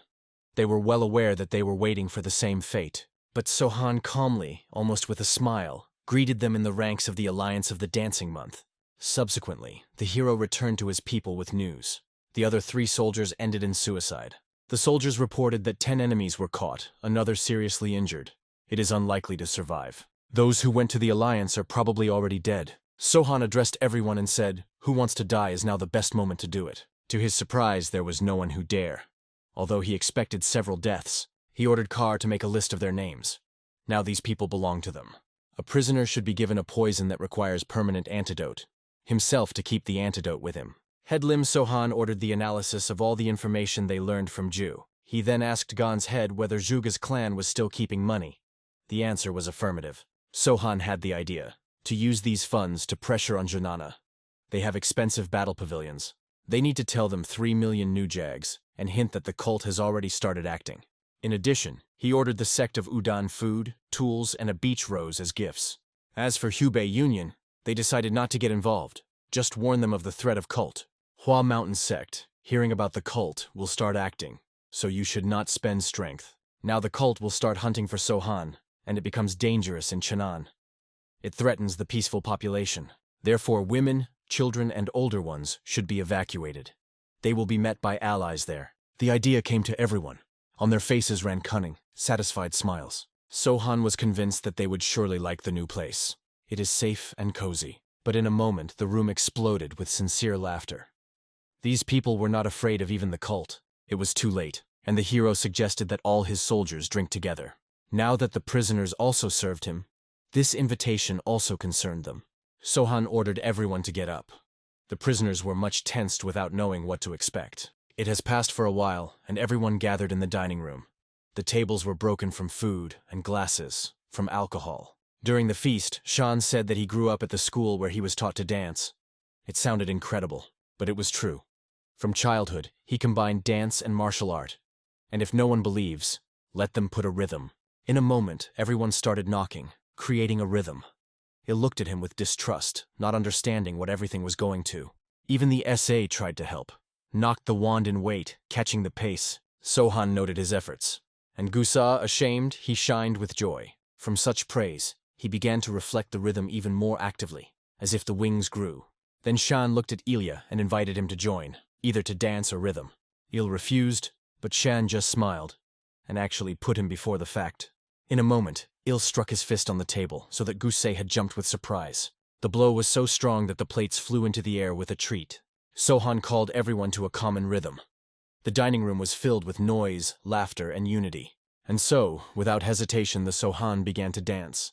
His movements were graceful like a bird's flight. Everyone was passionate about how he was moving, enjoying every moment. And suddenly one of the men raised his hand. He also wanted to dance with him, and in a few seconds, they danced together, giving the soldiers a sea of laughter and good mood. He watched with curiosity and seems to have wanted to join, but he was ashamed. Sohan noticed his eyes and called to himself. The guy immediately jumped and twisted in the dance. He was moving fun and free, like a rhythm born for this. He even got compliments, talent, no matter how cool. He also suggested that the SA suggested that the eldest join, but he just thundered and expelled him with a cry. Without waiting for a real invitation, Gu SA immediately rushed back to Shan. And now, 3 dancers were moving in a frantic rhythm, while the rest had fun on the tables and laughed. Shan suddenly introduced himself. Jean Shan from the surrounding one. Maybe not the strongest in the world, but the most fun. Gusa did not resist and announced that he was working in tavern, but in his soul, a real warrior of the dark path. Sohan approved this. Once you dance and drink with a sword, you have the right to call yourself. Other warriors happily supported, shouting the same words, and the tavern was lost. Meanwhile, the estate of the cult of the heavenly demon gathered around the round table. They have already learned that the third is held captive by some organization of the dark path. It may not be scary, but at the same time there is a complete chaos and a mess. Suddenly the door opened. The hall came with their people who pulled heavy boxes. It was Zhou Chonbei, the deputy head of the cult. No one understood why he was here. Greetings to the attendees. Chonbei sat down with a light smile. One of the elders asked if he did not, he did, decide to hold this meeting. Chonbei did not argue. He came to ask for one service. If the head does not appear, then he will have to leave the advice himself. It is disrespect when you collect everyone, and you do not come. Chonbei does not respond directly, instead shows the boxes in which there are 10 million nujags. He came because his father did not hear his words. And now everyone knows that his brother was captured. This money is for the head of the Sohan, and if the brother returns alive, he will add another 10 million, 20 million, during his brother's life and the death of the enemy. They have no right to mistake or delay. Otherwise, the brother will die. But even if he dies, Gina Shan's head should be brought. And that's not all. The performer will receive the title of Chapter Shadzi. Chonbei cannot go himself, because the cult is preparing for the great massacre with the clans that opposed them in the past. In case of refusal, he will have to send himself or his second brother, which will destroy strategic plans. Someone mentioned that Shan was a student of a poisonous demon, and he, by the way, ignored his father's order. But as far as you know, the demon is indifferent to the students. It will not interfere. However, the situation has changed. The student is alive, executes orders, and if the demon intervenes, the price will increase more than 20 million. Some already advised Chanbei just forget about his brother. But he left the hall silently. In the end, he politely thanks to the attendees for listening to him. Some of the warriors believe that money is not enough. The fee is small for such risks. Then Chanbei proposes to send her second brother with them. Then there will be more chances. But this is a dangerous thing. If the poisonous demon appears, they are doomed without a second brother. If someone is not ready to save the third son, it is better to confess now. And at that moment, the door to the hall opened sharply. The room includes a gray, silent man with an icy look, the poisonous demon itself. The gray old man sits in his place and asks why they gathered this council. Chanbei immediately goes to the substance. He says that his student, the same, grew up and became dangerous. The old man looks at the face of the audience, not understanding why everyone is so tense. A heavy silence reigned in the room for a few seconds. Chanbei confesses that his student is held hostage by his brother. But the old man is not at all surprising.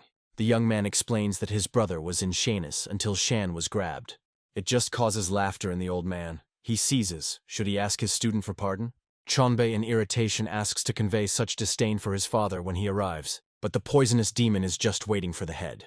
He is not interested in listening to the arrogant boy. He hoped to discuss important things, and instead, the child is playing adult policy. Chanbei is affected by the old one still sees small in it. When the poisonous demon sees the boxes with money, he asks why they are.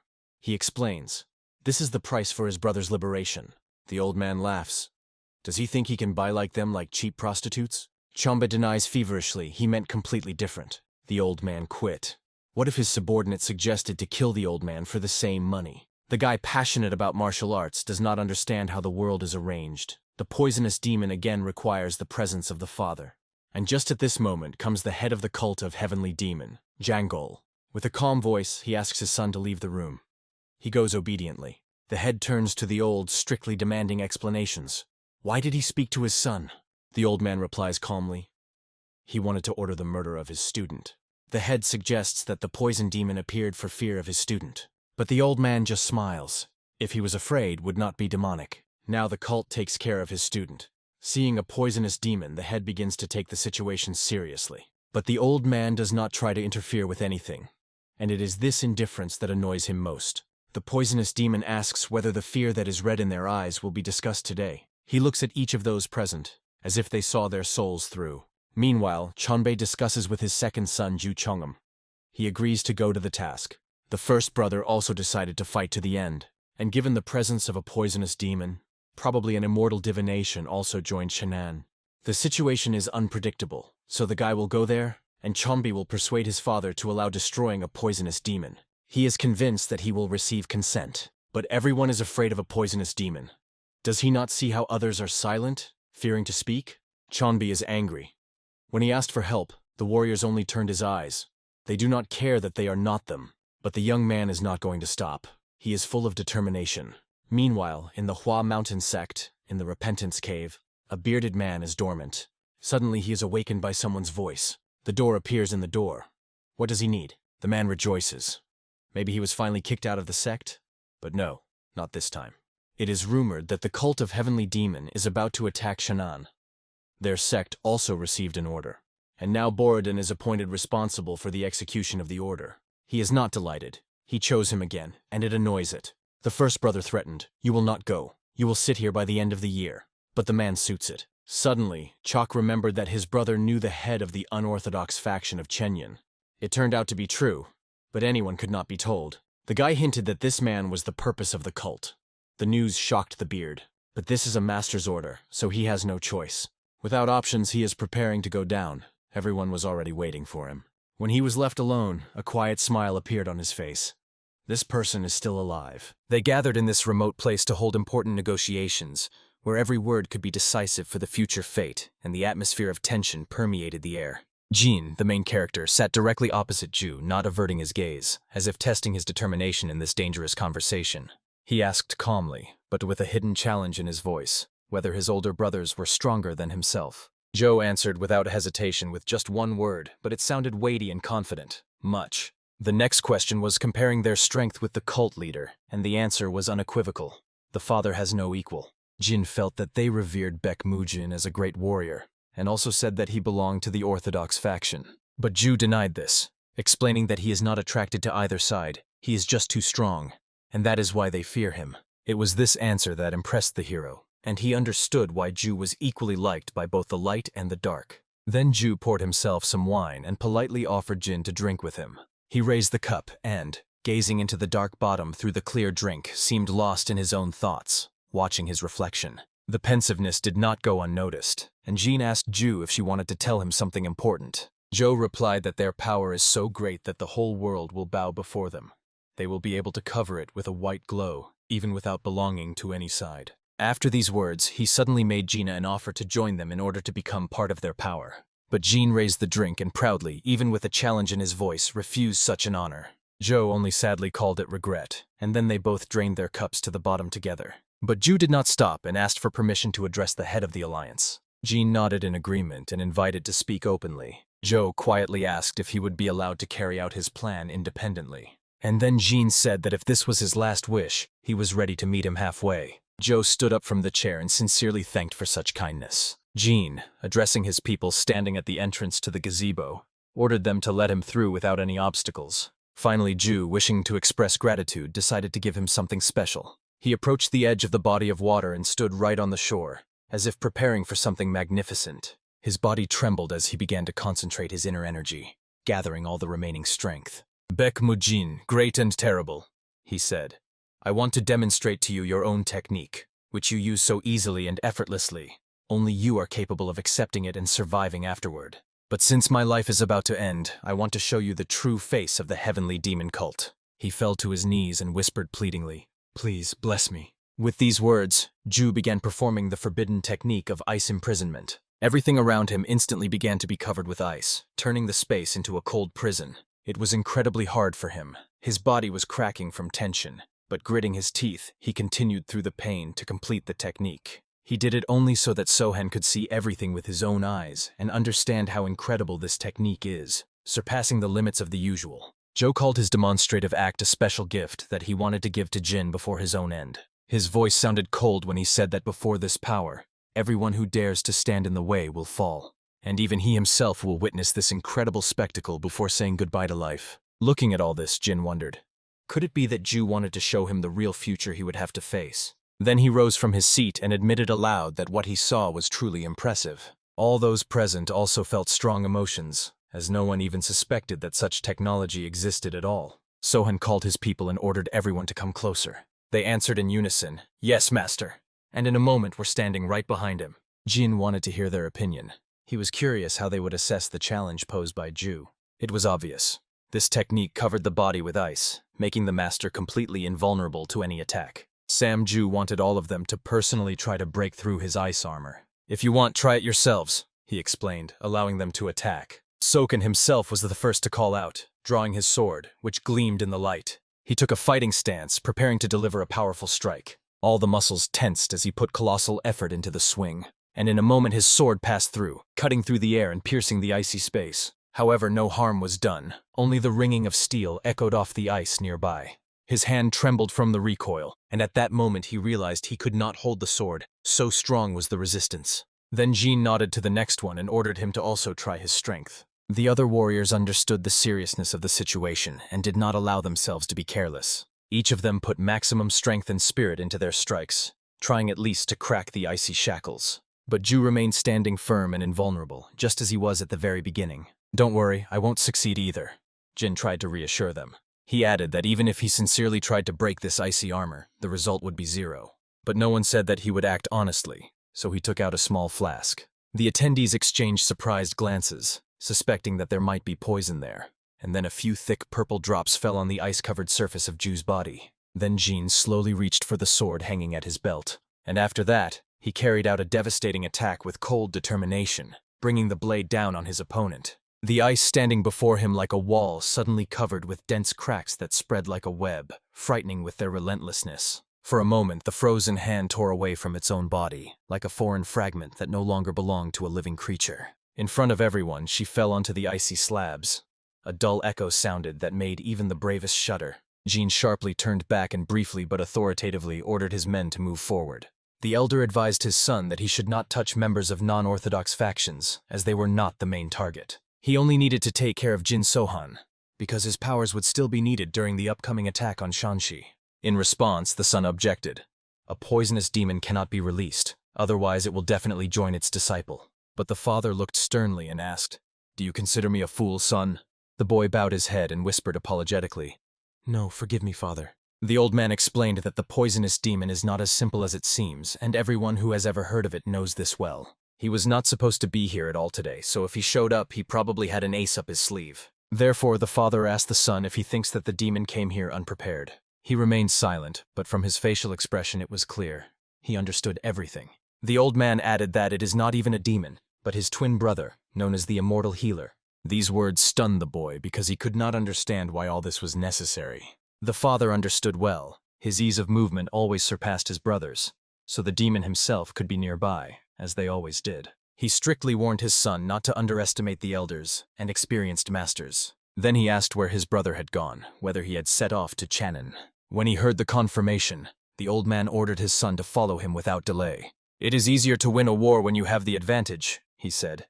"No one needs a Pyrrhic victory. Against 10, it is better to send 100. That is why he sent his son along with the brother of the Divine Sword and 2 emissaries. And also, he added, the Divine Wind must get rid of the demon and his apprentice.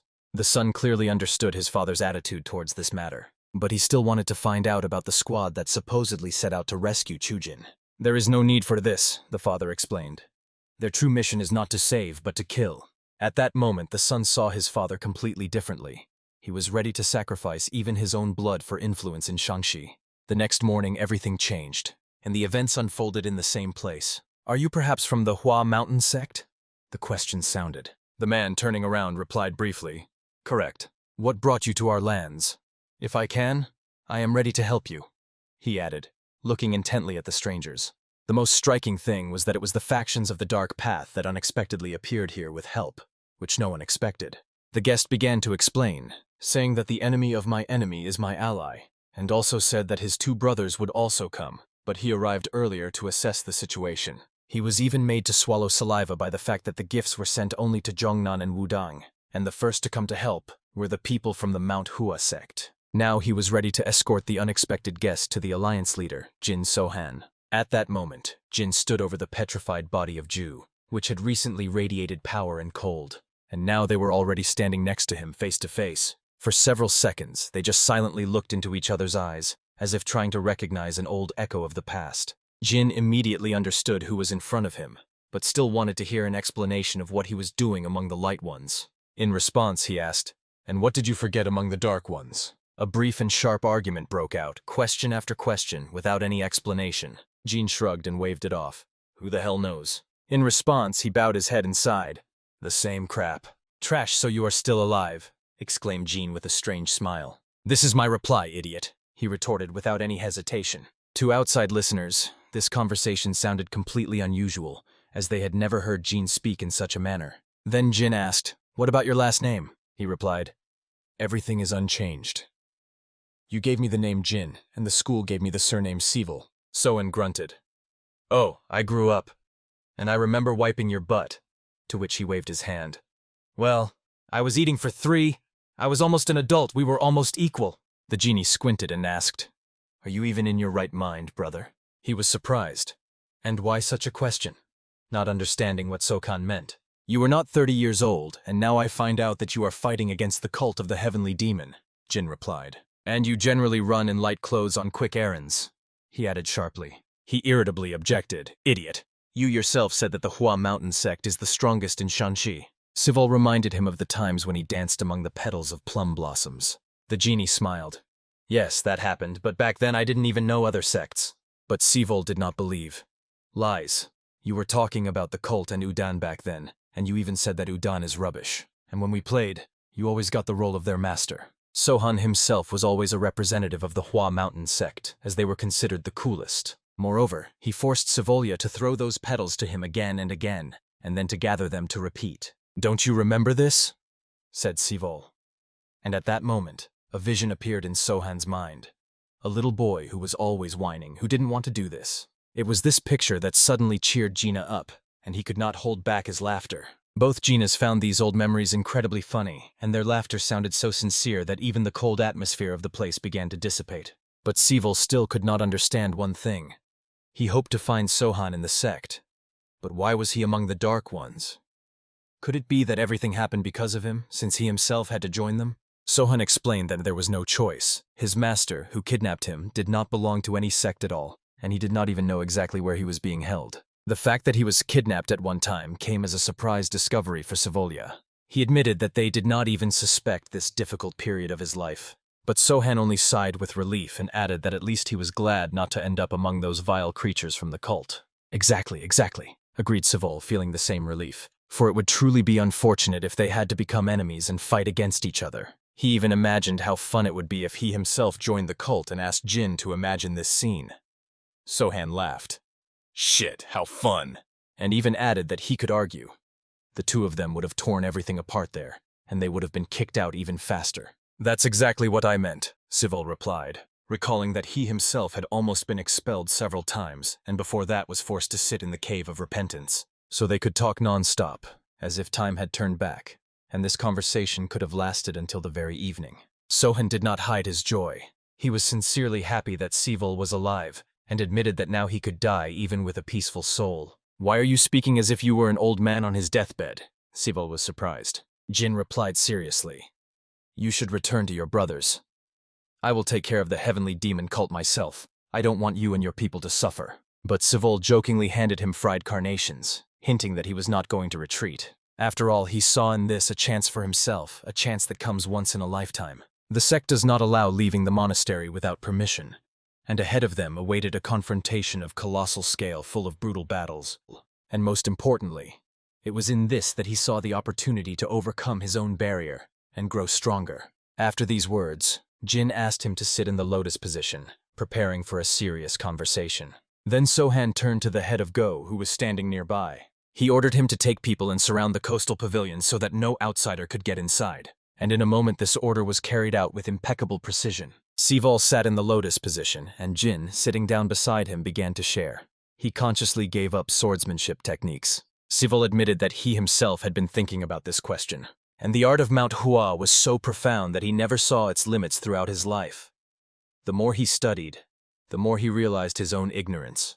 However, he could not understand all the teachings of the sect. Many techniques seemed outdated and senseless to him. Therefore, he began to independently master the soft step technique, even though he knew, if caught, he would be expelled forever. Now Sohan understood him.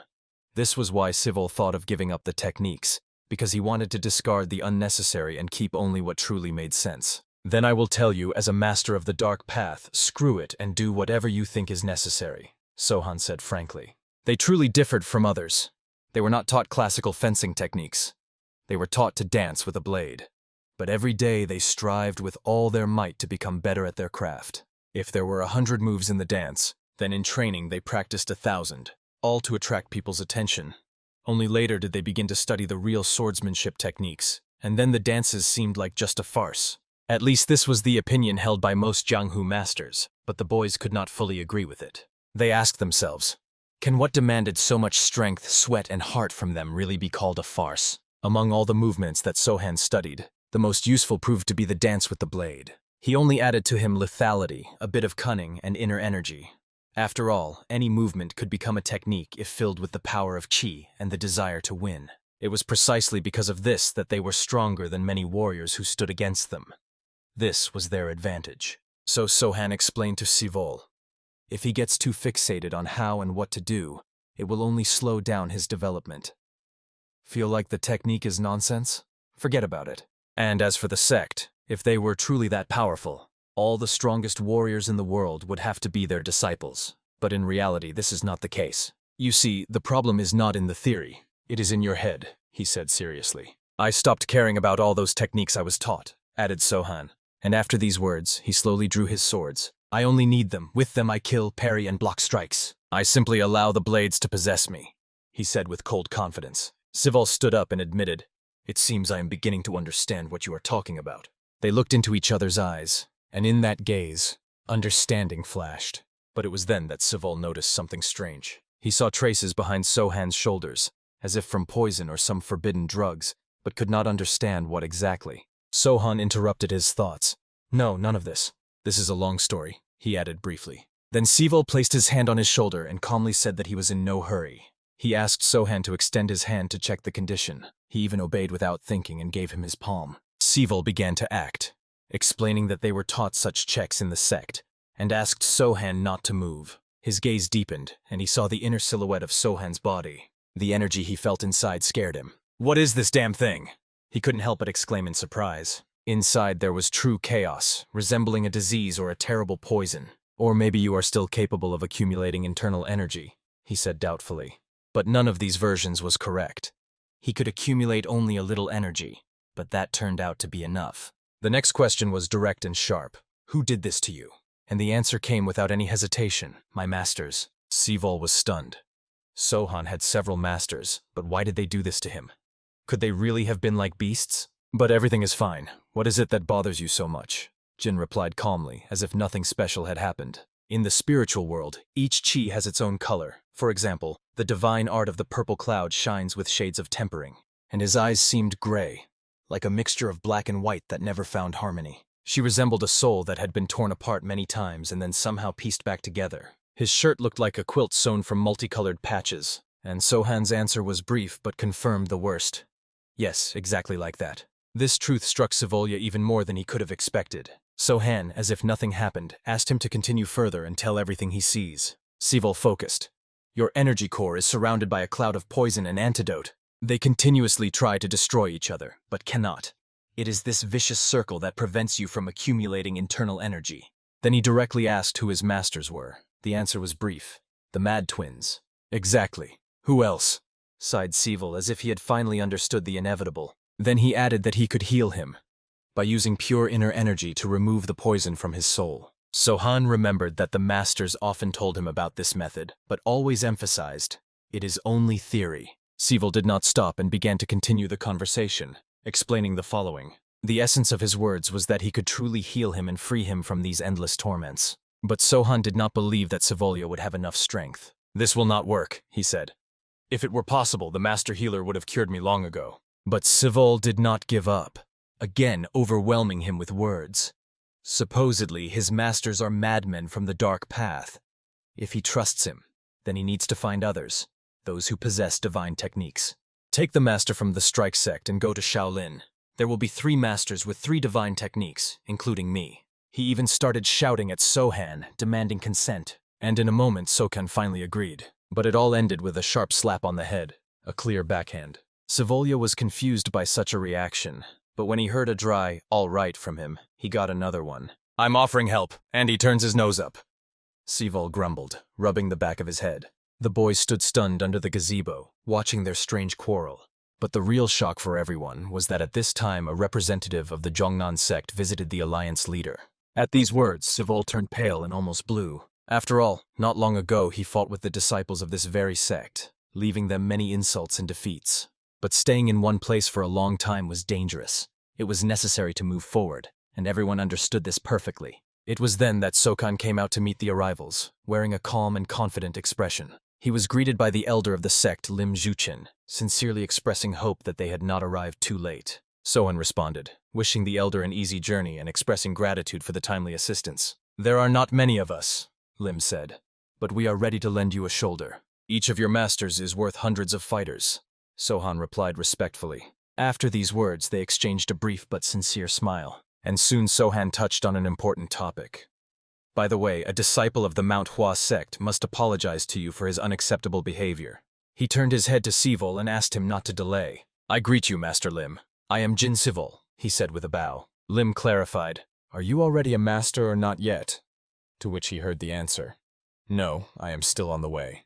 The elder expressed hope that at least here he would restrain himself and not cause quarrels with his students. Sivol answered seriously, This will not happen. We have one goal, to help the alliance leader Jin Sohan.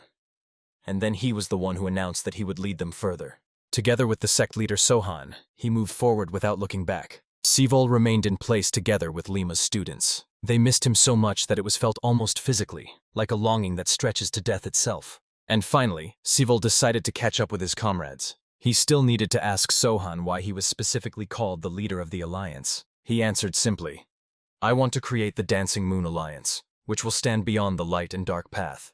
I already have the left hand. Only the right one is missing," he added after a pause. It was an unmistakable hint, and Sivol immediately understood that it was about him. Hearing their conversation, Lim immediately asked if they knew each other. "Yes, we are acquainted. We are brothers," came the reply. Later, Sohan was already sitting in the same place, pondering the details. He asked where the meeting place would be appointed. "Any option will suit us," the elder replied. "Let them come to Lake Chonmi in Channon," said Sohan. "All right, sir. Do you have any preferences regarding the number of people?" Lim clarified. "Any option will suit me," he replied without even hesitating. After that, Sohan remained sitting here in silence, and the only one who was in his room turned out to be Go. "We call it a meeting, but in reality, it will be a fight between two leaders. And judging by their confidence, the cultists intend to kill me," said Sohan. He silently listened to his words, neither interrupting nor trying to object. "Moreover," continued Jin, "they didn't even inquire about the third participant." Go nodded, acknowledging that he had noticed it himself. Then Sohan asked if there was any news from Hubei or Wudan, but there was no word. Because of this, Jin understood. If Wudan had really arrived, he would not be so worried about the appearance of the cult leader. After some time, he stood on the elevation, and behind him stretched a whole army of people ready for battle. His brother approached him, already in new clothes, shining with a completely different appearance. "It suits you," said Sokan with a smile. "You look like the leader of some unorthodox faction. It is among them that you will have to be today," he added seriously. Sivol advised him in response to be careful and keep all possible consequences in mind. Then Sohan caught the glance of Ilya, who was standing nearby. Their old conversation surfaced in memory, when he asked what he would do after his death. Because if a true leader of the cult appears, most likely, he will die. And then he answered with a question. "Do you really want to say that when we fight, you don't think about death? And what do you think yourself?" Sohan replied to him then, and he added sincerely, "If the fight is inevitable, I always attack first." "Do you really want to be the first to die?" Il asked again, looking him in the eyes. "Even if I die, I will go as a member of the non-orthodox faction," replied Jean. "And you? How about you?" came the reply. And now, looking at him, Sokan had no doubt that it was exactly that conversation spinning in his thoughts. Meanwhile, the long-awaited guests were approaching, each step sounding like a drumbeat. They were all ready for the meeting, tense but confident. Their spirit and determination were a mirror image of those who stood before them. Two groups faced each other, and every gaze was heavier than a blade. One of them addressed Sohan directly. "Are you the leader of the Jin-Sohan Alliance?" At that moment, Jin was assessing them himself. The cult leader was not here, but the power in each of those present was felt almost physically. Until this moment, no one had spoken a single word, and even to the question asked, no answer was given. Jin just silently turned around and walked forward with a calm step. He walked straight into the gazebo, where his interlocutor was already waiting for him. The atmosphere thickened, and even the silence felt threatening.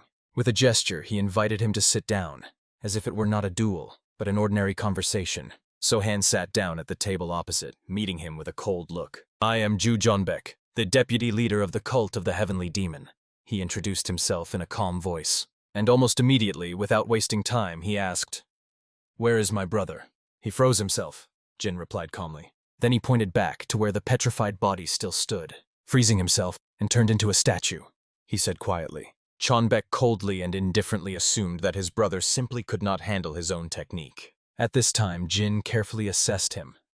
Powerful, dangerous, and not without reason was he called the deputy. He would have attacked first, just worth looking away, but this man looked too confident. "The leader of the Alliance, Jin. I thought you would bring something truly interesting, but instead you just came here. I admit it's even disappointing," said Jonbek with a mocking smile. "I personally intend to take revenge for my brother, but before that, I want to talk to you as the deputy leader," he said more seriously.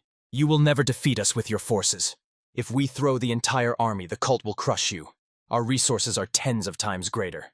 And even if this battle ends in a draw, Channon is still doomed, because the cult leader himself will arrive here with an elite squad." But Jin met all these warnings coldly and indifferently. He only replied dryly, "So what?" Then Ju raised his voice. "Give us the strength of all the unorthodox factions in Shanxi before it's too late.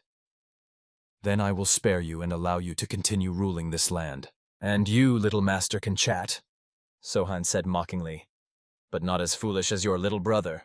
These words instantly triggered a flash of anger in Cheonbaek's eyes. He could not tolerate when someone touched on the topic of his brother.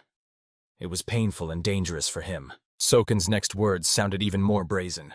I don't care what will happen tomorrow. I don't care about your plans, your threats, or even your cult. So don't waste your breath. Do you need dark factions in Shangxi? His voice changed sharply, becoming cold and sharp. Fight me and take them. Only this way. No deals, no conditions, straight and in the eyes, like a real man does. At this fatal moment, the noble young man, sitting opposite his unworthy opponent, expressed with royal calmness his desire to challenge him to a sacred duel. But the red-eyed scoundrel only gave a sinister grin, responding with a contemptuous smile. And even then the young warrior realized from the demonic reaction of the enemy that among his miserable minions there was no master capable of matching him. The hero did not waste words, as those people looked weaker than helpless puppies. That is why the noble gentleman proposed to fight one-on-one, just him and his despised opponent. The red-eyed scoundrel took it as a grave insult, but the valiant warrior saw in such behavior a true display of honor. The young man was amazed at himself. Why should he dirty his noble hands with the blood of the worthless, if his invincible army already outnumbered the enemy? Then Sohan, with icy calm, made it clear that he was capable of turning the entire hostile army to dust with a single move. But it was hard for him to believe that their miserable leader so fervently desired to destroy his own servants. After this, he coldly stated that his subordinates would enter the sacred battle only after his death. So he suggested to the deputy to get by with little bloodshed. But he brazenly refused, and then the hero decisively rose from his seat like an angry deity, realizing his enemy trembles with fear that he will not see tomorrow's dawn. The young warrior replied to him in kind, rising majestically from the table, warning that he would make the alliance leader bitterly regret every word. At that very moment, his eyes flashed with a dark demonic light, and an ominous wind of fate rose around. The young man, like an evil spirit, instantly disappeared from the place, transferring directly to the master, the leader of the group. There he ordered to bring him Sohan's head at any cost. The man bowed respectfully and moved towards the ranks of his soldiers, who had been standing opposite all this time, showing no fear. The right hand of the alliance leader was only delighted at the opportunity to finally stretch his bones after a long pause. But Sohan immediately ordered his comrade to step back and not engage in the bloody massacre. The loyal comrade was sincerely surprised to learn that his master intended to confront these miserable enemies alone. However, the valiant warrior explained that unlike their cowardly leader, he was not used to hiding behind the backs of his own people. The right hand laughed at such worthy words of the master, and his face lit up with the anticipation of battle. He swore to Sokan that if anyone dared to interfere, he would tear the audacious person to pieces. The enemy himself could not believe that some mutts of the dark path dared to such audacity. He introduced himself, explaining that he held only a lower rank in the cult, and then the hero realized, once again, only another lackey was opposing him. Sohan only asked at the end whether he came here of his own free will or was forced, and warned, if he seeks mercy, it is better to fall down immediately. But the scoundrel was already too enraged by the hero's contempt, so he swiftly launched an attack, and the noble warrior needed only a moment to disappear from the enemy's sight and appear on the solid ground behind the sign. After that, he drew his 2 moonblades and began skillfully deflecting all the strikes aimed at him. At that moment, the opponent decided that Sohan turned out to be a weakling, as his internal energy seemed meager and his movements too restrained. This meant only one thing. He would definitely kill his opponent in this deadly clash. Everyone, holding their breath, watched the group leader. He truly looked powerful and unshakable. But only a few understood that in the fight against Sohan, one cannot afford a moment of relaxation. The red-eyed one was confident. His subordinate had nothing to fear, as the enemy was barely holding back the assault and would soon be driven into the very lake. And at that very moment, the young man, grabbing one of the paired blades, drew a semicircle over the water surface, raising a fountain of splashes into the opponent's face. Immediately after this, he rushed forward, coming out of the water and trying to break through the man's defense. But he only laughed, mocking the naivety of the young man who sought to defeat him with such a pitiful trick. Then he ordered the impudent one not to joke with him, and unleashing all his strength, threw the boy back. Sohan found himself in the lake with water up to his knees. The leader advised him to simply surrender, saying that the mutts would never compare to the true followers of the cult. But the hero clearly understood. The vanity of these people had completely clouded their minds. The next moment he scattered the drops of water again, but now a poisonous essence awakened within them. The leader just burst out laughing, making it clear that children's tricks do not scare him. That is why he did not even defend himself and allowed the water to completely soak him. And he did not immediately understand that deadly poison had been mixed into the moisture. His clothes and flesh began to be covered with blisters. Stunned by the surprise, he barely held back a scream. Everyone around tensed up, trying to understand what exactly Sohan had just done. The valiant warrior himself rushed forward, raising his blade for beheading. The opponent managed to set up a defense, and a deadly dance of blades began, during which Sohan coldly warned that his blades were already soaked with poison. This meant that the enemy would go to the other world in any case, and the crowd would greet the victory with loud cheers. The hero delivered several more blows, then with one sharp movement beheaded the opponent right among the waves, earning the nickname Dancing Demon. After this, he, as if nothing had happened, stands before the rest of the enemies, waiting for their reaction. But when they did not utter a single word, he only raised his blade to the sky, and then all his men burst out with loud cries celebrating the brilliant victory. Sokanu was pleased to hear these exclamations, and with a battle smile he wished that his soldiers would never know fear, for risking life and enjoying the fight is the true essence of the dark path. Moreover, as long as he is alive, no scoundrels like these worthless ones will be able to prevail. At that moment, the enemy advisor made it clear that they could exhaust Sohan, and then the advantage would shift to their side, just by continuing to send fighters one by one. Hearing these words, the hero only sarcastically clapped his hands, acknowledging that the advisor was at least clever, not foolish like the rest. The deputy got angry at such a brazen reaction and ordered him to shut his trap. But Sohan noticed that this advisor, although the oldest, had a face too gentle, like a person who had spent their whole life hiding behind others' backs. And this fully explained his brilliant idea, as something like that would never be accepted even in the darkest sects. Eunuch was extremely curious to find out who this man was. But as soon as he opened his mouth, Sokan sharply ordered him to be silent, because he had no desire to listen to the old worthless man who sought to hide behind his people. The angry man barely restrained himself from knocking the cheeky youth's head off right on the spot, and the captain humbly asked the master of the heavenly wind not to succumb to the provocations of this insolent person. At that moment, Sohan loudly called out for the next one who dared to face him. But no one moved from their place, and then the hero himself moved forward to choose his next victim. He approached the petrified statue of the third master and, staring into his stone eyes, decided that he wanted to find out from him who would be the next opponent. And then everyone understood. Sokan was not a man pretending to be mad. He himself was the embodiment of madness. At that moment, he began talking to the statue, comforting the third owner, who was supposedly disappointed that the older brother never avenged him. But the young man calmly reminded the stone ruler of his brother's words.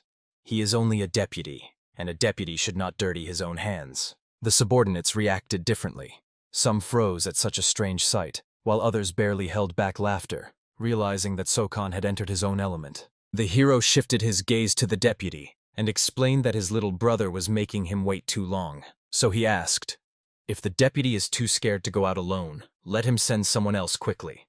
The sooner they start, the sooner this pointless waste of time will end." Moreover, he reminded, "In this same lake once died the great demon of lust and the old poisonous witch.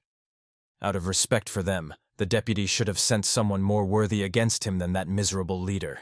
The subordinates of the deceased clenched their fists in rage, not understanding how this insolent person could allow himself such behavior. Even their comrades were already begging the master to choose a truly worthy opponent, because listening to such mockery was becoming unbearable. It was then that the guard of the second master unexpectedly stepped forward, who himself wished to fight the hero. He did not seem completely sane, but decided to try. The master warned everyone to be more careful with this man. He was not only cunning, but also well-versed in poisons. Bowing, the warrior promised that he would never let his lord down. Sohan was even surprised by such a loud speech, and with a smile suggested, "Come out and dance with me." He, furious to the extreme, launched an attack, not understanding when this audacious fellow would finally shut up, and in a moment both began a deadly dance of blades. But the deputy clearly saw that the scene with the statue unsettled the guard. The assistant advised the master to order the warrior not to get distracted, because this was no longer a game, but a real battle. The deputy was burning with rage. Now this man was defending the honor of his younger brother. But everyone understood. Such devotion usually leads only to death. And just then, when the guard swung, his blade froze. It was aimed directly at the stone master's neck. Sohan took advantage of this moment and turned it into a chance for a deadly strike. Of course, everyone decided that he was a vile coward hiding behind the statue, and the young man came up with nothing better than to smash the stone body if it gets in the way. But when his blade flew up, the guard desperately rushed to save the statue, doing everything to throw Sohan away. After this, a fierce fight began, and the guard tried with all his might to keep Sohan away from the stone statue. The irritated advisor immediately ordered the warrior to stop this farce. The third master has long been dead, and the statue must be forgotten.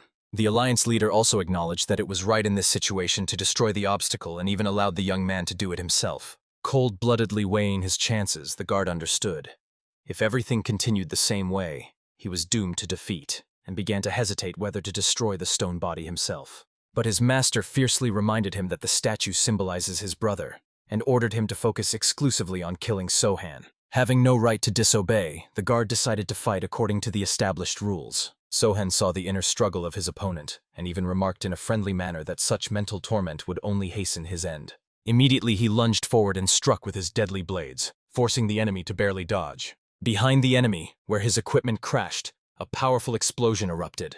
From the guard's reaction, Sohan understood. He would not withstand this. But the blow shattered the statue behind which he had been hiding all along. The frightened warrior looked back, and the young man instantly used this moment to get up close. One blade fell from above, and the second blade mercilessly pierced his neck through and through. Thus died the guard of the second master, choking on his own blood and falling into the silence of death. The observers quickly realized. Sokan deliberately distracted the enemy and divided the strikes of the blades with a lightning-fast combination. His fighting style was cunning but incredibly effective. He took every opportunity to break the opponent's concentration. It was nothing like the traditional teachings of Manhwa that he once mastered. But for his people, it became more of a reason for joy, because it reminded them of their brother's receptions. At that moment, Sohan ordered to bring him some wine, and when the man brought the jug, the enemies immediately recognized him as the former commander of the elite squad who betrayed them for the dark path. Sohan instantly realized that his opponents had recognized the traitor, and suggested that he greet his old acquaintances. But the man did not even consider them friends. To him, they were nothing more than scoundrels, and he openly wished for their death. Sohan was convinced that the fighter was telling the truth, and, having confirmed this, let him go back. Then the young man took a sip of wine, and everyone noticed the sinister spark that lit up in his eyes. Everyone knew perfectly well that the drink was poisoned, but the hero, as if nothing had happened, offered to share it with the others. It shocked everyone. Even in such a situation, he remained himself. One of his assistants just laughed, understanding that these miserable people do not have the courage to repeat the act of the alliance leader. After this, all his men laughed cheerfully, which angered the warriors in white robes even more. And Sokan, not seeing a single volunteer among them, decided at least to drink his sorrow alone. Burning his enemies with his gaze, he understood. He had already irritated them enough. It was time to kill their leaders so that the flame of battle would ignite completely. He was supposed to take with him at least two, either two leaders or the leader and someone else, to significantly ease the situation of his people. So, having drained the bottle of wine to the bottom, Sohan only reminded the deputy, "It is not worth forgetting about the affairs of your comrades, one of whom is already resting at the bottom of the lake." His comrades only laughed, well understanding that he was a real thorn for the enemies and knew how to drive them mad. Therefore, everyone patiently waited for one of the leaders to finally break and come forward. At that moment, two dared to approach to pull away the body of their petrified master. But Sohan, pacing nearby, began to lecture the young men, reminding them to be extremely careful with the statue. That is why both tried to get her out as quickly as possible. But suddenly Sohan shouted loudly, making them flinch. It was all just because he wanted to warn them, to hold their hands more carefully so as not to damage the statue. But they took his words as mockery, and making a careless move, they broke off the statue's arm. Two brothers watching this became extremely angry, and their assistants did not know where to look. Sohan calmly asked not to do anything with the statue, saying he would try to put the hand back in place himself. But despite his cold tone, to everyone it looked as if he was going to just kill them on the spot. Frightened, the young men forgot about the hand and hurriedly began to drag the body away. Of course, Sohan immediately noticed that they had left something behind. To this, they only replied that let the hand remain with him. But the young man just scratched the back of his head. He had no idea why he needed this stone limb. Naturally, the deceased's brothers were enraged by how their brother's body was being desecrated. The rest barely held back, because although he was not crazy, everything looked quite funny. Finally, Sohan decided, "You can't leave your hand here. Someone might trip over it." So he set off for the lake without hesitation. The subordinates froze, imagining what their master was planning. And indeed, since the hand was not needed, he decided to get rid of it by throwing it to the bottom. At that moment, the deputy laughed a sinister laugh, realizing that for the hero it really did not matter at all. And after that he understood. It was time for the younger brother to enter the fight. Everyone was amazed at how Sohan could remain so cold-blooded after everything that had just happened. But the hero explained simply. He used the hand, like the statue, only as bait. And it worked because he lured out the needed prey. The deputy advised his younger brother to fight with a cool head, not giving in to emotions. And he was right. The more he got angry, the harder it would be for him to achieve victory. But Sohan noticed that the deputy started repeating himself. He advised the same to the bodyguard, and everyone saw the result. But the hero believed. The younger brother would still be able to give him a real duel, because he was definitely stronger than that guard. And when he broke the empty wine bottle that Sohan threw aside, the hero was convinced that he was not mistaken. At that moment, the younger heir realized. The young man did it to test his weapon. This meant that Sohan was not a madman at all. There was logic behind every one of his actions. But despite everything, he swore to kill Sohan and forever stop the flow of mockery that he relentlessly poured from his mouth. But the hero even liked this definition. It seemed to emphasize that his words leave a mark on the souls of enemies. He wanted to say something else, but in the end he just turned away contemptuously, believing that the opponent did not deserve his words after such an insult. The enraged boy instantly lunged forward, but Sohan was ready. The paired blades formed a wall of defense. In an instant, both clashed in a duel so swift that the human eye could no longer catch their movements. The hero admitted, "The enemy is truly strong." His icy technique and firm stance testified that he was trained by the best masters of the light path. It is now that all of Sohan's subordinates understood why he was so persistently luring these people into duels. After all, the rest of the warriors would not have lasted a minute against such a monster. Therefore, he decided to fight alone. This meant that all his provocations were deliberate. He directed cold energy into his crescent blades. With each strike, their battle became faster and more relentless. But Sohan was surprised. His paralyzing poison worked. But the young man seemed not to even feel it. The enemy, on the other hand, admitted that Sohan's blade skills are truly impressive. He understood. Simple fencing would not be enough to win, and decided to add the ice art to his techniques.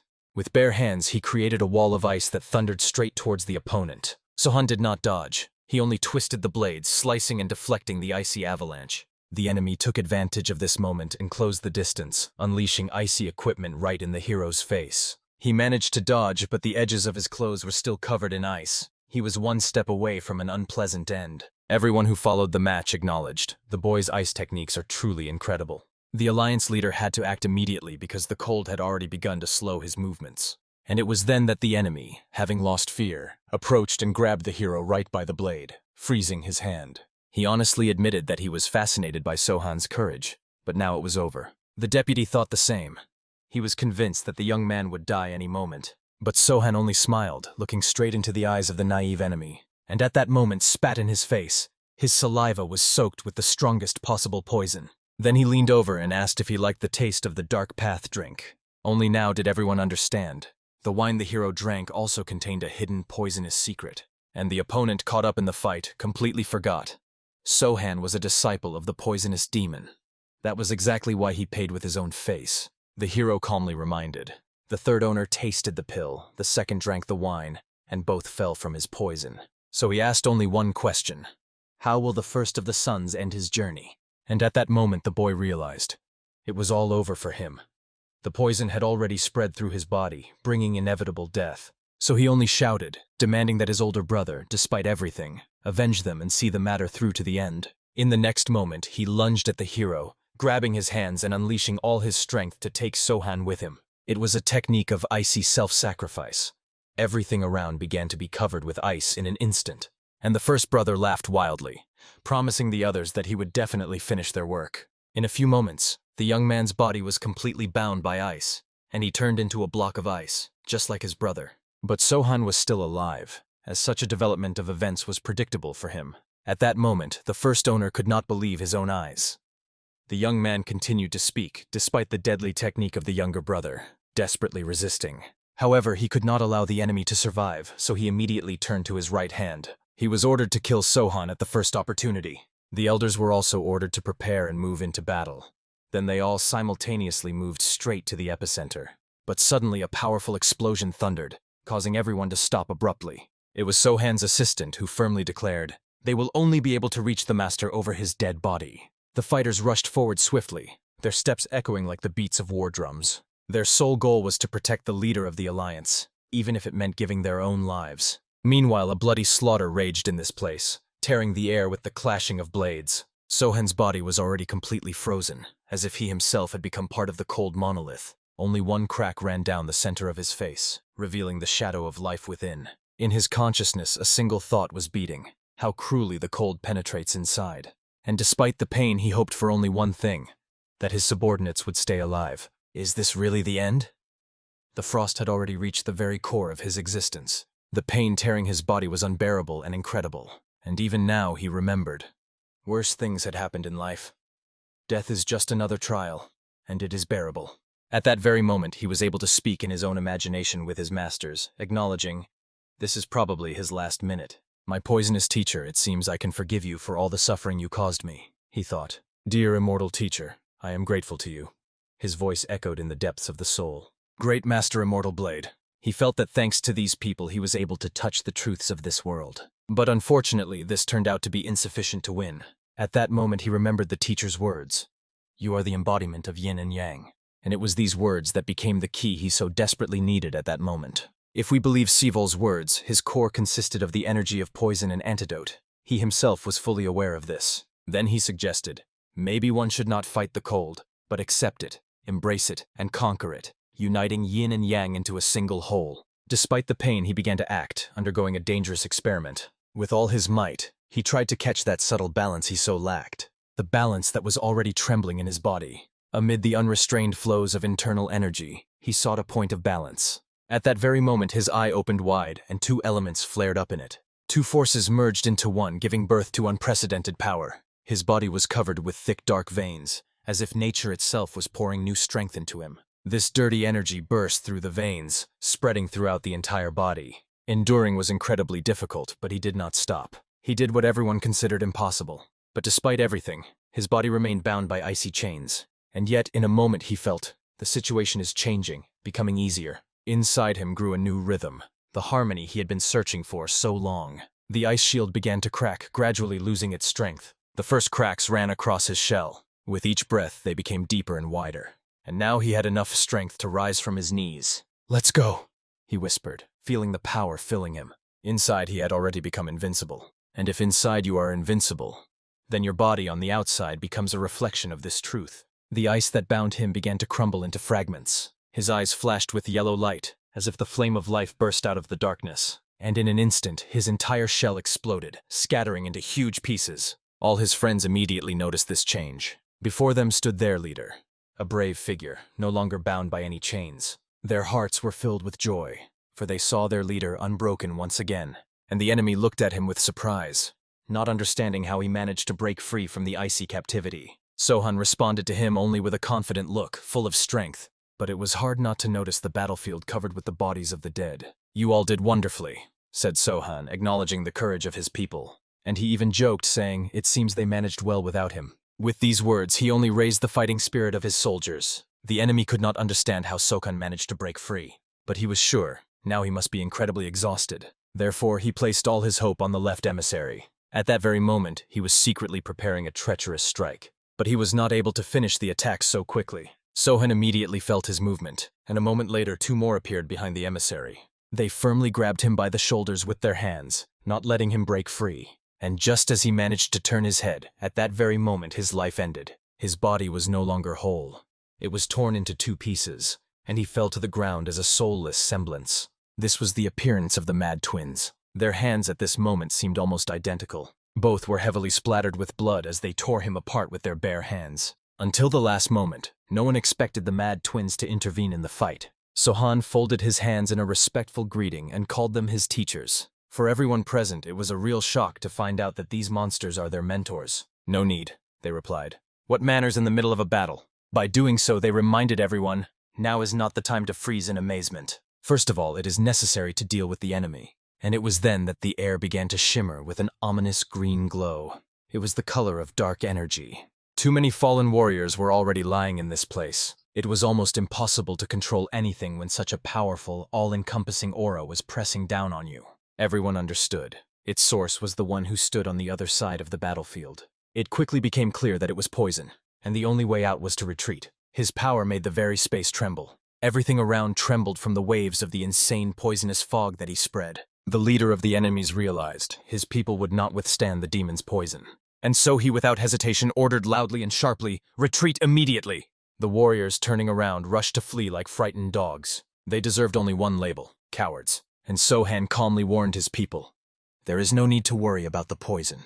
Understanding the leader's order, his fighters rushed forward to catch up with the fugitives and punish them. And he stayed here, only he and his two teachers. One of them decided to test his student. He placed 2 fingers on his tendon to feel the condition of the body. Strange. It seems there is no more poison in your body. For others, it sounded almost unbelievable. But he still asked how their boy was feeling. Sohan replied that he felt an amazing lightness, as if he had experienced a new birth, although he himself did not understand how it happened. He admitted he was simply lucky. The master could advise him to take care of himself now. But he understood. When his subordinates had already entered the battle, such advice would be useless. He only reassured, saying there was no need to worry. The cult warriors would not be able to cause serious harm to his people. At that moment, Sohan realized the truth. From the very beginning, it was they who directed the cult of the heavenly demon, and only thanks to his release from the icy chains did the enemy warriors flee. But despite this, his masters insisted that he first restore at least part of his internal energy. Sohan understood them and sat in the lotus position, focusing. Staring at him, they thought of only one thing. The whole world had almost been turned upside down, searching for an antidote, and he managed to cope on his own. They had no doubts left. Their student was truly gifted. But can this be called simple luck? His inner core of the 2-headed serpent and the peach of the Monkey King, eaten in childhood, granted him the ability of lightning-fast regeneration. The poisonous master's experiments caused him a lot of pain, but they became the foundation of his martial art, and the immortal master helped him recover faster from poison. The love and support he received at the Dancing Moon School helped him endure the most painful trials, and the guidance of Master Immortal Blade taught him to seek balance. And it was Sivol who opened his eyes to the problem he had not noticed for many years. Thanks to this, he finally managed to break free from the icy captivity. But can all this now be called just luck? When Sohan stood up, one of the masters approached him and noted, "His energy is already quite stable."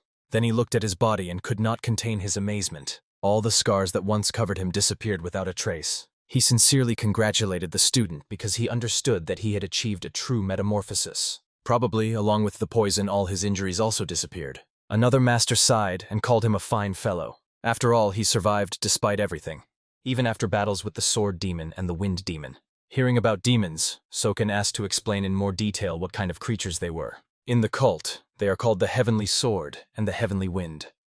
And the righteous fearfully call them the Demon of Wind and the Demon of Sword. They are the executioners of the cult of the Heavenly Demon, came the reply. And now he understood why everything was happening exactly like that. Sohan realized that he must see the matter through to the end, and directly asked the masters if they were ready to join. The answer was short and firmly confident. Why not? And the 3 of them set off to finish the task that still remained unfinished. Ahead, a battle was still raging that showed no sign of abating. At this place, the most diverse attacks converged. The strength of the opponents was colossal, and the battlefield shook with every strike. And as soon as he appeared, everyone around froze in an instant. Sohan burst into the fight like a heavenly avenger descending to earth. His hand tightly gripped the sword, and his eyes shone with cold ruthlessness. It was ruthlessness towards every enemy he encountered on his path. His blade tore the bodies of enemies to pieces in the literal sense. The realization that their master had returned made the allies smile with relief. His presence inspired everyone to continue the fight with new strength. But suddenly 2 more powerful energies appeared in the atmosphere. The Mad Twins landed like true heroes. Their impact on the ground was like thunder. As soon as they touched the ground, dozens of enemies immediately fell dead. For them, it was just an opportunity to stretch their own muscles. The enemy leader watched the appearance of the twins, feeling the cold creeping inside him. And glancing aside, he saw how his warriors were scattering under Sohan's blows. The Zhongnan sect also put all its strength into clearing the way in this hellish battle. Even the masters of MANHWA have already joined the battle, adding chaos and brilliance to the clash. The enemy saw and understood everything perfectly, but decided to launch an attack. But at that very moment, a new figure appeared before him. It was Il, whose fighting zeal and thirst for killing could only be compared to Sohan himself. I thought I would only deal with Sokan. How wrong I was, the leader thought. But already in a moment, the same word that had recently sounded escaped from his lips. Retreat. Shit. Only managed to think 2 traitors before they fled. The entire army was rushing after them, ready to save their lives. But to think that the escape would go without pursuit was a big mistake. They were chased down and killed on the spot, their backs slashed by blade strikes. Their blood splattered in all directions, staining the ground red. But one of the masters advised Sokan to stop the pursuit, otherwise his people could also suffer. Through the mountain of corpses, only 2 words were heard. Stop the persecution. These words were picked up by other voices, repeating the order until it turned into a chorus. In the heat of the battle, one of the masters looked closely at Ilya and noticed something strange. He told Sohan his style resembles the technique of the furious demon himself, to which Sohan explained, "This is him, only now he has changed his face, and from now on he is my left guardian." Even for the masters, the very thought that Sohan managed to conquer such a strong warrior held special significance. His people from afar, about 50 meters away, were turning to him, shouting words of loyalty. The Mad Twins decided that it was time to leave, leaving the apprentice among his people. And when the subordinates had already gathered around him, the masters quietly stepped aside, giving way to his triumph. The warriors, having passed through the horrors of battle, were ready to hear the words of their leader. "Listen, everyone. Today the Dark Path defeated the great cult of the Heavenly Demon," thundered Sohan's voice. In response, everyone raised their weapon up, bursting out with a victorious shout. One of the fighters fell to his knee, addressing his master. "I, Gusagek, swear to you my loyalty until death. Whatever happens, I will always remain devoted only to you, my master." Others picked up. "We will be faithful only to you, mistress." The powerful aura of their vows covered the battlefield, impressing even those like Lim, who had previously doubted. Sohan stood satisfied, feeling how his words ignited the hearts of the people. "I, Jin Sohan, also swear to lead you until the end of my life, and I hope that we will walk this path together." Some could not hold back tears. The moment was so touching. Il could not stand it, and staring wide-eyed, asked, "What the hell has moved you so much?" But he heard no answer, only the louder cries of the warriors covering the battlefield. He sniffled and did not even hide the tears that ran down his face. "Tell me, Gusa, what made you so touched?" he asked with a smile. "A strong man like you will never understand this," he sobbed, barely holding back tears. "Pick up your snot and explain properly. Don't be a woman," Il sharply said. "All right." When I heard the words of the Alliance leader, my heart almost jumped out of my chest. It had never beaten so strongly before. "What is unclear here? I am not some great master swordsman. I am an ordinary man from the Dark Path faction. I rejoice in our victory, but I did nothing in it. That's why it became so sad," he admitted bitterly. Having listened to him, Il just waved his hand and called him a fool. "Yes, I am a fool. So what? Even if I were born again, I wouldn't jump higher than my head. Didn't you lead the squad? That's a sign of skill, isn't it?" Il didn't give up. "That was my borderline level. I think that's the maximum I am capable of," he replied quietly. Although he himself perfectly understood, if instead of complaints and tears he had paid more attention to training, he could have become a true warrior. "Enough, it's time to go," Il reminded him. After some time, night had already fallen outside. On the table lay a map, on which Il placed his hand. He was watching and understood nothing. "This map will lead you to the one who will make you a person. Find him." "Are you joking? Even a dog by the trash can understands that this is death." He repeated the question. "Do you even want to become a master?" Then he explained. "The one I am sending you to once saved my life. I owe him. He is talented, but he doesn't care about martial arts. But if you say you came on my behalf, he will take you as an apprentice. Then you will become his disciple. In short, I am sending you to him. Go and learn from him. Because you can't be a boy running errands in a tavern your whole life. And do not make up unnecessary excuses. Decide once and for all. Do you want to whine about your failure all your life, or finally gather your willpower and become a real person? If you don't want to, suit yourself. I don't care what you choose. But if I see you whining one more time, I will smash your skull with my bare hands." Because Illy clearly understood. The last time he saw not tears of joy, but pity for himself. Life always gives a chance, and then, your choice. To take it or not. Having said this, Il slammed the door, and left him alone, deep in thought about what he had heard. Meanwhile, late in the evening, they were walking together. He recalled the words of the master. Sohan then said that it was a true metamorphosis, and now confirmed it once again. "With the new body, poison is no longer a threat to me. Even considering my insane reaction, now I am resistant to it," he explained. "I am leaving a place for you as the right guardian," Sohan calmly added. Sivol asked in surprise why he was so sure that he would join. "Where will you go?" Sohan answered simply and firmly. In his soul, Sivol felt gratitude.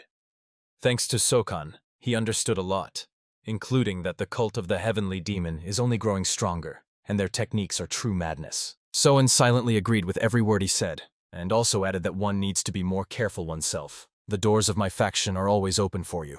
"When will you join?" he asked. First, I must make sure that my people have arrived alive and unharmed. And I also need to return to the Cave of Repentance. Watching your fight, I realized how deeply stuck in stagnation I am. So either I will get out of this quagmire, or I will drown, having reached the bottom. I will join you when I reach one of the edges. But before Sivol leaves, Sohan wanted to give him a gift. He led him to the frozen enemy. He stretched out the sword and said, "You can kill him with this blade. He is quite strong, but will have to give all his strength." This very challenge was a gift for him. Sivol took the sword and put all his strength into it. He struck the victim's bicep with full force. The air was cut by the whistle of iron. The strike was so powerful that the sword broke into 2 parts. "Thank you for this opportunity," he said to his brother, because the hatred he felt at this moment will become his best motivation. The next day he approached the gazebo. Sokan was sitting right there, and with surprise he noticed. He had been staring at the statue for several days without interruption. Their eyes met. Sivol understood. Sohan did not recognize him, and it was not surprising. He had killed everyone who had ever seen his face. "Left guard, why do you stand like a stranger? Sit down," said Sohan, and offered to drink with him. He did recognize him after all, and in a moment Sivol was sitting opposite, watching as Sokan poured him a cup. He still did not understand how Sokan managed to recognize him. "How long have you been watching this statue?" he asked. "I don't remember, but I think it's worth watching for a few more days," Sohan replied. And having downed another shot, Il turned to him again. He opened up, saying that this was his true face, and Sohan reacted as if it was a trifle. Understood. He was even confused. "Is that really all he will hear? Are you serious? Did you even understand what I meant?" he asked again. "You saw my true face, and the only thing you said was understood?" "Well, you're ugly. Do you want me to expand on the topic?" Sohan said with a smirk. "You bastard," Il muttered, not understanding how he could so easily brush it off after his confession. And Sohan tried to lighten the mood. "Don't worry, most people are jerks, and that's that. Moreover, beauty is still a burden, believe me." But Il still wanted to know, how did he manage to recognize him when he was in a different face and different clothes? I immediately understood. I don't know how to explain. I just saw and felt it, probably because I often look in the mirror. The whole matter is in my eyes. I am sure you noticed it yourself. He guessed that he meant his ashen look. Sohan continued. I often gaze into my own eyes to notice the slightest changes. And it so happened that I began to pay attention to the looks of others. In the eyes one can see many things: surprise, fear, calm. "And what do you see in mine?" Il unexpectedly asked. "I don't know, maybe rage. Rage directed against fear," he clarified after a pause. Il, drying another glass, became interested. "What does this mean?" "I am not afraid of anyone." "Maybe," Sohan replied thoughtfully. "But I think you are afraid that someone will recognize you. I don't know what made you live with a mask, but I am glad you took it off. I think if we had met 5 or 6 years ago, everything could have been different. And now you are just old," he added with a barely noticeable smile. "If I had met you then, I probably wouldn't have been able to overcome it. Perhaps fate itself brought us together right now." Il, hearing this, only nodded and admitted, "Maybe you are right." Then Sohan asked where Il would go and if he would be gone for long. "I am going to set out to hone my skills. Seeing the power of the heavenly demon cult, I realized I am still not up to par," he replied. But Sohan wanted to know why he did not want to train here, nearby, in safety. "I can here too, but I have my own place for training. If something happens, just let me know, and I will help at any time." Then he told where to find him. "The mountain of the highest peak. You just need to shout for help using inner energy, and he will come immediately." Sohan stood up, looked at the statue once more, and replied, "Good." But Il still wanted to know what he was going to do with this frozen body. "Soon I will reveal it with the help of crescent blades. Ordinary weapons will not do for this." "Do you really think you can do it with crescent moons?" Il asked again. "All right. This will not be easy, a kind of challenge to my strength, and therefore I will not back down," Sohan replied. He understood. Everything has long been clear with Sokan. But he wanted to add one more thing. If Gusa leaves the tavern, that establishment will most likely close. He also remembered the map he gave him. The rest depends on himself. And he didn't even say that the map leads to his training base, because the boy still doesn't know the real face. Sohan was surprised and asked why he decided to take Gusa as an apprentice. Il was outraged. "Did you forget? You were the one who assigned him to me as a partner. Wasn't that what you were aiming for?" "Ah, right." Sohan finally remembered and pretended that he really had forgotten. At that moment, Il turned around because it was time to set off. "So, one fool will teach another," he said in farewell. But suddenly Sokan ran up from behind. He placed his hands on his shoulders, causing Ilya to flinch. "What are you planning?" he asked sharply. "Teaching Gusa is not an easy task. I am filled with pride. It will be cold in the mountains, so take this cloak." and with a simple gesture, he handed him the warm cloak. "Accept her and do not argue," he asked. "Left Guardian, I will eagerly await our meeting." "Yeah, see you," Il replied, pretending indifference, although something else was visible in his eyes. "And one more thing. We are not stupid, we are just freaks who are painful to look at." "Bastard. A good one, damn it, but still a bastard," Il muttered, hiding a smile. At the summit of the highest peak, near the old gates, he stood. It was here that Gu came, not even suspecting who was hiding behind the new face, and said that Il Shingi had sent him. He listened silently, hiding himself behind the features of others. Looking into Gu's eyes, the master thought that before him was like a stranger who might not understand their language at all. But still, the doors opened before him. Stepping over the threshold, the boy sincerely thanked, and, going further, he saw one was chopping wood, another was cleaning. He thought that this place was not at all what he needed. It seemed that in the middle of the mountains there would only be a poor hut, but here there are even servants. Looking closely at their faces, he was a little scared. They were so stern and eerie. He became uneasy, even to the point of nausea, and he decided to go to the restroom before it was too late. I turned to Ilya, but I didn't understand how to talk to this giant. He began to mutter something under his breath, and, thinking that he was not understood, he gestured that he needed to step away. He only silently pointed his finger in the right direction. Yu rushed under the tree and sighed with relief. I knew it would be difficult, but this venture is completely hopeless. Does he have sawdust instead of a brain? Thought Il. He watched as the boy relieved himself and only became more irritated. One thought was spinning in his head, to knock all the foolishness out of the boy. But Gu somehow felt a strange warmth from this stern uncle, as if hidden friendliness. I even like him. Thank you, Il. I will definitely return as a strong martial arts master. Flashed through his thoughts. Time passed, and now Gu sat, drenched in sweat, trembling from exhaustion. In his thoughts, he was already calling Ilya a damn freak. "Did you really want to take my tavern? Is that why you sent me to this hell, so you could take it for yourself later? Bitch, I'm going to die right now," he whispered through his teeth. Training from dawn until dusk exhausted him to the limit. The worst part was that this tough uncle beat all the crap out of him, and for several days he did not say a single word. The boy still thought that he simply did not speak their language. The servants were the same, not a single word. He was convinced that he would go insane here. Lying on the ground and freaking out, he shouted across the whole forest, "Il Singi! May devils tear you apart in every hole, beast, goat, bastard, scum!" He didn't even suspect that Il was sitting very close, on the neighboring roof. He recalled Sohan's words. "Yes, it will not be easy, a kind of challenge to my strength, that's all," he thought. Il still could not understand what was harder, to break through with an ordinary blade through the ice solitude. Can I get through the stubborn fool's thick head? And yet he was ready to bet on the second. I wanted to grab this fool by the legs and pull him to continue the training. The next day, Sohan was sitting in the gazebo by the lake. He was congratulated as the leader of the alliance. Since they fulfilled their part of the agreement, it is time for him to fulfill his. He turned to Li, who was standing nearby. He said to give the antidote to the head of Sun and the head of Chun. He immediately brought 2 pills, and both swallowed them without hesitation.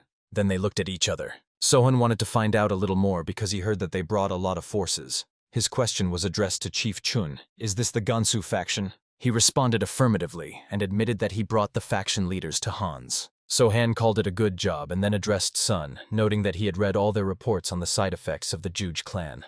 He asked if there was anything else he should know. Sun replied that there was not. Then his gaze stopped on the head of Mac, who looked pale. He explained, when they tried to unite the factions in Sichuan, the leader Chu Chahui was killed by the Baek Li clan. This is exactly how he explained his paleness, and Sokan wanted to know how exactly it happened. They set up an ambush in the city of the meeting. There has been no news from the brother of the leader either after he went to take revenge. But why exactly should the Baek Li clan interfere in the affairs of the dark factions? Then Mac handed him a letter, saying they had sent envoys to find out, and this is the response they received. Sohan unfolded and read what was written, just like that. So they had no reasons. They killed only because they themselves belonged to the light factions. Then Sohan wondered if the head Chuchakvi could have had any disagreements with the Baek Li clan. The answer was no. He had nothing to do with them. Probably someone informed their clan about the meeting. Then Sohan clenched the letter in his hand and said the following, "So it means they really did arrange a massacre just for fun." "Well, now I understand them," said Sohan. After this, he added that he would like to avoid conflicts with the orthodox factions, telling Chief Maka that he will personally resolve this issue. For such words, he thanked his leader. After the battle with the cult of the heavenly demon, he really did not want to start a new war. And now he suggested getting acquainted with new allies. 4 young masters lined up before him. Welcome. Let's leave the formalities for later. Now try to destroy this statue. If anyone succeeds, I will give him all of Shanxi and forever leave the Jianghu, said Sohan. They did not fully understand what he meant. One of them even asked if he would really allow them to take away everything he had achieved. Sohan confirmed that this is exactly the case, but warned, the task will not be easy, so one should prepare. And what will happen if we manage to break it? Another one asked. Trying is not torture. If I fail to break her myself, then all 4 of you attack me. Sohan replied calmly. Such a response only fueled the interest of newcomers. It turned out to be a rather interesting acquaintance. The first to volunteer was the big guy, who drew his weapon and stepped forward. His axe was so massive that it was interesting to see what it was capable of. Equally impressive were the huge biceps he tensed before the strike. Shouting his name loudly, Sajinpen from Gamsu, he swung and struck the blunt end with all his might. A loud bell rang, causing even the air to tremble. And just as loudly, Jinpen himself flew back, barely holding his weapon in his hands. Wusun, observing this, smiled and ironically asked if he was hurt, and if a doctor needed to be called. He, angry at his failed attempt, only snapped back and advised him to shut up. It is the turn of the next 3 contenders. The next in line was a slender young man. He gave his name, Shadowbow Nam Cholwu.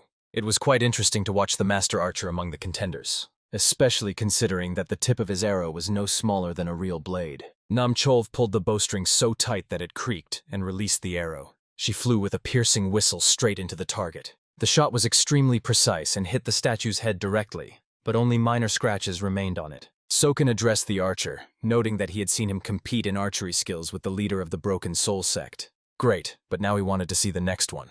The third to come out was a young man with a sword in his hands. He gave his name, the same. His gaze changed, and with all determination he rushed to the statue. His strike landed right on the back of the stone body, but it was worth preparing better, as haste only spoiled the strength of the technique. Barely keeping on his feet, he sighed heavily. Sohan, however, admitted his attempt was not bad. Sam the Saman remained dissatisfied with his own shot. The fourth to come out was a young man with cunning little mustaches. His sword immediately attracted the attention of others. His name was already well known, the Dark Prince Hamsu. There were rumors about him, and his energy was truly different from others. His gaze was much more confident than that of the previous candidates. He turned to the leader of the alliance, Jin Sohan, and asked if this body belonged to a warrior of the heavenly demon cult. His assumption turned out to be correct. It was the result of their ice imprisonment in stone. For this guess, Sohan called him attentive. Focusing and slowly exhaling, the Dark Prince carefully prepared for the strike. His attack was so powerful that all the dust around rose into the air. His sword trembled, but still got stuck in the statue's shoulder. Sohan, seeing this, was convinced that this warrior was truly strong. Now it's my turn, he said, drawing his own weapon. He approached the statue, recalling how many times he had thought about this moment. I was thinking about what to focus on, speed or pure strength. His energy began to manifest noticeably. Everyone saw how the sword in his hands seemed to scream, demanding a strike. His movements became smooth, as if everything around had slowed down. Raising the blade upward, he sharply brought it down, cutting through the air. Sohan delivered a precise and accurate strike, so professional that he cut through the very body of water stretching behind the statue. A powerful cut spread across the water, as if a blade had split the world in half. Everyone who witnessed this was left speechless, unable to find words to describe what they saw. Sohan's gaze, hidden beneath a luxurious fringe, shone with confidence.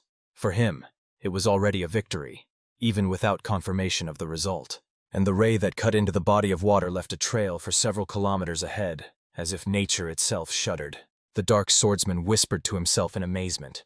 This is incredible.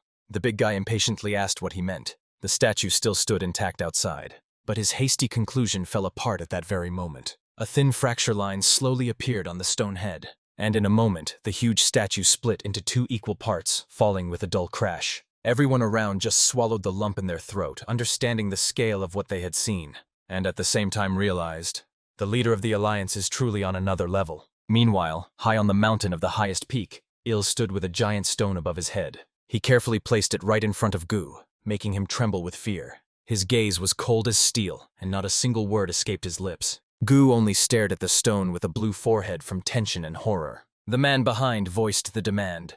You will only be able to leave this mountain when you cut this diamond in half. But Gu saw before him not just a stone, but a real rock, unshakable and merciless. Once again looking at the giant, he thought it was some kind of joke. But after a moment he sighed and decided that it didn't matter.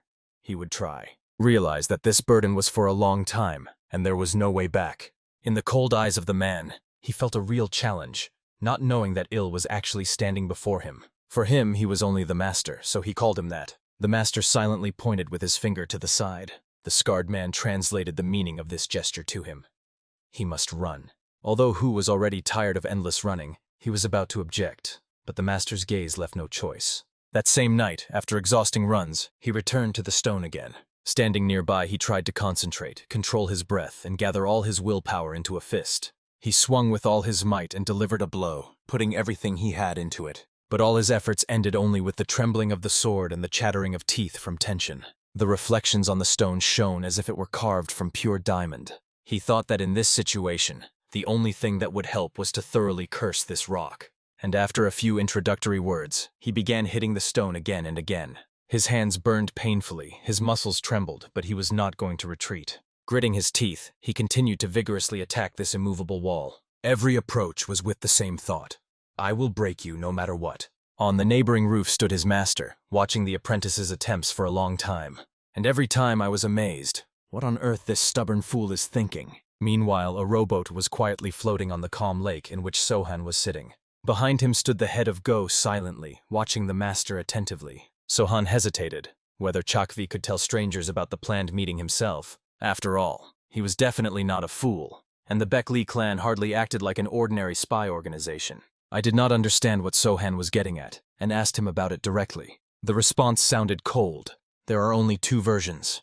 Either Baek-Lee has a secret network of informants, or Makigel himself set up Chu Changhui by selling him to the enemies. He really thought about it.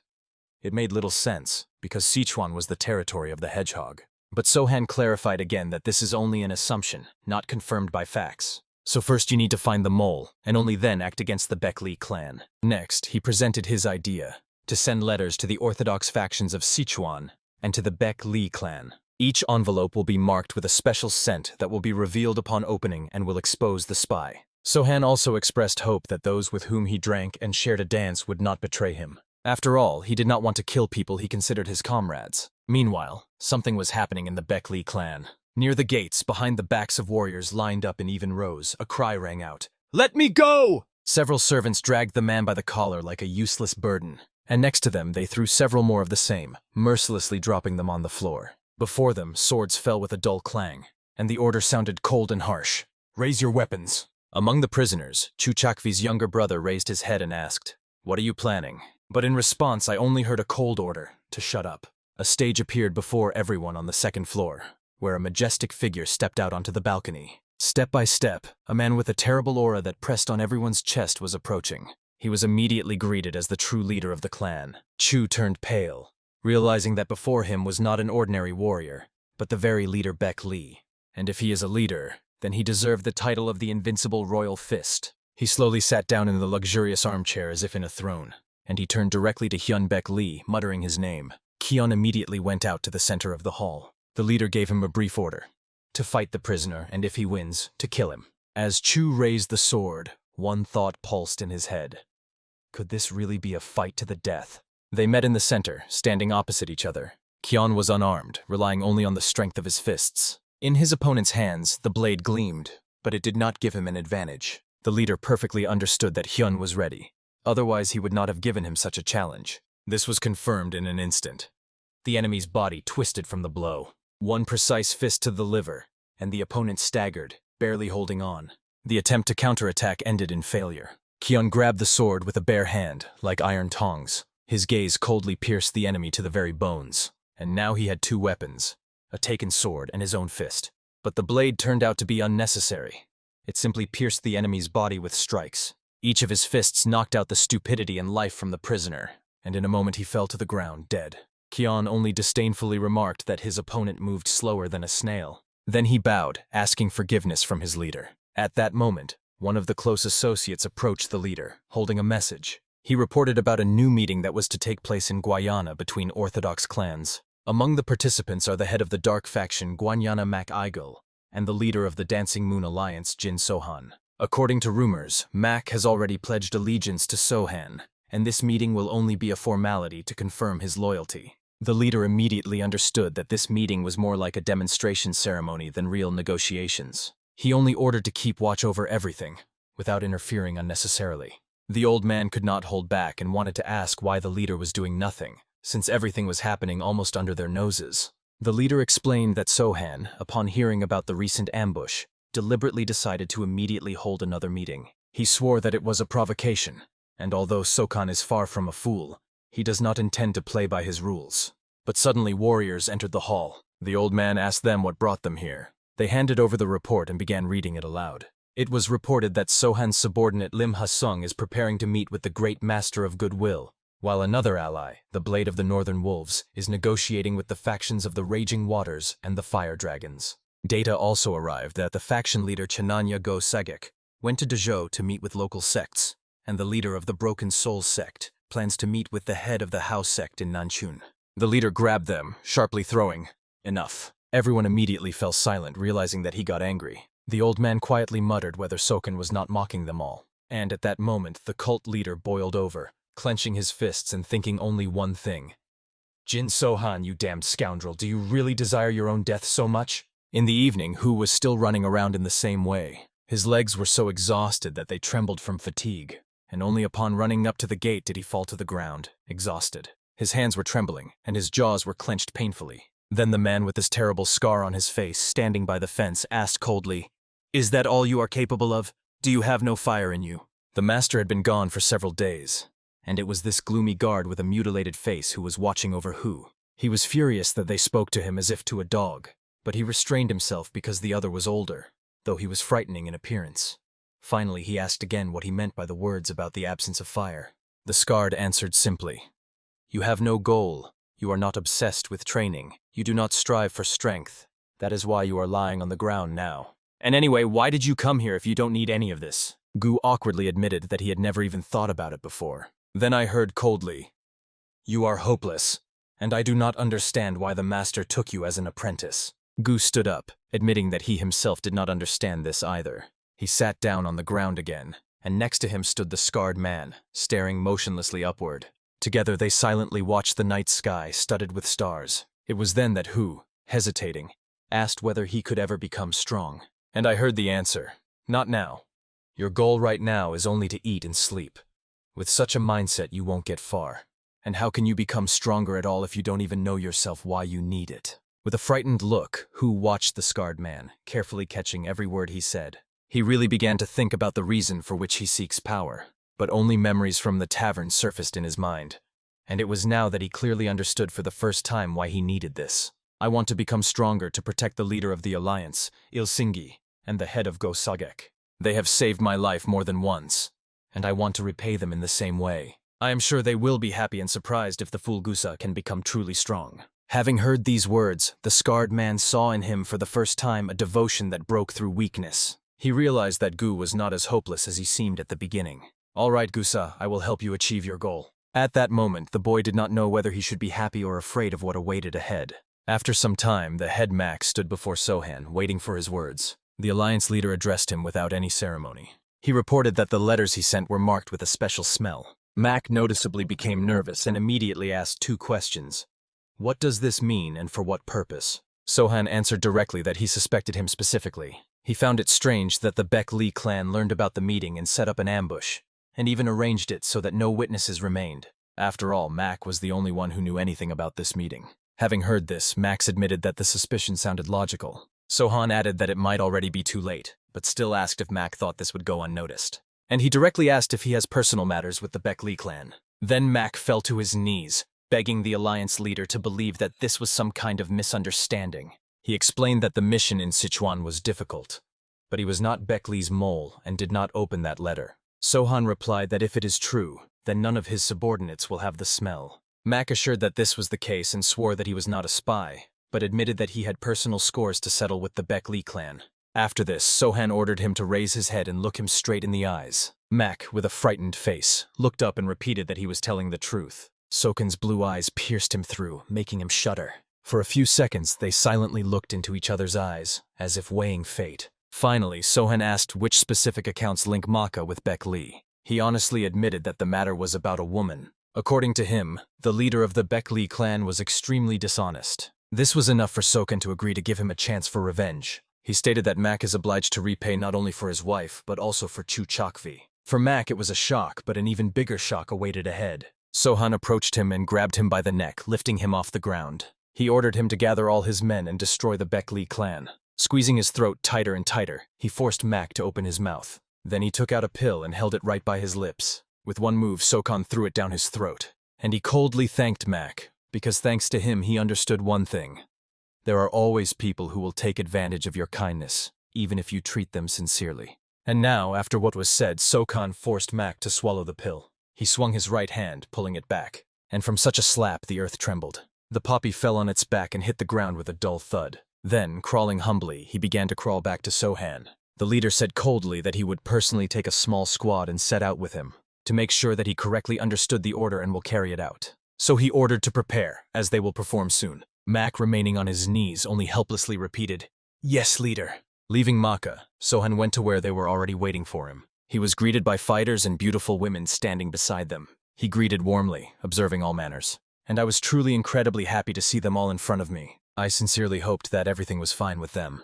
But one of them asked if he had by any chance forgotten someone. After all, when naming names, he somehow remained silent about her. She said reproachfully that she could have at least heard feigned joy from the meeting. To this, Sohan replied sarcastically that he almost peed himself with joy, and asked if that was enough for her. She burst out laughing, saying that she too would soon be drenched with happiness. This is how their warm and distinctive greeting turned out. And a little later, they sat in a cozy place to talk. It was there that he informed her that Sivol is alive. She was glowing with joy upon hearing this, and she was even more surprised when she found out that Sivol is now in the sect of Manhwa. For her, it was a complete surprise. However, Sohan explained that he does not know what happened in Chanani, and he decided not to reveal everything to him. After all, Sivolia is already up to his neck in work, and he also decided not to tell all the details about her for now.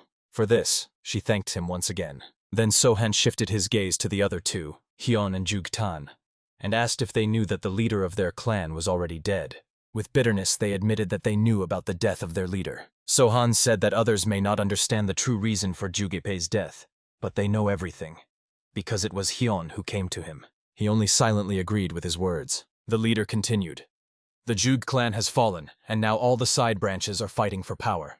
That is why the two of them must revive the Juge clan, and he will personally help them with this. After these words, the same emotion froze on their faces. Shock and confusion. They could not believe that he was really saying it seriously. But Sohan continued speaking, revealing his plans. After restoring the clan, they will create a new messenger Jug. Someone among them asked what will happen next. And then, he replied coldly, I will come to kill you. Or you will stay here and fight against the cult of the heavenly demon. The choice was theirs. Everyone around did not understand why Sokan suddenly started talking about them. But he explained.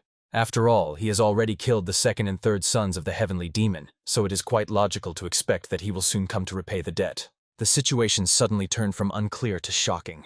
The conversation was finished, and Sohan set off along the shore together with Sagek. He suddenly addressed him with a question. Why is he looking at Yorin like that? At these words, Sagek turned blue, not understanding what exactly Sokan meant, but it was enough for them to meet eyes. For Sohan, everything became clear. He just wanted to hear the confession aloud. Sagek awkwardly admitted that he only looks at her. She is like a younger sister to him. Yes, she is sweet and nice. Sohan did not want him to wander among women like a vagabond and did not object to him and Yorin becoming a couple. But he asked directly whether Sagek was ready to take responsibility for this girl. He replied that the leader is going too far because he himself does not even know if these feelings are mutual. At the same time, he admitted that he understood the meaning of his words. He just thought that Joran did not suspect that she liked him. The next question was asked sharply. Do you really think she is that blind? Just from this one thought, Sajek was afraid that she had understood everything long ago, and Sohan calmly added the truth. Only a complete fool would not have noticed how you looked at her throughout our entire meeting. He admitted that if the feelings were mutual, he would turn the whole world upside down for her alone, even thinking about how many children they could have.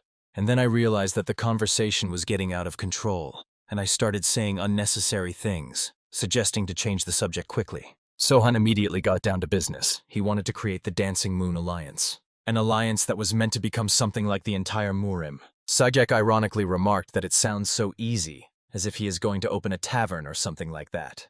But these words only amused Sohan, making him laugh sincerely. But he was still worried about him. For now, under his control were not only the Chenyan faction, but also Chanan, Hanzhong, Gansu, and Sichuan, and among them were many masters. It was terrifying to even imagine what would happen if he failed. Sohan warned that one day he would have to face Lim Ha-sung, and this is only the beginning of a long list. Next, he touched on the following topic. He said that Sajek is still young and can become much stronger. He thanked, acknowledging that these words are true wisdom, and promised to make every effort. But Sohan replied that he would have to work even harder than everyone else, and warned, if he starts slacking off, he will send him to the mountain of the highest peak. This place, he explained, is a real hell on earth, and it is worth believing. Soon Sohan himself went there. He sought to meet the master of the fist. He was warned in advance that he was not as simple as he might seem. But Sohan confidently stated that he would handle it. He was reminded that the fist master, alongside the head of the Tan clan, is competing for the title of the strongest in Sichuan, and therefore one cannot be careless. However, Sokan replied that he wants to take new subordinates with him. The crazy twins, his teachers, asked if he wanted to take them too.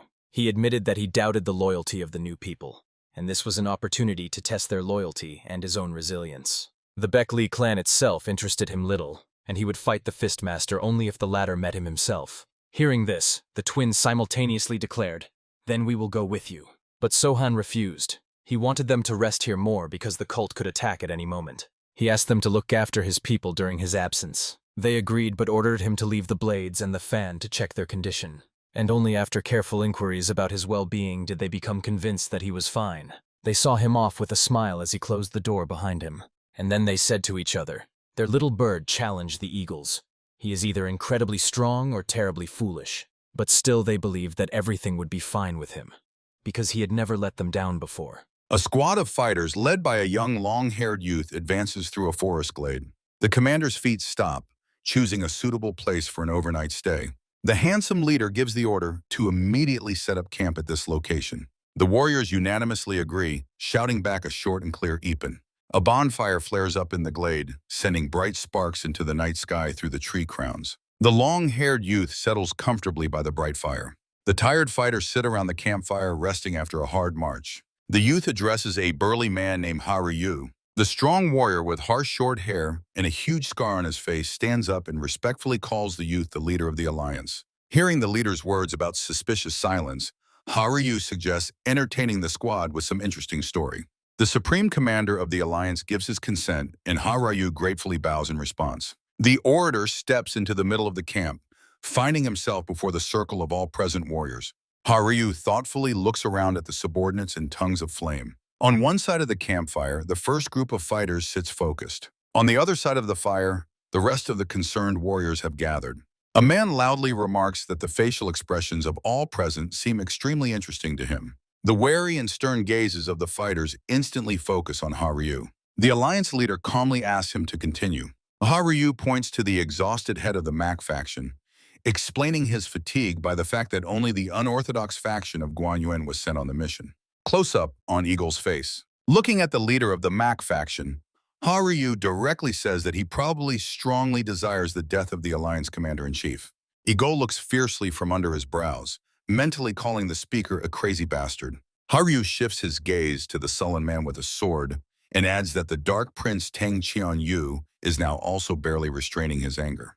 In response to the leader's question about the reasons, Haruyu explains that the proud prince has never served anyone, and now he is forced to obey the alliance for the sake of the tasks of the Baek clan. While Tan Chanyu fiercely looks at him, the orator continues to ponder whether he is plotting the leader's murder together with Sa Jin Pyun, Sun Jung Hu, Nam Cho Wu, and the Samyong, although Mak is unlikely to cooperate in such a plan.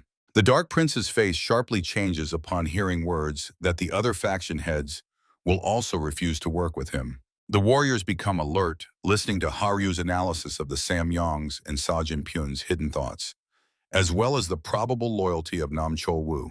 The red-haired cropped fighter tensely listens to every word. While two fighters silently listen to the hints directed at them, Haryu adds that the leaders Sun Jung-hu and Chun Mu-jung try to remain as inconspicuous as possible. Haryu summarizes that the mentioned heads are either boundlessly devoted to the alliance leader or consider it a trap, so they will not act treacherously.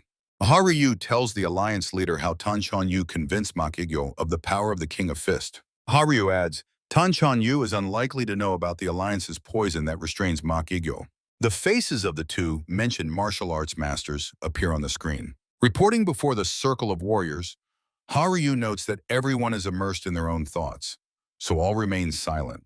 The Dark Prince mentally resents Haryu's excessive arrogance, which does not match his status. One of the warriors openly tells Lee Haryu that he is simply delusional. The leader of the alliance sits by the campfire and quietly laughs at what he heard. Yu casts a heavy, tense glance. Another fighter also watches the situation tensely. Lee Haryu leans toward the leader of the alliance and with a smile asks if the story entertained him. The face of the leader of the alliance, who contentedly confirms that the entertainment was successful. Haryu respectfully bows and sincerely thanks his host. Yu tensely asks the leader of the alliance if he really believes Haryu's words. The leader of the alliance only smiles mysteriously in response to the Dark Prince. The Dark Prince directly asks why the leader of the alliance is dragging so many people into this obviously disadvantageous and dangerous struggle. The leader of the alliance ironically asks if the faction head has suddenly become worried. An outraged Yu recalls the former respect for the leader and sharply asks if he is leading them all straight to the grave. Sitting by the fire, the leader of the alliance continues to thoughtfully ponder something with a slight smile. Carefully looking at those present, the leader of the alliance asks if the other warriors agree with Tanchon's opinion. The fighters around the campfire silently brood, pondering the question heard. With a thoughtful expression, the leader of the alliance offers Tanchon a radical choice: to die by his hand right now if he is so afraid. Watching his subordinates warily, he issues an ultimatum. Either they go to the King of the Fist as loyal servants, or they choose death. The Dark Prince remains immersed in his own heavy and silent reflections. The other warriors on one side of the fire also remain tensely and thoughtfully silent. The masters on the opposite side of the fire have also sunk into deep contemplation. The leader of the alliance reminds them that there are no tricks here, since against them there are only he and Haryu, and the rest of the warriors have yet to do anything useful. Illuminated by the flames, the leader of the alliance tells the fighters that their proud ego prevents them from recognizing his authority, although they are too scared for an open rebellion. The circle of masters continues to silently watch the fire, weighing every word. The leader of the alliance begins to stand up, irritably grumbling about the incredibility of the situation. Standing before his warriors, the leader of the alliance angrily declares that he will have to fight the King of the Fist surrounded by complete fools. Gloomy and serious expression of the Dark Prince's face. Other warriors look no less outraged and serious. One of the fighters silently tenses while the alliance leader rages again and calls everyone idiots because of their silence. The alliance leader urges the dissatisfied to stand up or do it together if they lack the courage to do it alone. The Dark Prince restrainedly addresses the leader, asking to explain the reason for such a contemptuous attitude toward the warriors. The alliance leader sharply interrupts Yu, asking if he is taking on too much. Yu calmly notes that their forces are only slightly inferior to the mighty Pekli clan. A sly smile appears on the leader's face, and he ironically repeats Tanchon's words about the slight lag. The leader reminds those present that the unorthodox faction never cared about numbers, and they all gained power only in favorable battles. The warriors silently and gloomily ponder. The alliance leader mentions the King of Fists, whose incredible imaginary figure can single-handedly destroy each of the fighters present here. He adds that in the absence of the King of Fists, he will be able to wipe the Pekli clan off the face of the earth with his own hands. The faces of the fighters become increasingly wary. The light from the campfire brightly highlights the determined expression of the leader, who announces that they are now entering such a fierce battle. The alliance leader calls on cowards to leave the ranks and go away. The warriors silently contemplate what they have heard, deep wariness visible on their faces. Suddenly, the leader turns around, noticing young men dressed alike coming from the forest who promise to stay. The newcomers declare that the unorthodox Shitsuan faction will lead this battle for revenge. The fighters by the campfire are shocked by the mention of the Shitsuan faction, once commanded by Juja Hui. Alliance leader Zhao firmly replies to the youths that from now on he will be the one commanding them. The young men thank the leader in unison and assure that they will give their all. One of the boys asks to drive out the Guanyuan faction due to their unwillingness to fight alongside them. The Dark Prince and other fighters watch the conversation warily. The smiling alliance leader approvingly notes that this is a great idea. Turning to the people near the fire, he says that frightened warriors are not worthy of being part of the faction. The focused leader emphasizes that this place is only for those who have unorthodox views. The faces of the fighters near the bonfire become serious and thoughtful again. The warriors take up arms, and Tan Chan Yu wonders if the leader really measures up to the level of the King of Fists. The rest of those present near the fire also begin to rise from their seats. The fighters led by the Dark Prince resolutely declare their intention to stay. The alliance leader casts an appraising look at them. The flame-lit leader promises to defeat the King of Fists himself, so only he should be feared. To the focused warriors, he says that they will acknowledge his correctness immediately after arriving at the Baek clan. Along the sunny street, past the market stalls, walks a young man in dark clothes with crossed axes on his back. Passers-by and local merchants look at the armed stranger with obvious surprise. The boy in dark attire confidently heads toward the palace gates. The appearance of a stranger near the entrance causes the palace guard to noticeably tense up. A black-haired young man asks the guards if the estate of the Baek clan is located before him. The surprised guard asks again how one could not know the Baek clan and inquires where he came from. The guard advises this boy to leave, as the clan is currently not accepting new apprentices due to important matters. The dark-haired young man quietly repeats the last word about matters. The guard explains that they are preparing to destroy the blade demon Jin Shang from the Chang'an faction. The armed stranger in dark clothing asks in surprise about the blade demon. The irritated guard orders the boy to stop disturbing them and leave immediately. The black-haired young man in dark attire stands before the guard, who fearfully recognizes him as the blade demon. One of the palace guards looks intently at the boy, noticing paired swords behind his back. The armed young man holds double blades behind his back with images of a crescent and a circle resembling eyes. The frightened guard suddenly realizes that before them stands the very legendary blade demon. The guard, with eyes wide open in horror, shouts with all his might for the young man to stop. The black-haired swordsman makes a lightning-fast and elusive lunge forward. From the powerful blow, the clan gate shatters into pieces, and the guards struck by the wave scatter in the air. The fighters inside the courtyard with headbands look around confusedly, not understanding the cause of the explosion. Through the thick smoke and debris, the silhouette of a boy with two swords clearly emerges. The young man confidently steps onto the courtyard territory, passing the smashed gates and fallen guards. The tufted warriors of the Baek clan notice the invader's weapon and instantly prepare for a fierce fight. The swordsman calmly continues his forward movement through the dust. One of the tufted fighters of the Baek clan recognizes the attacker and shouts the name Jin Sohan in horror. The other warriors shockingly repeat this name. Jin Sohan's hands swiftly and synchronously draw both blades. The young man performs lightning-fast weapon passes, which begin to emit a bright glow of inner energy. A group of tufted fighters hold out their palms, trying to block the powerful energy of the stranger's chi blade.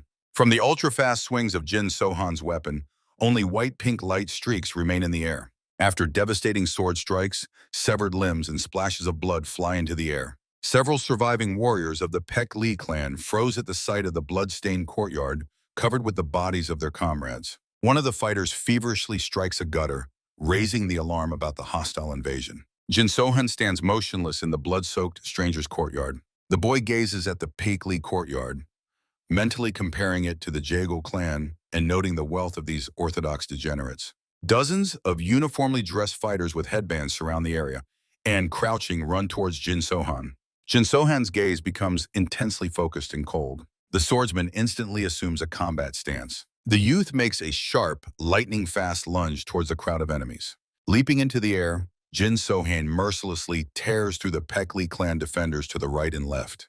Dozens of bodies scatter in different directions from his powerful blocking strikes. Unarmed warriors form a tight circle around Jin Sohan, who now holds axes in both hands. One of the Baek fighters fiercely urges comrades to immediately kill the invader. The rest of the defenders resolutely prepare for a deadly duel. Jin Sohan fights with two axes simultaneously, spinning in a whirlwind of pink energy. The boy continues his deadly dance, relentlessly exterminating enemies around him. Jin Sohan stands with blades in his hands amid a bloody mess and dozens of bodies. The warriors of the Baek clan look at Jin Sohan in horror, from whose blades enemy blood drips. Jin Sohan's face is washed with blood, and the pink energy in his eyes emphasizes his order to the patriarch that he has come for revenge. Hearing these words, the clan fighters froze in terror. Jin Sohan stands in the blood-soaked courtyard, surrounded by enemies who fear to come closer. Suddenly, a burly man strides heavily toward Jin Sohan. Jin Sohan tightly grips two axes in his hands. The King of Fists appears as a burly warrior with harsh gray hair, a short beard, and a fierce gaze. Jin Sohan closely watches the approach of the King of Fists, realizing that he has finally revealed himself. A defiant smile appears on the face of the King of Fists. Pointing to the mountain of mutilated bodies, the King of Fists accuses Jin Sohan of a brazen attack and chaos. The King of Fists openly mocks, calling his opponent a true madman. Jin Sohan responds only with a silent and wary look. With one swift movement, Jin Sohan hides the blades in the sheaths behind his back. Folding his hands in a greeting gesture, Jin Sohan calmly greets the King of Fists. The puzzled fighters of the Peekli clan do not understand this sudden politeness amid the bloody battle. The King of Fists from the palace stairs notes that Jin Sohan is too confident for someone who has come to his own punishment. The King of Fists, with a noticeable bruise around his eye, defiantly asks if Jin Sohan has brought other masters with him. Jin Sohan confidently replies that he did not bother the masters for the sake of destroying such orthodox scoundrels. Standing opposite the clan leader, Jin Sohan openly declares that he came here for revenge for his fallen subordinates. He calls on the King of Fists to act like a real man, to order the fighters to retreat and face him in a one-on-one duel. The King of Fists only contemptuously calls the boy an idiot. The outraged King of Fists sharply shudders, asking if he really hoped for such a primitive provocation. From the powerful fist of the King of Fists bursts a dazzling beam of concentrated energy. A destructive energy vortex flies straight at Jin Sohan. Jin Sohan instantly prepares for a defensive maneuver. The youth swiftly dodges the deadly energy strike. A furious horde of Peekli clan fighters again rushes at Jin Sohan with shouts. Jin Sohan quickly draws his blades from behind his back. The boy rushes through the enemy ranks, leaving behind only a bloody trail and an energy corridor. Jin Sohan sharply turns back, completely ignoring the splashes of enemy blood flying right in front of his face. The bloody and fierce gaze of the King of Fists. The fighters of the Peekli clan were powerless and could not stop him. A powerful energy wave flies at a crazy speed towards the King of Fists. The King of Fists froze as the devastating energy released by Jin Sohan rushed at him. At the last moment, the King of Fists deflects Sohan's strike to the side, and the wave completely destroys part of the sturdy building. The King of Fists' face distorted with rage. The wary gaze of the King of Fists, who clearly did not expect such a brazen turn of events. Jin Sohan swiftly takes off and flies high above the Peekli clan's courtyard. Dozens of tufted fighters of the Peekli clan shockingly raise their heads, watching Jin Sohan's flight. The King of Fists shouts at the fighters, asking why the hell they are standing still, and orders them to catch the fugitive. The tufted warriors instantly obey the Lord's order and rush after the boy. The brazen face of the King of Fists, who fiercely utters the name of Jin Sohan through clenched teeth. The King of Fists also takes off into the air, promising to kill Jin Sohan as painfully as possible. A boy from the forest squad near the Peekli clan palace carefully watches the flight of the King of Fists. A young man from the Forest Alliance addresses his comrades, noting the departure of the King of Fists, and urges everyone to act immediately inside. The warriors of the forest squad skillfully jump over the high gate of the Peekli clan palace one by one. The fighters of the forest squad move quickly and stealthily through the spacious courtyard of the palace. One of the warriors, with a round flask on his back, cautiously advances through enemy territory. The warrior thinks focusedly that their only goal now is to destroy the Peekli clan while the King of Fists is absent. Jin Sohan swiftly flies over the tiled roofs of the Peekli clan buildings. Surprised street passers-by accidentally notice the youth in the sky. Jin Sohan continues his confident flight in the air. Frightened townspeople step aside upon seeing the approaching angry horde of the Peekli clan. A crowd of tufted fighters quickly runs down the city street, brutally pushing passers-by and shouting demands to clear the way. Jin Sohan watches the pursuers, hoping they will continue to chase him. Sohan plans to lure the chase to demonstrate true revenge to the entire Orthodox faction.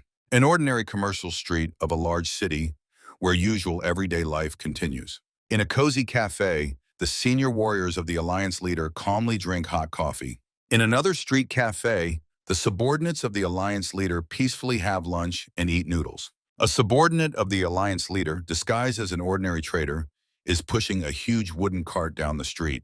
A short-haired fighter waits near the gate of the Peekli clan palace, holding a bow and arrows at the ready. The tufted warriors of the Peekli clan shout as they chase Jin Sohan, who swiftly flies above them in the air. The Alliance leader thoughtfully considers using unorthodox methods for the complete destruction of the enemy clan. Tense faces of the fighters who came together with their leader. Serious and determined looks of the warriors subordinate to the head of the Alliance. Fighters in straw hats receive an order to prepare for an attack. Pursuers from the Pek Lee clan, shouting "Get him!" run after the flying Jin Sohan. Allies armed with swords and hats begin rapidly chasing the tufted guards. Alliance warriors caught up with several Pek Lee fighters and mercilessly pierce them through with their blades. The attacker pulls a heavy cart with all his might to block the path of the tufted pursuers. Some enemy fighters find themselves trapped before the sudden obstacle. The Alliance squad confidently and cruelly deals with the trapped warriors of the Pek Lee clan. Crimson streams of blood rise high into the air. The tufted fighters notice that Jin Sohan has flown into the palace courtyard and call on everyone to immediately break inside the building. Pek Lee commanders order to disperse upon noticing the target's movement upwards, and some people run to the high steps. On the upper floor behind the doors, Haryu, armed with sharp daggers, is already waiting for them. Enemies die immediately as soon as they step onto the upper tier. A spectacular moment of ruthless Haryu's reprisal over the fighters caught by surprise. Jin Sohan continues his rapid flight deep into the palace. The tufted guards are running en masse through the gates into the inner courtyard. Jin Sohan lands spectacularly on the ground. The powerful figure of Jin Sohan with 2 axes, calmly stating that very few living enemies remain around. Alert and confused tufted fighters. Enemies come out onto the balcony of the upper floor, not even suspecting the Alliance fighters' ambush on the roof directly above them. The frightened warriors of the Pek Lee clan begin to panic. The stern faces of Haryu and Tae Samyong completely splattered with the hot blood of eliminated opponents. The bloodied Nam Chul Woo and Mak Yogol after a successful clash. Sun Young-koo and Chun Mu-jung also stand with the blood of opponents on their faces. The confident and victorious gaze of Jin Sohan. The Pek Lee clan palace is engulfed in devastating fire, and in the middle of the courtyard rise mountains of bloodied corpses. A panorama of the magnificent city, where even from afar the columns of smoke above the burning Pek Lee clan palace are clearly visible. The Fist King swiftly flies over the city rooftops and notices the fire at the residence. The Fist King lands on one of the roofs to assess the scale of the disaster. The enraged Fist King mentally curses the bastards who dared to burn the residence. The Fist King's eyes fill with blood, highlighting a noticeable birthmark on his face. Standing on the roof, the Fist King fiercely shouts the name Jin Sohan, unleashing powerful whirlwinds of energy. Jin Sohan calmly stands in the middle of the bustling trading street and hears this furious scream. The young man nonchalantly chews a dumpling amid the crowd and indifferently asks the old man what happened in response to the shout. Red with anger, the Fist King freezes on the roof, shocked by such audacity. Jin Sohan, with a mouthful and a cheeky expression, calmly repeats his question. The Fist King's face, distorted by wild rage and reddened. The frenzied master bursts from his place, completely destroying half of the building's roof with his feet during the push. Jin Sohan watches the approaching opponent with absolute calm. A plate of dumplings flies into the air, flipping over. The enraged King of Fists knocks the plate of food right from under Jin Sohan's nose with one move. Jin Sohan faces the angry King of Fists face to face. The King of Fists shatters the dumplings midair with a powerful strike. Pieces of destroyed food scatter past the warrior's frenzied face. Jin Sohan instantly bursts with powerful pink-white energy, striking in cross waves at the shoulders. Concentrated streams of pink-white power swirl around the boy. The King of Fists' face is brightly illuminated by a flash of pink light. Jin Sohan's powerful energy wave throws the King of Fists backward. The old man tries to stop the momentum, digging his feet forcefully into the ground. The foot of King Fist sinks deeply into the dug-up soil during breaking. Jin Sohan ironically praises the old man for his impressive reflexes. King Fist fiercely orders the boy to shut up, preparing a powerful energy strike in response. A colossal explosion of released power breaks through everything in its path, rushing straight at Jin Sohan. King Fist relentlessly attacks, sending the next destructive wave of energy. The master notices with surprise that Jin Sohan easily dodged the strike and simply flew aside. King Fist's face is distorted with rage. Jin Sohan maneuvers over the rooftops, constantly changing direction, so the enraged pursuer cannot catch him. Jin Sohan flies swiftly through the air. King Fist rages due to the complex street layout that prevents him from grabbing the youth. Jin Sohan flies into the window of the upper floor of a multi-story building with a traditional roof under the watchful eye of the enemy. King Fist's heavy foot steps on a stair. King Fist stops in front of the building with the sign, Golden Floor Brothel. The red eyes of King Fist from rage reveal his outrage at having to enter such an establishment in the middle of the day for some parasite. Dressed in armor, Fist clenches with furious rage. King Fist decisively steps over the threshold of the brothel. A huge and burly shadow of the pursuer falls on the floor of the hallway. King Fist loudly demands to send the most beautiful girls, declaring his status as the first king of the Paik Lee clan. Jin Sohan mocks from the upper balcony that the old man is not satisfied even with 3 women per night. Frightened King Fist confusedly orders everyone to hurry with the service. The demonic face of King Fist in anger, who orders the boy to shut up. Jin Sohan cheerfully continues to mock, suggesting that the old man actually needs as many as 4 beauties. The young man calmly stands on the balcony, the railing of which was just completely smashed by a powerful energy strike from the opponent. Enraged King Fist begins to smash everything around, demanding the boy to close his mouth. Focused in serious gaze of Jin Sohan. Powerful armored fist ready to strike. Jin Sohan's hand firmly grips the axe. Opponents clash in a fierce aerial battle, destroying the walls and ceiling of the establishment. The Fist King during a brutal confrontation. In a jump, the Fist King makes a sharp leg strike, trying to hit the opponent. The fist of the clan leader meets Jin Sohan's 2 axes. A powerful energy explosion shatters the wooden decor of the room. The figure of Jin Sohan clearly emerges through smoke in a cloud of debris. The Fist King breathes heavily opposite his adversary. Jin Sohan ironically remarks that because of the old man's explosive nature, it was unnecessary to destroy the brothel so much, as they could have simply gone elsewhere. The Fist King grits Jin Sohan's name through his teeth. Amid the ruins of this brothel, the King of the Fist rages and demands that Jin Sohan finally stop running from him. Jin Sohan swiftly flees from the enraged ruler, the malicious and wary face of the King of the Fist with a noticeable red mark around the eye. The patriarch, blue with rage, runs to the King of the Fist, shouting about what is happening here. The angry man demands full compensation from the Fist for all damages. With a single wave of his hand, the King of the Fist releases powerful energy, knocking the agitator off his feet and destroying the brothel's interior. The furious Fist orders him to shut his mouth. A crowded city where townspeople watch the burning mansion of the Paik Lee clan in a small square. The frightened crowd tries to understand the reasons for the terrible fire in the palace. Jin Sohan stands among the people and feigns surprise along with everyone else. Lost in the confused crowd, Sohan aloud suggests an attack by the unorthodox, and the people instantly pick up these rumors. The King of the Fist enters the square with heavy steps. The alarmed townspeople look confusedly at the figure of the formidable king. The estate of the Paik Lee clan is completely engulfed in fire and thick smoke. People seized by panic instinctively fall to the ground, covering their heads with their hands from an unknown threat. Jin Sohan and the King of the Fist stand frozen on opposite sides of the frightened crowd. Sohan ironically asks his opponent if everything will be fine with the Paik Lee clan after such explosions. The enraged King of the Fist makes a lightning-fast strike towards Jin Sohan. The armored fist radiates colossal power, and the ground crumbles under the forceful step. Screams of horror echo around. Jin Sohan soars into the air above the heads of the people. While flying, the boy skillfully blocks the opponent's devastating energy strike. In the midst of the fierce battle, streams of magic swirl around Jin Sohan. Debris and scattered apples fly. Sohan steadfastly resists the devastating wave of the King of the Fist. The titan heated by battle crushes everything in its path. The King of Fist clenches his hand and directs a new powerful energy burst. A sharp dagger flies at a crazy speed straight at the king. A frightened look of the suddenly caught off guard Fist. Noticing the threat in time, the King of Fist changes the blade's flight trajectory with the power of his aura. Nam Chol Wu from the rooftop releases an accurate arrow from his bow towards the enemy. The King of Fist easily deflects the arrows with his bracers. Jin Sohan makes sharp axe passes, releasing powerful white-pink energy directly at the King of Fist. The enraged look of the Fistmaster. Pieces of building decoration and live fish fly through the air. Despite fierce resistance, the King of Fist is pushed back by a powerful wave amid all this chaos. The sinister, almost devilish face of the enraged fighter. The weary King of Fist grabs the pedestal to avoid falling and irritably thinks that he has never had such a dirty fight.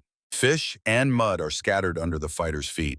The defiant face of Jin Sohan, whose eyes burn with the bright fire of desired revenge. The enraged King of Fist with red eyes rages and curses Jin Sohan. Jin Sohan swiftly lunges forward at the moment of the enemy's attack. The King of Fist's gaze is filled with fury. Jin Sohan attacks the King of Fist, swinging an axe. The King of Fist blocks the axe strike with his bracers. Jin Sohan instantly applies the next move against the King of Fist. The King of Fist loses balance under the pressure of the opponent. The brutal duel of Jin Sohan with the King of Fist. The King of Fist swings a fist burning with powerful energy. The calm face of Jin Sohan, who watches the enemy's actions. The King of Fist directs his hand forward, releasing a devastating stream of deadly energy. Jin Sohan deftly dodges the lethal strike. Jin Sohan quickly moves across the roof of the building. The energy of the King of Fist shatters the roof into fragments, but Jin Sohan manages to escape. The enraged King of Fist gathers strength and delivers a new powerful blow. Jin Sohan jumps from roof to roof under continuous fire. More destructive blows from the King of Fist hit the buildings while Jin Sohan continues to provoke him. The Patriarch attacks again with magic, calling Jin Sohan a little rat. The King of Fist prepares to deliver the next strike. Complete devastation around after the attacks of the King of Fist. The Patriarch shockingly surveys the ruins left by his own actions. Shattered and burned streets of a large city as a result of a fierce battle. Jin Sohan flies away, clutching his axes in his hands. The King of Fist finally realizes the full scale of the tragedy he caused. Satisfied, Jin Sohan rushes forward, thinking about the panic of the King of Fist. Jin Sohan reflects on the fact that the Patriarch personally destroyed the establishments that paid him for protection. The King of Fist recalls the fight in the courtyard of the Pek Li clan palace, where the leader of the Alliance's warriors defeat the tufted fighters. The King of Fist remembers moments of explosions in city buildings. The Patriarch recalls the chaos and hears pleas for help from all sides. Burning with rage, the King of Fist is angry about the chaos caused. A fierce clash continues in the courtyard of the Pek Li clan palace. The leader of the Alliance's warriors confidently defeat the clan's fighters. Pink-white energy flame burns with powerful destructive force. One of the Alliance's warriors easily scatters several Pek Li fighters in different directions. A serious expression appears on the face of the Dark Prince Tan Chonyu. Jin Sohan swiftly lands on the roof of the Pek Li clan mansion. Tan Chonyu cold-bloodedly leaves behind about a dozen dead enemies. Jin Sohan calls out to Tan Chonyu with an order to give the signal to retreat and gather at the Svet Hotel. Tan Chonyu gives a barely noticeable nod to show he heard the faction leader's order. Pink smoke trails rise over the huge city, signaling a general retreat. The surviving clan fighters tidy up the yard, trying to prop up the half-ruined buildings with huge boulders. The King of Fists gloomily watches as the Pek Li clan structures relentlessly fall to pieces. Looking at the total devastation around, the King of Fists begins to rage with powerless fury. Heavy debris from a once magnificent building falls right at the feet of the angry Patriarch. The King of Fists' face trembles with anger over thoughts of the ancestors who built this place with their own blood and sweat, and how he has so shamefully disgraced it. A tall man in a long robe and hat approaches the King of Fists standing amid the rubble and respectfully addresses him. The Patriarch, with a dissatisfied face and a dark spot around his eye, rudely asks the servant about the reason for his visit. A tall, thin man in a hat briefly reports that representatives of the trade union have arrived. The Patriarch's gaze instantly becomes wary. The servant nervously reports that the arriving merchants are angry and openly complain about huge losses. The King of Fists irritably orders to send the merchants to complain to Jin Sohan and his unorthodox faction. The gray-haired servant objects, noting that Jin Sohan and his people, on the contrary, tried not to damage anything and even apologized to the townspeople. The eyes of the King of Fists fill with blood from what he heard. The man adds that the unorthodox warriors left money for compensation to the merchants, blaming the Pek Li clan exclusively for the destruction. The enraged Patriarch does not understand, since when bandits act so carefully and care about other people's property. The tense King of Fists finally agrees to pay compensation so as not to look like fools against the generosity of the enemies. The assistant bows submissively, and the clan leader sternly asks about other news. The servant gloomily reports that the hidden dragon hall, where all the clan's gold was stored, burned the most. Hearing the terrible news about the loss of the treasury, the King of Fists screams madly across the devastated courtyard. The leader of the clan's hand clad in armor trembles wildly with uncontrollable anger. The Fist King fiercely orders his assistant to tell everyone that they will also compensate for these losses later. The gray-haired assistant in a robe and cap bowed to the Patriarch, confirming the execution of the order. One of the Pek Li clan fighters addressed the Fist King with news from Jin Sohan. The Pek Li fighter hands the manuscript to the Fist King. The armored hand takes the scroll from the subordinate. The king reads Jin Sohan's order to retreat due to harm to civilians, and the threat to return forces from Chimyan and Cheonan. The ruler rages at the text. Sohan proposes a fight in the field with elites or one-on-one, avenging his people and promises to come tomorrow at noon. The enraged Fist King destroys the manuscript, promising to smash Jin Sohan's skull tomorrow. The king orders the fighter to convey the message's content to the Tan clan, so they arrive immediately to help. Imaginary figures of the Tan clan fighters in the ruler's thoughts. With a demonic gaze, the Fist King thinks that in the fight against unorthodox bastards, there is no ethics. The alliance leader gazes at the night forest from a rocky hill. Serious faces of warriors Sun Jung-ku, Chung Mu-jung, and Mak Yogyo. Pensive faces of the Dark Prince, Tae Sam-yen, and other fighters. Subordinates think that the leader knows how to annoy, but his tactics against Baek Lee are impressive. The warriors reason that the leader did not lose to the Fist King and united forces not by luck. The alliance leader looks down from the rock. Night view of the city where the Baek Lee clan palace is located. The leader from the rock asks the warriors if they have coated all the weapons with his poison. A group of subordinates briefly confirms the execution of the order. The face of the alliance leader, who predicts the fall of the Baek Lee clan already this evening. The leader's surprised and silent entourage. The secret prince reminds the leader of his own words regarding tomorrow's noon. Jin Sohan declares that the unorthodox masters will fight tonight. Jin Sohan leads a squad of warriors under the night sky. The subordinates of the alliance leader hurry to battle the Baek Lee clan. The courtyard and palace of the Baek Lee clan are brightly lit by lights. The fighters of the Northern Sky clan repair the gate of the Baek Lee palace by the light of the bonfires. In the darkness, the outlines of a warlike squad led by Jin Sohan appear. The Baek Lee clan guards, busy with work, do not sense the approaching danger. Suddenly, bloody streams rise into the air. Two bloodied guards fall before Jin Sohan, from whose fan blood drips. Jin Sohan, in a snow-white outfit, stands by the broken gates with warriors lined up behind him. Gazing at the courtyard, Jin Sohan orders the warriors to stage a show of retribution here for the entire Orthodox path. The leader notes that after this night, no one in the world of Murim will dare to cross his path again. Dozens of focused subordinates silently listen to their commander's order. The fighters of Baek Lee, who were cleaning the yard after the day's battle, suddenly freeze at the appearance of a stranger. Through the broken gate, the silhouette of Jin Sohan confidently strides. The young man stops in front of the enemies, holding a fan behind his back. One of the fighters brazenly approaches the guest, demanding he identify himself. Jin Sohan slowly unfolds a richly decorated fan with hieroglyphs. The pink stones on the youth's weapon maliciously sparkle in the darkness. A refined hand firmly grips the open, shiny fan. The guards approach the boy, trying to make out his strange weapon. The audacious fighter comes up close and rudely asks why he is ignoring their questions. Suddenly, the audacious man's legs buckle.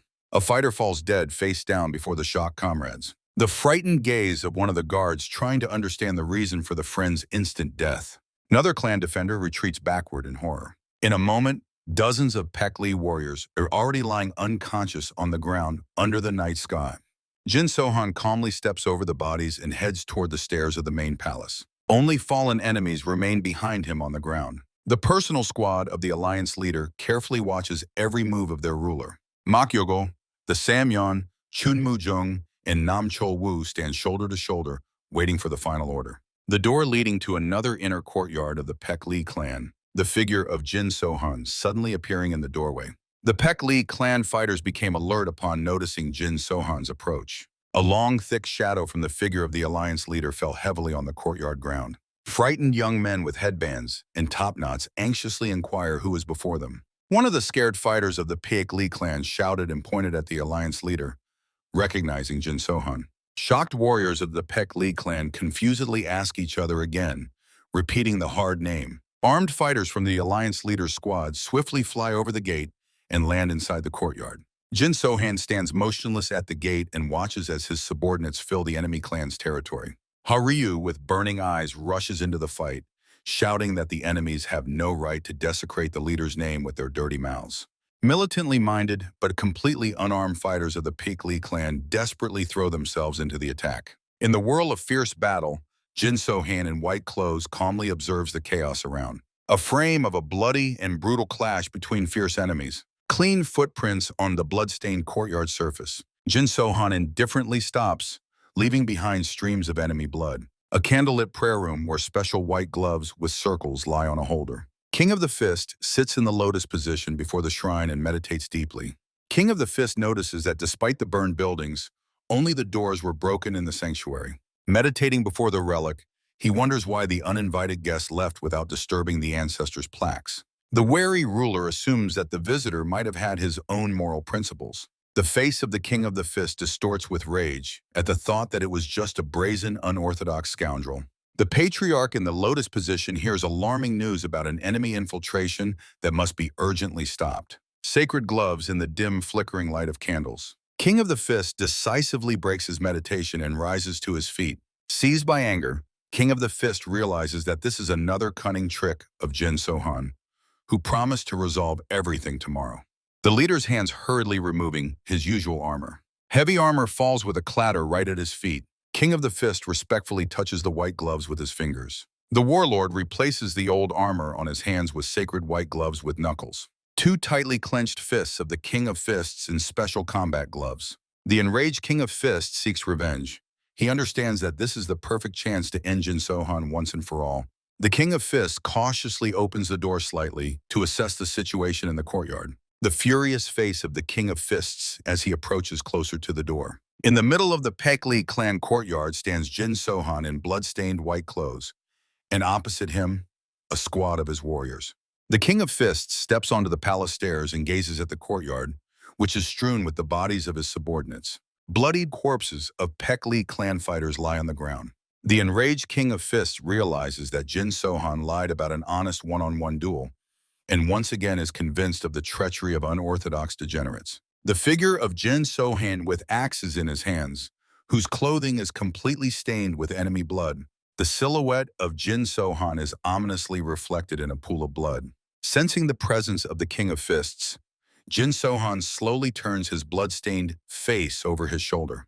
King of the Fist looks at the opponent with a gaze full of burning hatred. Wiping blood from his face, Jin Sohan notes that the destruction of the clan should have curbed the pride of the King of the Fist, but his expression says otherwise. The bold and enemy blood-stained face of Jin Sohan, the stern and unyielding face of the King of the Fist. Spreading his arms in the middle of the night courtyard, Jin Sohan calls on the King of the Fist to look at the blood around, declaring that he personally slaughtered the entire clan.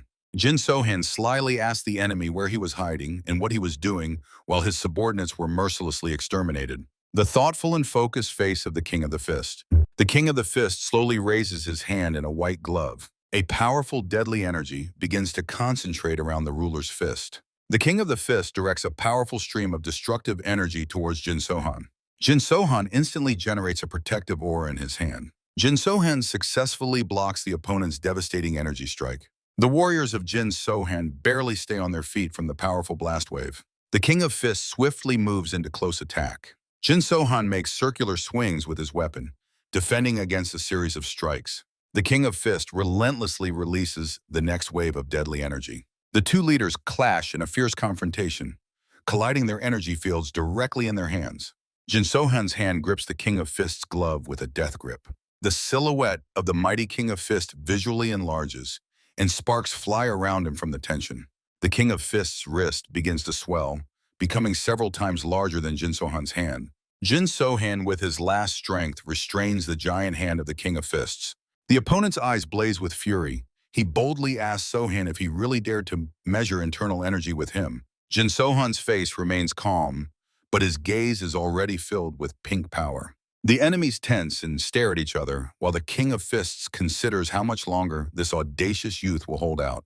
A powerful explosion of pure energy shakes everything around. The fragments of the Pekli clan buildings scatter into pieces in the night sky. The devastating wave throws the fighters of Jin Sohan's squad in different directions. The Dark Prince, along with the rest of the warriors, confusedly tries to comprehend what just happened. Haru focusedly assesses the situation. The King of Fists launches a new powerful energy strike, and Jin Sohan desperately tries to stay on his feet under the stormy wave. Deep marks of Jin Sohan in the yard, left after his desperate breaking. The King of Fists swiftly delivers repeated energy strikes from completely different positions. Jin Sohan defends himself, repelling the enemy's force again and again with his pink-white energy. Jin Sohan demonstrates new combat techniques. The warriors of the Alliance Leader Squad, led by the Dark Prince, are shocked at how long the guy endures the fistfight with the monster. A scorched circle in the yard, inside which a fierce battle of energies rages. A powerful wave of response from Jin Sohan flies past the enraged King of Fists, causing the old man to growl a question about such audacity. Jin Sohan ironically asks if he even has to ask permission to issue a challenge. A gaze full of fury and rage from the King of Fists. The frenzied King of Fists accuses his opponent of excessive arrogance. Jin Sohan stands unwaveringly opposite his adversary. The Fist King boils with rage, releasing energy to summon the palm of divine lightning. A wary expression on Jin Sohan's face. A power flow of incredible strength from the King of Fists completely demolishes another building of the Pekli clan. Jin Sohan is thrown back by a devastating shockwave. The boy tries to maintain balance under the influence of the wild energy pressure. Jin Sohan tensely recalls the words heard about the palm of divine lightning. A formidable imaginary image of the King of Fists woven from pure energy and flame. The gigantic energy silhouette symbolizes the palm of the divine lightning, a secret technique that exceeds the master's size by hundreds of times. Jin Sohan carefully watches the opponent charged with destructive power. The King of Fists' face tightened with anger. Dazzling electric discharges burst from the old master's palm. The King of Fists instantly finds himself close to Jin Sohan, who meets the danger with an absolutely calm gaze. Flashes of enemy lightning are reflected in the boy's eyes. Jin Sohan accepts the fight right in front of the storm-wrapped King of Fists. A concentrated violet-white beam of colossal power crushes everything around. The white-violet energy stream knocks Jin Sohan off his feet. A furious moment of collision between two opponents in close combat. Jin Sohan crosses his hands for defense. The King of Fists releases a powerful stream of energy and lightning from his fist directly at Jin Sohan. Jin Sohan flies backward, trying to protect himself with his hands from the devastating blow. The boy manages to break and instantly draws his battle axes. Jin Sohan's hands tightly grip the weapon handles, ready for a fierce counterattack. Jin Sohan's face expresses unwavering determination and a combative mood. Shrouded in flashes of lightning, the King of Fists confidently advances on his opponent. The King of Fists, with a cocky smile, notes that he finally got the weapon. The focused gaze of Jin Sohan ready to fight to the last. The warrior easily and effortlessly spins the axe in his hand, preparing for a strike. Jin Sohan begins spinning the axes, rapidly accumulating battle energy. The young man suddenly bursts from his place and flies into attack. Jin Sohan's gaze changes, and a purple-white aura flares around his body. He strikes the King of Fists' arm with the energy axe, but it causes no harm. The scene shows a series of unsuccessful attempts by Jin Sohan to strike the enemy from various sides. Jin Sohan attacks fiercely, but the opponent easily and skillfully deflects each of his moves. The King of Fists arrogantly thinks that the enemy's weapon is powerless against his white spirit gloves. Jin Sohan's hands combine the axes into a single unit with one skillful movement. The boy makes a new swift lunge towards the opponent. The King of Fists calmly defends against another strike from Jin Sohan. The giant carefully examines his opponent's modified weapon. The King of Fists is noticeably surprised when he sees that the enemy's blades have merged into one. Enveloped in powerful energy, Jin Sohan raises his palm high. Jin Sohan's palm radiates colossal power right in front of the King of Fists. The King of Fists releases discharges from his gloves and knocks Jin Sohan off his feet. The explosive wave of energy from the King of Fists throws the boy to the ground. In the courtyard of the Pekli clan, Jin Sohan is desperately trying to maintain balance and not fall. The King of Fists stands on the opposite side of the huge yard, watching the warrior. Rising, Jin Sohan realizes that the enemy skillfully combines weapons and fistfighting. Raising his gloved hand, the King of Fists boldly says that Jin Sohan is impressive for his age, and now it is clear why Jago P died. Jin Sohan becomes wary at the thought that the enemy blocked his attack with only gloves. Jin Sohan recalls the raised hand of the King of Fists, considering the white spirit gloves a relic of the Pekli clan. The King of Fists fiercely swung his huge fist in the legendary white spirit glove. Jin Sohan tightly grips his battle axes in his hand. The clash of two powerful energy streams, yellow-red from the King of Fists and white-purple from Jin Sohan. Fierce moments of the duel where each opponent desperately tries to deliver a decisive blow. A new wave of brutal attempts by Jin Sohan and the King of Fists to defeat each other in a fast fight. Jin Sohan skillfully dodges the deadly attack of the King of Fists, whose hand emits sparkling lightning. A powerful flash of white-violet force around Jin Sohan. The King of Fists finds himself under the fierce pressure of enemy white-violet energy. The King of Fists attacks lightning fast, but the agile Jin Sohan again manages to avoid a direct hit. Jin Sohan stands focused in the very center of the furious white-violet energy vortex. A sharp beam of light still grazes the side of the King of Fists. The frightened face of the King of Fists, who suddenly sees Jin Sohan's sharp weapon right in front of him. The King of Fists manages to bring his hands back and grab Jin Sohan's axe with a protected palm. The burly King of Fists firmly holds the opponent's axe and mockingly tells Jin Sohan that he has finally been caught. Jin Sohan extends an energy palm directly in front of the enemy. The leader of the Alliance's squads attentively watch this fierce duel. Jin Sohan's loyal squad of warriors waits focused on the side. The King of Fists again takes a confident combat stance. Jin Sohan barely restrains the powerful pressure of enemy energy, trying to maintain balance on his feet. The King of Fists is amazed by the incredible movements of the opponent, but understands that in a fistfight he is no match, and it will all end as soon as he takes away the weapon. The angry King of Fists, with a burning gaze and lightning in his hands, is determined to put an end to this immediately. Lightning-fast hand passes of the King of Fists, who releases a series of powerful energy charges. Deadly fire waves fly like bullets towards Jin Sohan. Wrapped in white-purple energy, Jin Sohan makes a super-fast dash and miraculously defends against the enemy fire. Jin Sohan, in a rapid lightning movement, Jin Sohan continues to steadfastly resist the relentless energy attacks of the opponent.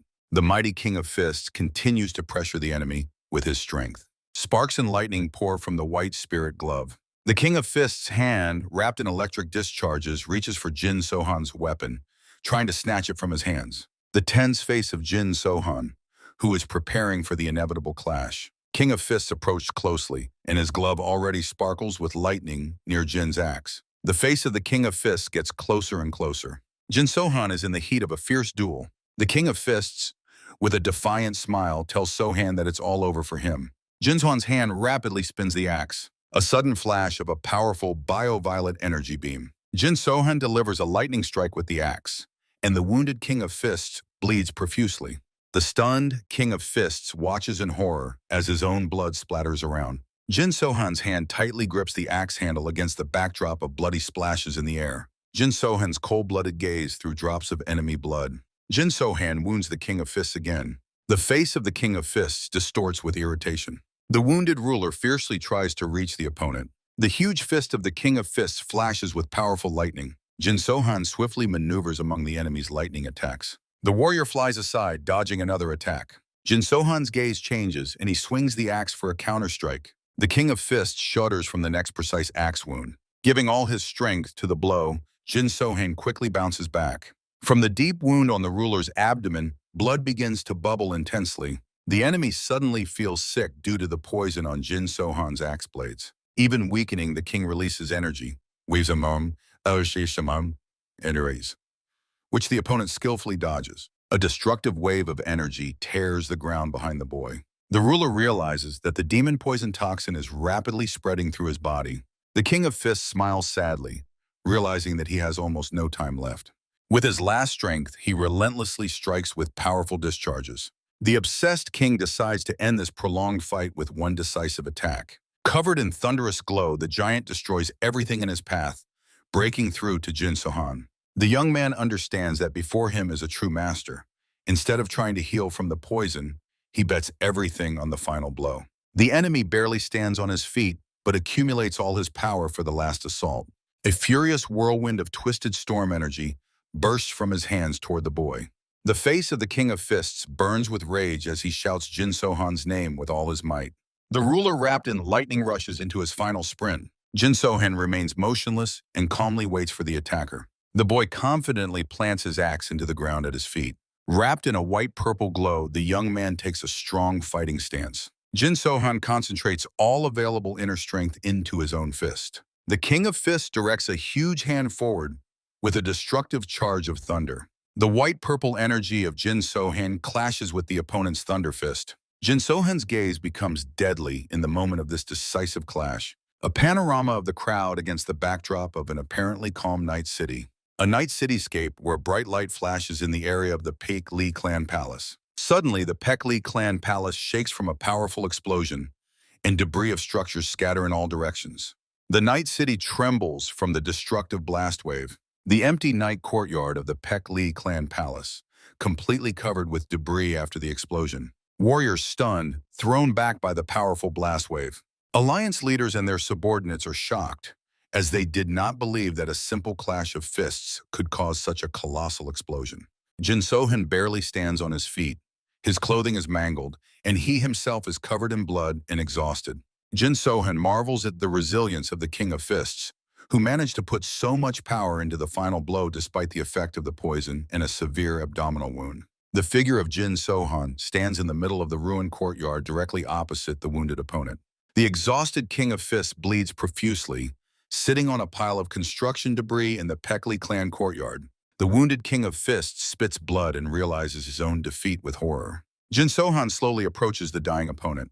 Jin Sohan confidently and unwaveringly looks straight into the enemy's eyes. The dying King of Fists lifts his gaze to Jin Sohan with his last strength. The bloodied face of the King of Fists with bloodshot eyes. Jin Sohan kneels opposite the King of Fists. The King of Fists notes that Jin Sohan met his final blow with dignity and did not even try to dodge. Jin Sohan calmly acknowledges that this was the last and highest respect for the opponent's strength. Bleeding profusely, the King of Fists thanks Jin Sohan for the opportunity to fight his last battle without any regrets. Jin Sohan agrees, assuring that he also fought with full strength. Two of the strongest warriors among the ruins of the Pek Lee clan estate. Jin Sohan addresses the dying King of Fists with a final question.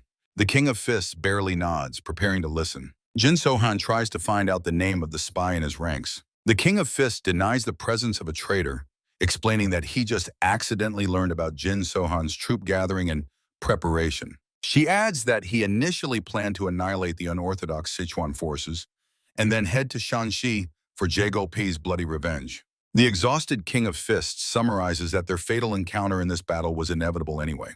Jin Sohan is interested in his past relations with Patriarch Jagol. The King of Fists confesses his long-standing and fierce hatred for the Patriarch. The fading gaze of the King of Fists, explaining to Jin Sohan that sometimes enemies must be avenged. The thoughtful Jin Sohan admits to the King of Fists that he understands his motives. In the outstretched hand, the Fist King holds a pair of white gloves of the White Spirit. The dying master extends the gloves to Jin Sohan, offering him to take them. Jin Sohan accepts this gift, feeling that for the Fist King, these items have special value and deep meaning. The last touch of the trembling hand of the Fist King to the white gloves of the spirit. The Fist King gives them to Jin Sohan, noting that since he has defeated him, he now has no right to lose to anyone else. Jin Sohan agrees to accept this artifact only under such strict conditions. The Fist King suddenly falls silent. The face of the Fist King contorts from a flash of unbearable pain. A sudden bloody stream bursts from the mangled body of the old master. The powerless hand of the Fist King finally falls down. Dripping with blood, the old man begs Jin Sohan never to lose to anyone, regardless of whether his opponent is orthodox or not. Jin Sohan silently and attentively listens to the last words of the dying Fist King. The face of Jin Sohan at the moment he makes a firm promise to the deceased master to always win. The bloodied face of the King of Fists, who quietly approves this oath. The gaze of the King of Fists finally fades, and he falls silent forever. Jin Sohan stands in the middle of the shattered courtyard of the Pek Lee clan estate, opposite the dead opponent. A squad of Alliance warriors watches the battlefield in awe, realizing that their leader has just defeated the legendary King of Fists. The Alliance fighters freeze in place, looking at Jin Sohan near the body of the fallen enemy. Turning to his subordinates, Jin Sohan gives a brief order to retreat. Joyful Alliance warriors respectfully bow their heads in a greeting gesture, loudly confirming their leader's order. Jin Sohan confidently leads the squad, leaving the destroyed territory of the Pek Lee clan. Loyal Alliance fighters follow their commander step by step, a powerful fighter with a short tail and sideburns trains, marveling at the key strength he draws from his center. The fierce face of a man and his tightly clenched fist. A rock overgrown with guns, at which a warrior is intently looking. A shout of a man with sideburns. A man with sideburns is shouting wildly, and tears appear in his eyes from superhuman efforts. The fighter walks away from the rock and wipes his tears, deciding to be a little gentler with himself today. Holding his stomach, he complains about constant hunger due to an eternal grass diet. The man suddenly notices something alive flashing past him. The alert warrior assumes it is a beast. An unknown animal rushes along the forest path in rapid zigzags. The red-haired fighter watches it, hoping to finally gain weight after so many years of starvation. The delighted man already anticipates a successful hunt for unexpected prey. He instantly jumps up and races after the beast. The red fighter crouches in the bushes, preparing for the decisive throw. A white cat calmly sits on the grass and washes itself. The man looks at the cat with great appointment, realizing that there will be no hearty dinner again today. The white cat becomes alert, sensing a stranger's presence nearby. The red-haired warrior watches as the frightened little animal begins to flee from him with chaotic jumps. The cat makes lightning-fast lunges in different directions. The animal swiftly runs forward. The daring Gusa thinks about his former status and decides to show the little one everything he is capable of. Gusa begins to precisely copy the cat's movements, jumping from side to side. The fighter continues his wild beast-like jumps. Satisfied, Gusa compares his lightning-fast technique to the flight of a tiger. The man's foot suddenly slips on the edge of the cliff, and he falls down. The red-haired warrior's face turns blue from the sudden realization of complete disaster. Frightened, Gusa screams as he flies from a high cliff straight into the water. The man sees only turbulent water bubbles around him. From a considerable depth through the opening of the stone well, a tiny patch of sky is visible. An underground reservoir at the bottom of a deep cave where the red-haired Gusa just fell. Gusa surfaces from the underground reservoir, greedily gasping for air. The hand of the red-haired man with sideburns desperately clings to the wet stones of the well.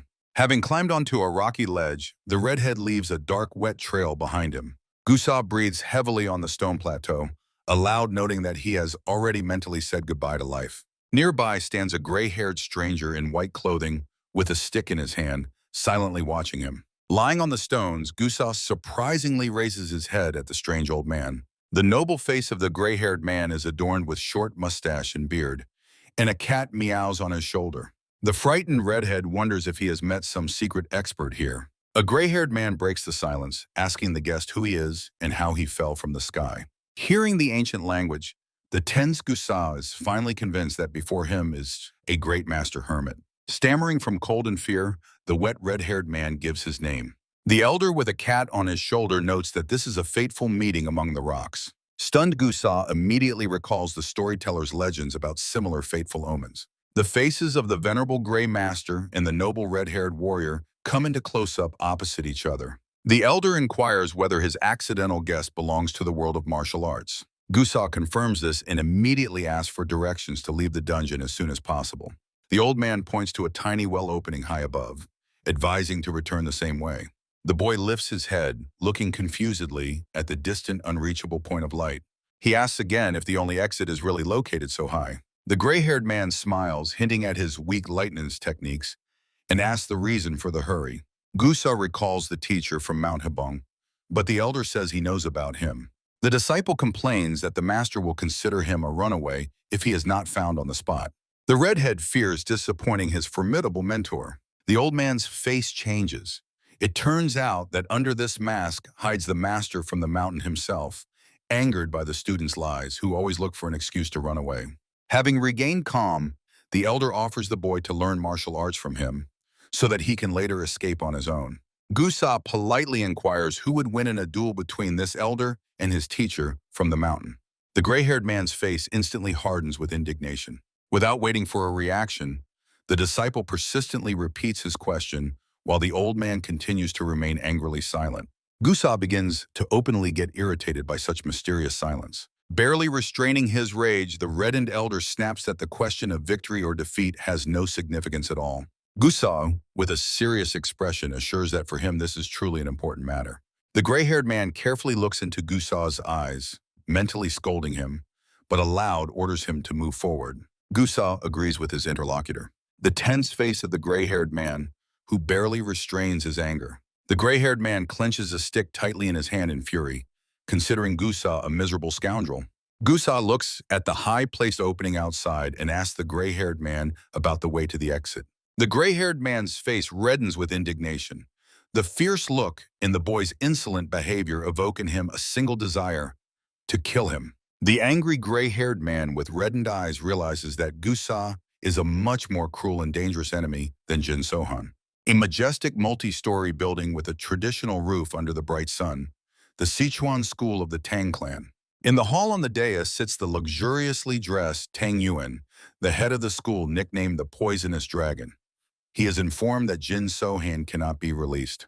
One of those present notes that Jin Sohan defeated the King of Fists and destroyed the Bai Pek Li clan, so leaving him free is too dangerous for the future. The serious Tang Yuchan reminds that Jin Sohan destroyed 3 powerful demons, and the fallen masters provoked him themselves with their pressure.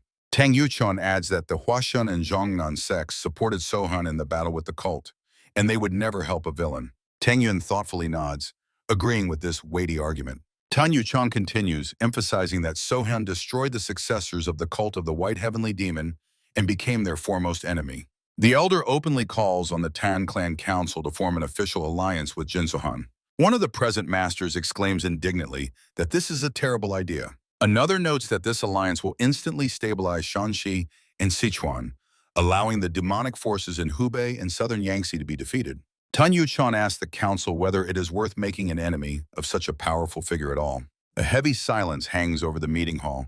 Everyone present is deeply thoughtful. The thoughtful gaze of the school head, weighing all the advantages and risks of this alliance. Tan Yuan breaks the silence and orders Harin to be brought immediately. Only Director Tan Yuan and one of the meeting participants remain in the conference room. A shadow of a female figure suddenly appears in the doorway of the hall. A richly dressed beauty approached the director and asked if her father had called for her. The head of the assembly invited the girl to sit down, noting that he had an important conversation for her. The girl sat at the table opposite the only man present, besides the director. Tan Yuan addressed Harin and informed her that he had summoned her for a special assignment. Harin briefly replied to her father that she was fully ready to listen and accept his order. The director ordered his daughter to find Jin Sohan, who was returning to Shanxi, and offer him an alliance. Surprised, Harin noted that this person now leads the entire underworld. The father agreed with her words, adding that because of this, the future alliance might prove unproductive. Tan Yuan looked intently at his daughter and emphasized that besides the agreement, she had to check 3 more things. The director seriously stated that first and foremost, it was necessary to find out the real combat power of the leader. Harin carefully listened to her father about the second condition, to assess his control over subordinates and connections, since it was not worth believing only rumors about one of the 4 greatest evils. The girl directly asked about the last, third important detail. A mysterious smile appeared on the school director's face. Tan Yuchan listened intently to his brother, who smiled and added that he wanted to know if Jin Sohan was a true man of the people. Confused, Harin did not understand her father's hint and mentally wondered at his excessive interest in this figure. While Tan Yuchan seriously observed the conversation, the head calmed his daughter by saying that her uncle would accompany her on the journey.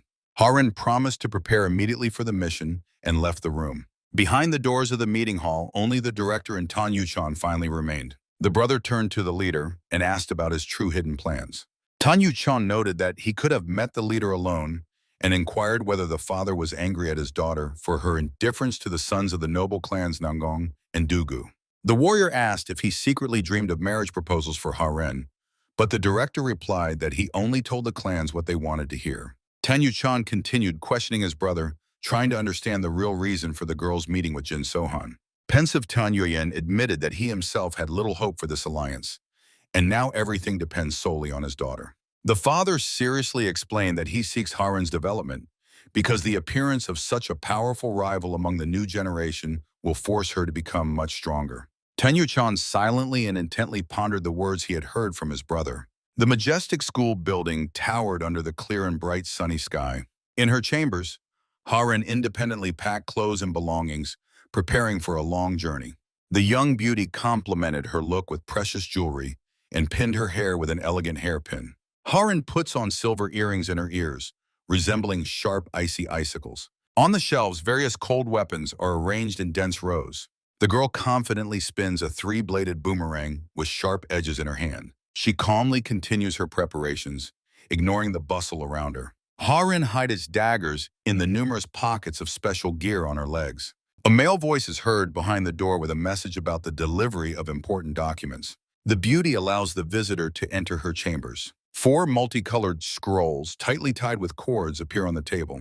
Harin focusedly unfolds the first manuscript and begins to read the text. She is shocked by the news that Jin Sohan has captured most of Shanxi and his army surpasses the school's forces.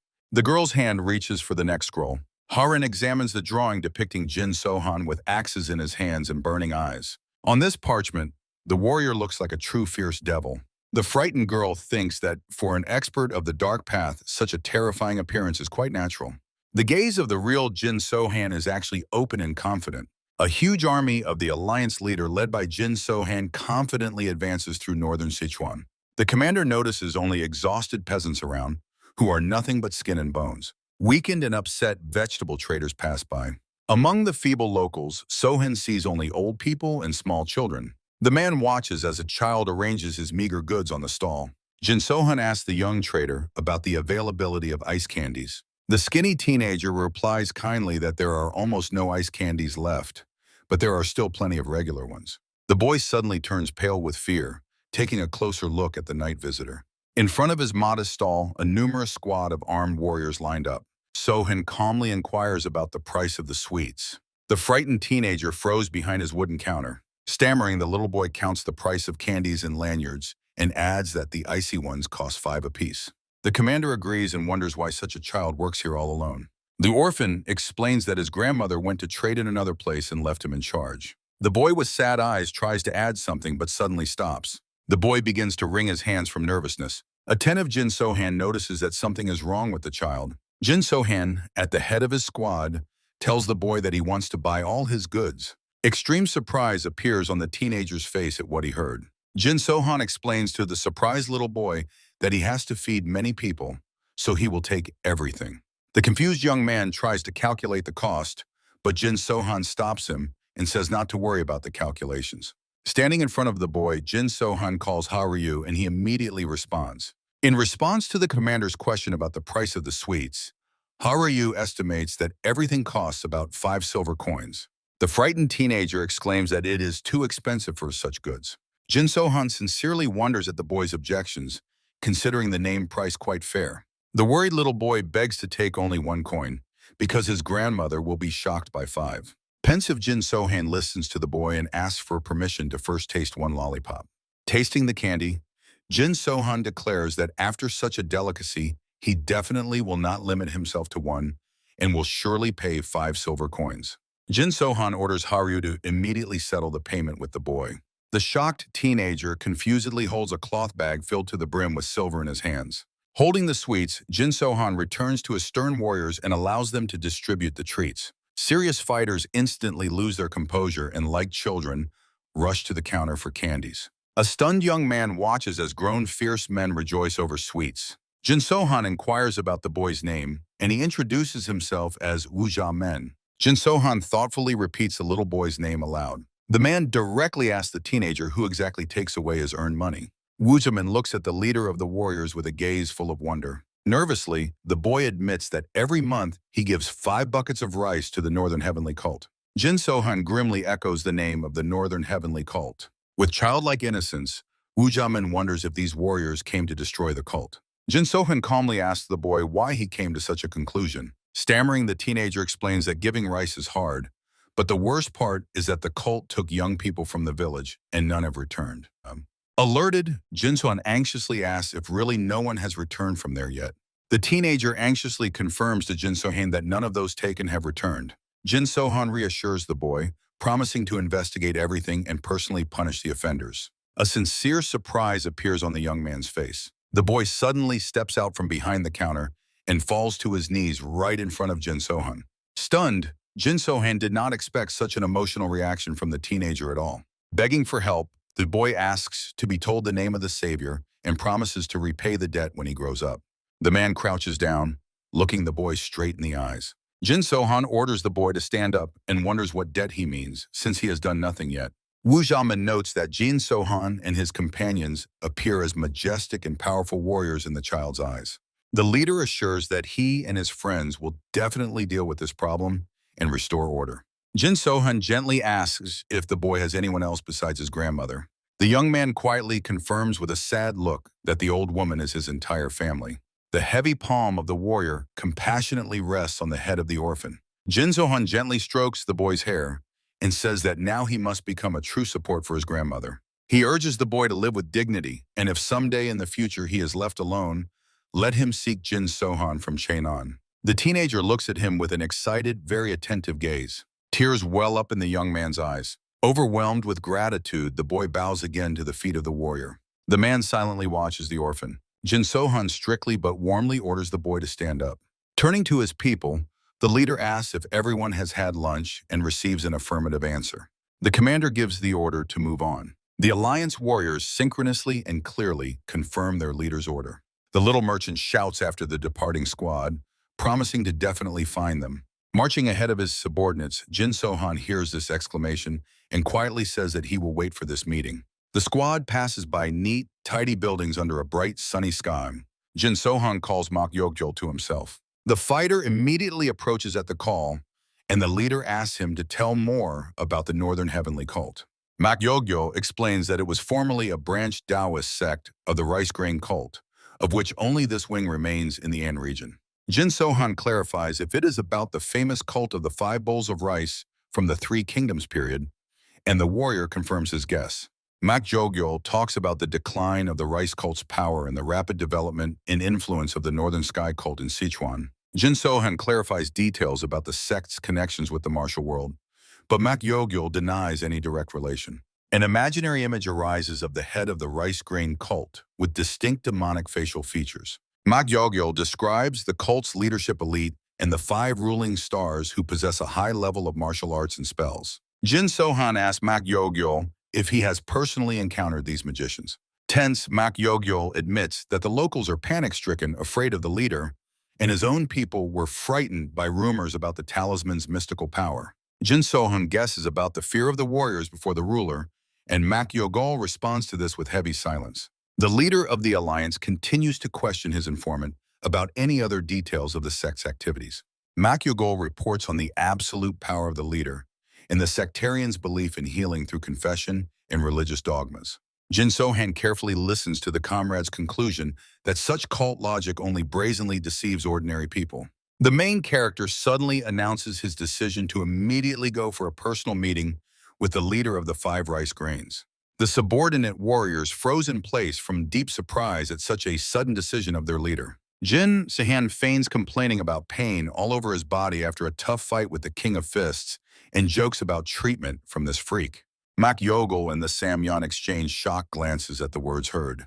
The leader orders the Haryu and Gwangyuan squads to stay and the others to head to Chang'an to President Go Soguk for war preparations. The warriors of the Horim Alliance shout their agreement in readiness to carry out the order in unison. Jin Sohan gives the order to Mak Yogyol to immediately lead the squad to the secret location of the 5 rice grains cult. The squad of warriors led by Jin Sohan and Mak Yogyol sets off through dense forests. Ahead opens a majestic and gloomy view of the distant Mount Braming.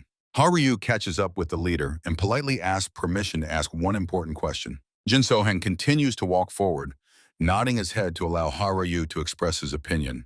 Haryu directly asks if there is any special hidden reason for their visit to the Northern Heavenly Cult. Marching at the head of the squad, Jin Sohan calmly replies that the sweets bought earlier were very tasty. Mak Yogyol noticeably becomes alert and wonders at such a strange answer from Jin Sohan. Haryu remains completely confused, never understanding the hint of his leader. Jin Sohan notes that the exhausted appearance of the snack seller seems extremely suspicious to him. With a deep look, Jin Sohan explains, "The producers of tasty food and their families must at least eat properly themselves." The accompanying warriors silently ponder the ruler's words, fully agreeing with his wise logic. At the foot of the high cliffs appear gloomy buildings, surrounded by a dense fence and a massive gate of the northern entrance. The squad stops in front of the very gates of the sect, and Mak Yogyol quietly confirms arrival at the destination. Looking at the gates of the heavenly cult, Jin Sohan orders the squad to listen very carefully. The warriors froze, ready to catch every word he said. The leader warns that in this place, it is not worth being surprised by anything he might say. Turning around, Jin Sohan sternly warns, no matter what nonsense he utters, the expressions on their faces must not change even a bit. The subordinate fighters clearly respond that they understood everything. The gates open, and Jin Sohan gives the command to enter the settlement. Young men with green headbands and masks over their eyes immediately notice the arrival of strangers. The next group of guards in masks and identical suits froze cautiously, scrutinizing the guests. Before them stands a huge settlement with huts, surrounded by a fence, full of identical youths in masks, busy with their affairs. The next general view demonstrates this strange and specific settlement. When the squad stops near the gates, dozens of grim guards in mass run up to them from all sides. The fighters of the Alliance leader look around in awe, realizing the colossal and massive scale of this cult. Jin Sohan, with a focused face, calmly assesses the current situation. A crowd of hundreds of young men in masks hostilely declares that people from the martial arts world are not welcome here and advises them to get out. Jin Sohan calmly replies that he has come to meet the cult leader and demands they clear the way. One of the young men shouts angrily how he even dared to refer to their great heavenly teacher. Suddenly, a commanding order to stand rings loudly over the entire yard. Hundreds of young men instantly fall to their knees and press their hands into the ground, greeting the heavenly Lord in unison. Majestically, the Lord descends the wide wooden stairs, accompanied by his retinue, while all cultists crouch, clearing the passage. The Lord's head is wrapped in green cloth, and a mask is painted around his eyes, from under which he looks at the arrivals heavily and not at all kindly. Jin Sohan looks decisively straight ahead, meeting his gaze directly. The heavenly Lord, accompanied by his retinue, moves through the courtyard. Jin Sohan attentively watches this procession. Jin Sohan's gaze remains direct and confident. The Lord of the Heavens asks his retinue if the guests are Taoists, orders the young men to stand up, and mentally notes that the arrivals resemble people from Jianghu. Young men in identical uniforms, headbands and masks closely observe the meeting of the leaders. The gaze of the Lord of the Heavens becomes increasingly wary. Jin Sohan responds to him with a direct and attentive look. The Lord of the Heavens dryly asks Jin Sohan who they are. Standing at the head of the squad, Jin Sohan calmly introduces himself as a disciple of the inner sect.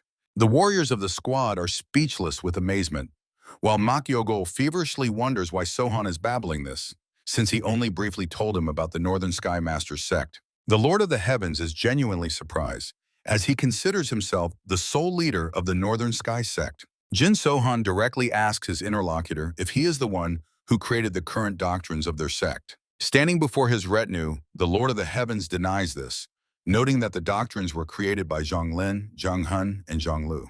The heavy gaze of the Lord of the Heavens becomes even more suspicious. Jin Sohan says that the sect is scattered around the world, but the direct heir is Zhang Tianxi, causing the Lord of the Heavens to inquire about this inner branch. Jin Sohan summarizes that in this case, the Lord of Heaven simply denies his own affiliation with the sect of heavenly masters. The stunned Lord of Heaven frowns and remains silent. Among the numerous observers around, anxious surprise grows. The Lord of Heaven states that they follow the sect's canons, and the heirs of Zhang Tianxi were supposed to settle on the mountain in Jiangxi, so it is unclear why the guests took such a route.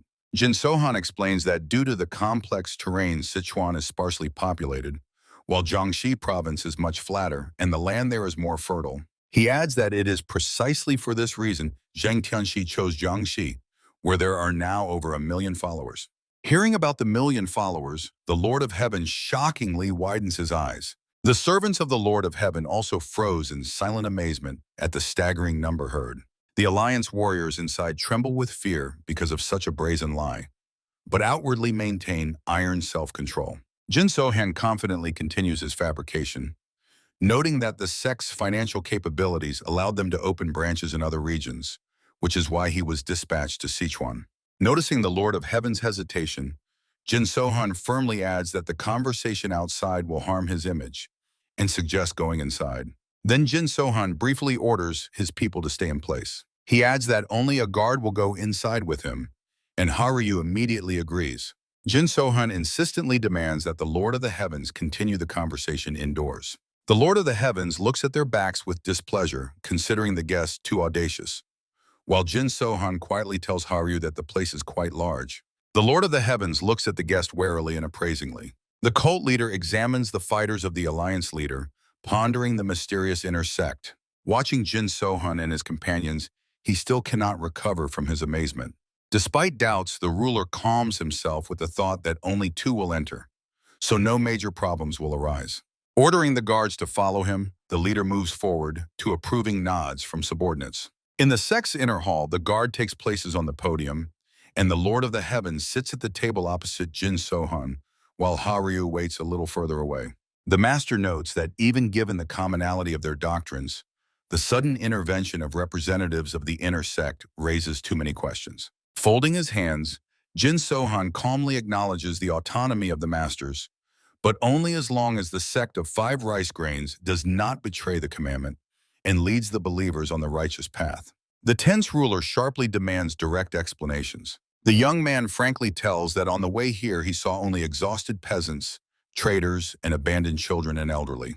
The angry Jin Sohan slams his fist on the table with a bang. The outraged boy adds that levies on the poor contradict the essence of the entrance fee and directly asks if the leader is not ashamed to call himself a follower of the celestial masters. The shocked leader managed only an indistinct mumble.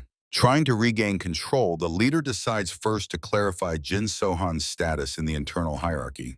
While Haryu tensely watches every move, the boy arrogantly explains that although there are many branch leaders in Sichuan and Jiangxi, he stands above them all. Boldly crossing one leg over the other, the young man orders to be called the left emissary. The guards, along with their leader, exchange stunned glances upon hearing this honorable title. Haryu is also deeply impressed by what he heard, yet not a single muscle on his face twitches. Jin Sohan emphasizes that he obeys only Zhang Tianxi, and his personal visit testifies to the high respect the head has for this branch. However, the boy's gaze remains vigilant, and the disappointment from the conversation grows with every minute. The ruler looks at him with deep suspicion. He openly states that due to the strange clothing and insolent behavior of Jin Sohan's companions, they resemble ordinary vagabonds from Jianghu more than the elite. The guest counters this by saying that because of the huge distance from Sichuan, it would take them a whole night just to list all the hardships of this long journey. Looking disdainfully at the host, Jin Sohan scolds him for the audacity to judge the reliability of the envoys by their attire. Impressed by such frankness, the ruler remarks that the guest has too harsh a temper. Irritated, rising and leaning on the table, the young man suggests that he himself should go through this hellish path to test his own goodwill. Then he sharply turns to the guards, stating that even their leader allowed himself doubts due to a momentary confusion. Scorching those present with a glance, Jin Sohan harshly asks if they are all tired of living since they dare to look at him like that. The ruler's guards instantly turn pale with horror. Sweating with fear, the sentries hastily bow before the left emissary, begging for forgiveness. Haryu wonders if the alliance leader knew about the sect even before the explanations of the faction leader Maka. He is impressed by this person's awareness. Jin Sohan silently stood up and approached the window. Jin Sohan thoughtfully gazes into the night darkness outside the room's window. Looking outside, Jin Sohan finally breathes a sigh of relief. The Lord of the Heavens silently watches the boy, doubting his belonging to the inner sect, which is why he does not dare to kill him. With a devilish look, the Lord of the Heavens reminds himself that in Sichuan he is the sole master, so he can simply kill the youth and hide it. Without taking his eyes off the window, Jin Sohan wonders if Mount Bouge has always been like this, causing the Lord of the Heavens to ask again about the meaning of these words. Looking at the cliffs, Jin Sohan notices the absence of good energy in a large number of dark, eerie places. The boy adds that this place resembles a cemetery for countless bodies. The face of the Lord of the Heavens instantly becomes focused and stern. Jin Sohan directly asks the Lord of the Heavens if he really buried several people in the local rock. The Lord of the Heavens silently and eerily looks at the youth, planning to give him a chance to confess his sins. Jin Sohan stands unwaveringly opposite the Lord of the Heavens, who sits solemnly at his desk. Recalling the confession, Jin Sohan subtly reminds his interlocutor that he is the head of this sect. Tense and alert faces of the guards who closely watch every movement of the guest. Piercing, almost beastly gaze of the Lord of the Heavens himself directed at the audacious boy. The Lord of the Heavens mentally calls the youth a bastard and aloud asks about the reasons for such confidence. Jin Sohan promises complete certainty after inspection.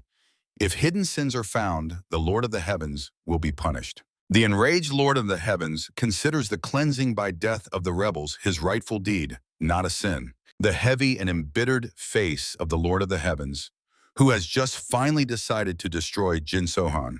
Aloud, the Lord of the Heavens only dryly notes that the path was long, and it is time for the guests to get to work. He rises and calmly offers to personally escort Jin Sohan further. However, first the emissary must pay proper respect in the Hall of Predecessors. One of the guards immediately suspects that the Lord of the Heavens has decided to kill the left emissary. While in the hall, Jin Sohan unhesitatingly agrees to honor the memory of the predecessors. The Lord of the Heavens adds that the emissary's guard will have to wait outside due to limited entry. Jin Sohan calmly nods as a sign that he understood everything. The emissary orders Haryu to wait outside, and the loyal warrior briefly agrees. The Lord of the Heavens opens the massive doors to the hall and gestures for Jin Sohan to follow him. Silhouettes of Jin Sohan and the Lord of the Heavens, who set off together deeper into the room. Turning over his shoulder, the ruler grimly watches every step of Jin Sohan. The gaze of the Lord of the Heavens, which at this moment becomes filled with pure and undisguised hatred. Worried and extremely tense faces of the Lord of the Heavens' personal guards. The Lord of the Heavens and Jin Sohan confidently walk a dangerous path over a deep chasm. They come out onto a wide plateau where the master announces their arrival, and the emissary clarifies a location. A small, lonely hut nestled on the plateau among sharp rocks. The feet of Jin Sohan, who stops a step away from the dangerous cliff. Standing on the edge of the cliff, Jin Sohan admiringly notes that the view here is simply unparalleled. The Lord of the Heavens, with feigned curiosity, asks if the young man really thinks so. The ruler is pleased that the enemy likes the place of his future death and waits for the opportunity to throw him into the abyss. The Lord of the Heavens stands in front of the hut and asks Jin Sohan if he intends to go inside. Jin Sohan replies that he is actually called the leader of the sect. The Lord of the Heavens, with a mad look, says that the sound of the wind under the rock resembles the cries of offended spirits. Standing over the abyss, Jin Sohan directly asks his interlocutor how many people he has thrown down. The Lord of the Heavens looks fiercely at the leader of the sect and asks if he can sense ghosts. His hand becomes like the paw of a beast, ready to knock the enemy into the abyss with one blow.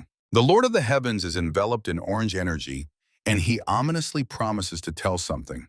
Jin Sohan remains absolutely unshakable on the edge of the cliff. Transforming into a werewolf, the ruler offers to confess his sins. Jin Sohan, with a defiant smile, allows him to do so. The monster, wrapped in orange glow like a hanging beast, rushes at the leader of the sect. A clawed paw reaches toward the young man's face. The monster's wild, savage gaze in close-up. Jin Sohan easily dodges the beastly attack and soars upward. Right in the air, the swordsman unfolds his special fan with stones. A powerful white-purple beam of energy bursts from the fan straight at the target. The Lord of the Skies instantly loses balance from the devastating blow. Jin Sohan gracefully hovers, fully controlling the battle flows. Horror on the enemy's face as he helplessly flips over his head. The monster, engulfed in orange fire, screams wildly as it falls to the bottom of a deep ravine. Jin Sohan smoothly lands on a rocky plateau. The young man calmly waves the fan near the very edge of the abyss. Numerous servants and warriors converge on the battlefield from all sides. The alarmed guards shout that they heard the voice of their lord and demand explanations. The swordsman indifferently replies to the crowd that their leader indeed committed suicide. Shocked and frightened faces of the fighters at such a statement, Jin Sohan sternly reminds about the prohibition of entry and asks if they have started a rebellion here. The guards froze in silent stupor from fear. Loudly, across the entire plateau, the emissary of the inner sect of the northern sky orders everyone to obey and declares that he has arrived to eradicate corruption in the branch. Finally, Jin Sohan warns that he will personally send any rebels to trial before the sect leader. The confused crowd of the Lord of the Skies followers does not know what to do, while Jin Sohan calls on his loyalists to kneel. Jin Sohan loudly calls the rebels to step forward and confront him. The frightened followers of the Lord of the Skies look at the boy with distrust. A huge crowd of sectarians froze before Jin Sohan. The majestic silhouette of Jin Sohan clearly stands out at the very edge of the abyss. Wrapped in energy, Jin Sohan grimly announces that he hears the cries of offended spirits and the pain of the sect leader torn to pieces. Jin Sohan's hair flows from the wild streams of power, and his gaze seeks the blood of sinners to appease the spirits. Horror froze on the faces of the followers of the Lord of the Heavens sect. Dozens of sectarians simultaneously fall to their knees, begging for mercy. 5 guards watch in shock as the army bows before the young man. Frightened guards of the Lord of the Heavens fiercely shout at their subordinates to immediately rise from their knees. Jin Sohan takes his usual form, and with a smile asks the guards if they have so many sins that they are afraid to admit it. The guards instantly fall silent, suspiciously glancing at the boy. Shouting that Jin Sohan is a fake, the guards rush into attack to prove it to everyone present. Wrapped in a pink glow, Jin Sohan coldly notes that he gave them a chance. The boy releases a powerful white-pink energy wave.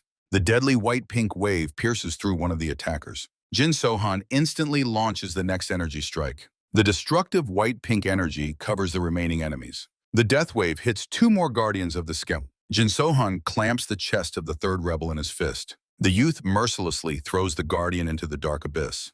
Jin Sohan stands alone on the plateau, near the bodies of the defeated enemies. The last two defenders watch the execution in horror. Despite fear, the last two guardians of the sky desperately rush to attack Jin Sohan. Fierce hand-to-hand combat of Jin Sohan with two attackers. The guardian screams wildly as Jin Sohan clamps his throat. Jin Sohan, with a burning gaze, tells the enemy about his grave sins.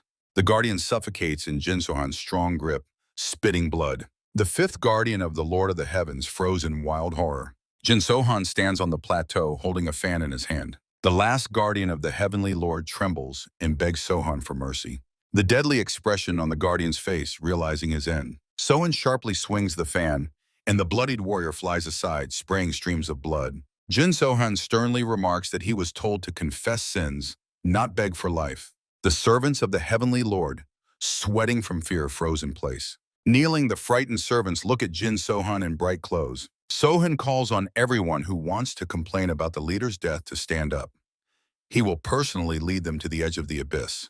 The young men fall to the ground and shout in chorus that they will unquestionably follow all of Jin Sohan's orders. Sohan contemptuously asks if none of them wish to remain loyal to their former master. Trembling on their knees, the former subordinates beg the left emissary to have mercy, assuring that they only followed orders. The face of Jin Sohan, who for a moment ponders and makes a final decision. Sohan closely watches the frightened and submissive servants. Jin Sohan slowly walks before the bowed youths. Looking into the distance, he orders everyone to descend from the mountain and follow him.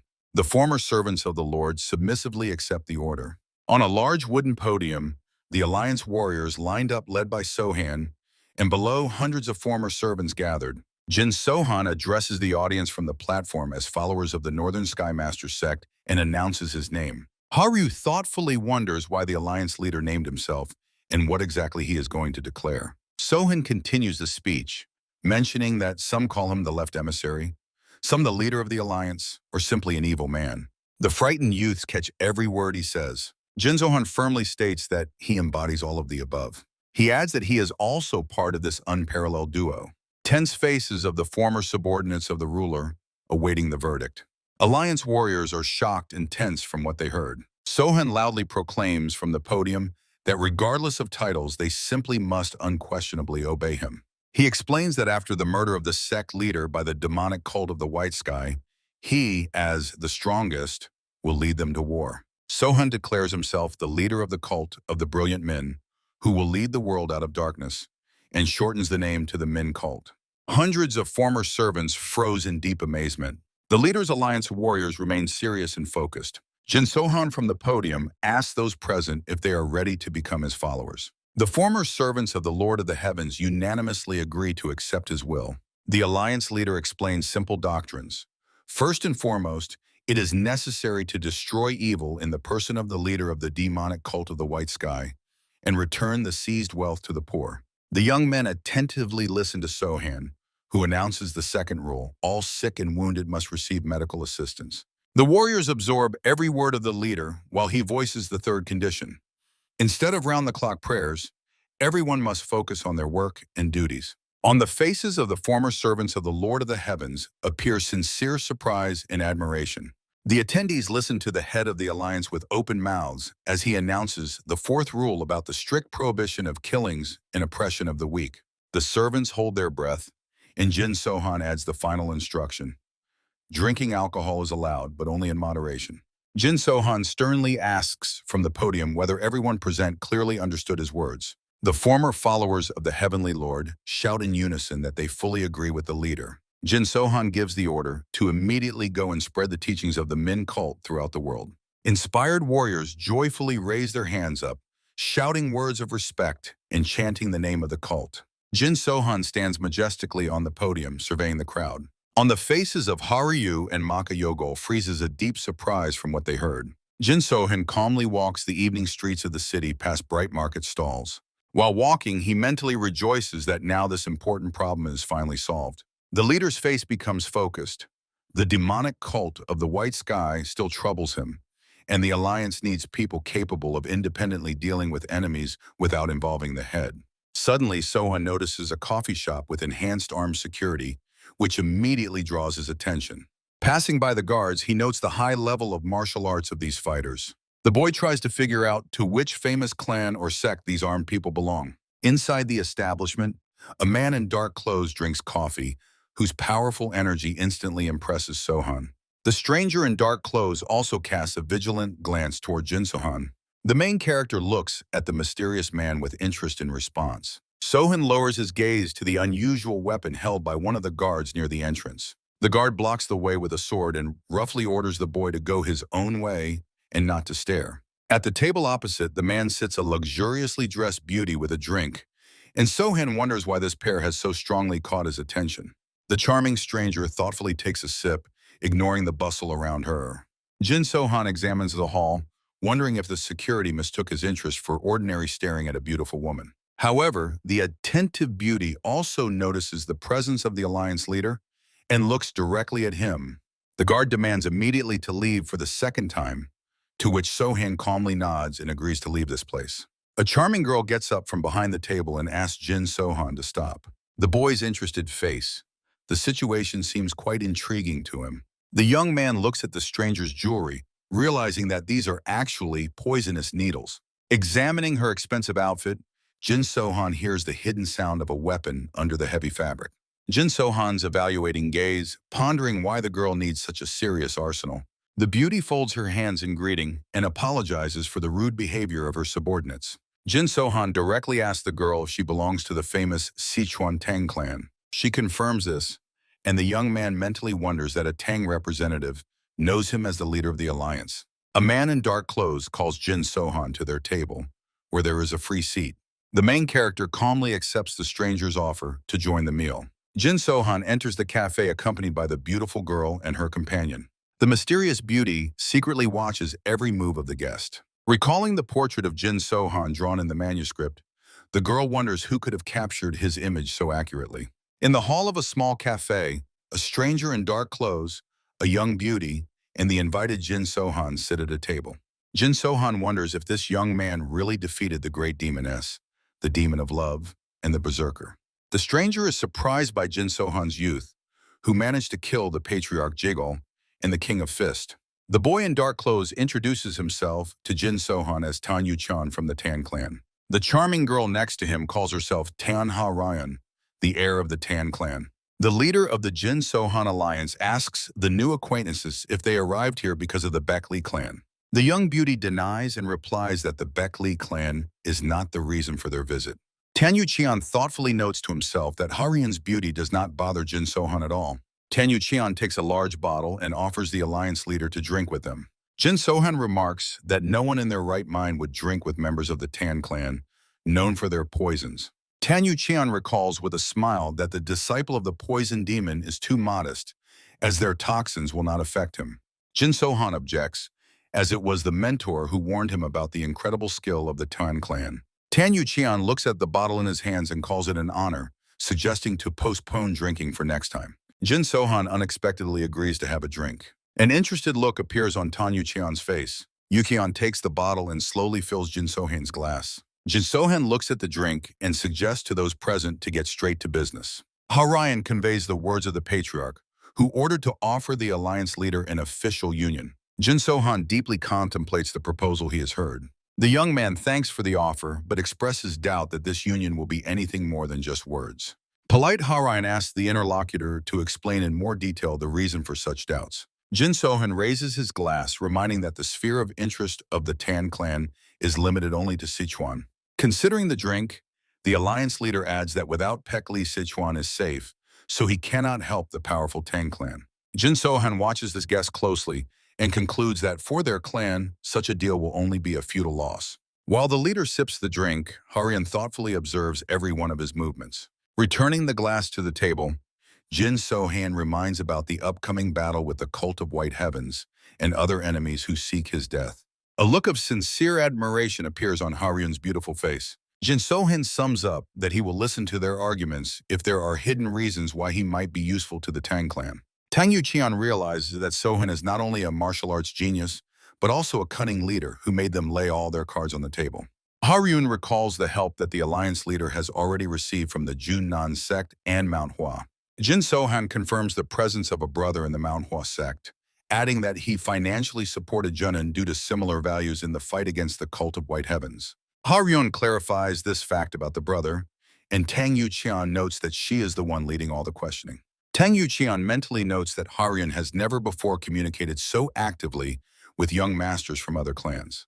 Pouring alcohol from the bottle into the glass, Tang Yuqian suggests not to rush anywhere, as a long drinking session awaits them ahead. Jin Sohan calmly agrees. The men drink in the company of Haryun. Placing the glass on the table, Jin Sohan expresses admiration for the hidden weapon of the Tan clan, calling it the best in Junyuan. Haryun thoughtfully remains silent, while Tan Yuqian mentally notes the guest's extraordinary observance. Tan Yuqian explains that the best weapons master receives the title of Secret Peak, and their heir rightfully holds this title. Haryun suddenly interrupts him, addressing him reservedly as uncle. Tan Yuqian reassures her, assuring that he is simply telling the guest the truth.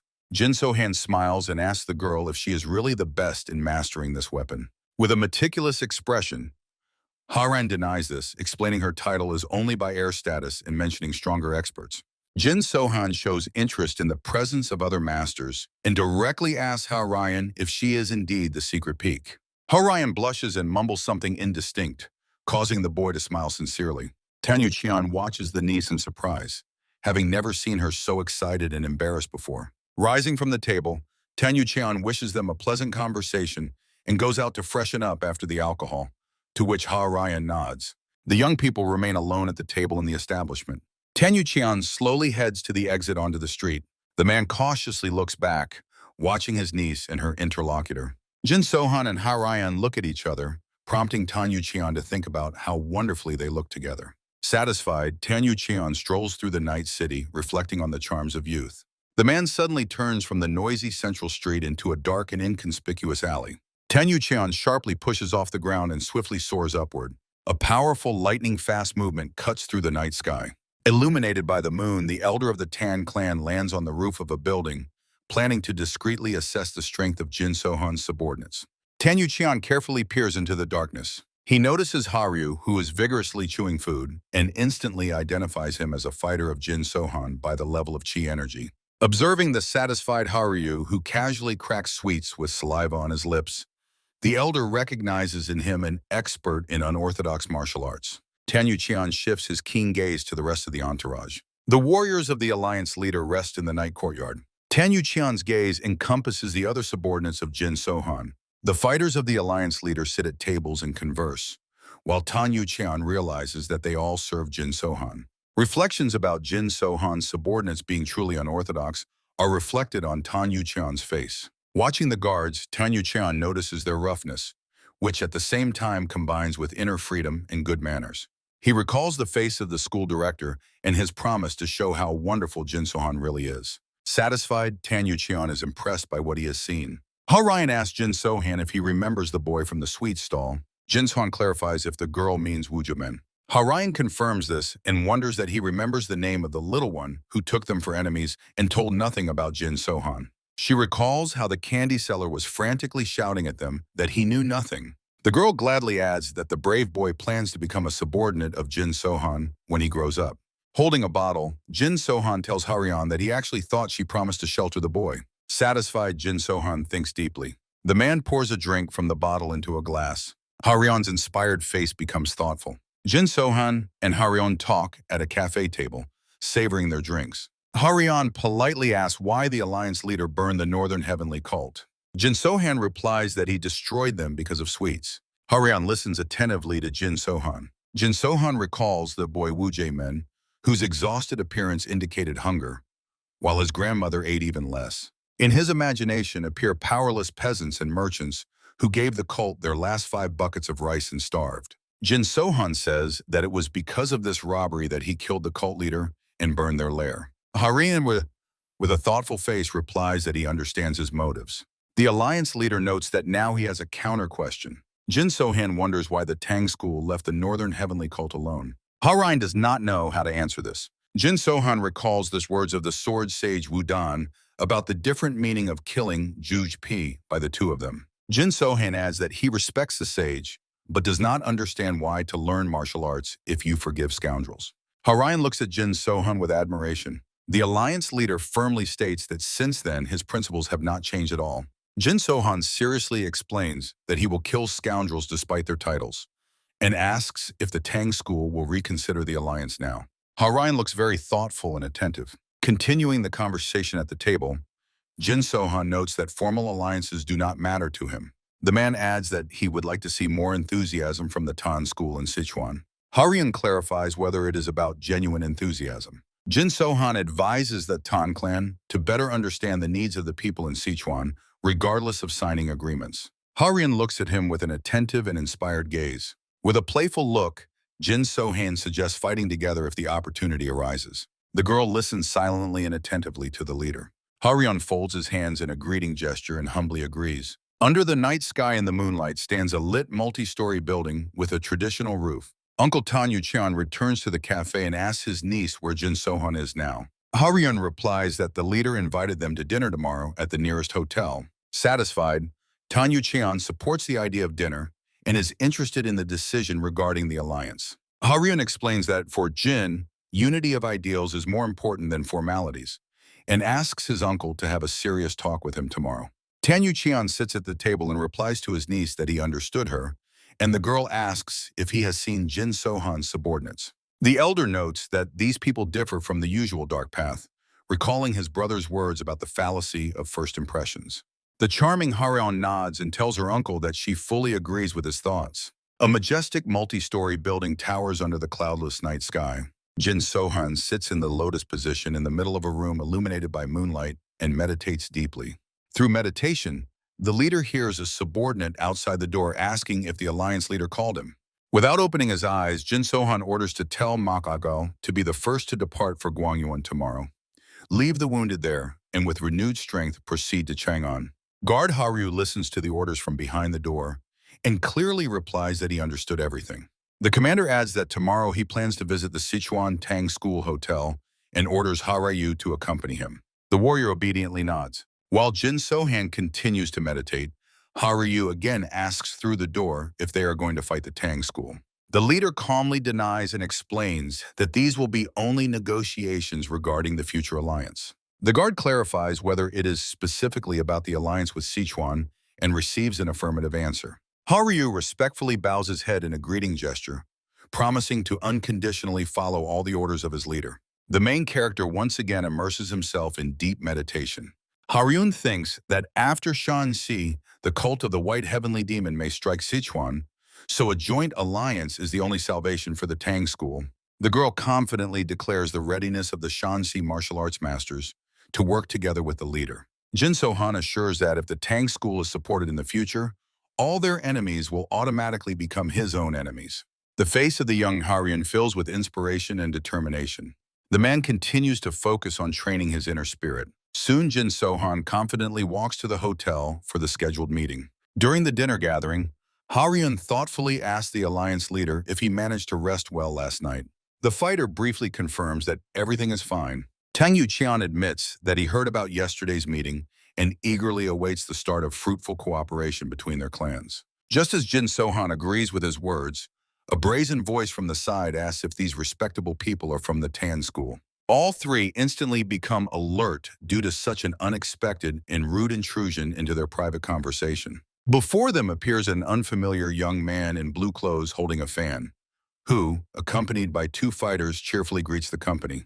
The outraged Tan Yuqian sternly asks the brazen youth if he is not the younger son of the famous Simon clan. The boy in the blue robe immediately folds his luxurious fan. The stranger politely bows before the numerous retinue and introduces himself as Simin Gan, after which the elder Tan states his own name. Simin Gan holds the folded fan in his hands, assuring that acquaintance with the executive secretary is a great honor for him. The young man addresses Harayan as the junior patriarch, adding that he is sincerely glad to see her. Simon Gan separately emphasizes how glad he is to personally meet the first beauty of Sichuan.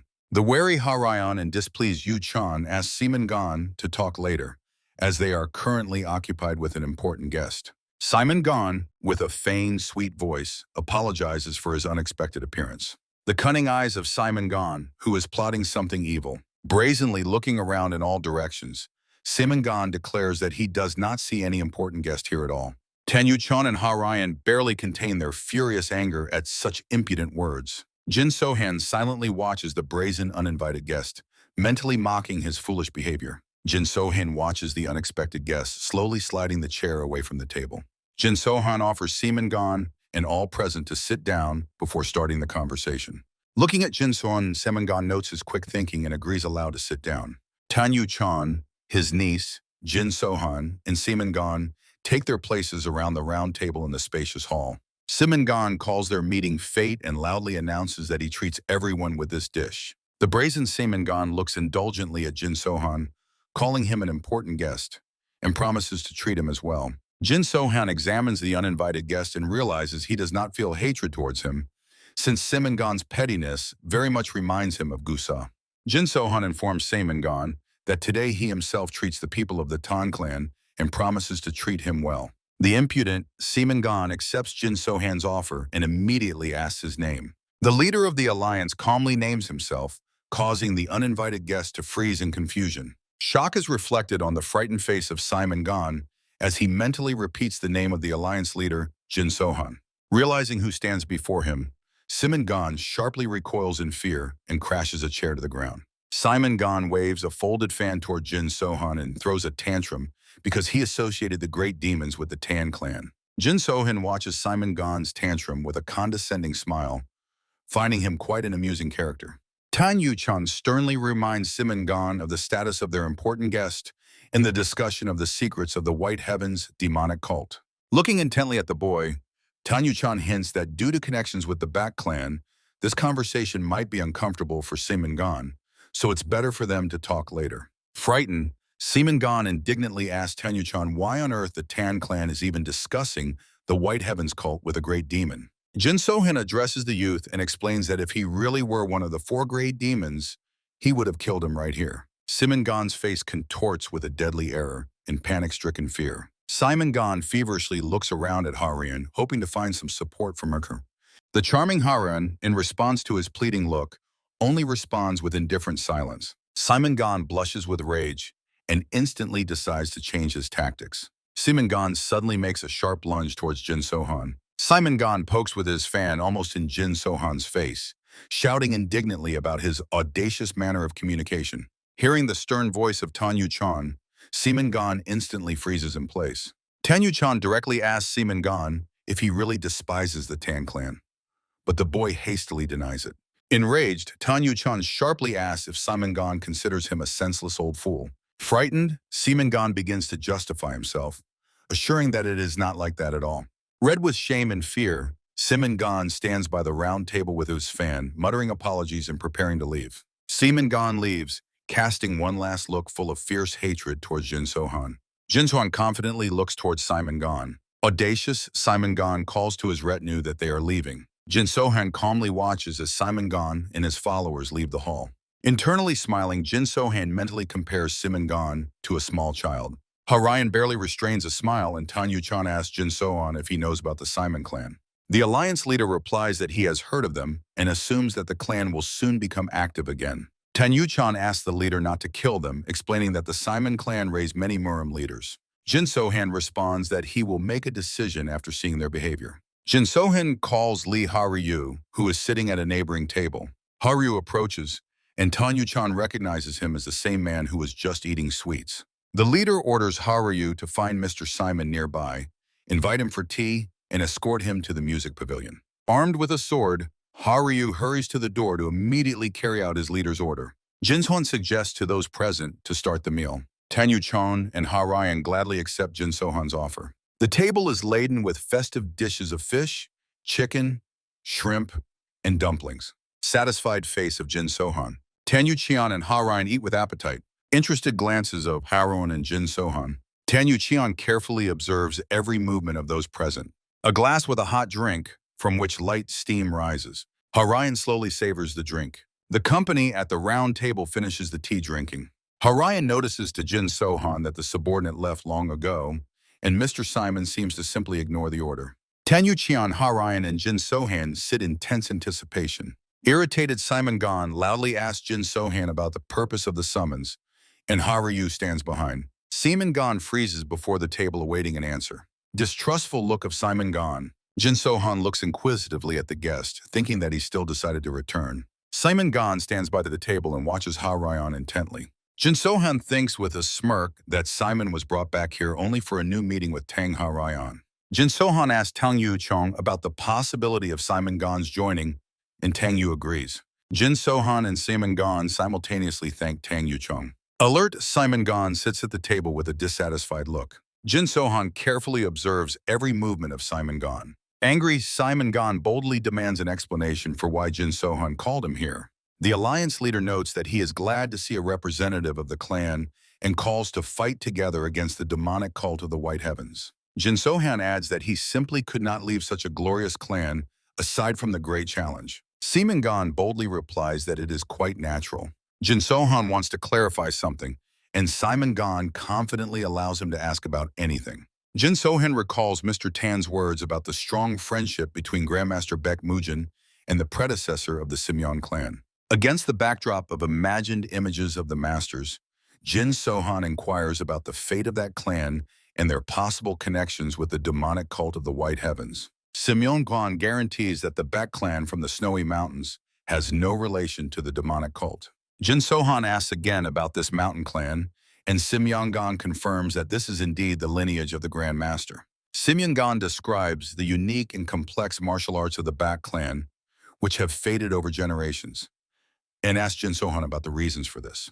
Jin Sohan calmly replies that he cannot know such things. Simyeon Gon admits that they face the same unfortunate problem as his own clan. While mentioning flasks and a box with purple spheres, Simyeon Gon explains that the technique required enormous money and the appearance of the Grand Master was a miracle. He adds that due to the decline in skill, the Patriarch set out to search for the Northern Sea after Baek Mujin's death and has been missing since then. After listening to the long story, Jin Sohan briefly replies that he understands everything. Jin Sohan asks if Simyeon Gon does not consider it reckless that the demonic cult of the White Heavens now mistakenly believes in this Grandmaster. Outraged, Simyeon Gon fiercely looks at his opponent, wondering how some nobody from an unorthodox faction even dared to lecture him. Harayan, who was attentively listening to the conversation of the young men, suddenly notes that she completely supports this opinion. Harayan directly asks Simon Gon if he agrees with her conclusions. Confused, Simon Gon instantly blushes and hastily agrees. Tanyuchan barely suppresses laughter while observing Simon Gon's reaction. Jin Sohan also mentally mocks this situation. Flushed with anger, Simon Gon irritably questions Jin Sohan why he acted that way towards the Baili clan. Tanyuchan, Harayan, Jin Sohan, and Simon Gon sit around a round table in a spacious hall, where Simon, with a glass in hand, demands an answer. Jin Sohan calmly holds his glass and replies that he already mentioned a minute ago about the death of over 100 of his subordinates. Enraged, Simon Gon forcefully strikes the table with his glass, causing the alcoholic drink to spill out. Drunk, Simon Gon boldly calls the fighters of the Dark Path scum and trash, declaring that their death is worthless. Tan Yuchon, with a displeased and serious face, remarks to Simon Gon, emphasizing that he is already completely drunk. Intoxicated Simon Gon, with a red face, denies this and tries to prove to those present that he is sober. Harayan asks Uncle to finish the conversation quickly, since Mr. Simon is clearly too drunk. Tan Yuchon agrees with his niece and announces to everyone that this will be the best decision. Outraged Simon Gon looks confusedly into the eyes of those present and continues to argue that he is sane. Tan Yuchon throws a stern look at him and urges Simon Gon to stop in time. Calm Jin Sohan savors the drink and notes that he knows well the attitude of the white path towards the dark. Confident Jin Sohan firmly states that criticism will not make him change his attitude towards the clans and masters he intends to fight. Ryan watches every movement of Jin Sohan intently and very carefully. Jin Sohan takes a sip and asks Simon Gon if he would not seek revenge for the killing of hundreds of masters of his own clan. Simon Gon fills his glass again and boldly replies that comparing a nobody to the people of Simon is complete nonsense. Frightened by such audacity, Ryan sharply stops Simon Gon, loudly calling him by name. The frightened look of Simon Gon, who suddenly realizes the danger of his words. the trembling hand of Simon gone, with which he hastily puts his glass back on the table. Jin So-han thoughtfully notes that he once carefully counted the number of enemies he had killed. Tense as Simon Gon looks at Jin So-han and confusedly wonders who he imagines himself to be, demonstrating such a terrifying seriousness. An imaginary picture of Jin So-han's long journey, where he stands in front, and the entire road behind him is strewn with the bloodied corpses of his enemies. Jin So-han recalls past battles and talks about hundreds of pursuers of demons of pleasure, charms, and madness, as well as fighters from the Yuge and Bailey clans. He adds to the list the cult of the White Heavenly Demon, the Northern Cult, and wandering assassins, counting that he personally destroyed over 300 people in total. The calm but icy gaze of Jin So-han, who mentally returns to the bloody battles of the past. Simon Gon's face pales with horror as he silently repeats the hard number of 300 killed. The stunned Tan Yu-chan and Haryan silently and very attentively listen to Jin So-han's terrifying story. Jin So-han adds that he sat at this table for 4 hours and endured insults directed at his people only out of respect for Simon Gon. Frightened Simon Gon mutters something completely indistinct in response. Tan Yu-chan hastily addresses the leader of the alliance, Jin So-han, justifying Mr. Simon's strong intoxication and begs not to kill him. The serious face of Jin So-han, who promises not to cause problems since the Simon clan has already joined the battle against the cult of the White Heavenly Demon. Frightened and completely drunk, Simon Gon, standing before the table,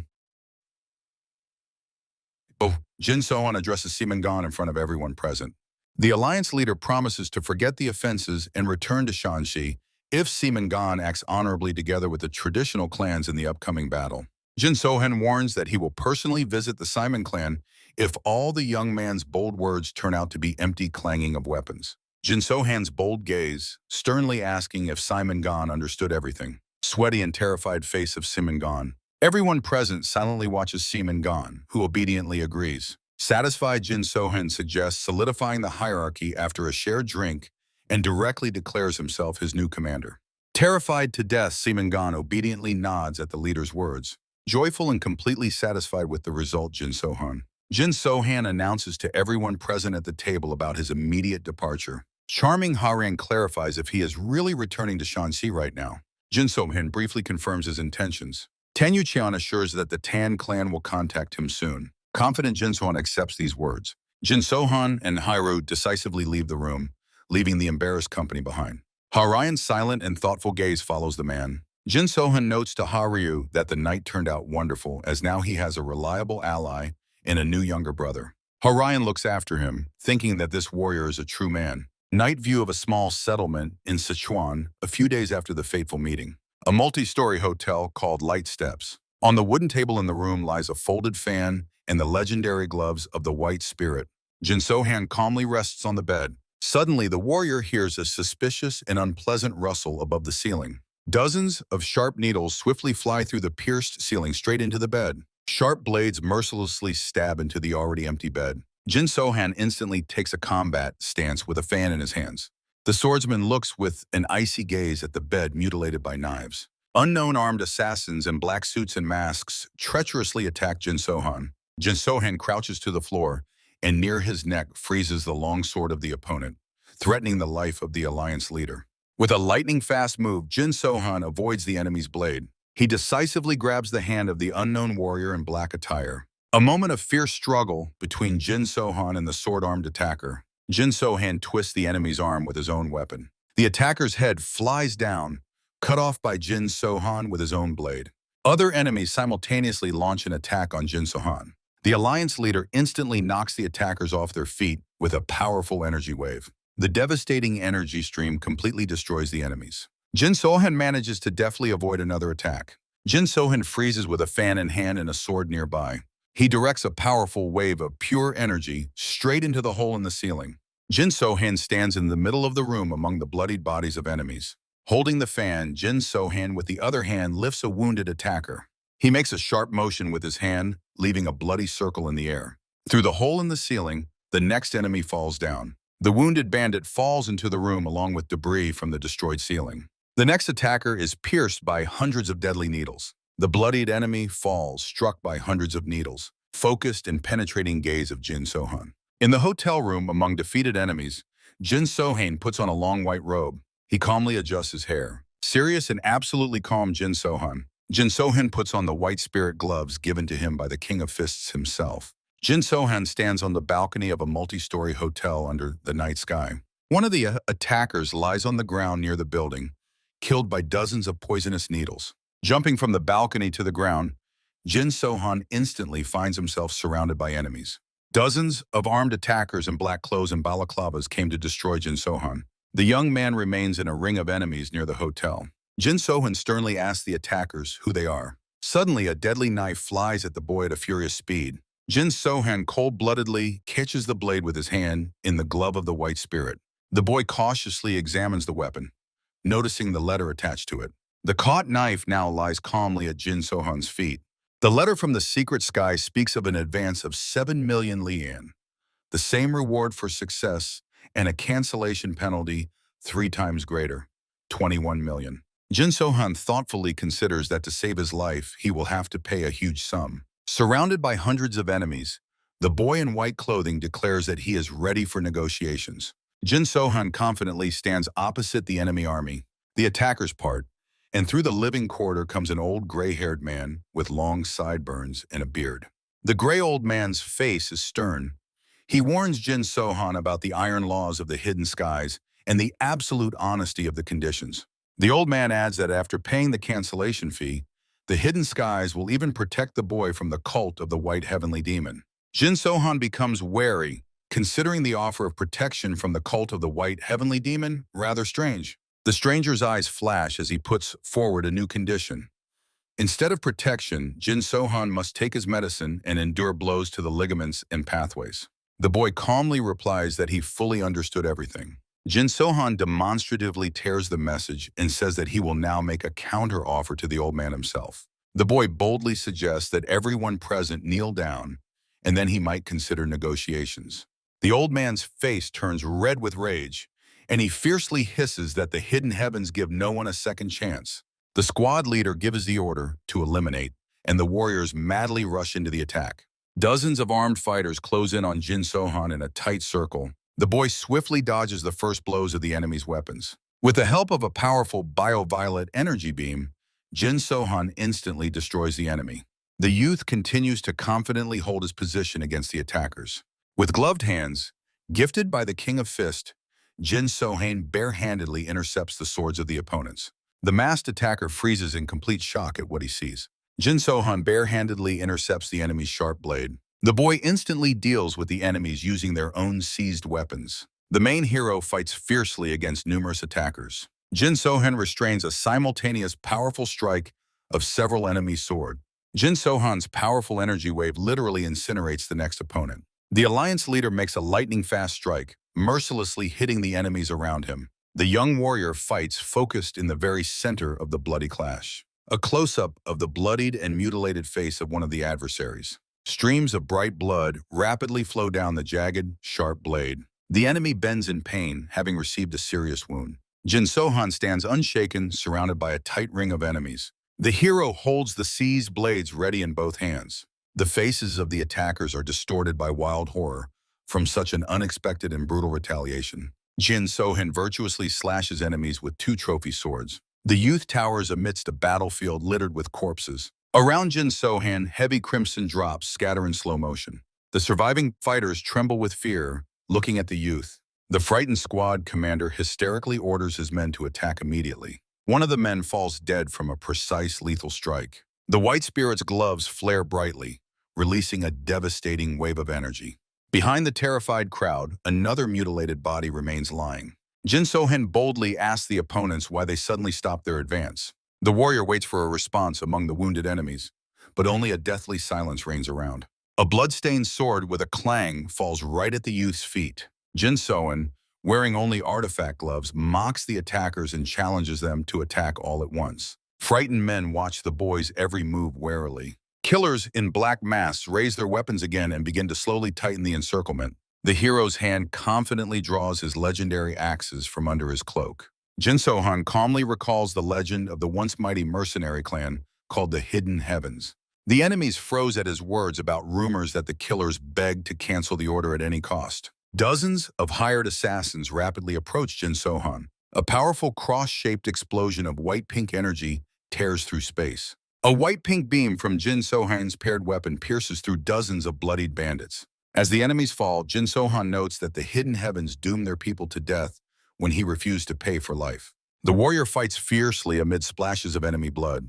Jin Sohan's hand in the white spirit glove tightly grips his famous axe. Continuing the fight, he loudly tells those present that the hidden heaven does not care about losses as long as Jin Sohan himself dies. The attackers suddenly stop at his words. Jumping over the rest, two killers fiercely rush towards Jin Sohan. The main hero authoritatively orders the attackers to stop on the spot. Jin Sohan confidently assesses the situation and asks the two leaders if they are the eldest here. The stopped bandits watch the opponent warily. Holding two axes, the warrior greets the enemies with a smile. The fierce, beastly faces of the two attackers. The first mercenary attacks Jin Sohan at a crazy speed. One of the enemies shoots a volley of poisonous needles at the hero. Another killer raises his weapon for a deadly strike. Jin Sohan technically deflects the lightning-fast attack. The main hero fights a fierce battle in the middle of the crowd. The warrior is enveloped by a dazzling beam of white-pink energy. The next wave of mercenaries is going on the assault. The bloodied killer falls, cut in half. Jin Sohan stands before dozens of poisonous needles stuck in the ground. The hero towers over the mangled bodies of the destroyed bandits. The frightened mercenaries freeze, looking at the blood of their comrades. The old man who led the negotiations becomes tense and serious. The satisfied Jin Sohan displays a victorious expression. Armed Jin Sohan, surrounded by attackers, loudly orders the killers of the hidden heavens to listen to him. The frightened faces of mercenaries under masks. Jin Sohan informs the enemies that he will now gift them all a song. The gray old man with long sideburns is amazed at the opponent's plans. Jin Sohan starts a song about hidden heavens and the inevitable death of each of their targets. The boy sings about the harsh laws of the sky, which make no exceptions for anyone. The old man and his followers listen to the lines about how other killers always come to replace the fallen ones. Sohan continues about the reputation and laws of the hidden heavens, which are much more important than their own lives. The warrior's long hair, tied in a ponytail, swiftly flashed through the air. The enemies watch in confusion the empty circle where the boy stood every night. The surprised and frightened faces of the mercenaries who lost sight of the enemy. A voice echoes from above where Sohan sings about the hard life of the kidnapped mercenary. The scared killers listen to verses about accumulated hatred and death. The mercenaries hear words about hidden strikes in the dark and the exhausting waiting for the target in the rain. The frowning old man listens to the finale of the song about the greatness of the hidden heavens. The angry old man shouts at his subordinates because of their inaction. Jin Sohan watches from the hotel roof as the leader orders the mercenaries to capture him. Surrounded on the roof, the young man continues his singing before the attackers. Sohan proclaims himself today's target. The warrior hums that Jin Sohan is true evil. The mercenaries on the roof instantly perish from the powerful energy of the seeker. Bright, bloody memories of past battles appear before the eyes of the fighter charged with white-pink power. Enveloped in energy, the boy tears enemies to pieces during the song, staging a bloody dance with swords. The gaze of Jin Sohan filled with destructive power. The young man skillfully performs a deadly dance. The warrior's battle dance is in full swing. Lightning-fast swings with shining seekers accompany the song about the fan dance under the moon. Wounded mercenaries dripping blood. The severed head of the enemy flies downward. The boy destroys the killers amid streams of blood, noting that only the maskless listen to this song. Streams of enemy blood rapidly flow from the hotel roof. Jin Sohan stands on the building's summit with axes in his hands, and around him flows the blood of slain enemies. The mercenary killers freeze on the ground, watching the bloody waterfall in horror. The frightened mercenaries begin to noticeably tremble with fear. Dozens of fighters look at the streams and huge pools of blood at the foot of the hotel. Jin Sohan tells the killers of the hidden heavens that he was also kidnapped and used as a tool for 10 years, so they are similar to him. Standing on the blood-stained roof, Jin Sohan notes that they were not allowed to enjoy life, so he sang them the Song of the Dead. He urges the survivors to remember that this melody comforted the assassins and was the #1 song of evil under the heavens. Jin Sohan's face burns with powerful energy. The frightened mercenaries mentally repeat his words about the greatest evil under the heavens. The enraged gray-haired old man in a bloody aura rages that Jin Sohan destroyed so many low and mid-level killers without a single scratch. The gray-haired old man calls with all his might 3 monkey ghosts. Jin Sohan becomes cautious. 3 burly warriors in black and special masks with long noses and bloody under-eyes appear. Wild, beastly glances break through the enemy's nosy masks. Jin Sohan says from the roof that the higher ranks have finally come out, and the survivors will understand the injustice of life only before death. He adds that he speaks to them as a person who understands them, and it is not their fault. Scared faces of mercenaries in close-up. Jin Sohan points with an axe at the enemies and declares that their teachings are lies of the elders who created the hidden heavens for their own luxury. The enraged gray-haired old man shouts at Jin Sohan to shut his mouth. Jin Sohan tells the old man to tell the master of the hidden heavens that he should have intervened from the very beginning. The enraged old man shouts how Jin Sohan dared to say such audacious words. The old man loudly calls again 3 monkey phantoms to battle. 3 fighters in nosy masks swiftly rush to attack Jin Sohan. One of the warriors with a sword and needles in his hands flies straight to the roof towards the target. The other 2 phantoms synchronously jump onto the hotel roof, trying to reach Jin Sohan. The monkey phantoms in masks relentlessly advance on the enemy. Dozens of deadly poisonous needles fly towards Jin Sohan. The needles cut through the air, aiming at Jin Sohan on the roof. Jin Sohan confidently deflects the attack with an axe. The released needle explodes upon impact with the axe blade. Dozens of shattered needles form a dense ring of explosions around Jin Sohan. Jin Sohan sternly analyzes the situation, trapped in a poisonous fog. The swordsman leads a swift attack surrounded by white-pink flashes of energy. The attacker with a chain advances, enveloped in the same white-pink power. The third fighter from the trio assaults the target under the cover of white-pink glow. The building's roof shatters into pieces from a powerful explosion, releasing a column of green poisonous smoke into the sky. Mercenary killers on the ground watch the destruction of the hotel in a trance. The gray-haired old man smiles ominously, confident in his final victory. A strange white-violet star flashes in the night sky. The gray-headed old man looks up in surprise. A powerful white-violet beam cuts through the night darkness, rapidly gaining strength. The dazzling glow brightly reflects in the eyes of the stunned old man. The super-powerful beam instantly incinerates the old man, leaving only bloody pieces. The energy wave scatters the mercenaries in different directions, provoking another massive explosion. 3 monkey ghosts watch the chaos from neighboring roofs. The faces of the surviving mercenaries distort with wild horror. Jin Sohan's heavy axe sinks deeply into the ground. Jin Sohan swiftly flies down straight from the night sky. The warrior dramatically lands near his weapon and confidently snatches it from the ground. Wrapped in pink energy, Jin Sohan says with satisfaction to the destroyed old man that he can no longer pass anything to the master of the hidden heavens. The frightened mercenaries look at Jin Sohan, who majestically stands before them in white attire. The bloodied corpse of the old man, torn in half. Jin Sohan confidently holds the axes in his hands. Victorious Jin Sohan with the axes calls for 3 monkey ghosts to descend, if they have the courage.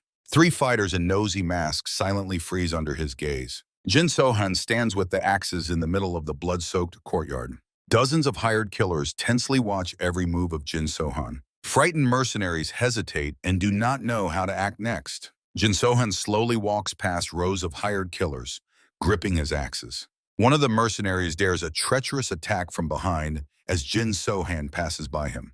Jin Sohan instantly reacts and harshly repels the attacker. The bloodied killer falls dead to the ground.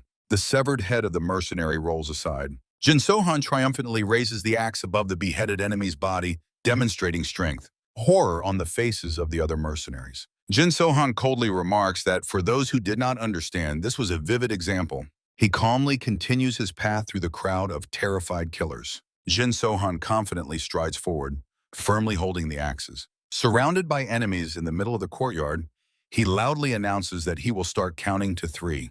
Jin Sohan warns those present, anyone who does not remove their mask by the end of the countdown will die. Frightened glances of the hired killers.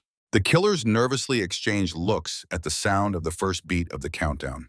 Jin Sohan quickly shouts 2 and 3. Panicking, the mercenaries begin hastily removing their masks. Jin Sohan's calm and vigilant gaze captures every detail. Jin Sohan notices among the crowd of armed killers a group of those who still did not dare to reveal their faces. He approaches the stubborn mercenaries in masks and ironically remarks that they are late with the order. The frightened warriors instantly tear off their masks. Jin Sohan stands opposite dozens of armed mercenaries with open faces. He sternly asks the crowd about the fate of the three monkey ghosts who were hiding upstairs. The mercenaries remain confused and silent, not knowing what to answer. Enraged mercenaries without masks discuss that three demon monkeys have abandoned them to their fate. Jin Sohan takes the floor and confidently addresses all the assassins present. The hired killers freeze and silently contemplate the words they heard from Jin Sohan. The men's faces become thoughtful as Jin Sohan announces that the laws of the dark heavens no longer apply. Jin Sohan urges everyone who has wives and families to immediately return to their native homes. He continues, suggesting that those willing to fight wait for him in the dark heavens and prepare their necks for the inevitable reckoning. Jin Sohan adds that loners without a home can go with him. The crowd of mercenaries is overwhelmed with complete confusion by such words. Jin Sohan declares his departure and allows them to do as they please. The faces of the former killers show complete astonishment. Jin Sohan walks past the buildings humming a strange song about the dark heavens and the demonic cult, followed by dozens of people. The majestic palace of the white heavens towers under the cloudless night sky. In the room, a stocky young man with purple hair drinks from a glass and recalls rumors about the financial failure of the dark skies. His expensively dressed interlocutor with chestnut hair denies this, noting that the lost money was returned to them anyway. The two young men leisurely continue their conversation over drinks. The young man with chestnut hair studies his companion intently and silently. The purple-haired boy considers it madness that Jin Sohan gathered killers and headed straight to Chang'an. The interlocutor suggests that Sohan's goal is the complete extermination of the local killers. The young man with chestnut hair hints to his friend that he clearly wants to say something important. Pouring a drink, the young man notes that Chong Pek does not look like a true demonic master. Chong Pek with purple hair mocks such a ridiculous reaction from his friend.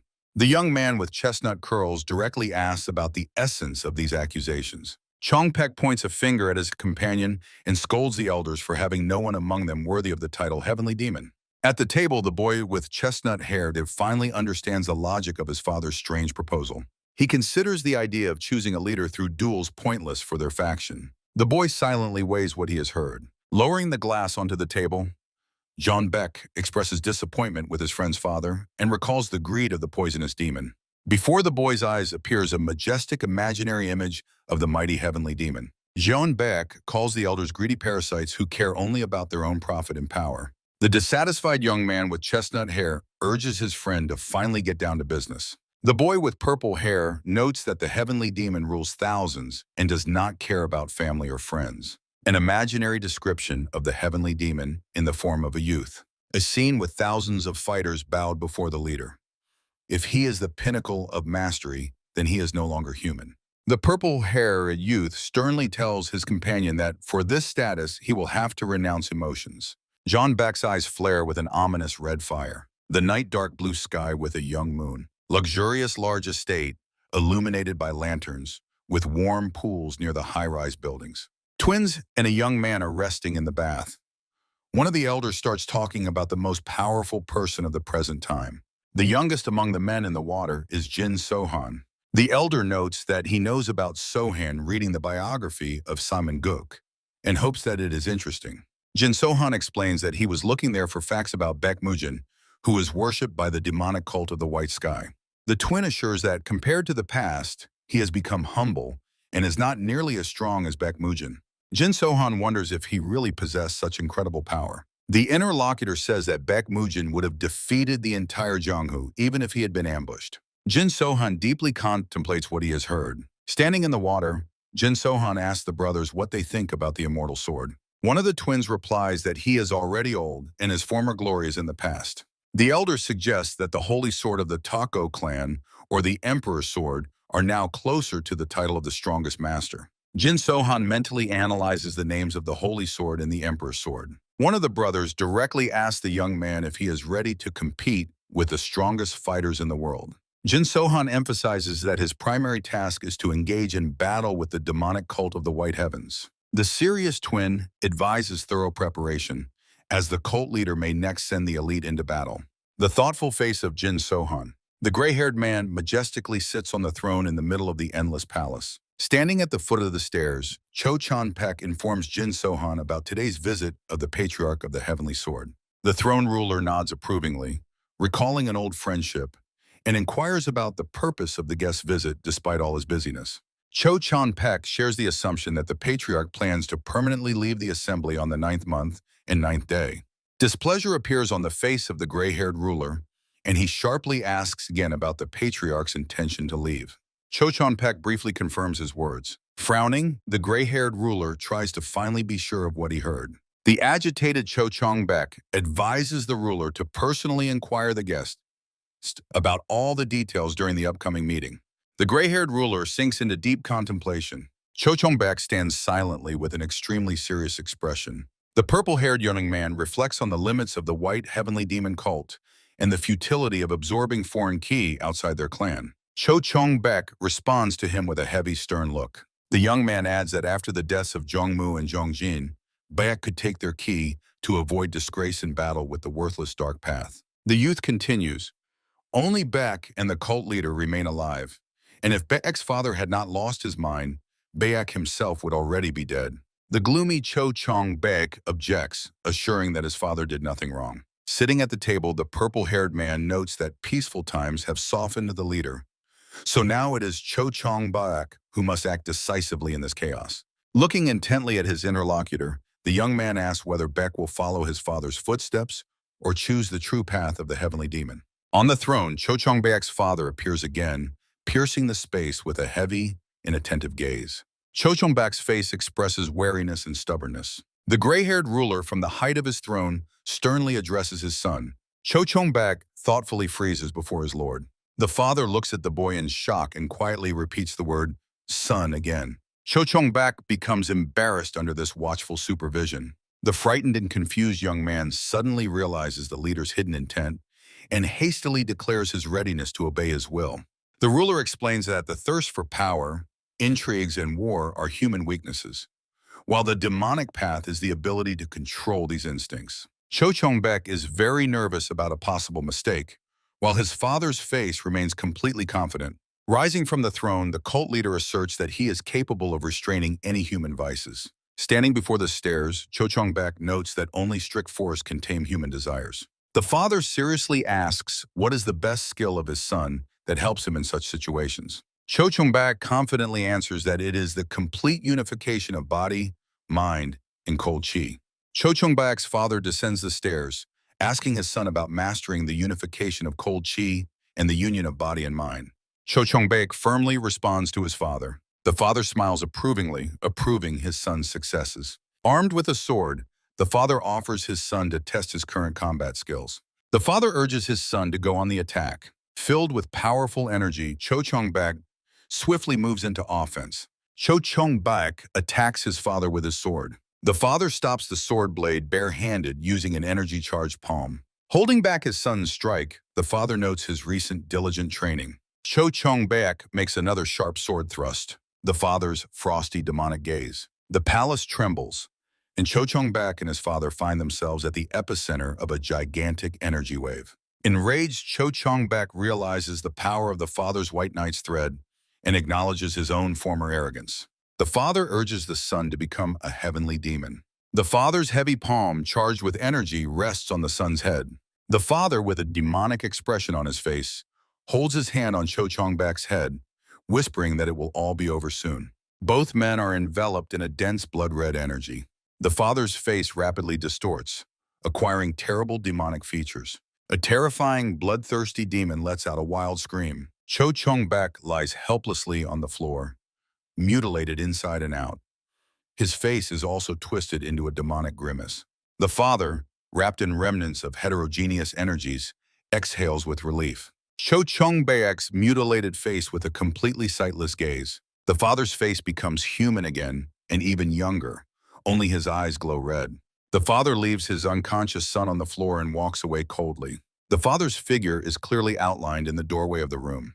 A young man with purple hair slowly drinks a beverage in the hall where Cho Chon-pek's father has just entered. The young man enjoys every sip, a sudden wary glance from the purple-haired boy. Cho Chon-pek's father confidently approaches the frozen stranger. The man and the purple-haired young man sit at the same table. A stern look from the young man with purple hair. Cho Chongbak's father studies his interlocutor with a heavy, stern gaze. Cho Chongbak's father addresses the heavenly swordsman, asking why he remains silent. The heavenly swordsman asks him about his further plans. Cho Chongbak's father hints at events south of the Yangtze, reproaching the cult leader for poor intelligence gathering. The heavenly swordsman wonders if that is all he can say after killing his own son. The father reminds the heavenly swordsman that Cho Chongbak was also his friend. Both men silently sit at the table. The heavenly swordsman calmly pours a drink and notes that there is no point in mentioning friendship now. Cho Chongbak's father agrees with a smile. The gray-haired warrior in a long, dark outfit swiftly flies over the forest massif. Another young warrior in long clothes quickly rushes after him, the focused face of Jin Sohan, who is flying over the trees. The gray-haired man says to Jin Sohan in flight that the immortal doctor is flying behind and will gather all who have fallen behind. The elder notes that the former hired assassins, who became the boy's new subordinates, are quite skilled in Qigong. Jin Sohan replies that they are not stronger than others, but better trained in movement techniques. The gray-haired man calls Jin Sohan wicked, as he plans to attack the dark heavens with his own forces. The satisfied face of the master, who hears words of gratitude from Jin Sohan. The master becomes serious and adds that he is interested to learn about the leader of the dark heavens in his strange invisibility technique. Jin Sohan warns the master that he should value his own life more. The master and Jin Sohan continue their rapid flight. Two young men sit opposite each other at a desk in a room. A burly young man with hair in a bun rolls nuts in his tattooed palm, recalling the leader of the trade union, Giren, and asking about the sum. A dark-haired man with thin mustaches offers 1,000,000 yang, mentally surprised by the number of tattoos on his interlocutor. The man with the nuts in his hand inquires for whom exactly this million is intended. The mustached interlocutor explains that the money will go to the patriarch of the Simon clan and the leader of the traders' union. The tattooed man sincerely wonders that it is only about 1,000,000. The man with thin mustaches looks at him confusedly, not understanding such a reaction. Rolling the nuts, the tattooed man notes that the guest is out of touch with life and asks if he knows the price of Jin Sohan's head. The worried dark-haired man with a mustache sharply asks again about the price. The interlocutor with a heavy gaze states that Jin Sohan's head is worth 14,000,000. Vusan shockingly repeats the heard number. The tattooed man advises to think and compare the celebrity Jin Sohan and the patriarch of the Simon clan. The burly warrior names his price at 7,000,000 for the elimination of the patriarch of the Simon clan and the leader of the trade union. The frightened dark-haired man mentally repeats the crazy sum of 7,000,000. The tattooed man assures that after signing the contract, these two are dead, and waits for agreement. Vusan raises his hand and asks to wait in order to discuss such a large amount of money with the elders. The tattooed man lowers his eyes, hiding a satisfied smile. Looking straight into the guest's eyes, he adds that the Simon clan has already also approached him. The black-haired man with thin mustaches freezes from complete unspeakable horror. Through the open door, a room is visible where the frightened mustached guest has frozen. Opposite him at the desk sits motionless the burly tattooed host. The host of the room sharply asks what happened. A sweaty man with a tourniquet bandage on his head peeks into the room and reports that all the settlement's inhabitants are somehow asleep. Hearing the strange news, the tattooed hand instantly stops cracking nuts. The leader sternly demands explanations from the man with the bandage. The man with the bandage fearfully justifies himself, saying he is not entirely sure himself. The tattooed man rages as the residents were their first line of defense, which now silently burned down. Suddenly, another subordinate runs into the room shouting, calling for the master. One of the two servants by the table reports that Jin Sohan has already entered the gaming hall. The tattooed leader shudders in surprise, and his mustached companion pales with mortal terror at the mention of Jin Sohan's name. A black-haired man with thin mustaches asks the tattooed man if Jin Sohan is really one of the four great demons. Sitting at the table, the tattooed man orders one of the servants to immediately go and prepare everything. The servants obediently agree to carry out the order. The frightened man with thin mustaches does not understand at all what is happening. An enraged tattooed man on a red background thinks that the first and second lines of defense are overwhelmed, since Jin Sohan is already here. A burly tattooed legator sits opposite his guest, his face reddened with rage. A man frozen with anger and tattoos crushes nuts in his fist, demanding to stop the enemy. Both interlocutors suddenly notice a man's hand holding onto the doorframe. The stunned men freeze in surprise. In the doorway, a servant with the headband barely stands on his feet. Blood flows from the servant's eyes, nose, and mouth. He desperately calls for the master. The bloodied servant falls to the floor, terrifying those present. A dead body in a pool of blood. The wary tattooed man suspects this is the effect of poison. A sweat-drenched, mustachioed man angrily reproaches the tattooed man, saying he promised death to all targets. So why is Jin Sohan still alive? The tattooed man's figure suddenly begins to transform into a hologram. The man's body becomes increasingly transparent. The frightened, mustachioed man demands at least some response from the disappearing interlocutor. Only an empty table remains before the black-haired man at which someone had just been. The man looks confusedly at the entrance door. The outlines of Jin Sohan clearly appear in the doorway. The mustachioed man, pale with horror, instantly jumps up from his chair. Jin Sohan, dressed in dark gray clothes, calmly steps over the threshold of the room. The man, scared to death, looks directly at the legendary demon. Sohan indifferently asks the stranger his name. The sweaty man introduces himself with a trembling voice as the leader of the Jinren trade union. The angry Jin Sohan sternly asks him to confirm his status. The frightened Jinren justifies that he came here only with a personal request. Sohan contemptuously calls the sweaty coward a piece of shit who planned a murder. Jinren notices two more gray-haired men at the door who are calling Sohan. Jinren fearfully bends his knees before Jin Sohan and the gray-haired men, who are surprised by the empty adjacent rooms. The sudden fall of Jinren shocks everyone present in the hall. The gray-haired twins and Jin Sohan sternly watch the trembling Jinren as he contemplates the dangerous gathering of the immortal doctor and the poisonous demon. One of the twins contemptuously nods at the mustachioed man, demanding an explanation of who this scoundrel is. The sweaty, mustachioed man stammers, trying to call himself the leader of the Merchants' Alliance. Jinren powerlessly raises his eyes. Unable to endure the wild horror, Jinren finally loses consciousness. One of the gray-haired twins sharply unfolds a fan, releasing waves of pink energy. The pink energy instantly floods the entire room, causing the silhouette of a tattooed man to appear near the table.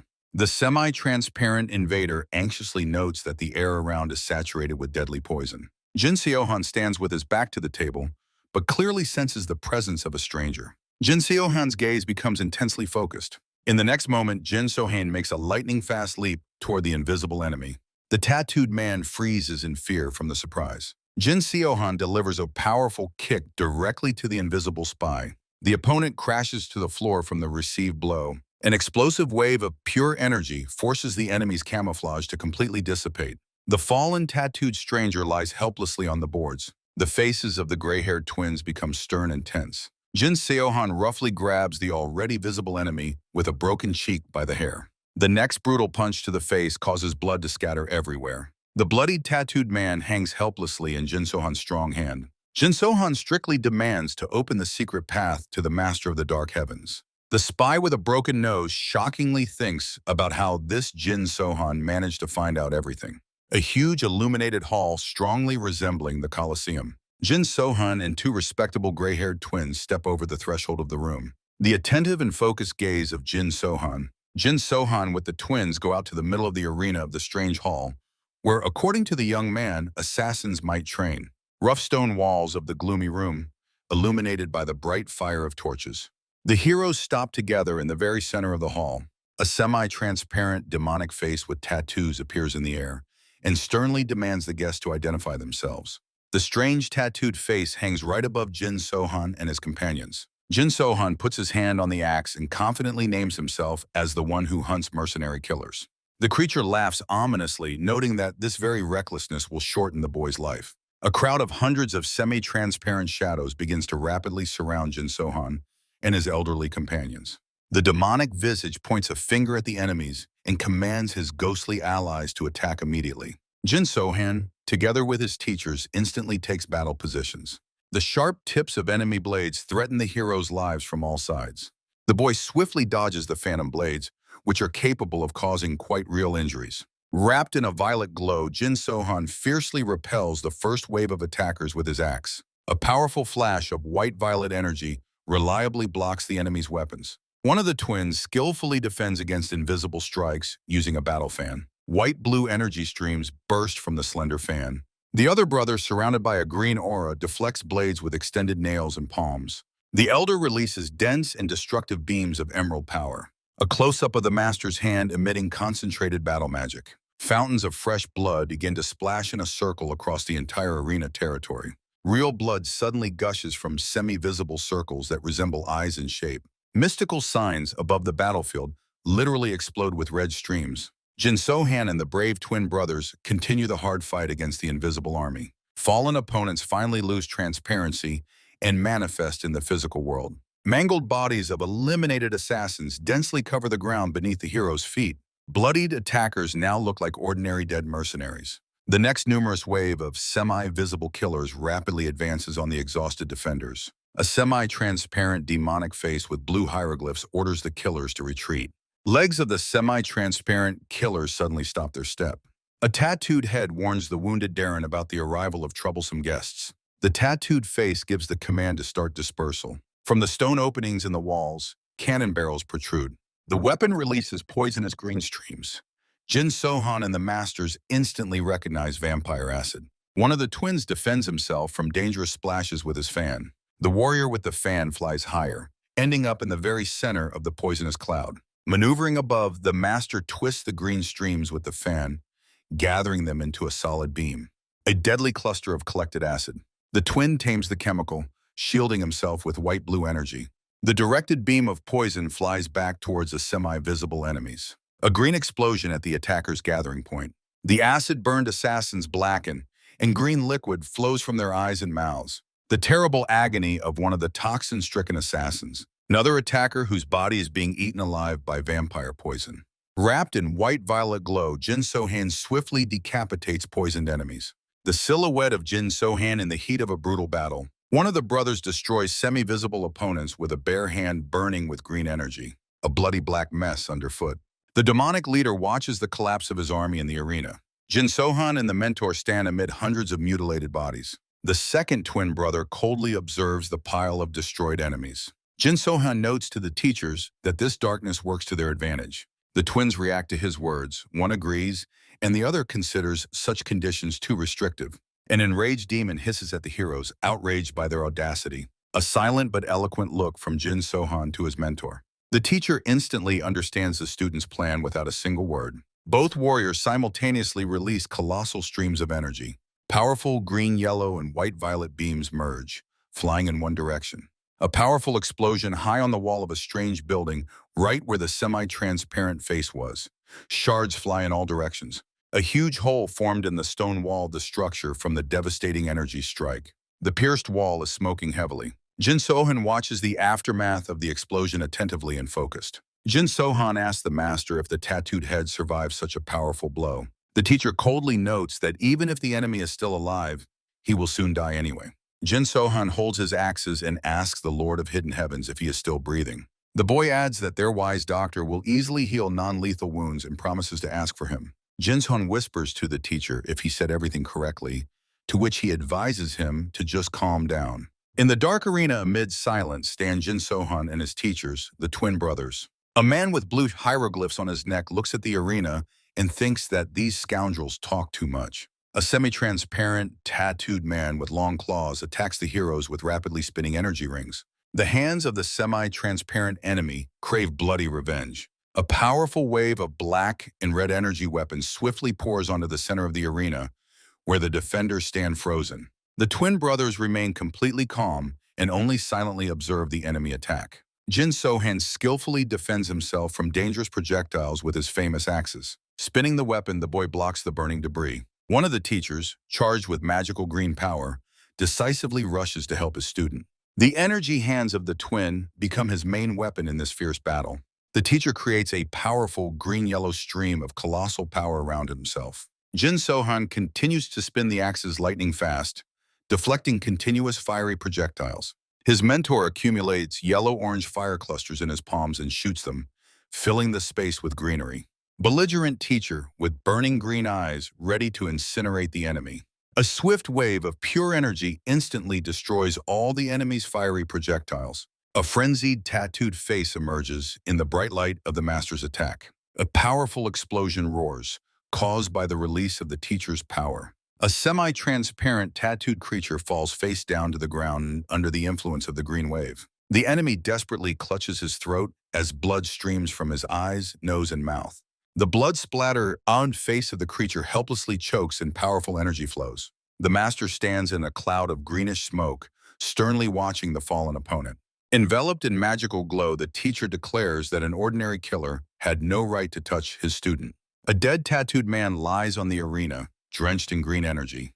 Jin Sohan and his two teachers carefully observe the outcome of the brutal fight. One of the respected twins suggests that this tattooed man is the Lord of the Dark Skies. Jin Sohan agrees, but suddenly notices that the dead body has strangely risen and is now sitting. Bleeding, the tattooed man gathers ominous, bloody energy in his hand. The revived Lord of the Dark Skies again begins wildly hurling fiery weapons at his opponents. A close-up of the bloodied, tattooed face of a fierce enemy appears on the screen. Waves of pink-blue energy twist into a huge, powerful coil around the Lord of the Dark Skies. This deadly energy stream rapidly heads straight toward Jin Sohan and his mentors. Tense faces of Jin Sohan and one of his teachers. The stern gaze of the second twin brother, who assesses the scale of the enemy attack. One of the teachers begins to rapidly generate protective energy using his fan. Jin Sohan, along with another mentor also instantly activates their own weapons. Powerful green, pink, and white streams of weapons are directed at the suddenly revived Lord of the Dark Skies. The clash of opposing forces provokes a grand explosion in the middle of the arena. Despite this, the enemy creates a new batch of fiery clusters for the next strike. Deadly burning shells fly towards the heroes. Mentor Sohan skillfully uses a fan movement to redirect the fiery clusters back towards the attacker. The returned weapon pierces its own master from head to toe, causing another flare. The arena is shaken by a powerful explosion of white-pink energy. The mutilated body of the Lord of the Dark Skies is now completely pierced by hundreds of his own shells. The heroes keep their weapons ready, examining the fallen enemy with purple hair. The bloodied ruler begs for mercy, offering 20 million yangs to kill the leader of the demonic cult. The twin teachers and Jin Sohan are shocked by such an unexpected offer. One of the mentors inquires about the price for Sohan's own head, to which he recalls the sum of 14 million. The twins jokingly smile that Jin needs to try harder, and the boy promises to surpass the cult leader. Sohan addresses the wounded enemy with a question about his strange pricing. Pierced through, the Lord of the Dark Skies silently bleeds onto the ground.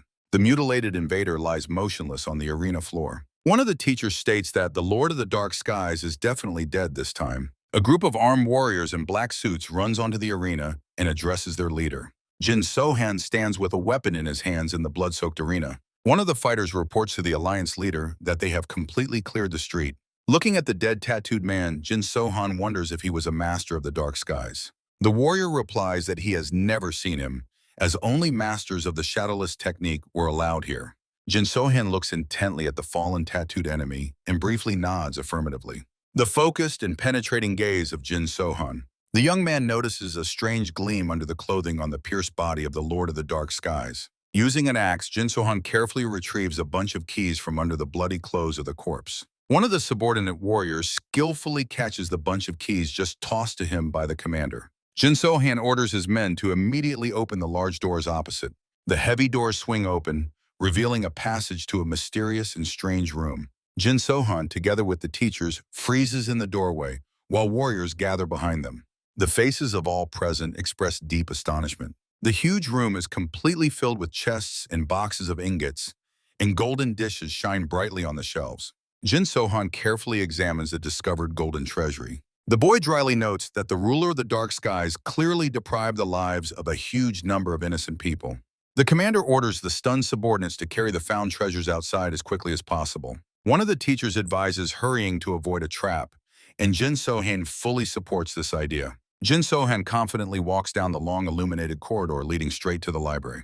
Two teachers are already waiting for the boy in the middle of the spacious library hall with a parquet floor. Jin Sohan watches the leader of the trading hall, Jin Ren, who is crawling terrified across the parquet. The crawling head of the trading hall fearfully raises his head and looks at Jin Sohan and his companions. Jin Ren's face sweaty from deadly fear. Jin Sohan warns the prisoner about the lack of time and promises to kill him if he hides his real name. Kneeling, the frightened man confesses that he is actually the head of the trading union, Chin Ryon, named Sun Ho Myan. After which Jin Sohan asks about the target of the assassination attempt. Woo Sun details that he planned to eliminate the patriarch of the Simon clan and the leader of their own union. Alerted, Jin Sohan sternly questions the man about the mentioned Simon clan. Sun Homyan justifies that he agreed to this crime only because of the promised reward of 7 million yang. Jin Sohan silently contemplates what he heard, realizing the scale of the problem. Jin Sohan takes something out of the pocket of his clothing. Sohan extends a red pill to the man, ordering him to eat it. The frightened Woosan catches the pill with both palms. Jin Sohan explains to Sun Homyan that this is a means for memory loss. Frightened Sun Homyan silently stares at Jin Sohan. Jin Sohan asks the man if it wouldn't be easier to kill him right now. Sun Homyan promises to take the pill and instantly swallows it. While Homyan swallows the medicine, Jin Sohan says he will assign guards to him all the way to the Simon clan. Frightened look of Sun Homyan, who has his eyes wide open in horror. Sohan orders Homyan to go to the clan and tell them whom he tried to kill, adding that the patriarch will receive the antidote. Jin Sohan turns his back to the mustached man. Sun Homyan's face expresses a plea for mercy. Sun Homyan helplessly falls to the floor. Satisfied, Jin Sohan looks at the prisoner and thinks that the Simon clan is quite lucky.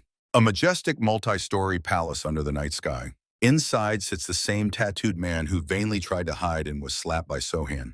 The beaten, tattooed man kneels before the throne, where the heavenly demon asks about the need for reinforcements. The heavenly demon thoughtfully notes that it is already too late. The broken face of the tattooed man, who fearfully tries to comprehend the meaning of the words heard. The demon explains that due to the presence of the poison demon and the immortal doctor, the current ruler of the dark heavens has no chance. A sweaty man with a broken nose and swollen cheek demands explanations from his lord. The heavenly demon pauses for a moment. The lord flares with bloody energy, sharply extending his hand forward. The last glance of the tattooed man who manages only to croak, "Cult leader." The man, pierced by demonic energy, begins to melt and looks like a hologram. Well-dressed guards silently and motionlessly watch the execution. Sitting on the throne, the cult leader contemplates the vast riches of the dark heavens that make Jin Sohan the richest man in Shensi. The demon understands that because of the foolishness of his third son, who provoked Sohan, everything went awry, especially due to the interference of the immortal demons. The ominous gaze of the heavenly demon, who becomes fully convinced that it is Jin Sohan who is the root of all his problems.